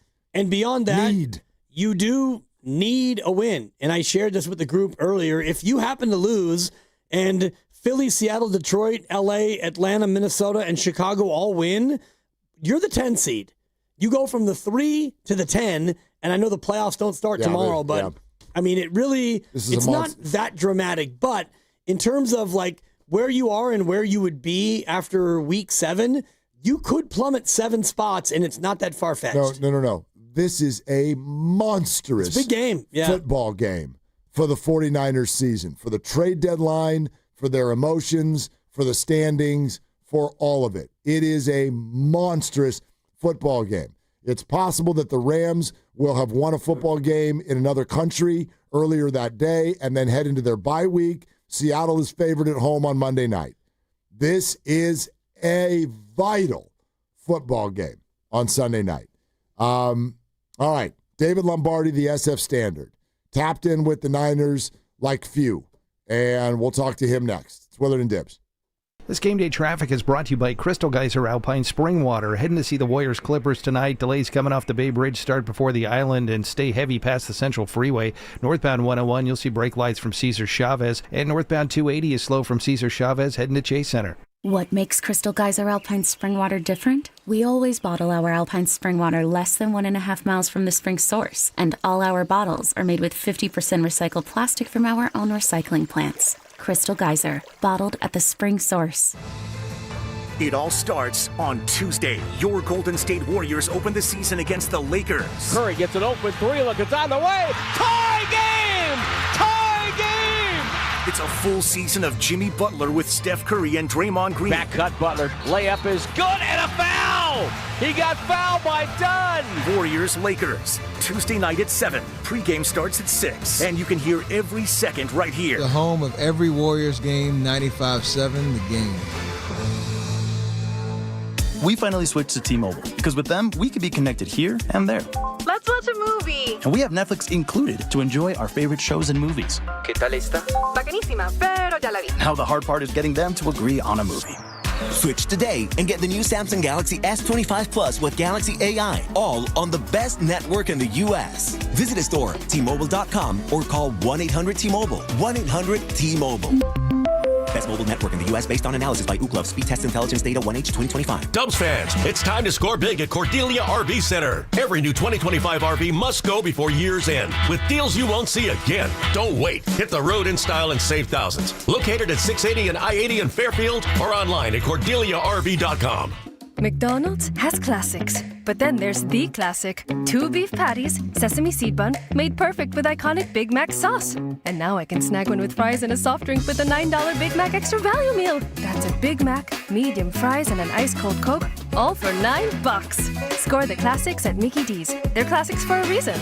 Ba-da-ba-ba-ba. Prices and participation may vary. Cannot be combined with any other offer or combo meal. Promotion pricing may be lower than meal pricing. Coca-Cola is a registered trademark of the Coca-Cola Company. Attention taxpayers. If you owe $5,000 or more and have missed another tax deadline, you're officially on the IRS's radar. The IRS has resumed aggressive collections. That means wage garnishments, bank levies, even seizures of your home, car, or retirement accounts. If you owe $5,000 or more and missed the deadline, you're stacking new debt on top of what you already owe. Call Priority Tax Relief now. Their experts fight back fast and are saving their clients millions in tax debt every month. I owed over $50,000 and they settled it for pennies on the dollar. These guys are as legit as they come. After speaking on my behalf with the IRS, my entire debt of $25,000 will be eliminated. Whether you've received collection letters or you're already facing liens and garnishments, call for your free consultation. There are no upfront fees. Priority Tax Relief. Let's make your taxes our priority. Call 800-464-1899. 800-464-1899. 800-464-1899. Priority Tax Relief. Injured at work?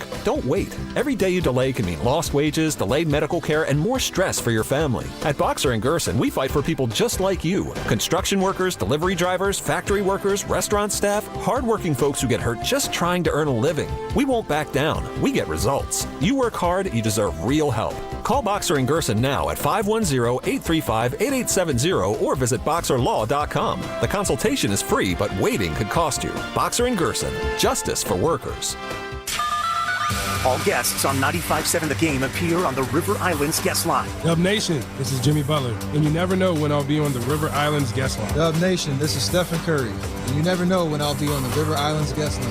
So make sure to keep it locked on 95.7 The Game. River Islands in Lathrop is the best-selling master plan community in all of Northern California, with its lakes, parks, trails, and collection of new home neighborhoods. The good life can be your life. Isn't it time for you to discover the islands? Hey, listen to this. All I needed was a new starter. Got a great deal on eBay. Did it myself. Yeah, that's cool. But how about the soft purr of an upgraded exhaust when it fits just right? For me, it's the little things. Like these new windshield wipers from eBay I installed. From small fixes to big upgrades, eBay has all the parts you need at prices you'll love. Guaranteed to fit every time. eBay. Things people love. Eligible items only. Exclusions apply. Well, good morning, kiddo. I love that you're home from college. I've missed you. Still taking your Nature-Made vitamins? Every day. A multivitamin and a probiotic. You better be taking yours. Still looking out for me, Mom. I'll never stop. Made to care for you every day. Nature-Made, the #1 pharmacist-recommended vitamin and supplement brand. Find us in the vitamin aisle, based on a survey of pharmacists who recommend branded vitamins and supplements. You're still glowing, flirting, grooving.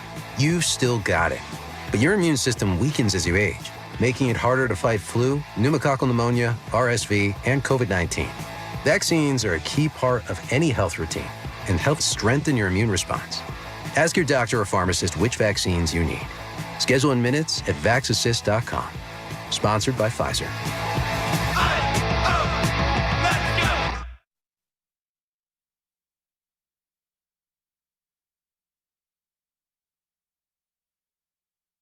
Now, back to Willard and Dibs. I love this show, man. 95.7, man. I'm a gamer. On 95.7 The Game. Well, we're inching closer to Sunday Night Football. That in and of itself, and that's kind of why I'm so focused on George Kittle today. Because if you're not focused on George Kittle, it's a little bit easy to get depressed. Sunday Night Football is in town. And it's like, yeah, but then Fred's gone.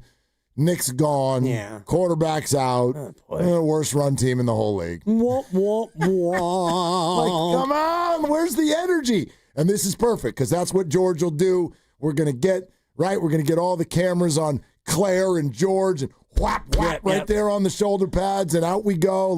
I think this team needs that jolt. At least they have a secondary that's ball hawking, and they'll take it away from you now. Oh, my gosh. Yeah. I think David Lombardi was still in college the last time they had an interception. Well, let's find out. I'd have to Google that. Yeah, he's on with us right now here on the River Islands guest line on Willard and Dibs 95.7 The Game with the SF Standard, tapped in as well as anybody out there with the team. It's David Lombardi. Hey, David, thanks for coming on. How are you, buddy? Good. How are you doing? We're doing great. Can you give us a sense of sort of what you felt out there this week as far as exactly what we were just talking about, the emotional toll of Fred Warner gone, but then the upswing of George Kittle back? Well, you're never going to replace Fred Warner until he returns. I think it's clear that the defense is not going to be what they hoped that it would be at the start of this year, but you're going to have to pick up the slack with other phases of the game. Well, one thing that I will say is that they're getting a much bigger boost out of special teams than they thought they would, thanks to Eddie Pinheiro. That's changed the math for the 49ers this year. It's already ensured a couple of wins that they wouldn't have had last year, and I think that's the way that you have to look at this in the big picture for the 49ers, that they're going to have to be an elite offense this year. And a big part of that is George Kittle being on the field. You have to have him because he is the biggest leverage generating piece that there is in this league. And by that, I mean, you don't know if they're going to run. You don't know if they're going to pass when they break the huddle and he lines up out there. It puts defenses on their heels. It changes the equation of everything. And then ultimately, you're going to have Brock Purdy to sustain elite offensive play. We get that. They're going to have Ricky Pearsall too.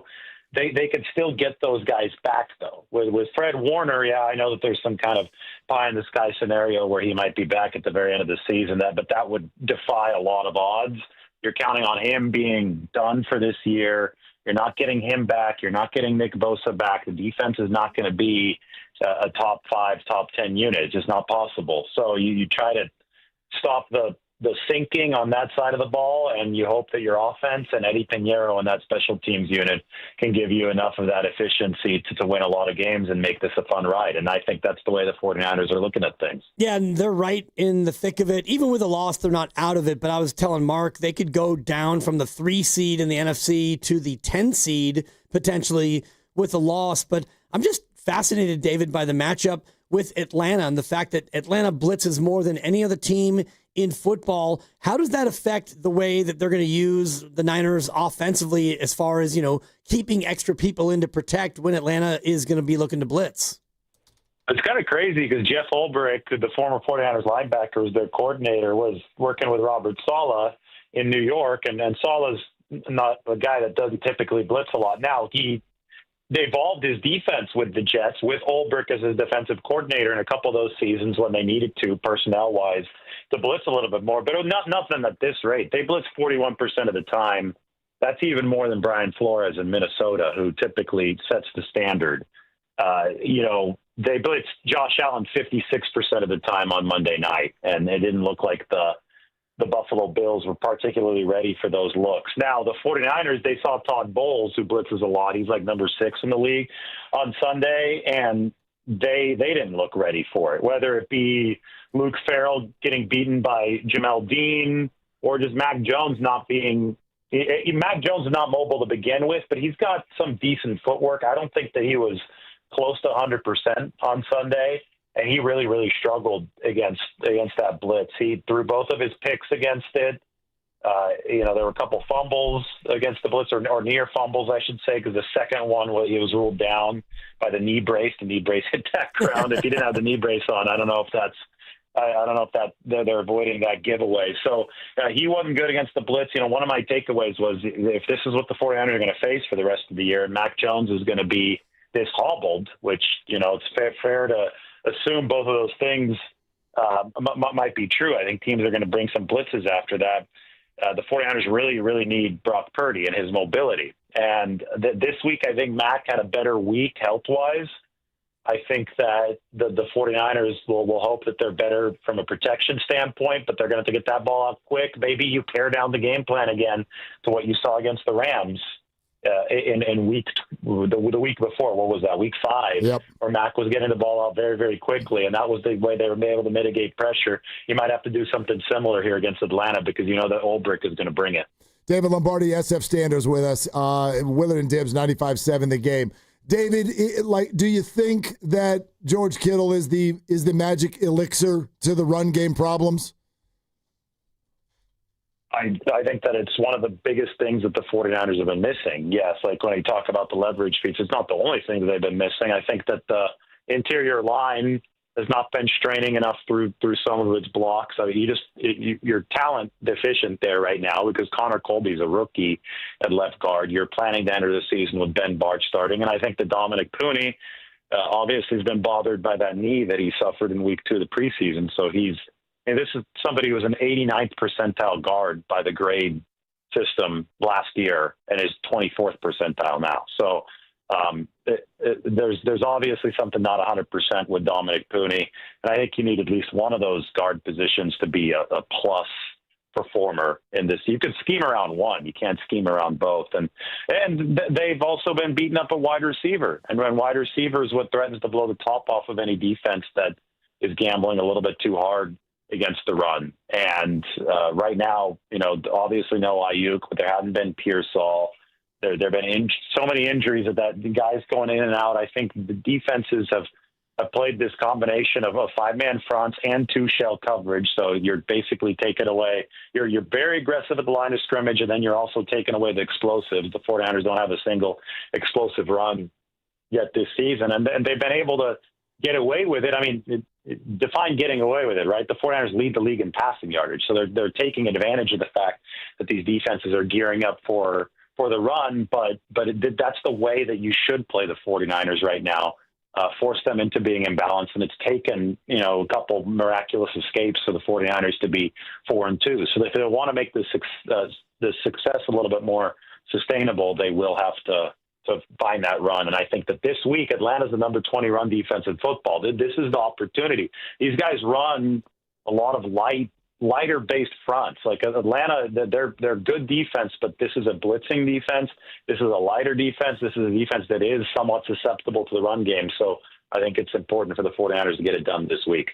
David Lombardi from the SF Standard here on 95.7 The Game. You mentioned Ayuk and Pearsall. Neither will play. Ayuk's missed the entire year. Having seen them maybe a little bit at practice or getting the sense for what's going on, what do you think their condition is relative to a possible return?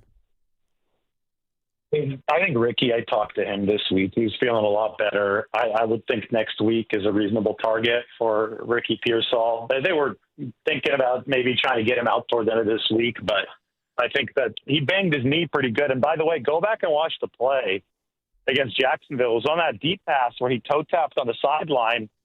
I can't believe that play wasn't looked at. Ricky showed me a picture on his phone this week in the locker room that one of the 49ers team photographers got, and he's in bounds, and I don't think that ball popped out. And you talk about that was the 49ers' first loss, and obviously that was a big loss of Ricky Pearsall on the play where he banged his knee. But if that play is ruled a catch, as I think it should have been, I mean, I've seen the photographic evidence now. Like, I wonder that they probably beat Jacksonville anyway. That's a big what if. But I would expect Pearsall to be back in practice next week. We'll see if he plays against Houston. And Brandon Ayuk, Kyle Shanahan hasn't given a firm date on that one yet. I don't know if they have an exact target date, but he did casually mention week 10 as a kind of a general expectation, which I think is really positive news for the 49ers. I think a lot of people had resigned themselves to like, oh, this must be after the bye since his knee got so torn up. But week 10 would be the Rams game when the Rams come to Levi Stadium. So, again, that's not a formal date or anything, but Shanahan did mention it in casual passing during his conference call. So I would start to monitor that. I did see Brandon in the locker room today. So he's been around. He's been working out. And I can tell you he's really, really hungry to get back based on what I've gathered over the past couple months. David, do you also think next week is the week for Brock?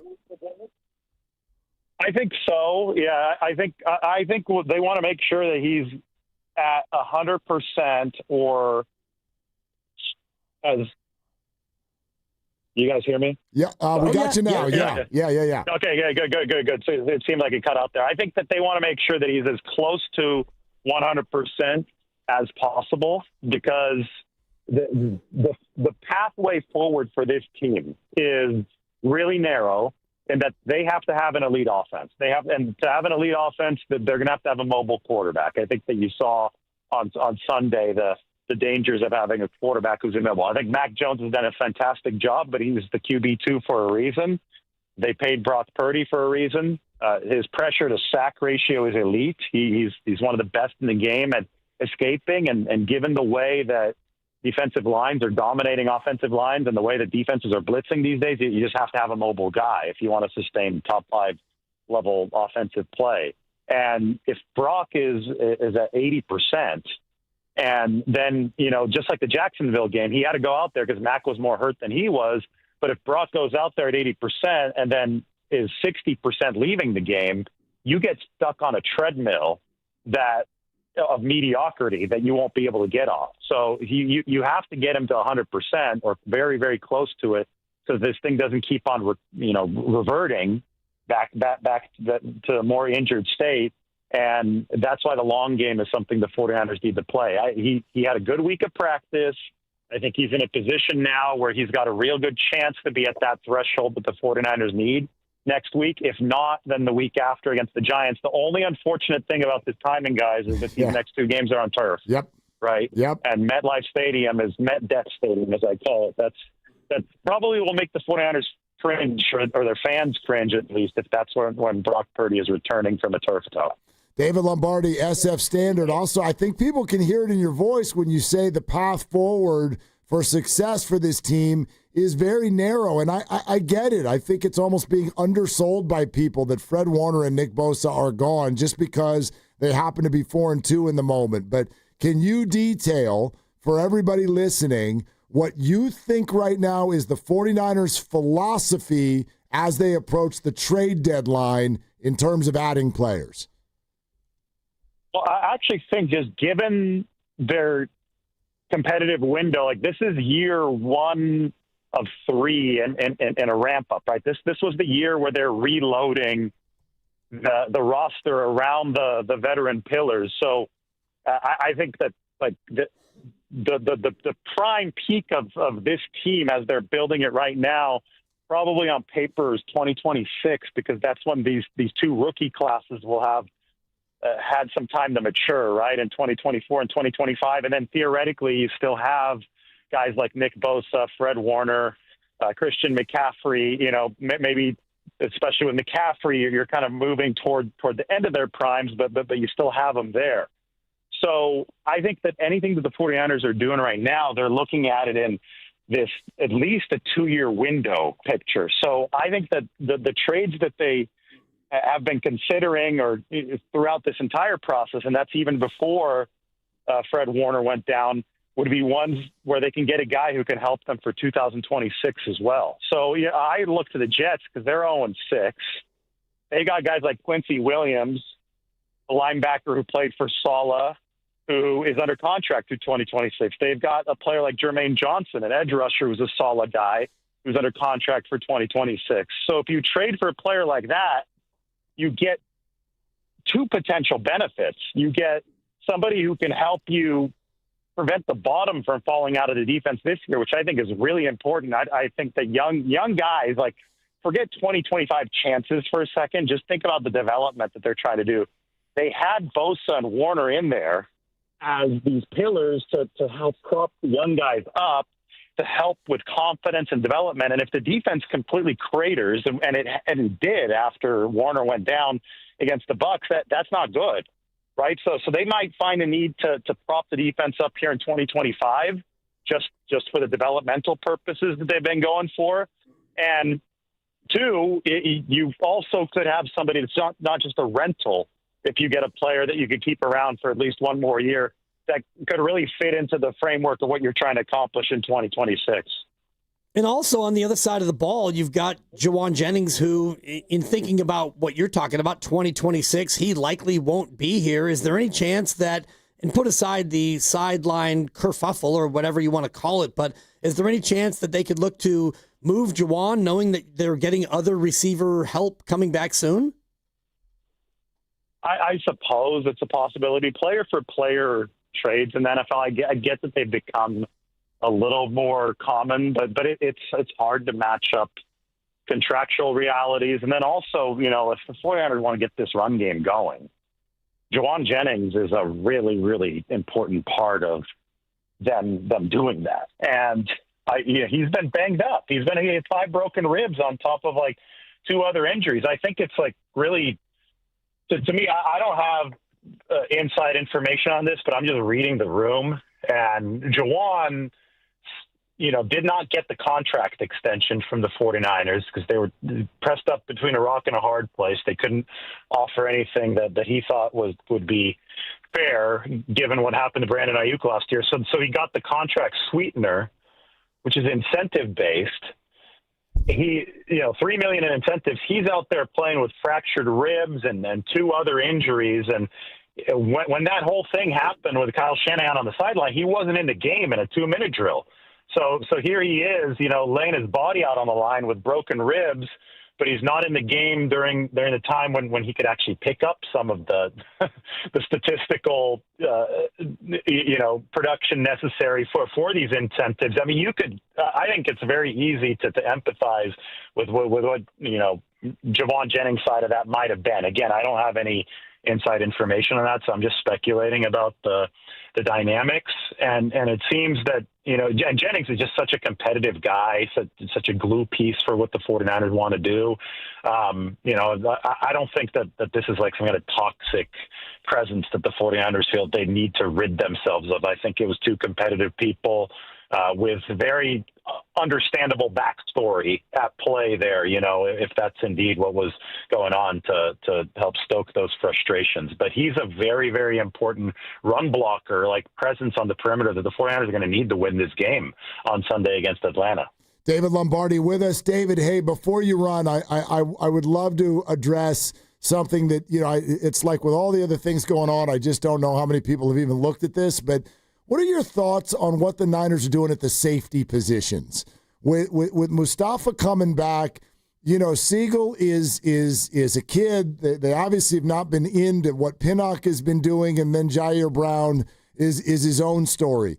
How do you sort of see them set up at that position, and what do they want to do about it going forward?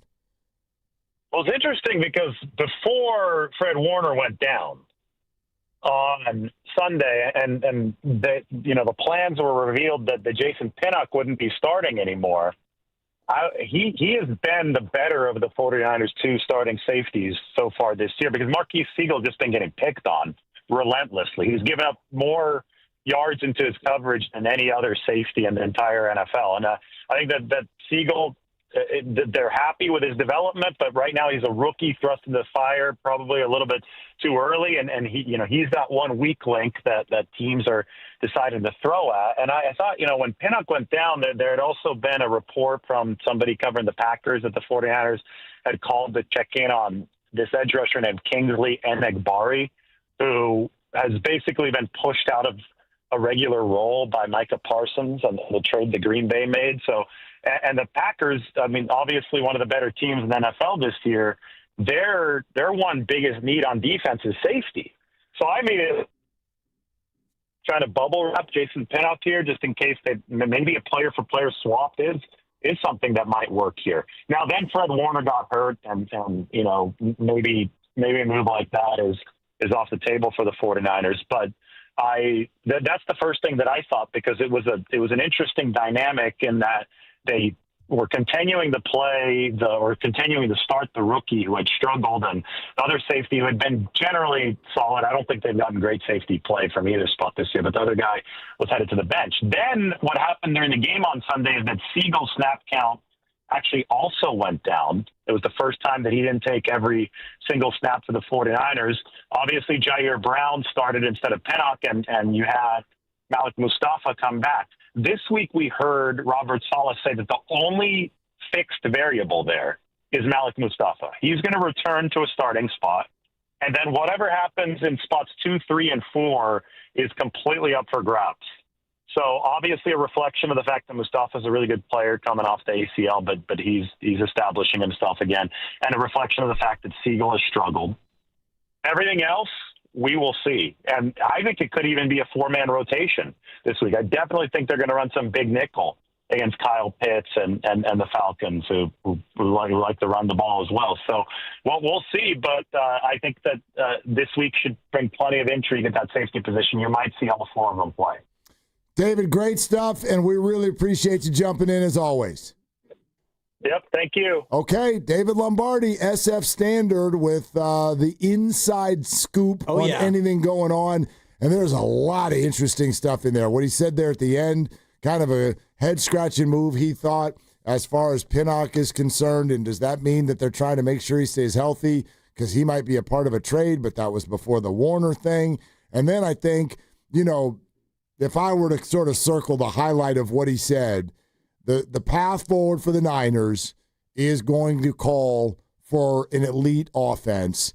And I don't think we're getting what I would refer to an elite offense unless, A, you're running the football, and B, you've got relative health at the big spots. So Kittle being back, and in theory, he believes Purdy and Pearsall likely being back next week at Houston, Ayuk in week 10. And Ayuk that means Ayuk might only miss 3 more games. So can you stem the tide between now and then where, Ayuk comes back and Pearsall comes back and he's healthy, Kittle returns and he's healthy, and then you get Purdy, and then you already have McCaffrey. So, you've got your offense. Your defense is never going to be whole. We know that, and it sucks, and we all love Nick and Fred, but they're not playing this year. So how do you go about winning games? Well, you're going to have to be a really good offense. And in the meantime, and I know that Marquez Valdez-Scantling went on IR today. Sure did. So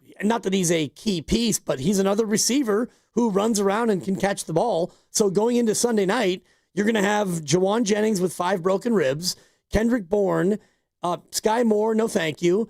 And you're going to have... I'm missing somebody out there in the receiving corps this week. Which ones did you name? I mentioned Bourne and... Is Watkins back? Is Watkins on the injury report? Is he allowed to play? Jacob Cowing, right? Well, no, I don't even think he's been activated. Right, but I guess the bigger point is, can you stem the tide between now and when you offensively are whole? Because all of a sudden now, the Niners, to me, feel like a team that needs to beat you 31-28 because this defense is so young and it's really struggled in many ways. Really quick, Jordan Watkins, a full participant in practice today and has no injury designation. Okay, he will make his debut. That's an activation sensation is what that is right there. So, we can go over all of this, actually. We'll let you hear some of the key stuff that Kyle Shanahan said earlier today on a Football Friday. We'll let you hear that. We got Jordan Reed, former Niners tight end, coming up at 5. In between all of this, we're going to get a higher or lower in there, which is our favorite game. But this one's very special because today is a very, very big day in the history of the Bay for reasons you may or may not have thought of when you woke up today. So we'll explain all of that coming up. We're brought to you by Fremont Bank. Here for you, here for good. This is Willard and Dibs. Hey, it's Mark Willard from 95.7 The Game. Look, when life hits you hard, and it happens, could be an accident, an injury, you need to hit back harder. You need a fierce team that knows the insurance game and refuses to back down. That's why I trust Omar Habas and the entire Habas Law team. For over 40 years, Habas Law has gone head-to-head with insurance companies, winning medical care, financial support, and real justice. And Habas doesn't get paid unless you do. Visit habaslaw.com. Habas Law, they'll fight to make it right. You hear that? That's the sound of your business losing money. Legacy phone systems weren't built for today's teams. Quo, formerly OpenPhone, gives your business a smarter way to stay connected. Quo lets you manage calls, texts, voicemail, and contacts all in one place so that you can deliver a seamless customer experience from ring to... Need to take calls on the go? Quo automatically transcribes, summarizes, and highlights next steps from every call, so you never miss a detail. Need insight into what closes a sale? With Quo's AI call tags, you can instantly spot key topics like objections or pricing questions and use those insights to level up every customer interaction. And yes, you can bring your existing number with you for free. Keep your team in sync and your customers happy with Quo. Quo. No missed calls, no missed customers. Try Quo for free at quo.com/sports and get 20% off your first 6 months. That's quo.com/sports. QUO.com/sports. $5,000. That's the average amount of money people in the U.S. are now spending on gas in a year. $5,000. That's crazy. If you drive, you have to download Upside, the free app that gives you cash back every time you get gas. That's right. You can earn real cash back with Upside just by buying the gas you're already buying. You can literally start earning cash back today. I use Upside every time I fill up, and I've already made around $200-$300. You're putting gas in your car anyway. Why not get real cash back? If you like free money, download Upside. I'm saving the cash I earn from using Upside to help pay for a vacation later this year. Download the free Upside app now to earn cash back every time you buy gas. Use promo code CODE to get an extra 35 cents per gallon on your first tank. You can cash out anytime right to your bank, PayPal, or a gift card for Amazon and other brands. Just download the free Upside app and use promo code CODE for a 35 cents per gallon bonus on your first tank. That's code CODE for a 35 cents per gallon bonus.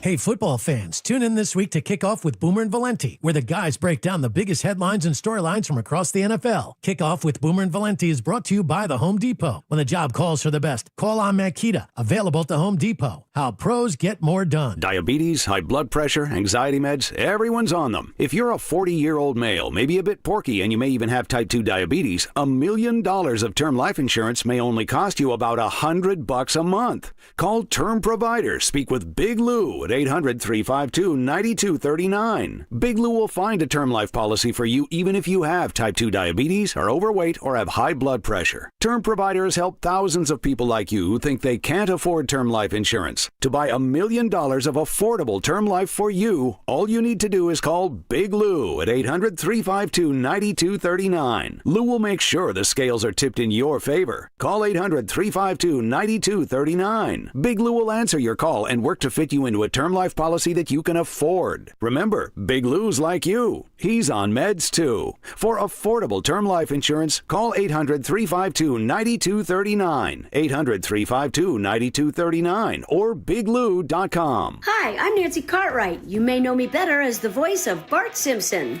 On Simpsons Declassified, we're diving into the mysteries that keep the Simpsons forever young. Have you ever wondered how The Simpsons regularly predicts future events? Who better to ask than the show's creators, performers, and writers, the celebrity guests? Be sure to follow and listen to Simpsons Declassified wherever you get your podcasts. Some people just know you can save money on car insurance by checking Allstate first. Like you know to check the weather first, before wearing face paint to the game. Bro, your Go Cats is dripping into your nachos. Oh, and now paint is in my eyes. Interception! Did you see that? No! Yeah, checking first is smart. So check Allstate first and see what you could save. You're in good hands with Allstate. Potential savings vary, including based on how you buy, subject to terms, conditions, and availability. Allstate North American Insurance Company and affiliates, Northbrook, Illinois. You know that Big Bargain detergent jug is 80% water, right? It doesn't clean as well. 80% water? I thought I was getting a better deal because it's so big. If you want a better clean, Tide Pods are only 12% water. The rest is pure, concentrated cleaning ingredients. Oh, let me make an announcement. Attention shoppers, if you want a real deal, try Tide Pods. Stop paying for watered-down detergents. Pay for clean. If it's gotta be clean, it's gotta be Tide Pods. Water content based on the leading bargain liquid detergent.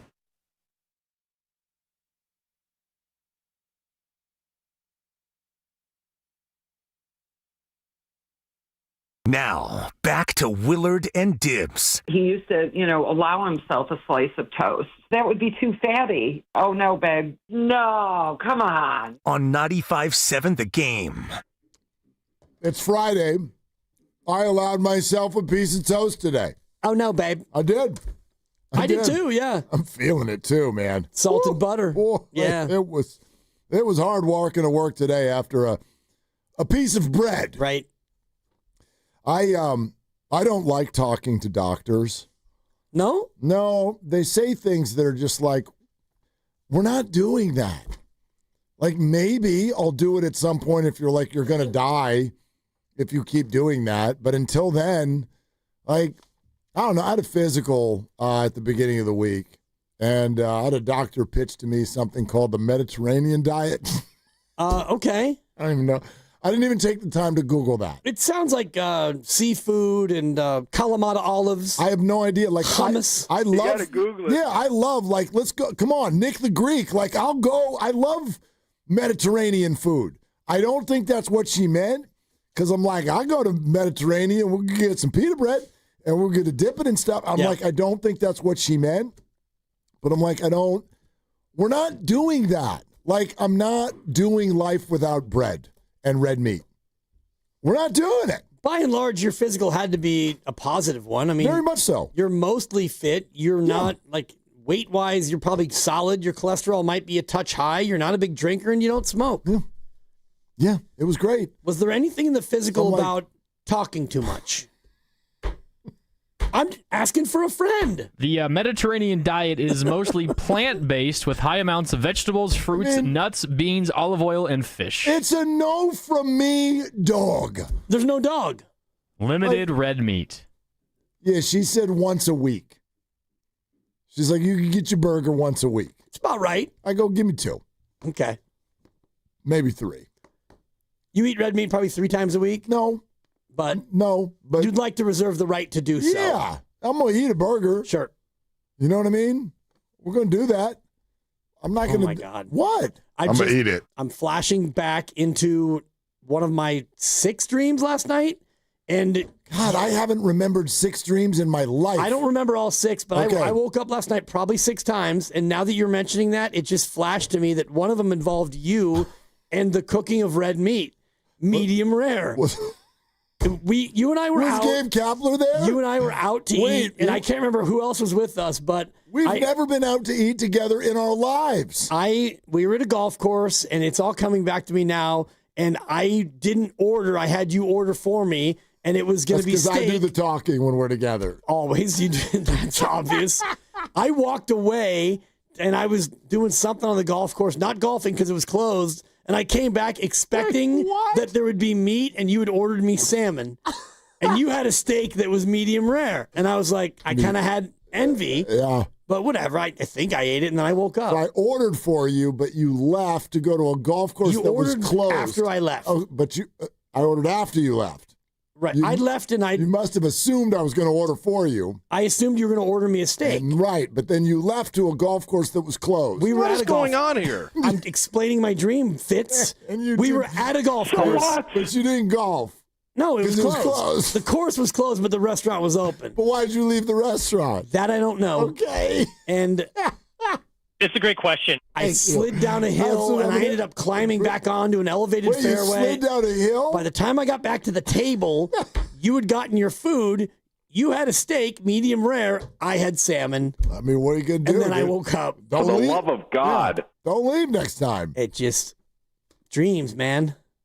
They're crazy. I think. And I like salmon, don't get me wrong. I think that your dream is preparing you for our dinner bet with Steiny and Goo, because someone's going to have to pay, and that's fine. I don't really care. And the bet is we say Kansas City won't make the playoffs. They said they will. And they think that we are suckers. Yep.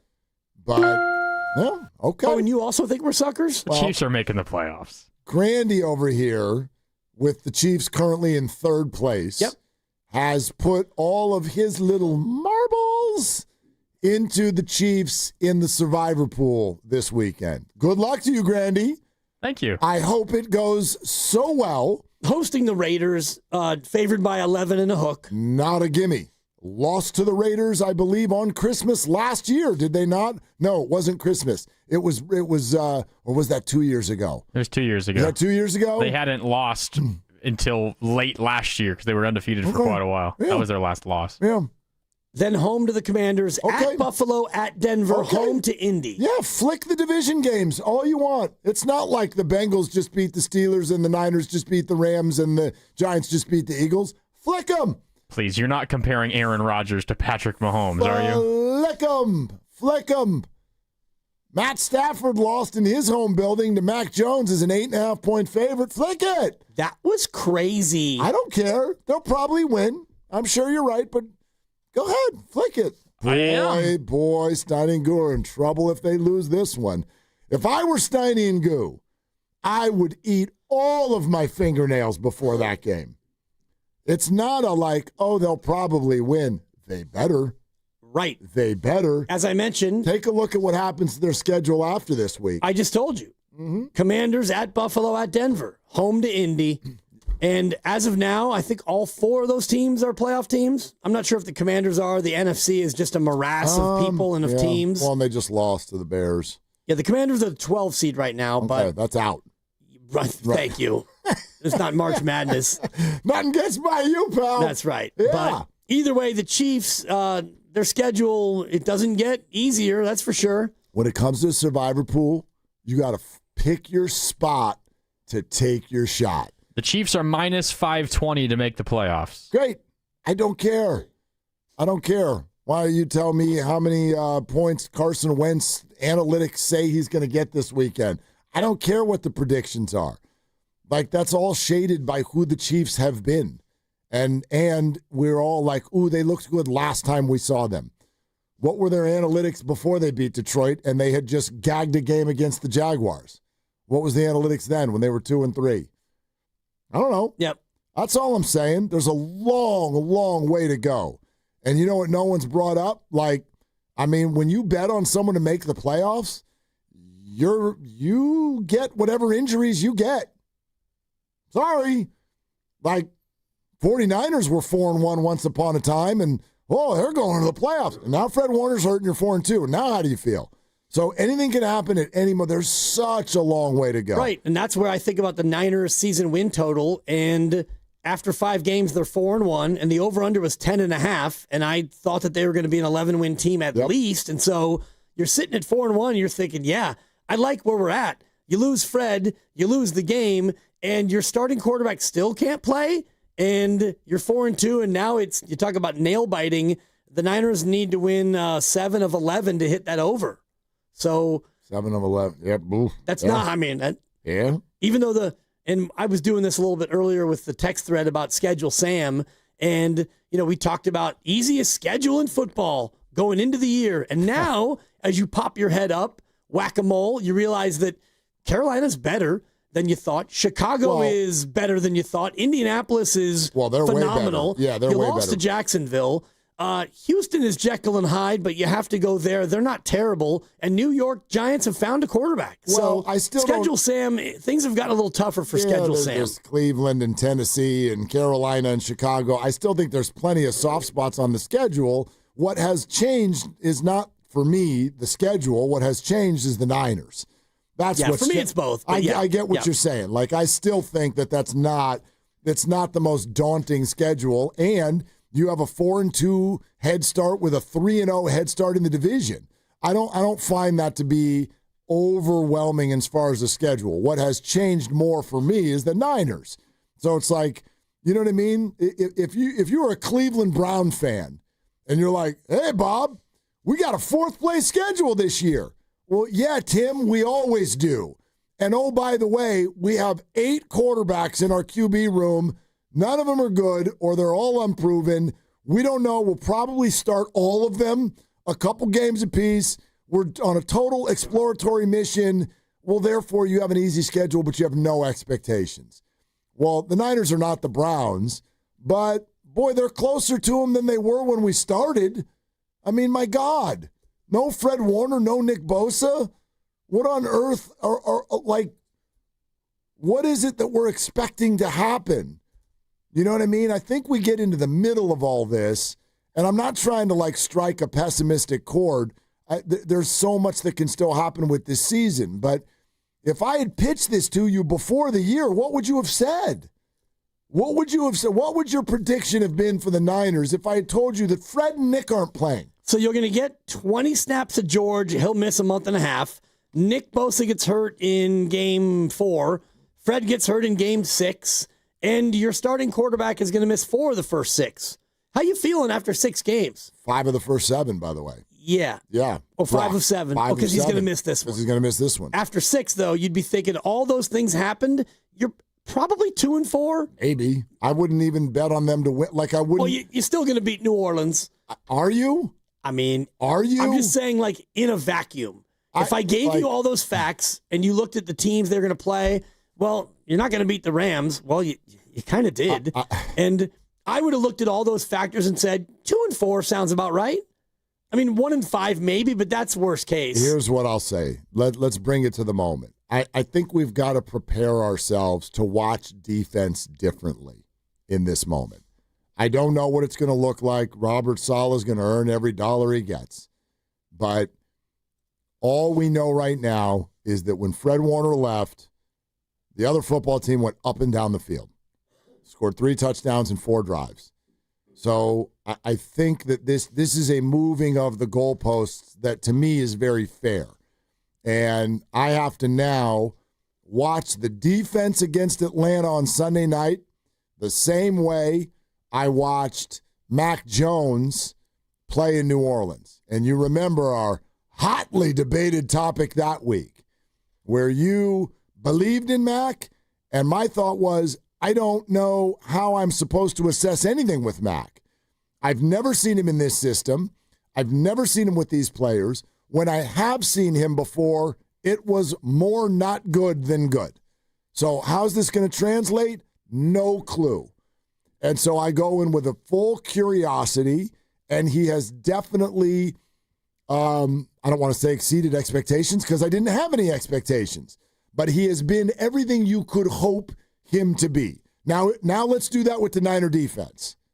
I mean, this is actually, we've stumbled upon this. I think this would be an interesting thing for us to talk about. 888-957-9570. What are you expecting the 49er defense to look like? And sure, there could be a trade in 2 weeks, but there isn't right now. There's Tatum Bethune with a green dot. Kevin Givens has returned. That's what you have. So I go into this game Sunday night with like shoulder shrug. I have no idea. They could be awful. They could. I'm not predicting it. I'm not telling you that, but they could be terrible. Bijan might go nuts. They are babies, and those who are experienced are in the midst of heightened roles that they may or may not be ready for. Other than Diamador Lenore, there's not a damn player on defense who is basically not having more asked of him than we thought was the plan. Not a one. So what about that? You're listening to 95.7 The Game, KGMZ, FM and HD1 San Francisco and Odyssey Sports Station, home of the Golden State Warriors and Valkyries.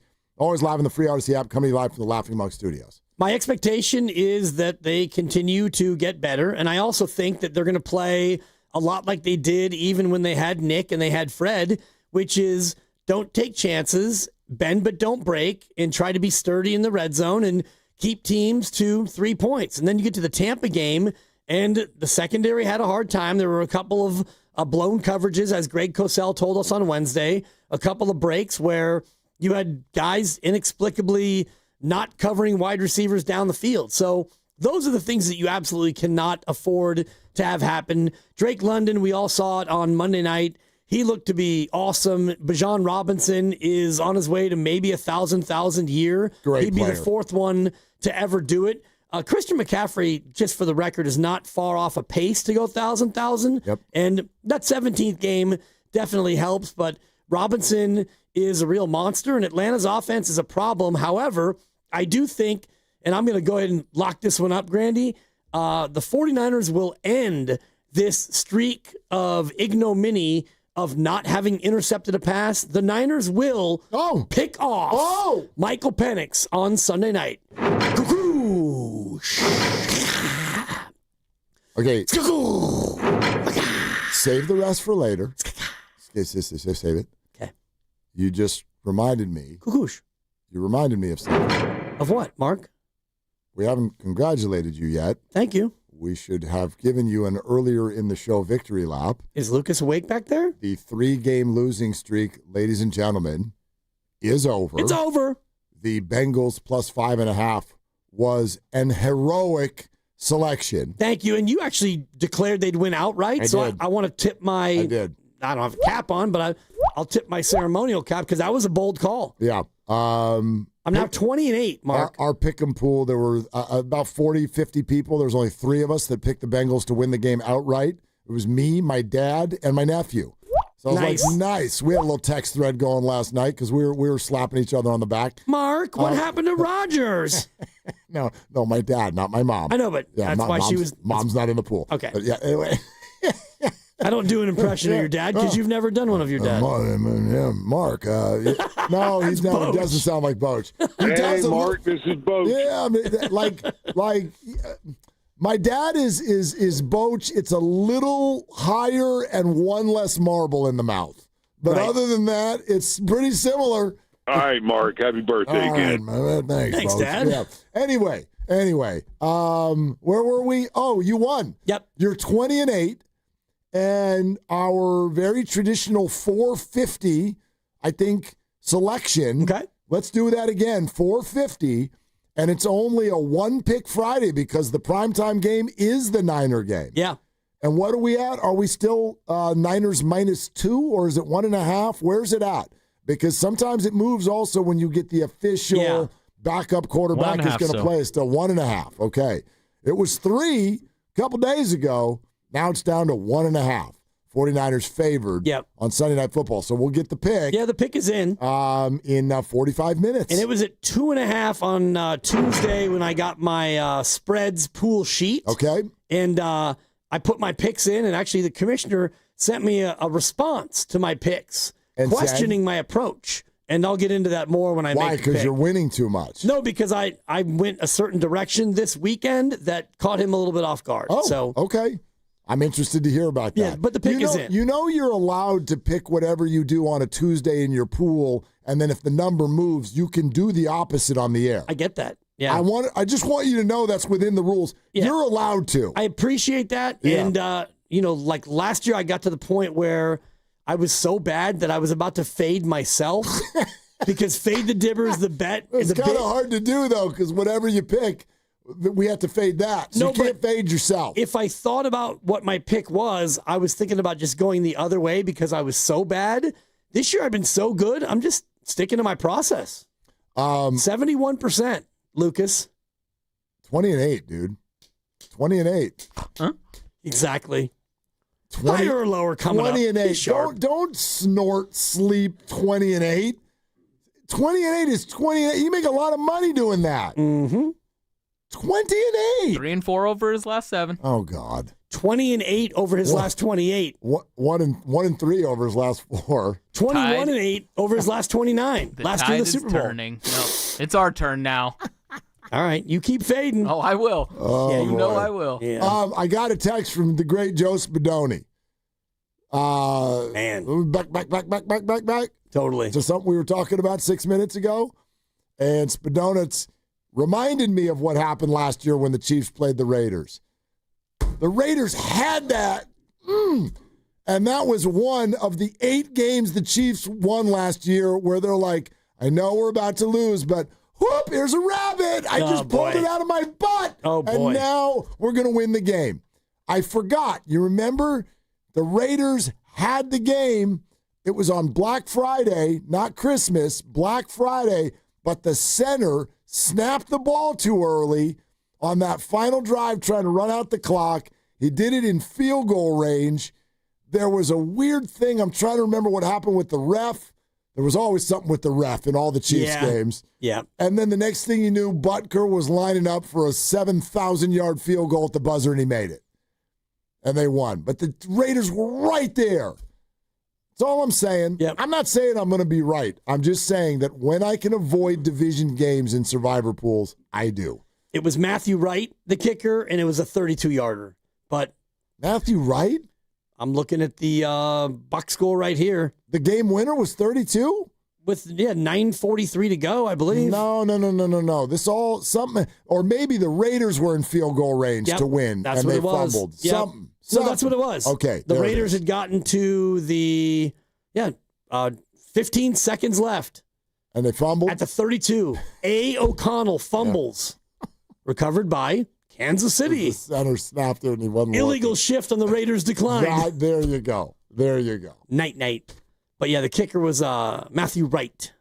Anyway. 19-17. They go to 11-1.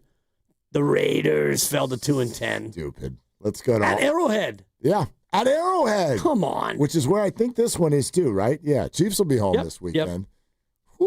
Take the Raiders in the 11.5. Look ahead game. This is a trap game. It's a trap game. Raiders coming off a win, feeling good about themselves. Austin and Redwood City. Hi, Austin. What's going on? Nothing up, bud. Hey, I think this is about to be a running game between both teams. I think Kyle Shanahan is not going to let the Falcons outdo him in the running game with their two running backs. I think Brian Robinson is going to go off. This is his week to step up and go off and get some carries. I think so. What do you think about that? Austin, thanks for that. I know, Dibs, you would love it. You've been kind of pining for that.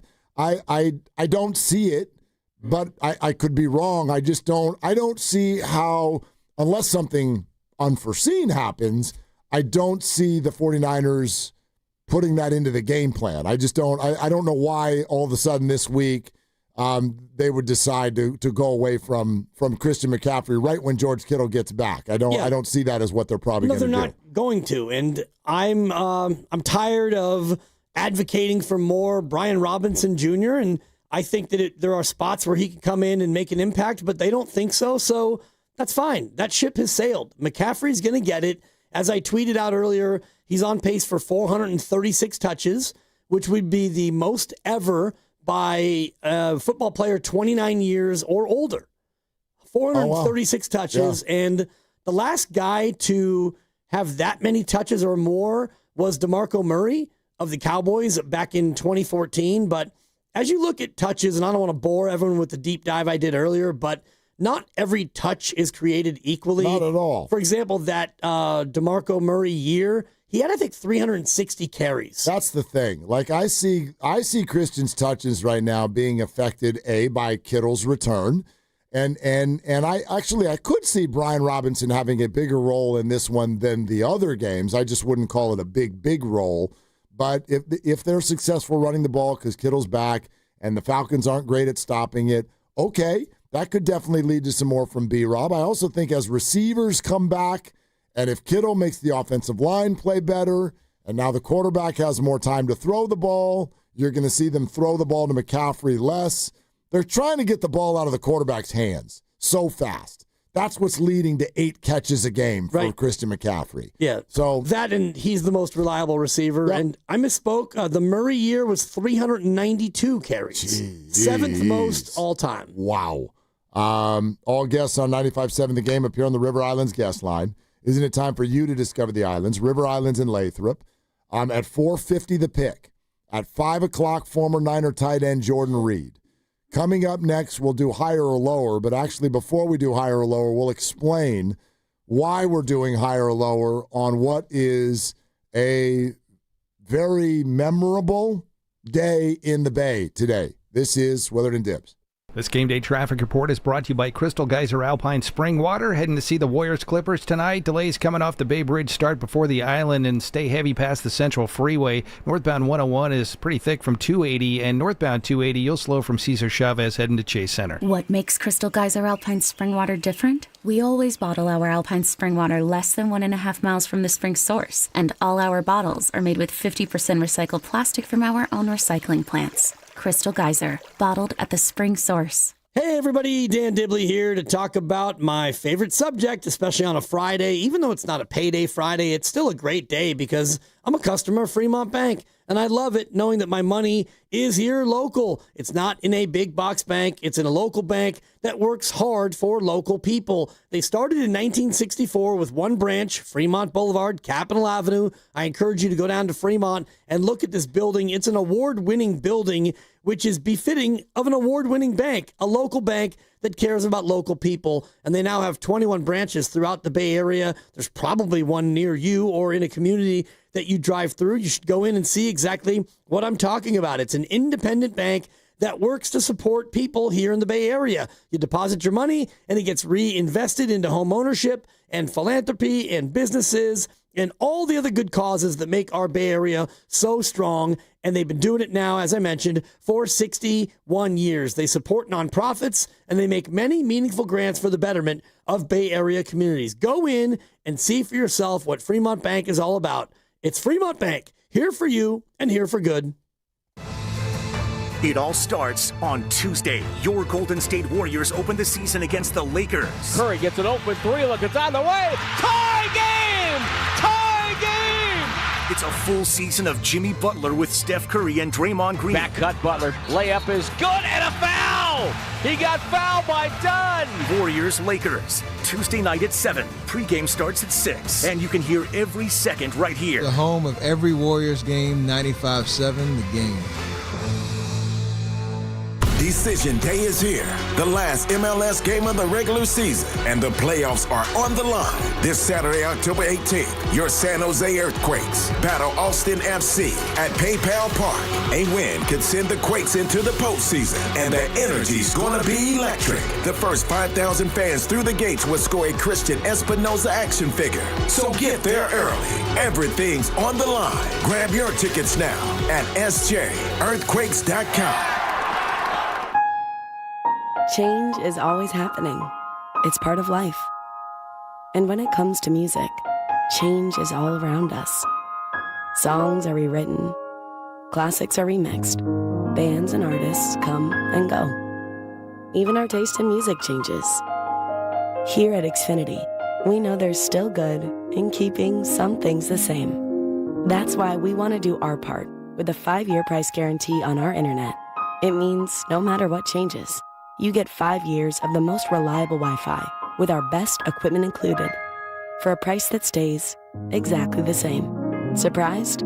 Life is full of them. One internet price, 5 years, guaranteed. Learn more at xfinity.com/deals. Restrictions apply. New residential customers only. Taxes and fees extra and subject to change. Most reliable Wi-Fi based on Open Signal Awards USA. Fixed Broadband Experience Report, August 2024. Oakland, it's the final home game of the season. The Oakland Roots take on Lexington SC Saturday, October 25th at the Coliseum. Stick around for the final whistle for a special post-game performance by Ruby Red and fireworks to close out the season. Get your tickets now at OaklandRootsSC.com. Can't make it? Watch live on ESPN Plus or KTVU Plus. OaklandRootsSC.com. Don't miss Oakland's team, Oakland's movement.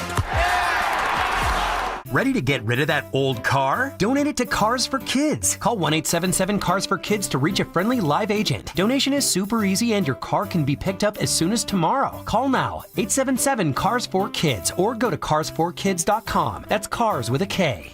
McDonald's has classics, but then there's the classic. 2 beef patties, sesame seed bun, made perfect with iconic Big Mac sauce. And now I can snag one with fries and a soft drink with a $9 Big Mac Extra Value Meal. That's a Big Mac, medium fries, and an ice-cold Coke, all for $9. Score the classics at Mickey D's. They're classics for a reason.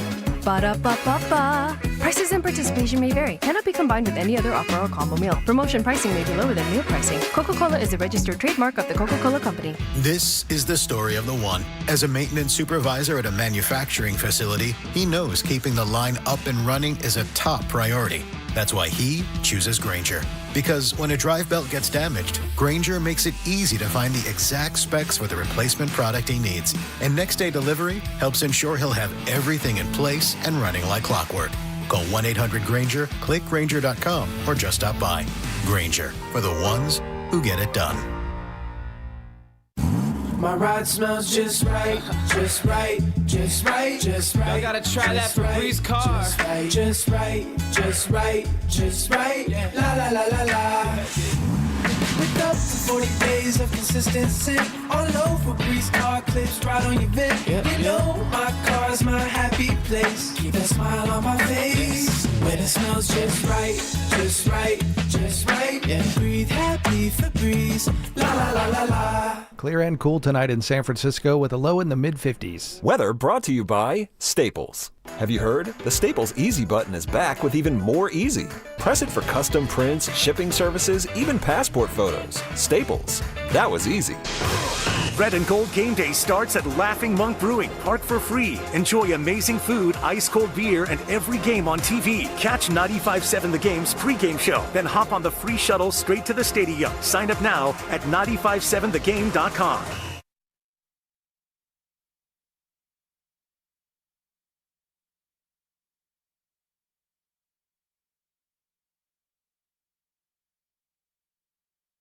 Now, back to Willard and Dibs on 95.7 The Game. Yeah, that's a true story. I just saw this. If Kendrick Bourne goes over 100 yards on Sunday night, he becomes the first 49er to go over 100 yards receiving in 3 consecutive games since, I'll take a guess, Grandy? Lucas? Take a guess? I mean, I know it was a long, long time ago. I mean, that's why I'm asking. Yeah. So I asked Randy, I go, how old are you again? And he goes, 29. I go, okay, so the answer is since before you were born. I mean, Jerry Rice seems too easy. It does, yeah. But it's not. It's not too easy, or it's not him? No, it Jerry Rice. It is? 30 years ago. Wow. This has not happened in 30 years. And the way Mac Jones looks at him, I almost feel like it's hard to imagine him not getting 100 yards in this game. Mac locks on that dude. Now, maybe with George back, maybe it'll be a little bit different. Is Juwan officially in? What did they list him as? What does the official report have Juwan at as far as questionable or not on the list or whatever? Possibly. Let's see here. Jawan Jennings was a full participant and does not have an injury designation. All right, so Jawan's in, and DeMarcus Robinson is in, and Jordan Watkins is in. Marquez Valdez-Scantling is not going to play football anymore this year. And then, Kendrick Bourne. And George Kittle. Okay. I mean, they've got a professional crew out there. You have to check week to week, right, to make sure it's like y'all know each other. Have you met? This is Kendrick. Hi, all that. So, but anyway, first time in 30 years if it happens again Sunday night. Right, and odds are that it will happen. They're the number one passing offense because they kind of have to be. And Mac Jones has shown a deep reliance on Kendrick Bourne. It's been a bunch of McCaffrey. It's been Bourne. It's been Tonjes. You do now have Kittle coming back, and you'd imagine that he's going to get a healthy dose of passes from Mac Jones, but by and large, since it's been Mac and Kendrick, it's been a lot of Mac and Kendrick. We're going to do higher or lower here in just a minute. Let's go to Miles in Belmont first. Hi, Miles. Thanks for the call. What's going on? Yeah, I was listening to you guys about the veteran presence of the defense. You guys only mentioned Lenore, and I think you guys are forgetting about some returning second years that should step up, like Jair Brown, Bernardo Green, and the new guy, Bryce Huff, who's, a Super Bowl champion. So that's what I thought. What do you guys think of that? Well, Miles, I mean, I'll sort of stick to, you're not wrong. Sure, they need everybody to step up. But I'm going to stick to my statement, which was that everybody out there is either a baby or more is being asked of them than was the plan.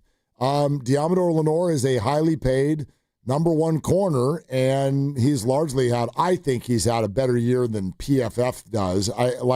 He spent the first few games, they wouldn't even throw the ball at him.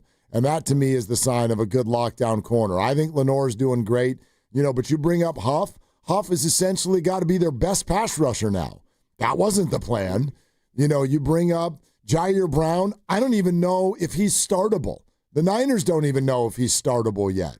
Bernardo Green has got some good, some bad on tape. He's nice. But again, these are all, for the most part, they're either first or second year players or kind of journeymen who are being asked to step up. And that is, to say that that's hard is just a massive understatement. And also guys coming back from injury. Malik Mustafa's coming back off injury. And you've got D. Winters, who's now the most experienced elevated linebacker there, along with Tatum Bethune, who jumps in. And across the front, you've got 3 drafted rookies, and now Mykel Williams you're expecting a lot out of. So, yeah, there's a lot of young guys who you were hoping could be good, but now you need them to be good. Okay, so we've been saying it a couple of times the last couple hours. Today is a significant day in the history of the Bay Area. 36 years ago today. Allowing Jose Canseco to score, and he fails to get Dave Parker at second base, so the Oakland A's take. I'll tell you what, we're having an earth.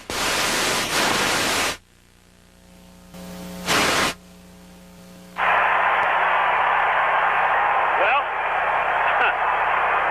I don't know if we're on the air.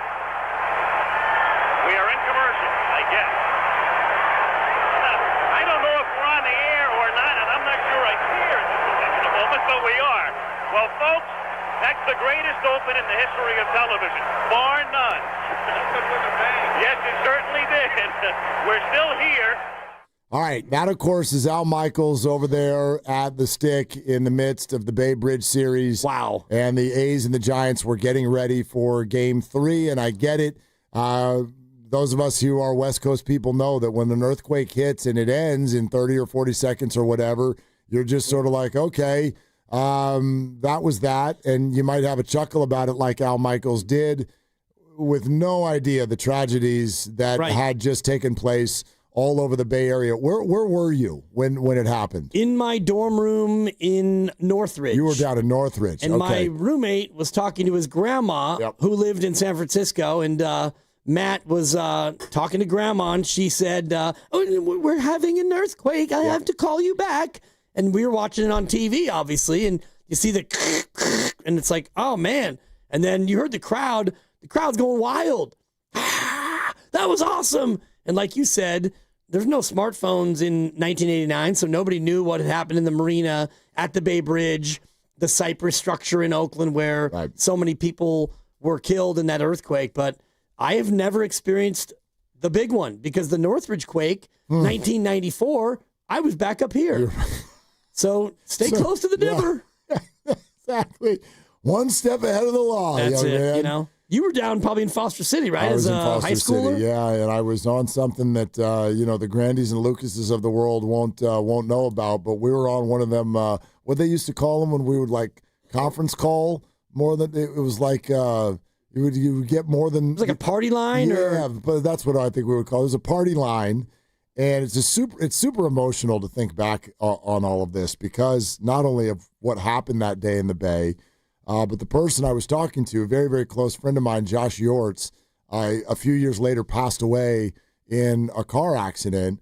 I'll never forget his voice. It was the last thing I heard prior to the shaking starting.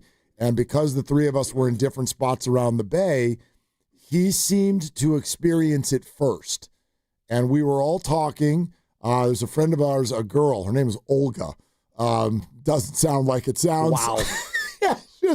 Our friend Olga and Josh, and we were sitting there just talking, and all of a sudden I sort of heard him scream, "Oh, Schmidt," and like I hear the phone go down, and I sort of had this split second of what the hell's wrong with you, right?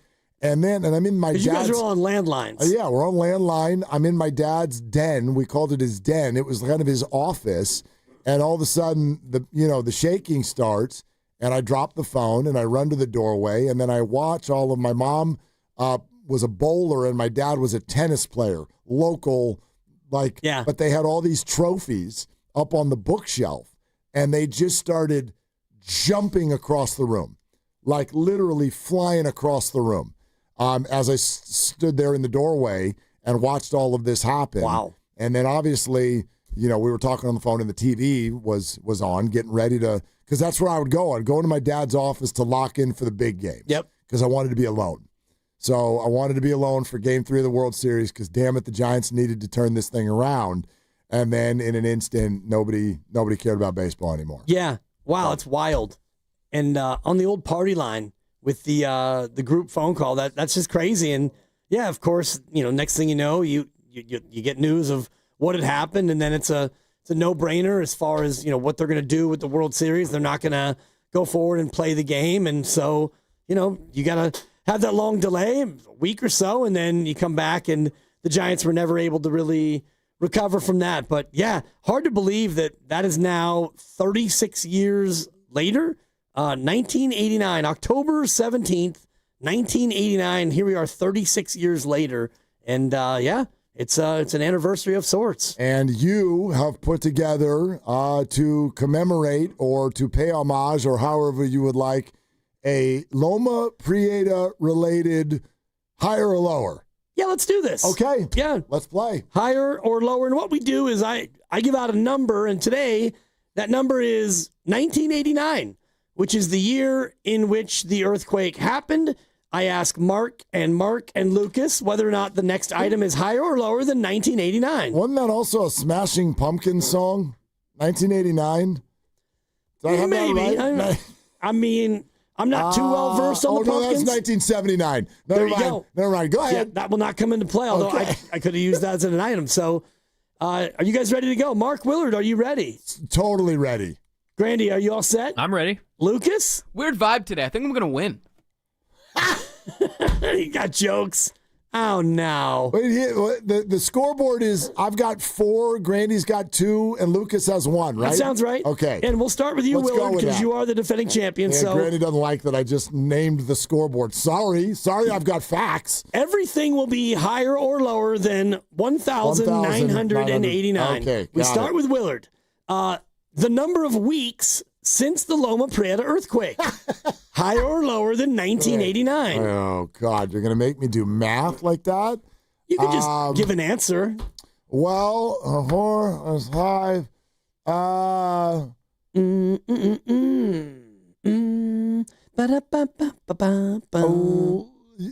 Lower. Grandy? I also think lower. And Lucas? Lower. Yeah, you guys all got it. Yeah! Kind of a layup to start because it's been 36 years times 52 weeks. Simple math would tell you that it's 1,877. That's not a layup for most people. We can't do that math in our heads. The correct answer is lower. 1,877 weeks. All right. We stay with Willard, defending champ. It's a 3-way tie. Higher or lower than 1989, total personal fouls committed by Wilt Chamberlain. Personal fouls? Personal fouls? On the court. Higher or lower than 1989? Oh, God. Nice inclusion. I was sitting on that joke for a few weeks now. Oh, God. Higher or lower than 1989? How many years did he play? This is not a time for a Q&A. You give an answer and we move forward. No, it's not that cut and dry. We're doing a radio show. I want to have fun. I don't know how many years. More than 1, less than 20. I know that. I'll go higher. And Grandy? Lower. And Lucas? I think higher. Yeah, Lucas and Willard, you are correct. Yes, sir. 2,075. Damn. Yep. That's a lot of fouls. He played almost 2,000 games. I mean, know. The man did not get called on a lot of fouls. We'll stay with you, Willard. Lucas, you'll be next. Grandy, trailing right now. Item number 3, higher or lower than 1989? Career, regular, and postseason scrimmage yards for Lorenzo Neal. Career... Regular and postseason. Oh, regular and postseason. Scrimmage yards. Scrimmage yards. For Low Neal. Higher or lower than 1989? Because I love the man, I'm going higher. Lucas? I'm going lower. And Grandy? Lower. Yeah, guys, it's lower. Damn it. 1,942 for the big fella. I can't believe you did to him like that. I can't believe Lucas is in the lead. Yeah, that's true. Lucas has got a perfect game going. Lucas, we're going to start with you. He's liking it early. Higher or lower than 1989 in honor of the Bay Bridge World Series and the Loma Prieta earthquake, which was 36 years ago today. Lucas, higher or lower than 1989? Regular season hits by Will Clark. Higher. And Grandy? Lower. And Willard? I'm going lower. Higher, guys. Wow. 2,176. Lucas, 4. Grandy, 2. Willard, 2. Wait, you got that one? Yeah. Oh, yeah. Yep. Okay. And we start with Lucas for number 5. Yeah, don't say anything, but he's got a perfect game going. Don't worry. Lucas, we start with you. Higher or lower than 1,989? Chris Johnson's highest single-season rushing yardage year? Oh, CJ2K? Higher. CJ2K. Higher. And Grandy? Yeah, higher. Yeah, that's higher. And Willard. We know that one. Yeah. 2006. Yeah, we remember that. All right, Lucas is 5 for 5. Lucas, we stay with you. Higher or lower than 1,989? Air distance in miles between San Francisco and Honolulu. Lucas. Oh, God. This is the toughest one yet, I believe. Thanks. I'll go higher. Grandy? Got to start fading Luke. Lower. And Willard. I'm going higher. Yeah, it's higher, guys. Yeah. It is 2,409. It's a long flight now. Yeah, been there. Lucas, 6 for 6. Willard with 4, Grandy with 3. Lucas, we stay with you. Number 7.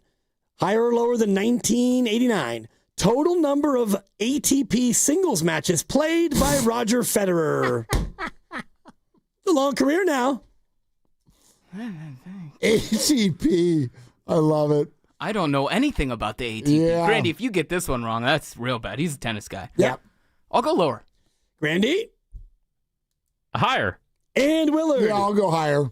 Guys, it's lower. Damn it. And it's not close. 1,526. Grandy, wow. Lucas. I'm picking against you every time. I have to try to catch up. No, actually, now you don't because you've been eliminated. Yeah. Yeah. No, you can still tie. It's 7-4 to 3. And there's 3 to go. Who has 7? He's down 7-3, and there's my 3 fault. to You go. have 4. I apologize. I could tie. Right. Grandy has an elimination sensation. That's a buck. Yeah. Lucas, we start with you, number 8. Why? Lucas, because you're in the lead. Luke, hey, you just wanted me to say it. Hey, I love that. He did call his shot. And he's 7 for 7. Yeah. Nobody's ever run the table. No, he's not. Higher or lower. He won't either. These I just last put 3 are tough. $1,000 that you're going to miss at least one. All right, Lucas. That's to win like $2. Higher or lower than 1989? Lucas, we start with you.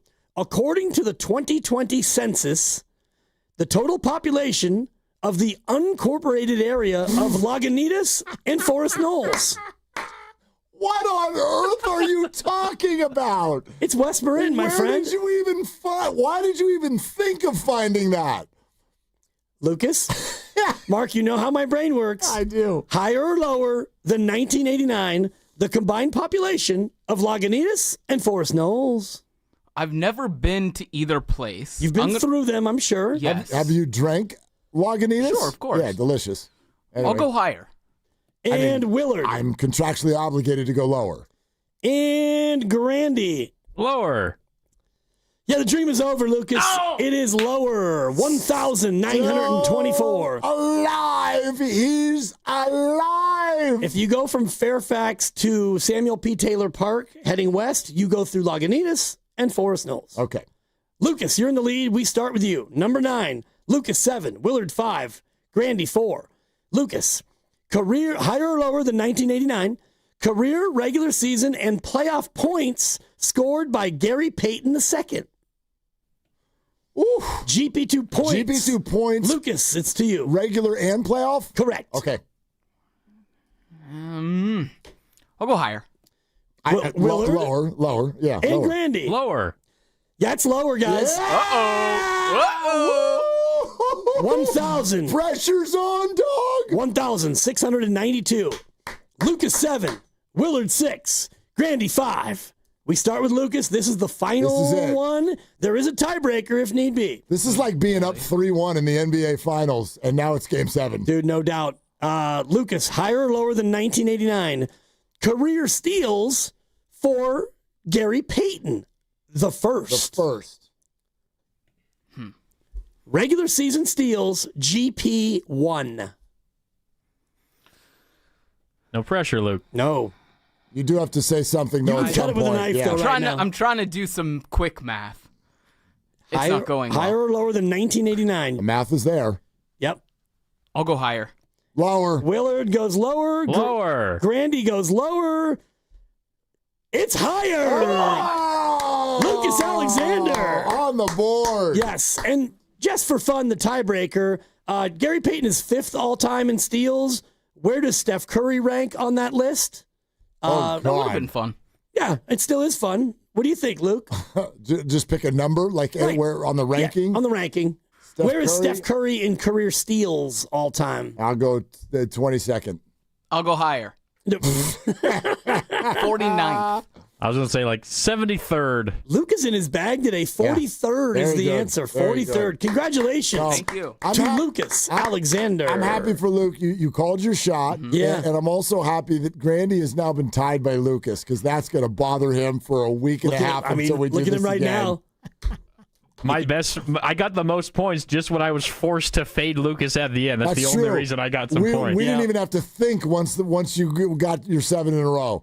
We're just like, whatever you say, we're going to do the opposite. There was a lot of pressure towards the end, but we pulled it out. You pulled it out. Yeah, I've got a couple of good ones still coming up, including a World Series themed one that got a little bit of a Halloween twist. Someone actually, a buddy of mine texted me during the show about an hour ago and said something about baseball as if it's still being played.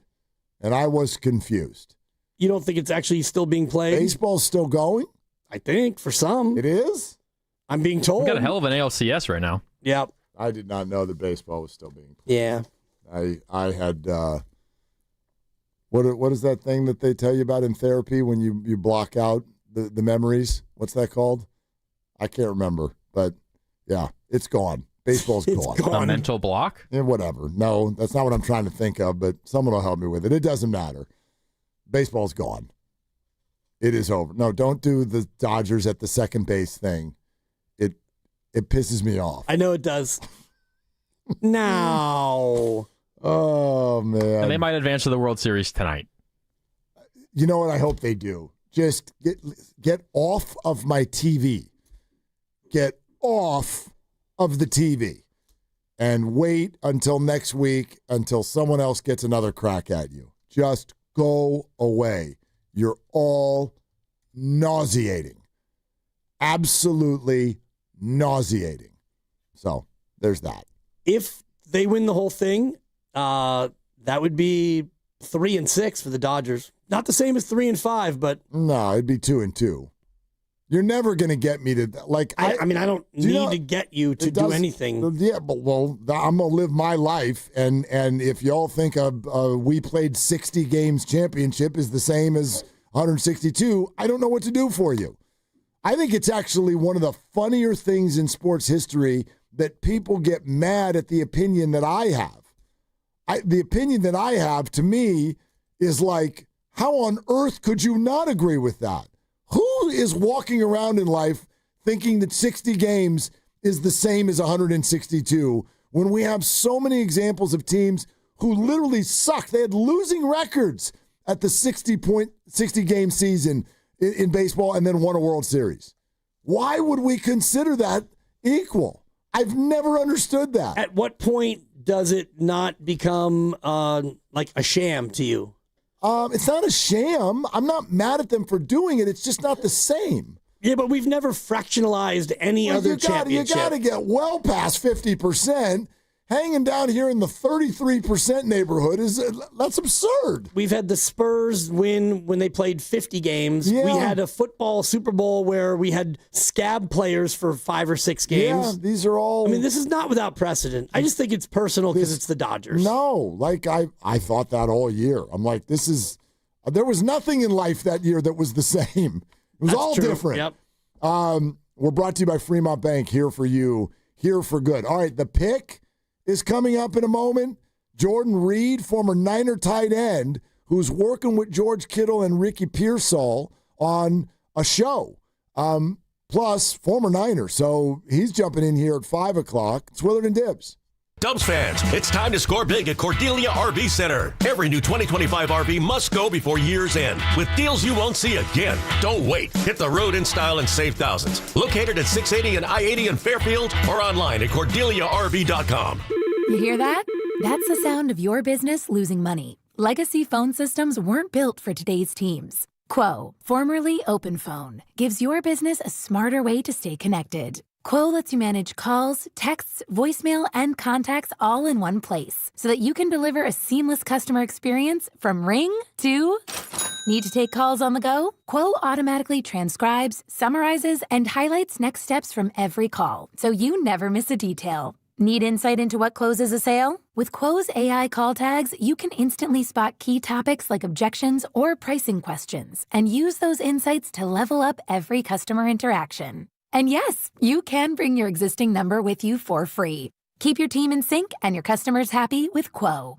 Quo. No missed calls, no missed customers. Try Quo for free at quo.com/sports and get 20% off your first 6 months. That's quo.com/sports. QUO.com/sports. I found out that one of my players was vaping.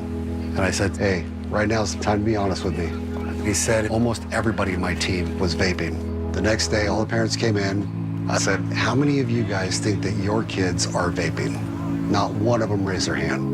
There's a joint fight to make something better. We don't sit back and let it happen. Coach Sanchez is exposing Big Tobacco's playbook. Learn how he and other Californians are beating Big Tobacco at undo.org. Attention taxpayers. If you owe $5,000 or more and have missed another tax deadline, you're officially on the IRS's radar. The IRS has resumed aggressive collections. That means wage garnishments, bank levies, even seizures of your home, car, or retirement accounts. If you owe $5,000 or more and missed the deadline, you're stacking new debt on top of what you already owe. Call Priority Tax Relief now. Their experts fight back fast and are saving their clients millions in tax debt every month. I owed over $50,000 and they settled it for pennies on the dollar. These guys are as legit as they come. After speaking on my behalf with the IRS, my entire debt of $25,000 will be eliminated. Whether you've received collection letters or you're already facing liens and garnishments, call for your free consultation. There are no upfront fees. Priority Tax Relief. Let's make your taxes our priority. Call 800-464-1899. 800-464-1899. 800-464-1899. Priority Tax Relief. Shop top brand tires at Big O with the lowest tire price guarantee. Now through October 19th, get up to $100 instant savings on 4 select in-stock Nitto, Nexen, or Toyo brand tires. Installation required. Disposal fees extra. Not good with other offers. See Big O dealer for details. Hey, Dan Dibley here for Golden State Lumber and Showroom. Consider their Stockton Yard as the go-to resource for building professionals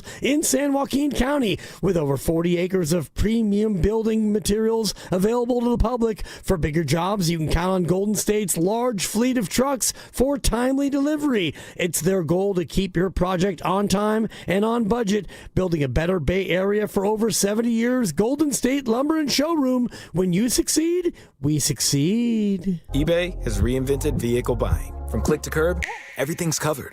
Ever try to buy a car online and end up in a parking lot with a stranger and some blind trust? That era is over. Now with Secure Purchase, eBay isn't just where you find your car. It's where you buy it, start to finish. Title, financing, registration, delivery, it's all built in. This is the modern way to buy your next ride on eBay. eBay. Things people love. Secure Purchase is powered by Caramel Dealer Services, LLC, an eBay subsidiary. Every morning, we rise and shine, make breakfast, and brush away the night's rest. These routines help us start the day off right. Nature-Made vitamins are a simple step in that daily care regimen. Multivitamins with daily essentials, clinically studied probiotics for gut health support, magnesium to help relax the body. Nature-Made is made to care for you every day. These statements have not been evaluated by the Food and Drug Administration. These products are not intended to diagnose, treat, cure, or prevent any disease. I'm Piera Palazzolo, VP of Digital Marketing for the American Management Association, a company focused on the management training skills needed to enhance the careers of business professionals. We did our research when it came to the best companies for website development and chose AmericanEagle.com. And we couldn't be happier. AmericanEagle.com worked closely with us to understand the front and back end requirements needed to launch an e-commerce website that could handle the complexities of running thousands of seminars nationwide. Our robust new website and improved SEO saw immediate increases in site traffic and web revenue. If you're in need of managerial effectiveness and success, visit our website at amanet.org. If you're in need of a website that provides an unparalleled consumer experience, I highly recommend AmericanEagle.com. Transform your business today. Dial 877-WebNow1 for a free digital consultation with AmericanEagle.com.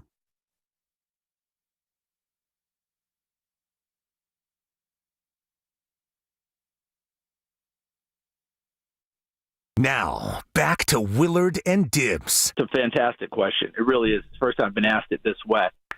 Ooh, that's a good question. That's a good question. Well, that's a great question. On 95.7 The Game. So the word was repression. Yeah. Repressed. Yeah. You're repressing it. So whenever I see a Dodger game right now, I immediately repress it. It's kind of fun, then it's gone. Yeah. As if it didn't happen. So. And luckily there's a lot going on elsewhere, including your Golden State Warriors, who are now 4 days away from getting it all started, and Sunday Night Football, and 7 hours of Red Zone on Sunday. So there's enough going around you that you can easily repress it and not, lapse into feeling like there's sports emptiness. No, there's plenty going on. We're good. We're good around here. Sunday Night Football's in town. Oh, yeah. Sunday Night Football's in town. And then check this out. So Jordan Reed, who was a tight end with the Niners, I think the majority of his years in Washington, he might have had a cup of coffee another place or two, but he is one of the executive producers of a new series that's coming out called Off Season. And basically, it's a reality show that profiles the off season of elite athletes, and it goes with them through training, their family time, relations with agents and teams, and just their day-to-day. And so each athlete that they have on has a full episode about that athlete. And on the list this season are both George Kittle and Ricky Pearsall. A couple others of note, Trey Hendrickson of the Cincinnati Bengals is one of them, which ought to be really interesting because obviously he went through a prolonged holdout in the offseason. David Njoku, tight end for the Cleveland Browns, is also one of them. Penei Sewell, the great offensive tackle for the Detroit Lions, is another. So that's just a little kind of a dip a toe in the water of what they're working on. And so Jordan Reed is going to join us here in 10 minutes, and we'll talk out Niner football and George Kittle and his new series and what he thinks it's going to mean for George to be back on the field on Sunday night. Yeah, and the teaser that Lucas, our director of sports, shared with us, I don't know if you had a chance to watch it, but Ricky Pearsall is getting very emotional in the intro, as he should be, about, like, he kind of shares what he went through in that moment where he got shot, and he's saying, like, this can't be it. Like, this can't be how it ends. And I was watching that, and you hear him, like, really getting emotional. And I can't even imagine. I can't either. But just to hear him be able to relay the emotions of something that just happened a year ago and to be so honest and open about it. I want to ask Jordan about, those interview sessions and what that must have been like to, I don't know, to have those conversations. He goes from first-round pick, you land with the Niners, and you're fighting injury, but you're high as can be, and you go to just a shopping trip in your new city, and in an instant, your life changes. And, I've never been shot. I don't know if you have been. I have not been shot, no. Knock on and you wood. get shot in that way, and it's like, this can't be how it ends. No, and it brings to mind, remember the few days later when there were press conference with the police officers, the emergency personnel who were on the scene, and I remember the tearful woman who stood in front of the podium and recalled the conversation she had with Ricky when they arrived on the scene. And he asked her that. Like, he asked her, it's like, am I going to die? Can you imagine, And she looked at him, and I don't know, what it was that she saw that basically had her kind of express confidence, like, no, we got you. Right. We got you, and, we're going to get through this. And even if, the answer was, well, yeah, but you'd have to answer no, but it's an okay time to lie, I guess, is what you're saying. Here's what you're referring to. This is from the trailer of the series Off Season, and this is Ricky Pearsall. And you want to talk about the draft and all the things that were going through my head. All those started replaying again. On my knees in pure darkness.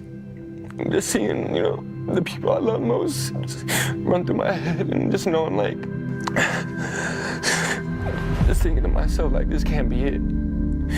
This can't be it. It's not the way I can go out. And it wasn't it. It wasn't it. Man. But, yeah. How about that? Oof. Whew. That is That takes a moment. That takes a moment to receive. Yeah, I'm looking forward to it. We all love, sports documentaries, and especially when it's, our people and like the receiver doc, and we all learned so much about, Devontae Adams and Kittle and Debo and George. Like you see them go through it. It's so fun to see that behind the scenes, and then you have this one it's just so heartbreaking, and it has a good ending. He was able to pull through and get healthy, and I know he's hurt again, but he is looking like the real deal as a wide receiver in this league. I can't wait to see him back out there, and it sounds like, based on the people we're talking to, it sounds like it's tracking in a good way for him to be back out on the field next week in Houston, but we will see. Boy, he's been a ton of fun to watch and an exciting young player for the Niners. All right, so we're going to talk to Jordan Reed in like 6 minutes. But until we do that, it is Friday, and it is just past 4:50, and we've only got one pick that we need to focus on because the Sunday night game and the Niner game is the same game. The losing streak is over. A big winner with the Bengals plus 5.5 last night. It is time to fade the dimmer.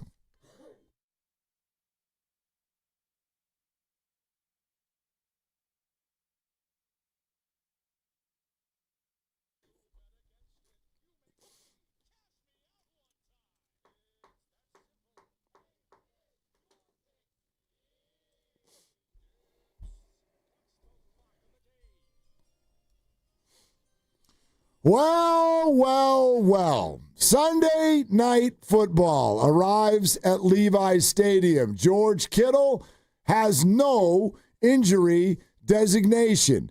Is that going to be the straw that stirs the drink? Does that bring the Niner run game out from its doldrums? We will see.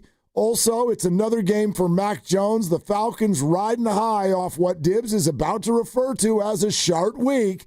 So here they come. They beat the Bills. The spread reflecting sort of a back and forth nature between these two. We are all ears.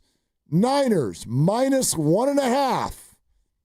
Dibs? This is a tough one because the Niners are not the team that we thought they would be, and yet they get one of their best players back. It is a short week for Atlanta. They played Monday, and it's a travel spot, and they have to come out here, but the Niners are still doing it with a patchwork crew. You've got a Niner team that doesn't run the ball at all, but a Falcon team that doesn't really stop the run.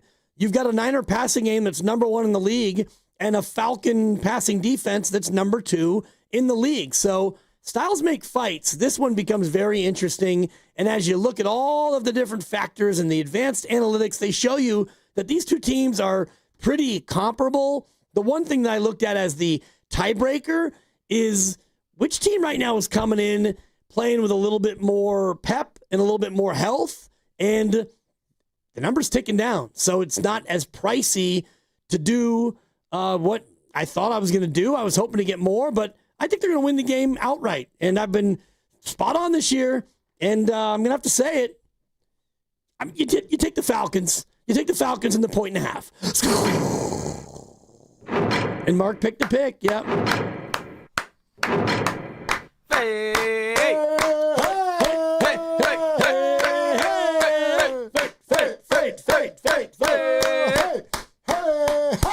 I hope I'm wrong, but let's be honest, I probably won't be. That was, honestly, I've sort of vowed, first of all, 2 things. With your sparkly record, I wasn't going to slap my hands together like a seal. That felt fun, though. I even joined in. I've also sort of vowed to just abstain from the picks when they are Niner picks because I don't want to get into betting when it comes to my emotions.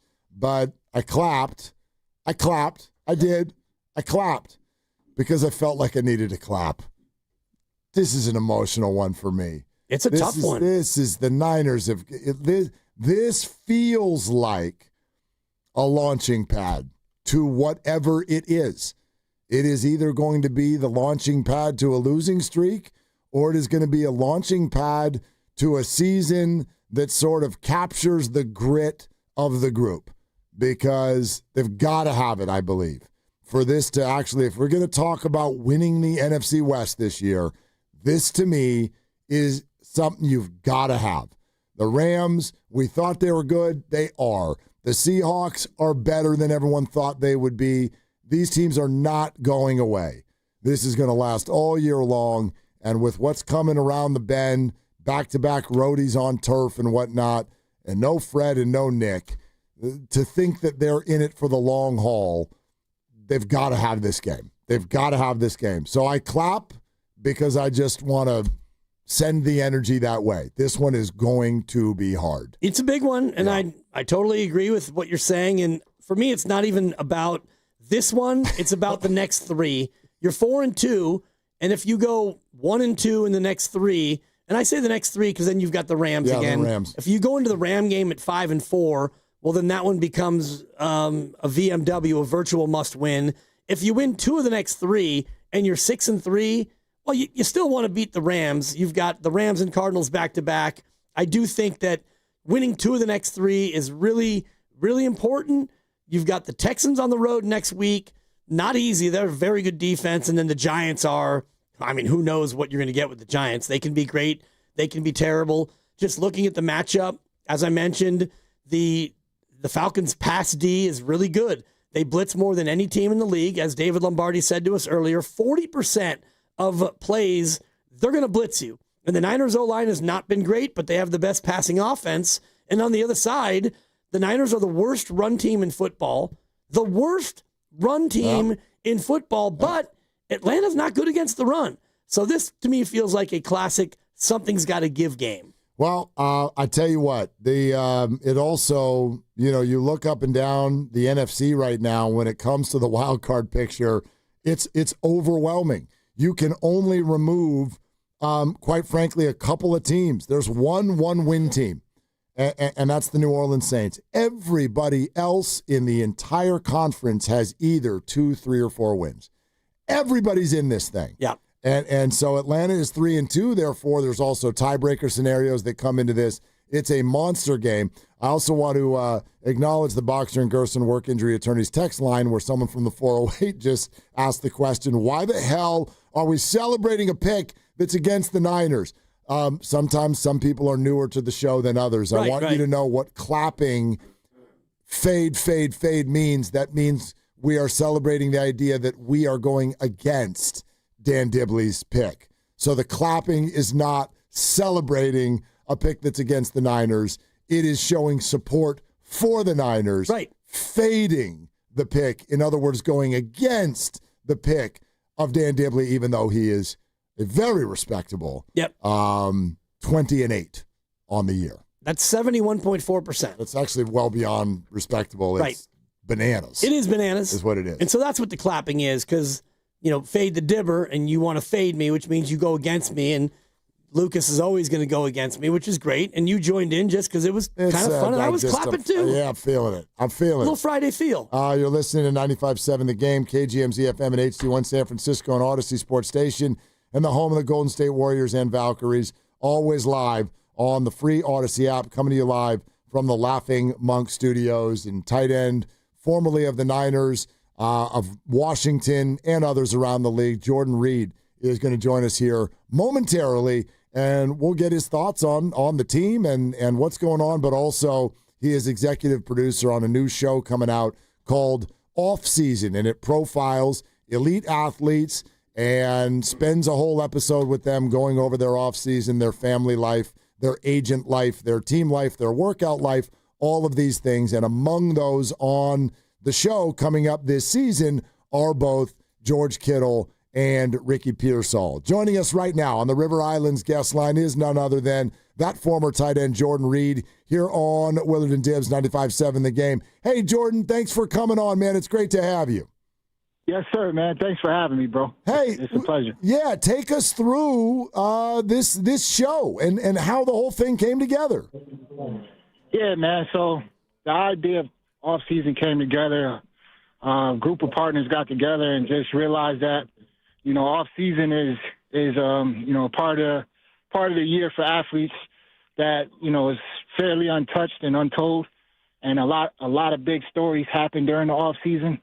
And it gives people a real glimpse into what it takes to being a professional athlete and being at the highest stage.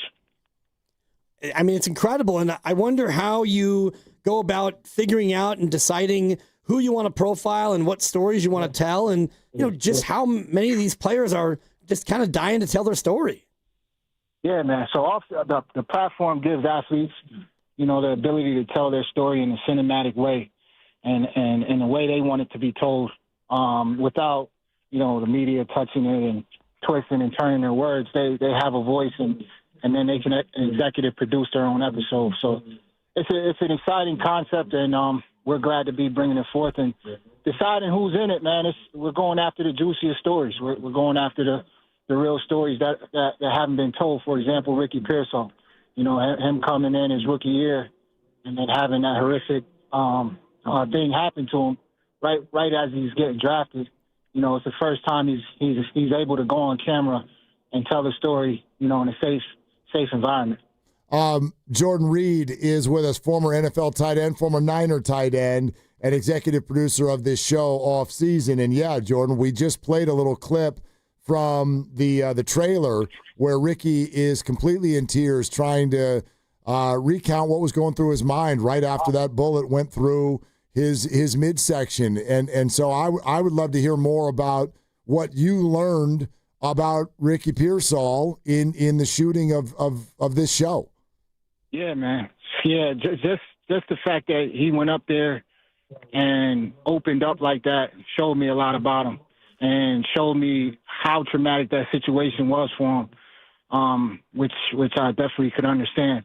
But, just giving him the space to tell that and feel comfortable enough to open up, it's an honor for him to feel that way on our platform. But, yeah, man, it's all about telling the real stories. It's all about giving guys the platform to feel comfortable, to speak their mind, speak their truth. And Ricky, one thing that I learned from him, and I understand why he's such a great kid and great athlete. He has an amazing support system around him. It's from his father, his mother, his sisters, and all his friends and his girlfriend. And you get to see that in the episode. You get to see why he's such a special person, and it's about the people he's surrounded with. How much time did you get to spend with Ricky, and how emotional was that for you to see him be so frank and honest in recounting what was an absolutely horrifying incident? So we had a crew down with Ricky, I think, if I can recall, 4 days. And during that process, man, everybody on set was pinging me, telling me how excited they were that, Ricky was so comfortable in front of the camera and his personality was so charismatic.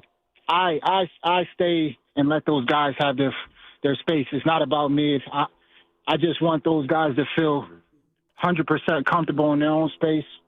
There's a crew out there and there's professionals there that are guiding the athletes through the days and the work. But yeah, they're super excited about, how Ricky opened up.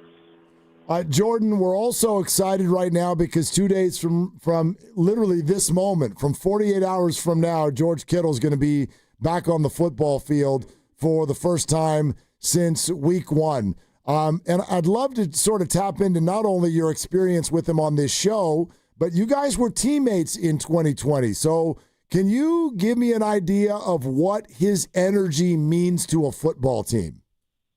And George's energy, he has that championship energy. He has that energy where in the huddle, it doesn't matter what's going on in the game. You're going to go out there and you're going to give your full effort. And he's going to lead that up and make sure that's happening.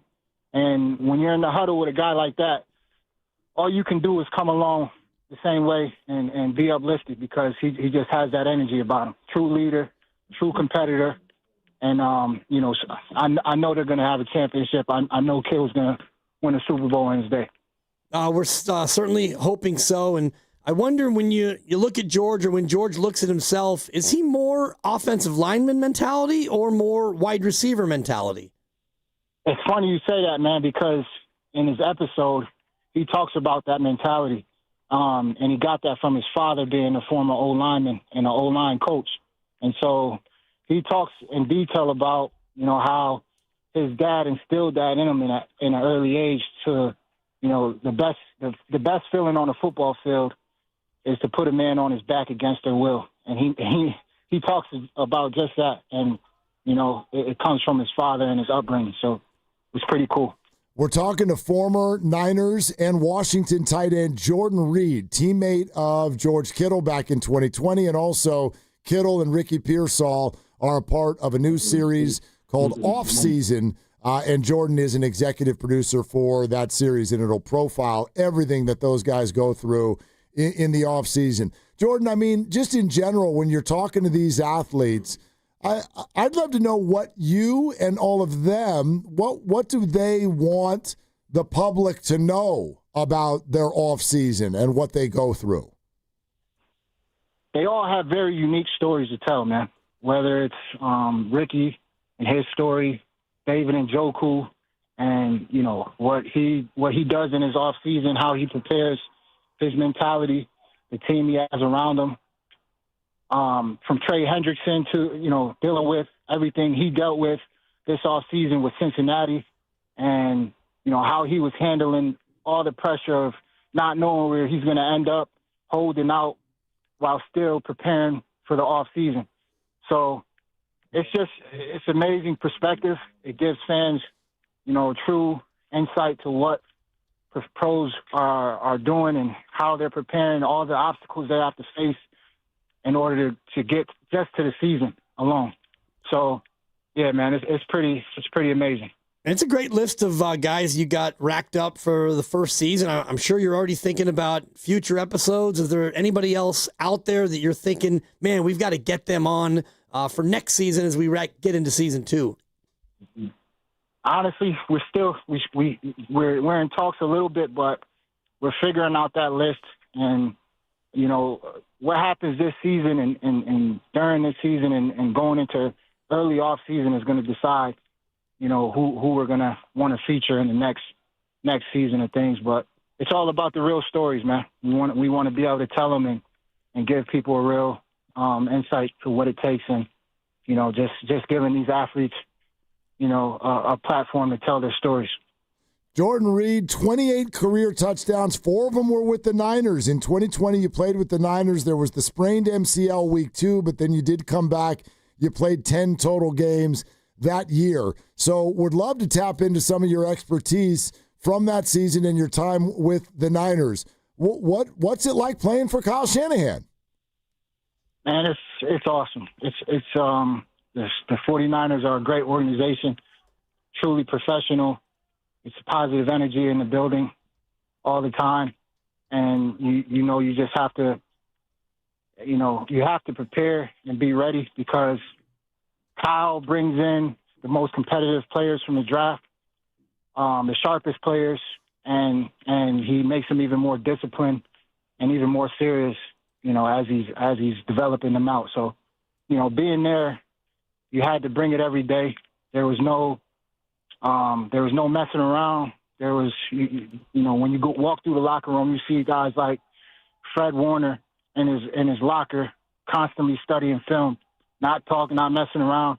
You walk through a quiet locker room and you see Fred in the corner looking at his playbook, locked in.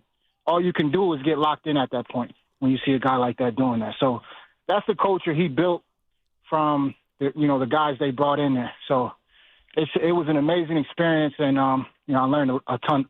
I learned a ton about it, and that's what I use the same things that I learned from my days in the league, my time with Shanahan and all the guys to propel me into this next career. Yeah, and you also played with Trent Williams as well. How important is it for a team to have those not only elite players but high character guys in the room?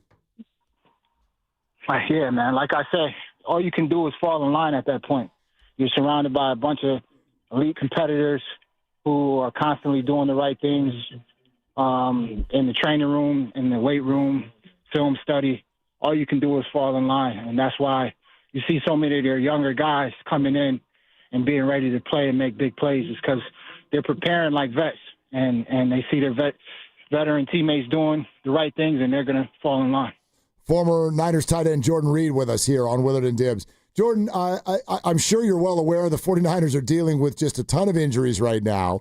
And among them, the quarterback Brock Purdy is dealing with a turf toe situation, and they're trying to figure out when to bring him back. And it's not lost on everybody that 2 weeks from this weekend, they will be in New York to face the Giants at MetLife Stadium. It's the same stadium where week 2 in 2020, you sprained your MCL, Nick Bosa tore his ACL, Solomon Thomas tore his ACL. What is your perspective on that field and how a turf toe injury might do on it? Yeah, when we played on that field, if I remember correctly, it was the first year of the turf getting put down, and so it was brand new turf, which obviously it wasn't broken in yet, and I think that's what caused a lot of the injuries that game. Guys were getting stuck in the turf in awkward positions, which led to a lot of injuries in those 2 weeks. We played at that field 2 weeks in a row. Yep. So I chalked that up to being a brand new laid turf that wasn't broken in yet. I think that it's good now. You're not hearing about all these crazy injuries. I think that year Saquon actually tore his ACL as well on that same turf. So yeah, you're not hearing about all the guys getting injured there anymore. So I think it's going to be fine for Brock. Yeah, I mean, the sticky turf, I hadn't even thought about that, Jordan. The new turf, obviously going to be a lot stickier than when it starts to wear in and gets a little bit easier to kind of navigate. I wonder about just the rigors, not only of the turf, but of the travel. And now here we are, not quite to midseason, but you got 6 games under your belt. How taxing is that, not only physically, but mentally as you start to settle into the meat of a season? I think I think that's when guys really start to catch their, get in the routine of things, start to get in real football shape, in season shape. If you can stay healthy and not get too banged up in those first 6 games, then, you're usually ready to take the hits and your body's more prepared for the rest of the season. So, and then when they are dealing with injuries, if they got some early ones, then, like you said, George is starting to come back around. Brock's, he's getting ready to play as well. So it's going to be a good couple of weeks, I think, for the 49ers. Jordan, it's really nice to have your perspective, man. And I'll tell you what, we're sure interested to see these episodes when they come out. Can you tell people a little bit about where the project is right now and what they might be able to expect? Yeah, man. So we're looking at a holiday season launch on multiple platforms, and that, once we are ready to, let everybody know what platform it's going to be on, we definitely will have the guys posting about it, and it's going to be an exciting time, man. We're really excited to give the fans this insight and launch our first season. Jordan, best of luck with it. We're very, very interested to see these episodes, and really nice to have you on the show. Thank you for doing it. Yes, sir. Thanks for having me, guys. Okay, thank you. There it is. Jordan Reed, former Niners tight end, spent the majority of his career, 2013 through 2019, with Washington, and then came over to the Niners for 2020. A little injury there during the season, but did play 10 games, and then retired. And mainly cited concussions. He had, I think, 7 known concussions during his career. That is an average pretty much of 1 a year for every time he played. Right, and as a tight end. Good Lord. That's why I was wondering about, the George Kittle mindset, because he plays like an offensive lineman, and he runs around out there, and he acts like he's a lightweight tackle, and then he's also a phenomenal receiver as well. And so, I can't wait to hear George Kittle's own stories about growing up with an offensive lineman father and an offensive line coach. And so you come up in that way and with that mentality, and then come to find out you're really nimble and fast and good at catching the ball. So tight end is a natural place where you land, but George obviously never lost that love of going out there and pancaking guys. Here's a little bit of George from the trailer for the show Off Season. Or just stuff that we do when we're not playing football. I always have this itch in the back of my neck. I have this anxiety in the back of my neck. It's like, Are you really ready? Have you worked hard enough? Because the window of the NFL is very short. NFL stands for not for long. Yeah, I mean, to hear him say that when obviously he's coming back from an injury and it's not the super scary, career-threatening kind, but man, you hear him say it. You listen to Ricky Pearsall crying through the story of being shot, and it's just another reminder. It's kind of funny. You brought up earlier today the whole Schedule Sam thing that we've kind of created. Yep. And it's just funny to me how much we still kind of project forward with our thoughts on what's going to be happening in November and December and January and February, and it's just like we're talking out of our butts. Like that's just flat out kind what of it is. the job, though, right? No, and I'm not coming at anybody for doing that, but it's just like we get reminded every single week that when we get back here, we could do this right now. It's Friday. It's 5:19 in the afternoon. When we get back here to do another show on Monday, the whole damn deal might be different. It sure was last Monday, and it was on the Nick Bosa Monday, and the Brock Purdy and George Kittle Monday, and all of those things. So we're like, ooh, they'll either be 5-2 or they'll be 4-3, and then that'll mean this, and this, and it's like, dude, that's why it just happens to be a moment in time this season where I think it's very easy to get uber focused on this game. George Kittle comes back.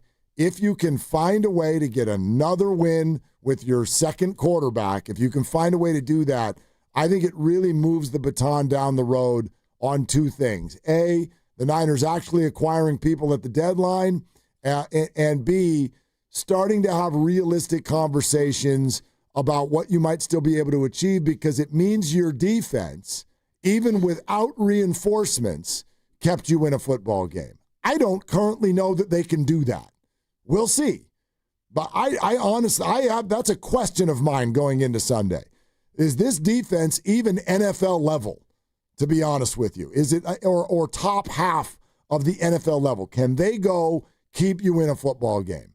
I don't know. Yeah, they're going to need to, and they've done that. Even, when they had Bosa, it was easier, and when they had Fred Warner, sure, you have a better ability to do that, but you haven't given up a ton of big plays. Tampa got you for a handful. That game kind of got into a little bit of a wide-open affair, and then you couldn't make the biggest play that you needed to make, which was 3rd and 14, and Huff had Mayfield sacked, and he got away and gets away again. Oh, man. And he kept getting away, and then he dove for the first down. That really, if you look at the defense, there were a couple of plays, even 2 or 3 or 4 plays you look at and you say, well, if you could have been better there, you still could have won that game. There was that one. There was 2 busts in coverage. Yep. The one where, both of the Johnson catches, Tez with an amazing catch at the goal line, but he was pretty open. But that's kind of what I'm getting at. Like, right. We'll call him a bust in coverage. Like, well, that doesn't happen often. Well, it did when Fred left.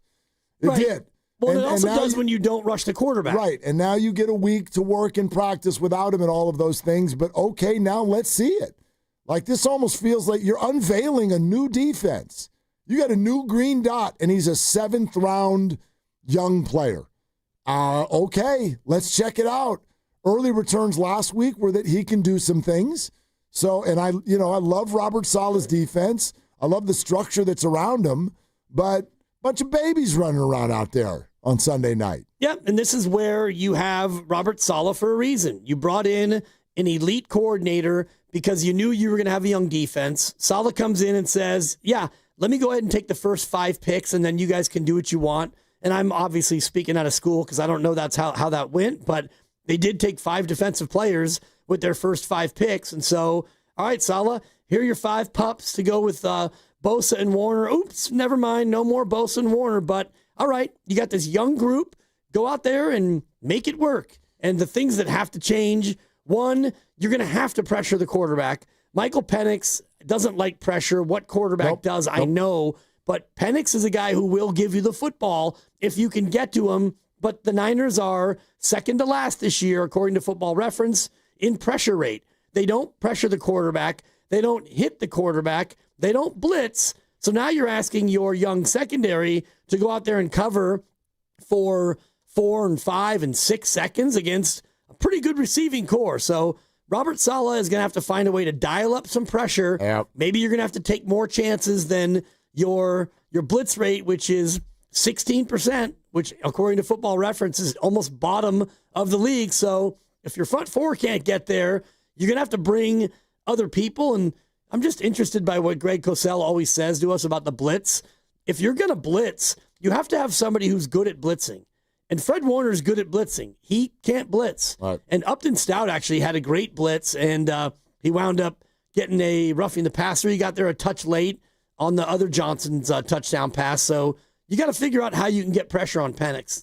No doubt about it, but it's scary because his skill position players are the best thing on this team, right? Bijan Robinson and Drake London. Is Mooney back? I think Darnell Mooney. Is Mooney back in this game? I know he missed Monday night against Buffalo. Don't know about Darnell Mooney. I know Kyle Pitts has disappointed fantasy drafters for years, but this is a talented player who was drafted very, very high, and if they do get him the ball, he can do some things. Yeah, Grandy, what's up? Darnell Mooney was limited in practice Wednesday and Thursday, did not participate today, is officially questionable. Right. That sounds trending bad. Sounds less than likely, yeah. And Ray McLeod will be out for Atlanta as well. Oh, well then, we've got to take advantage of that. Well. You know what I mean? That was a little mean, but Felipe Frank's questionable. You know what we should have done? This is completely off the subject. Then we'll play some Shanahan sound for you. We should have made you do 2 picks. We should have made you do another one. Just to make it 2 picks? Just because there is another big game in the Bay this week that we could have had some fun with, and I almost forgot. It starts in 2 hours. Okay. Bill Belichick is here. Oh, that's right. The hoodie is at Berkeley at 7:30 on national television tonight. Cal Bears -7.5. Oh, boy. I mean, you want to touch that one or no? Not really. Not really. I don't do a lot of college, but I'm glad you reminded me because I remember the hoodie is in town. And, man, Cal's a tough one. Yep. Just when you think they're about to be good, they disappoint you. Like the Duke game, that was Parents' Weekend, and my niece goes to Berkeley, so my sister-in-law went to that game and looking good early, and then Duke just ran them off the field. Duke. Sangapolatelli. Sure. Sangapolatelli. Sure. JKS. Right. 2 fun facts about this game tonight. Hi, Lucas. Hey, guys. The spread is down. Yeah. It was it's down. 10.5. Ooh. Oh, wow. Yesterday. What happened? Now it's down to 7.5. What do we not know about? Pablo Torre did a little episode on Jordan Hudson and Bill Belichick. And that happened the in the last number? 24 hours. Move the line. Okay. I'm trying to think of any developing news. The other interesting note on this is that about half the station will be there at this game tonight. Oh, great. Yeah, including Grandy and myself. You're both going? Mm-hmm. Wow. Yep. What does half the station mean? Who else is going? I need names. Carter. Yep. Ken. Sam Lubman. Evan. Are you all going separately or together? Is this like a group outing? Yeah, we're gonna be there. Oh, okay. We got big group tickets. You did? Hey, Dibs, you want to come? I was. I would have not told about this. Right. It's. Is this like a not the hosts thing that you guys? What are you put calling together? Grandy and Evan? Well, I'm sorry, they're in, and I'm trying to figure out why certain members of the staff didn't get told. Can't even say they don't have kids because Ken has kids. Ken's got how many kids? How many kids? Yeah, a kid. His kid's about 3. Okay. About my kid's age. It's even crossover stations. Stephen Langford's going to be there too. Oh, yeah. Great. He's about to have a kid. Okay. Well, his wife is technically. Just keeping track of things for the Super Bowl party. Hey, Willard, you want to come? Just keeping track. Right. No. We got an extra ticket. I don't. How are you going to navigate the best of, Grandy, when you're on the air till 7? Best of. We got Warriors live tonight. That's right. We got a Dubs game. There you do, Dubs. Look at you. Dubs and Clippers. Is Jimmy Butler in or out? Jimmy Butler's not playing. Out. Neither is Jonathan Kuminga. Oh. He tweaked his ankle. What? The play in which he got thrown out on. Yeah. Yeah, well, in they're Portland just over the weekend. I think they're being cautious. Anybody concerned about Moody or Butler or JK? The Warriors expect JK and Jimmy to be good for Tuesday. Moses Moody is, though, doubtful. It seems like he's probably not going to play the regular season opener. Okay. You know who's starting tonight, though? You love Will Richard. Mm-hmm. Yeah. That's good. Watch him cook. Kid's got game. And when I was off yesterday, I actually heard Grandy say the 6 sweetest words I could have possibly heard. Yes. I have to agree with Dibs. Yeah. I actually checked, and you don't have to. He said it, and I happened to be listening at that time. You don't have to. Yeah. Yeah. Too late. Well.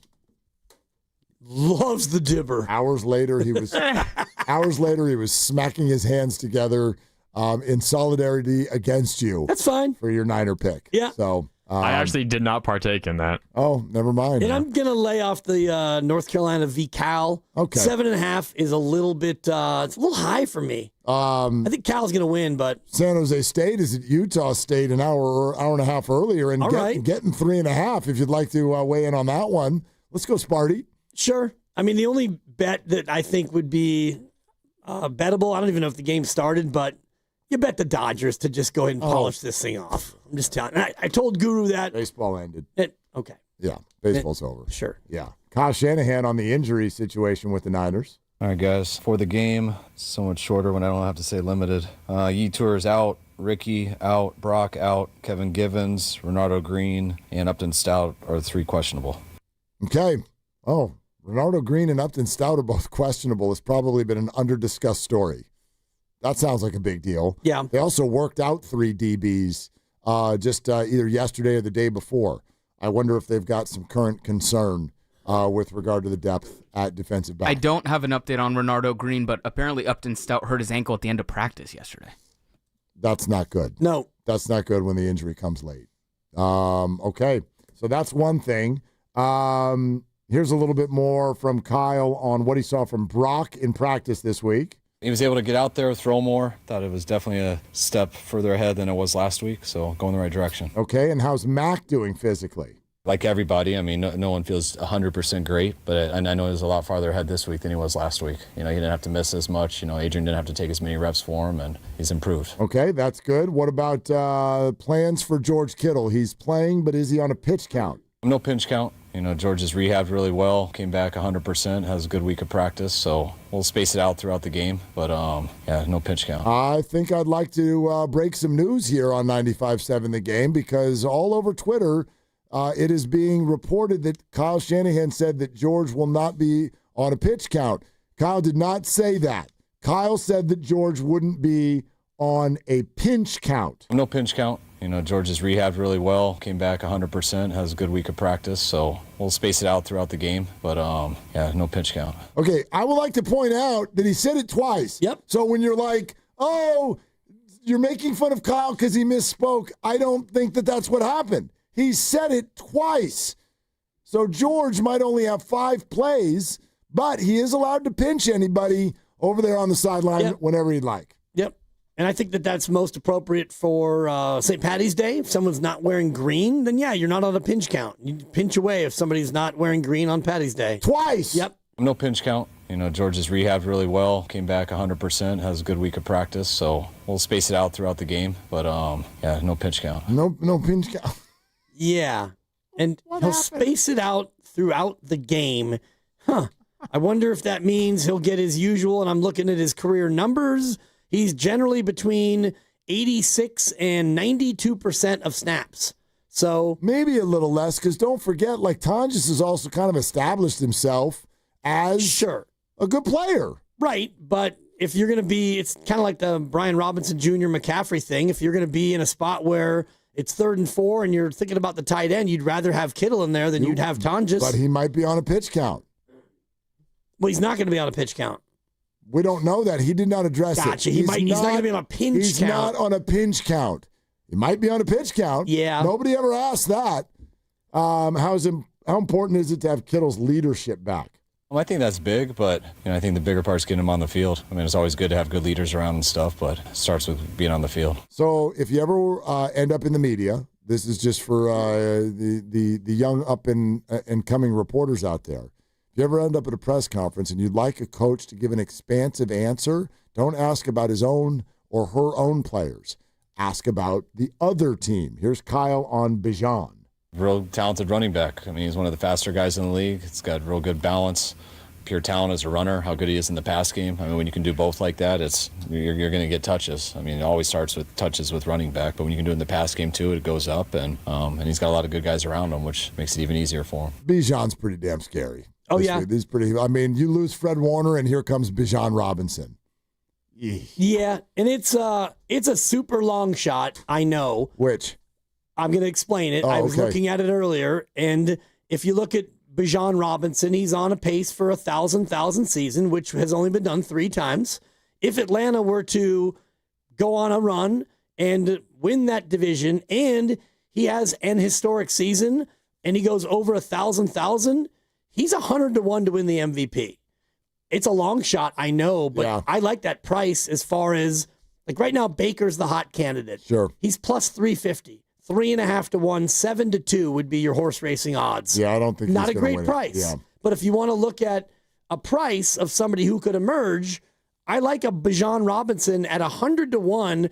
If he winds up with let's just say 2,500 yards from scrimmage, and Atlanta winds up 12-5 or 11-6, and all of a sudden they win the NFC South, it's not totally out of the question. I mean, it's kind of a fascinating time to ask, because if we could expand this, I guess, to the AFC, and Daniel Jones, I guess, and Jonathan Taylor would both probably be the ones that get entered into the discussion there. We're at a time where Josh Allen has lost 2 games in a row. Yep. I don't really see anybody coming out of the AFC North. The 2 main candidates there, 3, I guess, if you want to add in Derrick Henry. He's totally tapered off. Lamar's hurt. Joe Burrow's hurt. Drake May, a little early. He's playing good football. I mentioned the 2 Colts guys. There's no one else in the South. I really don't see anyone in the AFC West. Everything in the NFC is so bunched up. Sure, as you said, Baker is the hot candidate, but someone's going to have to emerge. And everyone who's playing good football is just that, good football. Nobody is playing great. Maybe Tampa Bay. But even they sit there, hot candidate, 5-1. Their point differential is 14.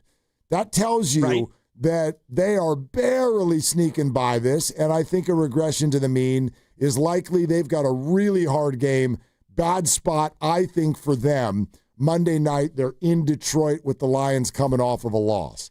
I think that the Tampa Bay might get it handed to them in that football game. Yep. And so we'll see. But, I mean, the hot names, right, the Goff and the running backs in Detroit and Jordan Love with Green Bay, Hurts and Jaden Daniels and whatever else. Like Jonathan Taylor is another interesting one at 100 to 1 because they've also been at 100 to 1. According to FanDuel, I'm just looking at the odds. Sheesh. FanDuel's got Mahomes, then Allen, then Baker. That's your top 3, and then it's a huge jump to Drake May, Stafford, and Goff, and Jordan Love is in there. Daniel Jones 25 to 1. So there's some prices, but Jonathan Taylor might wind up with 2,100 yards rushing, and he's right now he might have 20 touchdowns. He could have a monster year, and the Colts they're having a terrific year themselves. So, I mean, if you're looking for long shot candidates, those would be a couple I would keep an eye on. Jonathan Taylor's averaging over 100 yards a game, just on the ground. Right. Just on the ground. Yeah, and he doesn't really catch the ball often, because I was looking not at... as much, no. This morning I was looking at other possible candidates for a 1,000 season, and it really is only the 2 guys we're going to see Sunday night. Yeah. So far this year, he's at, I guess he got 20 catches for 147 yards. He's not going to go for 1,000, but he is catching whatever that is, 3 balls a game. Yeah. 3 or 4 balls a game. You need to average 58 yards a game if you're going to play all 17. Yep. So I was looking at, rushers and or running back receivers who are at that level, and McCaffrey's a tick below in the rushing, and Bijan is ahead of pace on both. We're talking it out on 95.7 The Game, which is presented by Paramount Plus. You can't count on much, but you can always count on Sundays with the NFL on CBS and Paramount Plus. Watch your local NFL game live every Sunday all season long. Visit ParamountPlus.com/NFL to get started today. I guess the conversation we just had is a long way of saying I kind of agree with your point. You know what I mean? Like if you ask me right now if I think Baker Mayfield's going to win MVP, I don't. and I can't remember a recent time at least. It's still so early. Most teams are 6 games in. I know Cincinnati and Pittsburgh now have 7. Actually, Pittsburgh's already had their bye, so only Cincinnati. But point is that even at this early stage, normally by now we've got a little bit better of a picture of quarterback or quarterbacks who have their team really humming and they're putting up those kinds of numbers. Right now, it's just Baker, and his wins have all been just incredibly narrow. And that's fine. You can do it that way. I don't know if this is headed for some sort of a 14-win season, though, for Tampa Bay. I would bet against it. Right, and if you look at the quarterback candidates, and you so eloquently laid it out, where Lamar Jackson's going to miss a month or more, Josh Allen's dropped a couple in a row, Patrick Mahomes is always a guy who is going to percolate toward the top, and if they have a winning year again, he's going to be a guy who draws attention. But this might be one of the years where you look down the board for a candidate, and if you look down the board, you're looking for somebody to be on a good team, but also have an extraordinary season. And I know Russell Westbrook wasn't on a great team when he won the MVP, but he did something extraordinary, averaging a triple-double, which is how he got the MVP. Yeah, exactly. Yeah, so kind of a fascinating race, which I think is emblematic of the fact that it's a fascinating team race right now too. Yeah. There's the Bucs at 5-1. Green Bay's only got 1 loss, but they also have a tie and only 3 wins. Outside of that, it's just a bunch of 4-2 and 3-2 and 3-3. The whole NFC, which is, to me, it adds more into this game on Sunday night. This is a big one. Yeah. This is a big. And it adds more into the just the idea of the MVP race, because no team has emerged, and the teams that are at the top, like Baker Mayfield, he's everybody's darling candidate right now, but he's going to have his team do more than what they've done. You want to hear a compilation of all the times when George Kittle's been mic'd up? Oh, yeah, that sounds fun. Yeah, we'll do that as we wrap up the week. Coming up next, time for your calls if you want to get in. 888-957-9570. This is Willard and Dibs. This game day traffic is brought to you by Crystal Geyser Alpine Spring Water. Give yourself some time if you're going to see the Warriors Clippers tonight. You got a slow ride on the Bay Bridge into the city. You got an accident at the island slowing you down. Northbound 101 is thick from 280, and northbound 280 slows from Cesar Chavez getting to Chase Center. What makes Crystal Geyser Alpine Spring Water different? We always bottle our Alpine Spring Water less than 1.5 miles from the spring source, and all our bottles are made with 50% recycled plastic from our own recycling plants. Crystal Geyser, bottled at the spring source. It all starts on Tuesday. Your Golden State Warriors open the season against the Lakers. Curry gets an open 3. Look, it's on the way. Tie game! Tie game! It's a full season of Jimmy Butler with Steph Curry and Draymond Green. Back cut Butler. Layup is good, and a foul! He got fouled by Dunn! Warriors-Lakers. Tuesday night at 7. Pre-game starts at 6. And you can hear every second right here. The home of every Warriors game, 95.7 The Game. Are high-interest credit cards or personal loans weighing you down? Unlock gives homeowners a smarter option. With a home equity agreement, you can tap into your home's equity for cash today. There are no monthly payments. Here's how it works. Unlock provides funds upfront and in exchange, shares in a portion of your home's future value. That means you keep control with the flexibility to use your equity your way. Pay off bills, invest in home improvements, or set aside savings for peace of mind. For thousands of homeowners, Unlock has been the key to moving forward without the pressure of another payment. Put your equity to work for you. Visit unlock.com to learn more about a home equity agreement. That's unlock.com to learn more. Terms and conditions apply. Not all homeowners will qualify. Not available in all states. Actor Portrayal. Home equity agreements are offered by Unlock Home Equity Solutions, Inc. In certain states, NMLS number 2657081. Visit www.consumeraccess.org for more info. Dubs fans, it's time to score big at Cordelia RV Center. Every new 2025 RV must go before year's end with deals you won't see again. Don't wait. Hit the road in style and save thousands. Located at 680 and I-80 in Fairfield or online at CordeliaRV.com. In San Diego, kids are standing up against big tobacco. We are here to discuss the urgent issue of vapes being sold near schools and other places where people gather. I was enticed, like so many others my age, and this is exactly how the tobacco market was trying to get me to react, and I was completely unaware. Today, over 100 California communities restrict tobacco sales near youth spaces, like schools and parks. Learn how these teens and other Californians are beating big tobacco at undo.org. You hear that?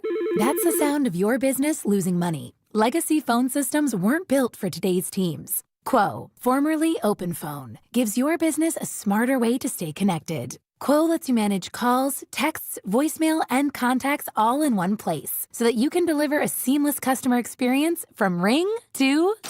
Need to take calls on the go? Quo automatically transcribes, summarizes, and highlights next steps from every call, so you never miss a detail. Need insight into what closes a sale? With Quo's AI call tags, you can instantly spot key topics like objections or pricing questions and use those insights to level up every customer interaction. And yes, you can bring your existing number with you for free. Keep your team in sync and your customers happy with Quo. Quo. No missed calls, no missed customers. Try Quo for free at quo.com/sports and get 20% off your first 6 months. That's quo.com/sports. QUO.com/sports. This is the story of the one. As a custodial supervisor at a high school, he knows that during cold and flu season, germs spread fast.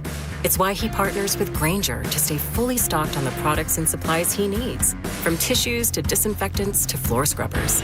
All so that he can help students, staff, and teachers stay healthy and focused. Call 1-800-GRAINGER, click Grainger.com, or just stop by. Grainger, for the ones who get it done. McDonald's has classics, but then there's the classic. 2 beef patties, sesame seed bun, made perfect with iconic Big Mac sauce. And now I can snag one with fries and a soft drink with a $9 Big Mac Extra Value Meal. That's a Big Mac, medium fries, and an ice-cold Coke, all for $9. Score the classics at Mickey D's. They're classics for a reason. Ba-da-ba-ba-ba. Prices and participation may vary. Cannot be combined with any other offer or combo meal. Promotion pricing may be lower than meal pricing. Coca-Cola is a registered trademark of the Coca-Cola Company. This is the story of the one. As a custodial supervisor at a high school, he knows that during cold and flu season, germs spread fast. It's why he partners with Grainger to stay fully stocked on the products and supplies he needs, from tissues to disinfectants to floor scrubbers. All so that he can help students, staff, and teachers stay healthy and focused. Call 1-800-GRAINGER, click Grainger.com, or just stop by. Grainger, for the ones who get it done. Honey, that flu keeping you up? Did you take NyQuil Intense Flu? Nah, I got this. Okay, I don't got this. Yeah, you need NyQuil Intense Flu. Undo your flu with NyQuil Intense Flu. NyQuil Intense Flu provides powerful relief of your flu symptoms so you can sleep. You do got this. NyQuil Intense Flu. The nighttime sniffling, aching fever. Best sleep with the flu medicine. Use as directed. Keep out of reach of children. Okay, I have to tell you. I was just looking on eBay where I go for all kinds of things I love, and there it was. That hologram trading card. One of the rarest. The last one I needed for my set. Shiny like the... designer handbag of my dreams. One of a kind. eBay had it, and now everyone's asking, ooh, where'd you get your... windshield wipers. eBay has all the parts that fit my car. No more annoying... just beautiful. Millions of finds, each with a story. eBay. Things people love.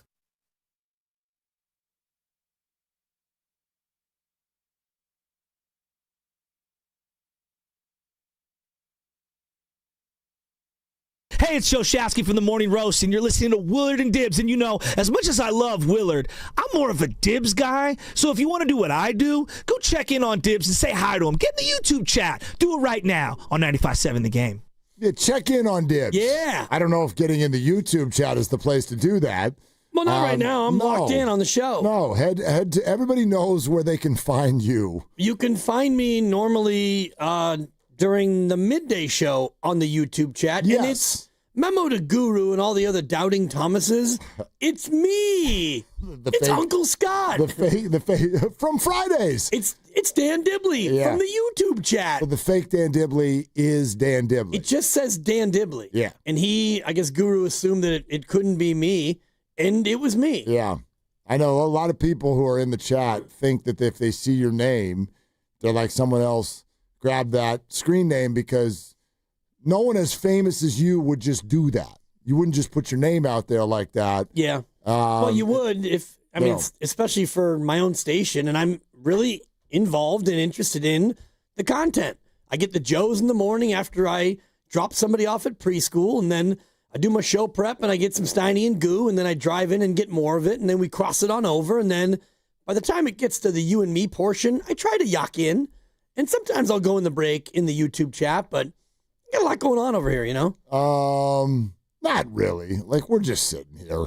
Yeah, but there's research. I'm kidding. No, there's plenty. And as you talk, I try to be able to bolster points with some facts. You do other things while I'm talking? That's a stat. Yeah. I try to come up with some stats. Would you like to hear a compilation sensation? Cha-ching! Yeah. This is fun. I mean, just in honor of George Kittle coming back this weekend, the guys put this together, and it's a whole lot of fun because George Kittle's a whole lot of fun. Oh, I got you so good. National Tight End Day. It's a holiday. It's a holiday. Woo! National Tight End Day, baby. It's a holiday. Tight ends all over the league are scoring touchdowns. Ben March, everybody. One of my favorite players on the team. Hey, that guy's good at football. Great draft pick, John. Hey, what a draft pick by John Lynch. Aye. Just do your job and catch the football is what I would say.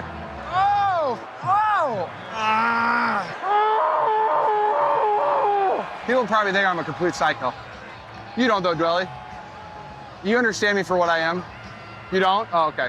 You know, green eyes are the most rare eyes you can have in the world. I have a black eye. I know I got punched in the face, too. What's that smell, guys? Holy cow. Coming up next on Thursday Nightcap, we'll be joined by Fitz's buddy, George Kittle. That's me. Who's coming off a big time. You got to scroll it. I can't keep reading it if you don't scroll it. I'm trying to cut the promo for you guys, but you're not giving me the... Hey, how you doing? Hey, everybody! Hey, everybody! I like the part where he's like, you probably think I'm a complete psycho. No, George, we don't think that. We know that. We know you're a complete psycho. Where did we come up with that?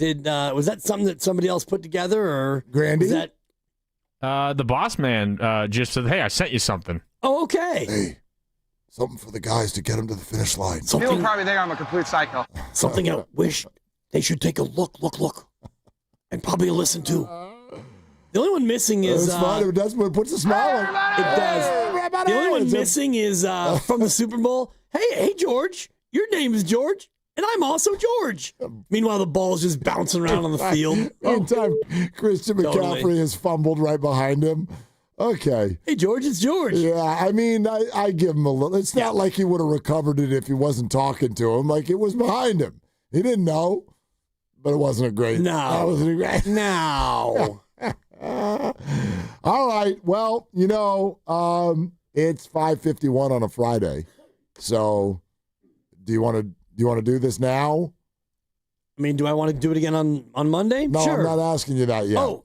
No, we're not there yet. Are we We're not done yet, Dan. Ladies and gentlemen. No, we're not there yet. Well, then there's only one thing that we should and can do. You want to do it? Let's do the thing. All right, let's go to the phones. All right, who's this on line one? It's Kurt in Hayward Hills. Hi, Kurt. How are you? Hey, I'm doing great, brothers. Hey, there he is. Yeah. The two best sports boys in town, brothers. You definitely are, Dibs. Hey, Dibs, you're still going against the 49ers? That's okay, Dibs. You're doing good in your picks. God bless you. Thank you, Kurt. 5-1 on Niner games, and this is going to be a tough one. And thank you for calling in, because I was getting a little worried about you, Kurt, because Friday's not a Friday unless we get Kurt, brother. Well, don't you worry about Friday, because guess who's back with the 49ers? George Kittle, yeah. That's the best defensive end. He's the best defensive end in football, bottom line. And with him on the line, third down, he's a third down man, and he's a blocker, and he's everything you want in a tight end. I'm so glad he's back, and it's a devastating loss to lose aboard Fred Warner. Yep. Wow. Yep. That's a massive blow, brother. Yep. Massive blow. It's a gut punch. I had them with Robert Saleh, which is the master defense coordinator in the league. I had that team with Fred Warner and Nick Bosa, a Super Bowl contender defense, but I cannot say that right now. It's too young, but I'm still going off with the main man, Robert Saleh. Awesome, and he can put it together, and they need to pressure that Atlanta Falcons cornerback. He's not that good. He might have a pass rusher, but we got to hold up, and we have to beat Atlanta for sure, because if we can go 5-2, we'd be awesome, brothers, and we could still win that division. Okay, so it's you a long season. Yep. No, go ahead. No, it's a long season, brothers, and don't worry. The 49ers, well, they got to win that division. I'm not going to say anything about any Super Bowl because that's out of the picture right now. But I'm still saying you got the two best coordinators in the league. You got Robert Saleh and you got Kyle Shanahan, a master elite coordinator. Nobody's better than his trick plays and his passing. But we got to run the ball, and we're going to run behind Kittle. That's who we're going to run behind this weekend. All right. I mean, your whole call, Kurt, has been about belief. So if you're watching the game with somebody this weekend and they've lost belief in this team, what would you say to that person?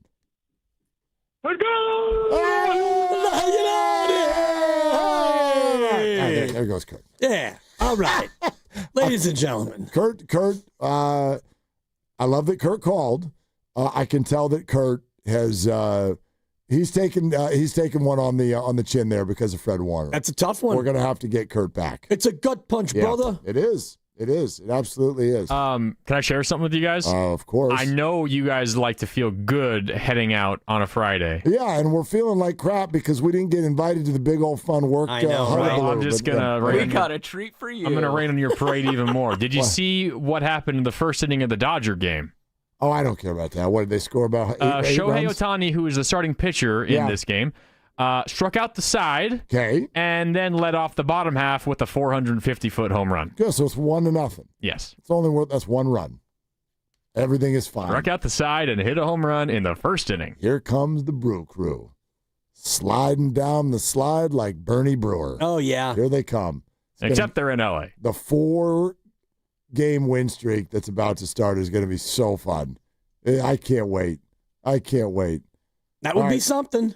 All right, Grandy, what's happening? What's about to happen on the radio? We got Warriors Live coming up. Yep. I'm going to get you set up for the last preseason game of the year, and then we kick things off for real coming up on Tuesday. I mean, Clippers my are in goodness. town. What a show on Monday and Tuesday next week. We're coming off of Sunday Night Football and getting you ready for Warriors-Lakers.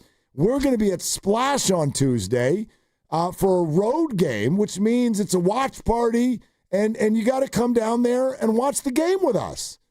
Woo, the start of next week is going to be good. Victory Monday, roll right into a Warriors opener Tuesday, and then Wednesday, Thursday we get Steve Kerr. Probably Wednesday, actually, is going to be a wah-wah and Steve Kerr.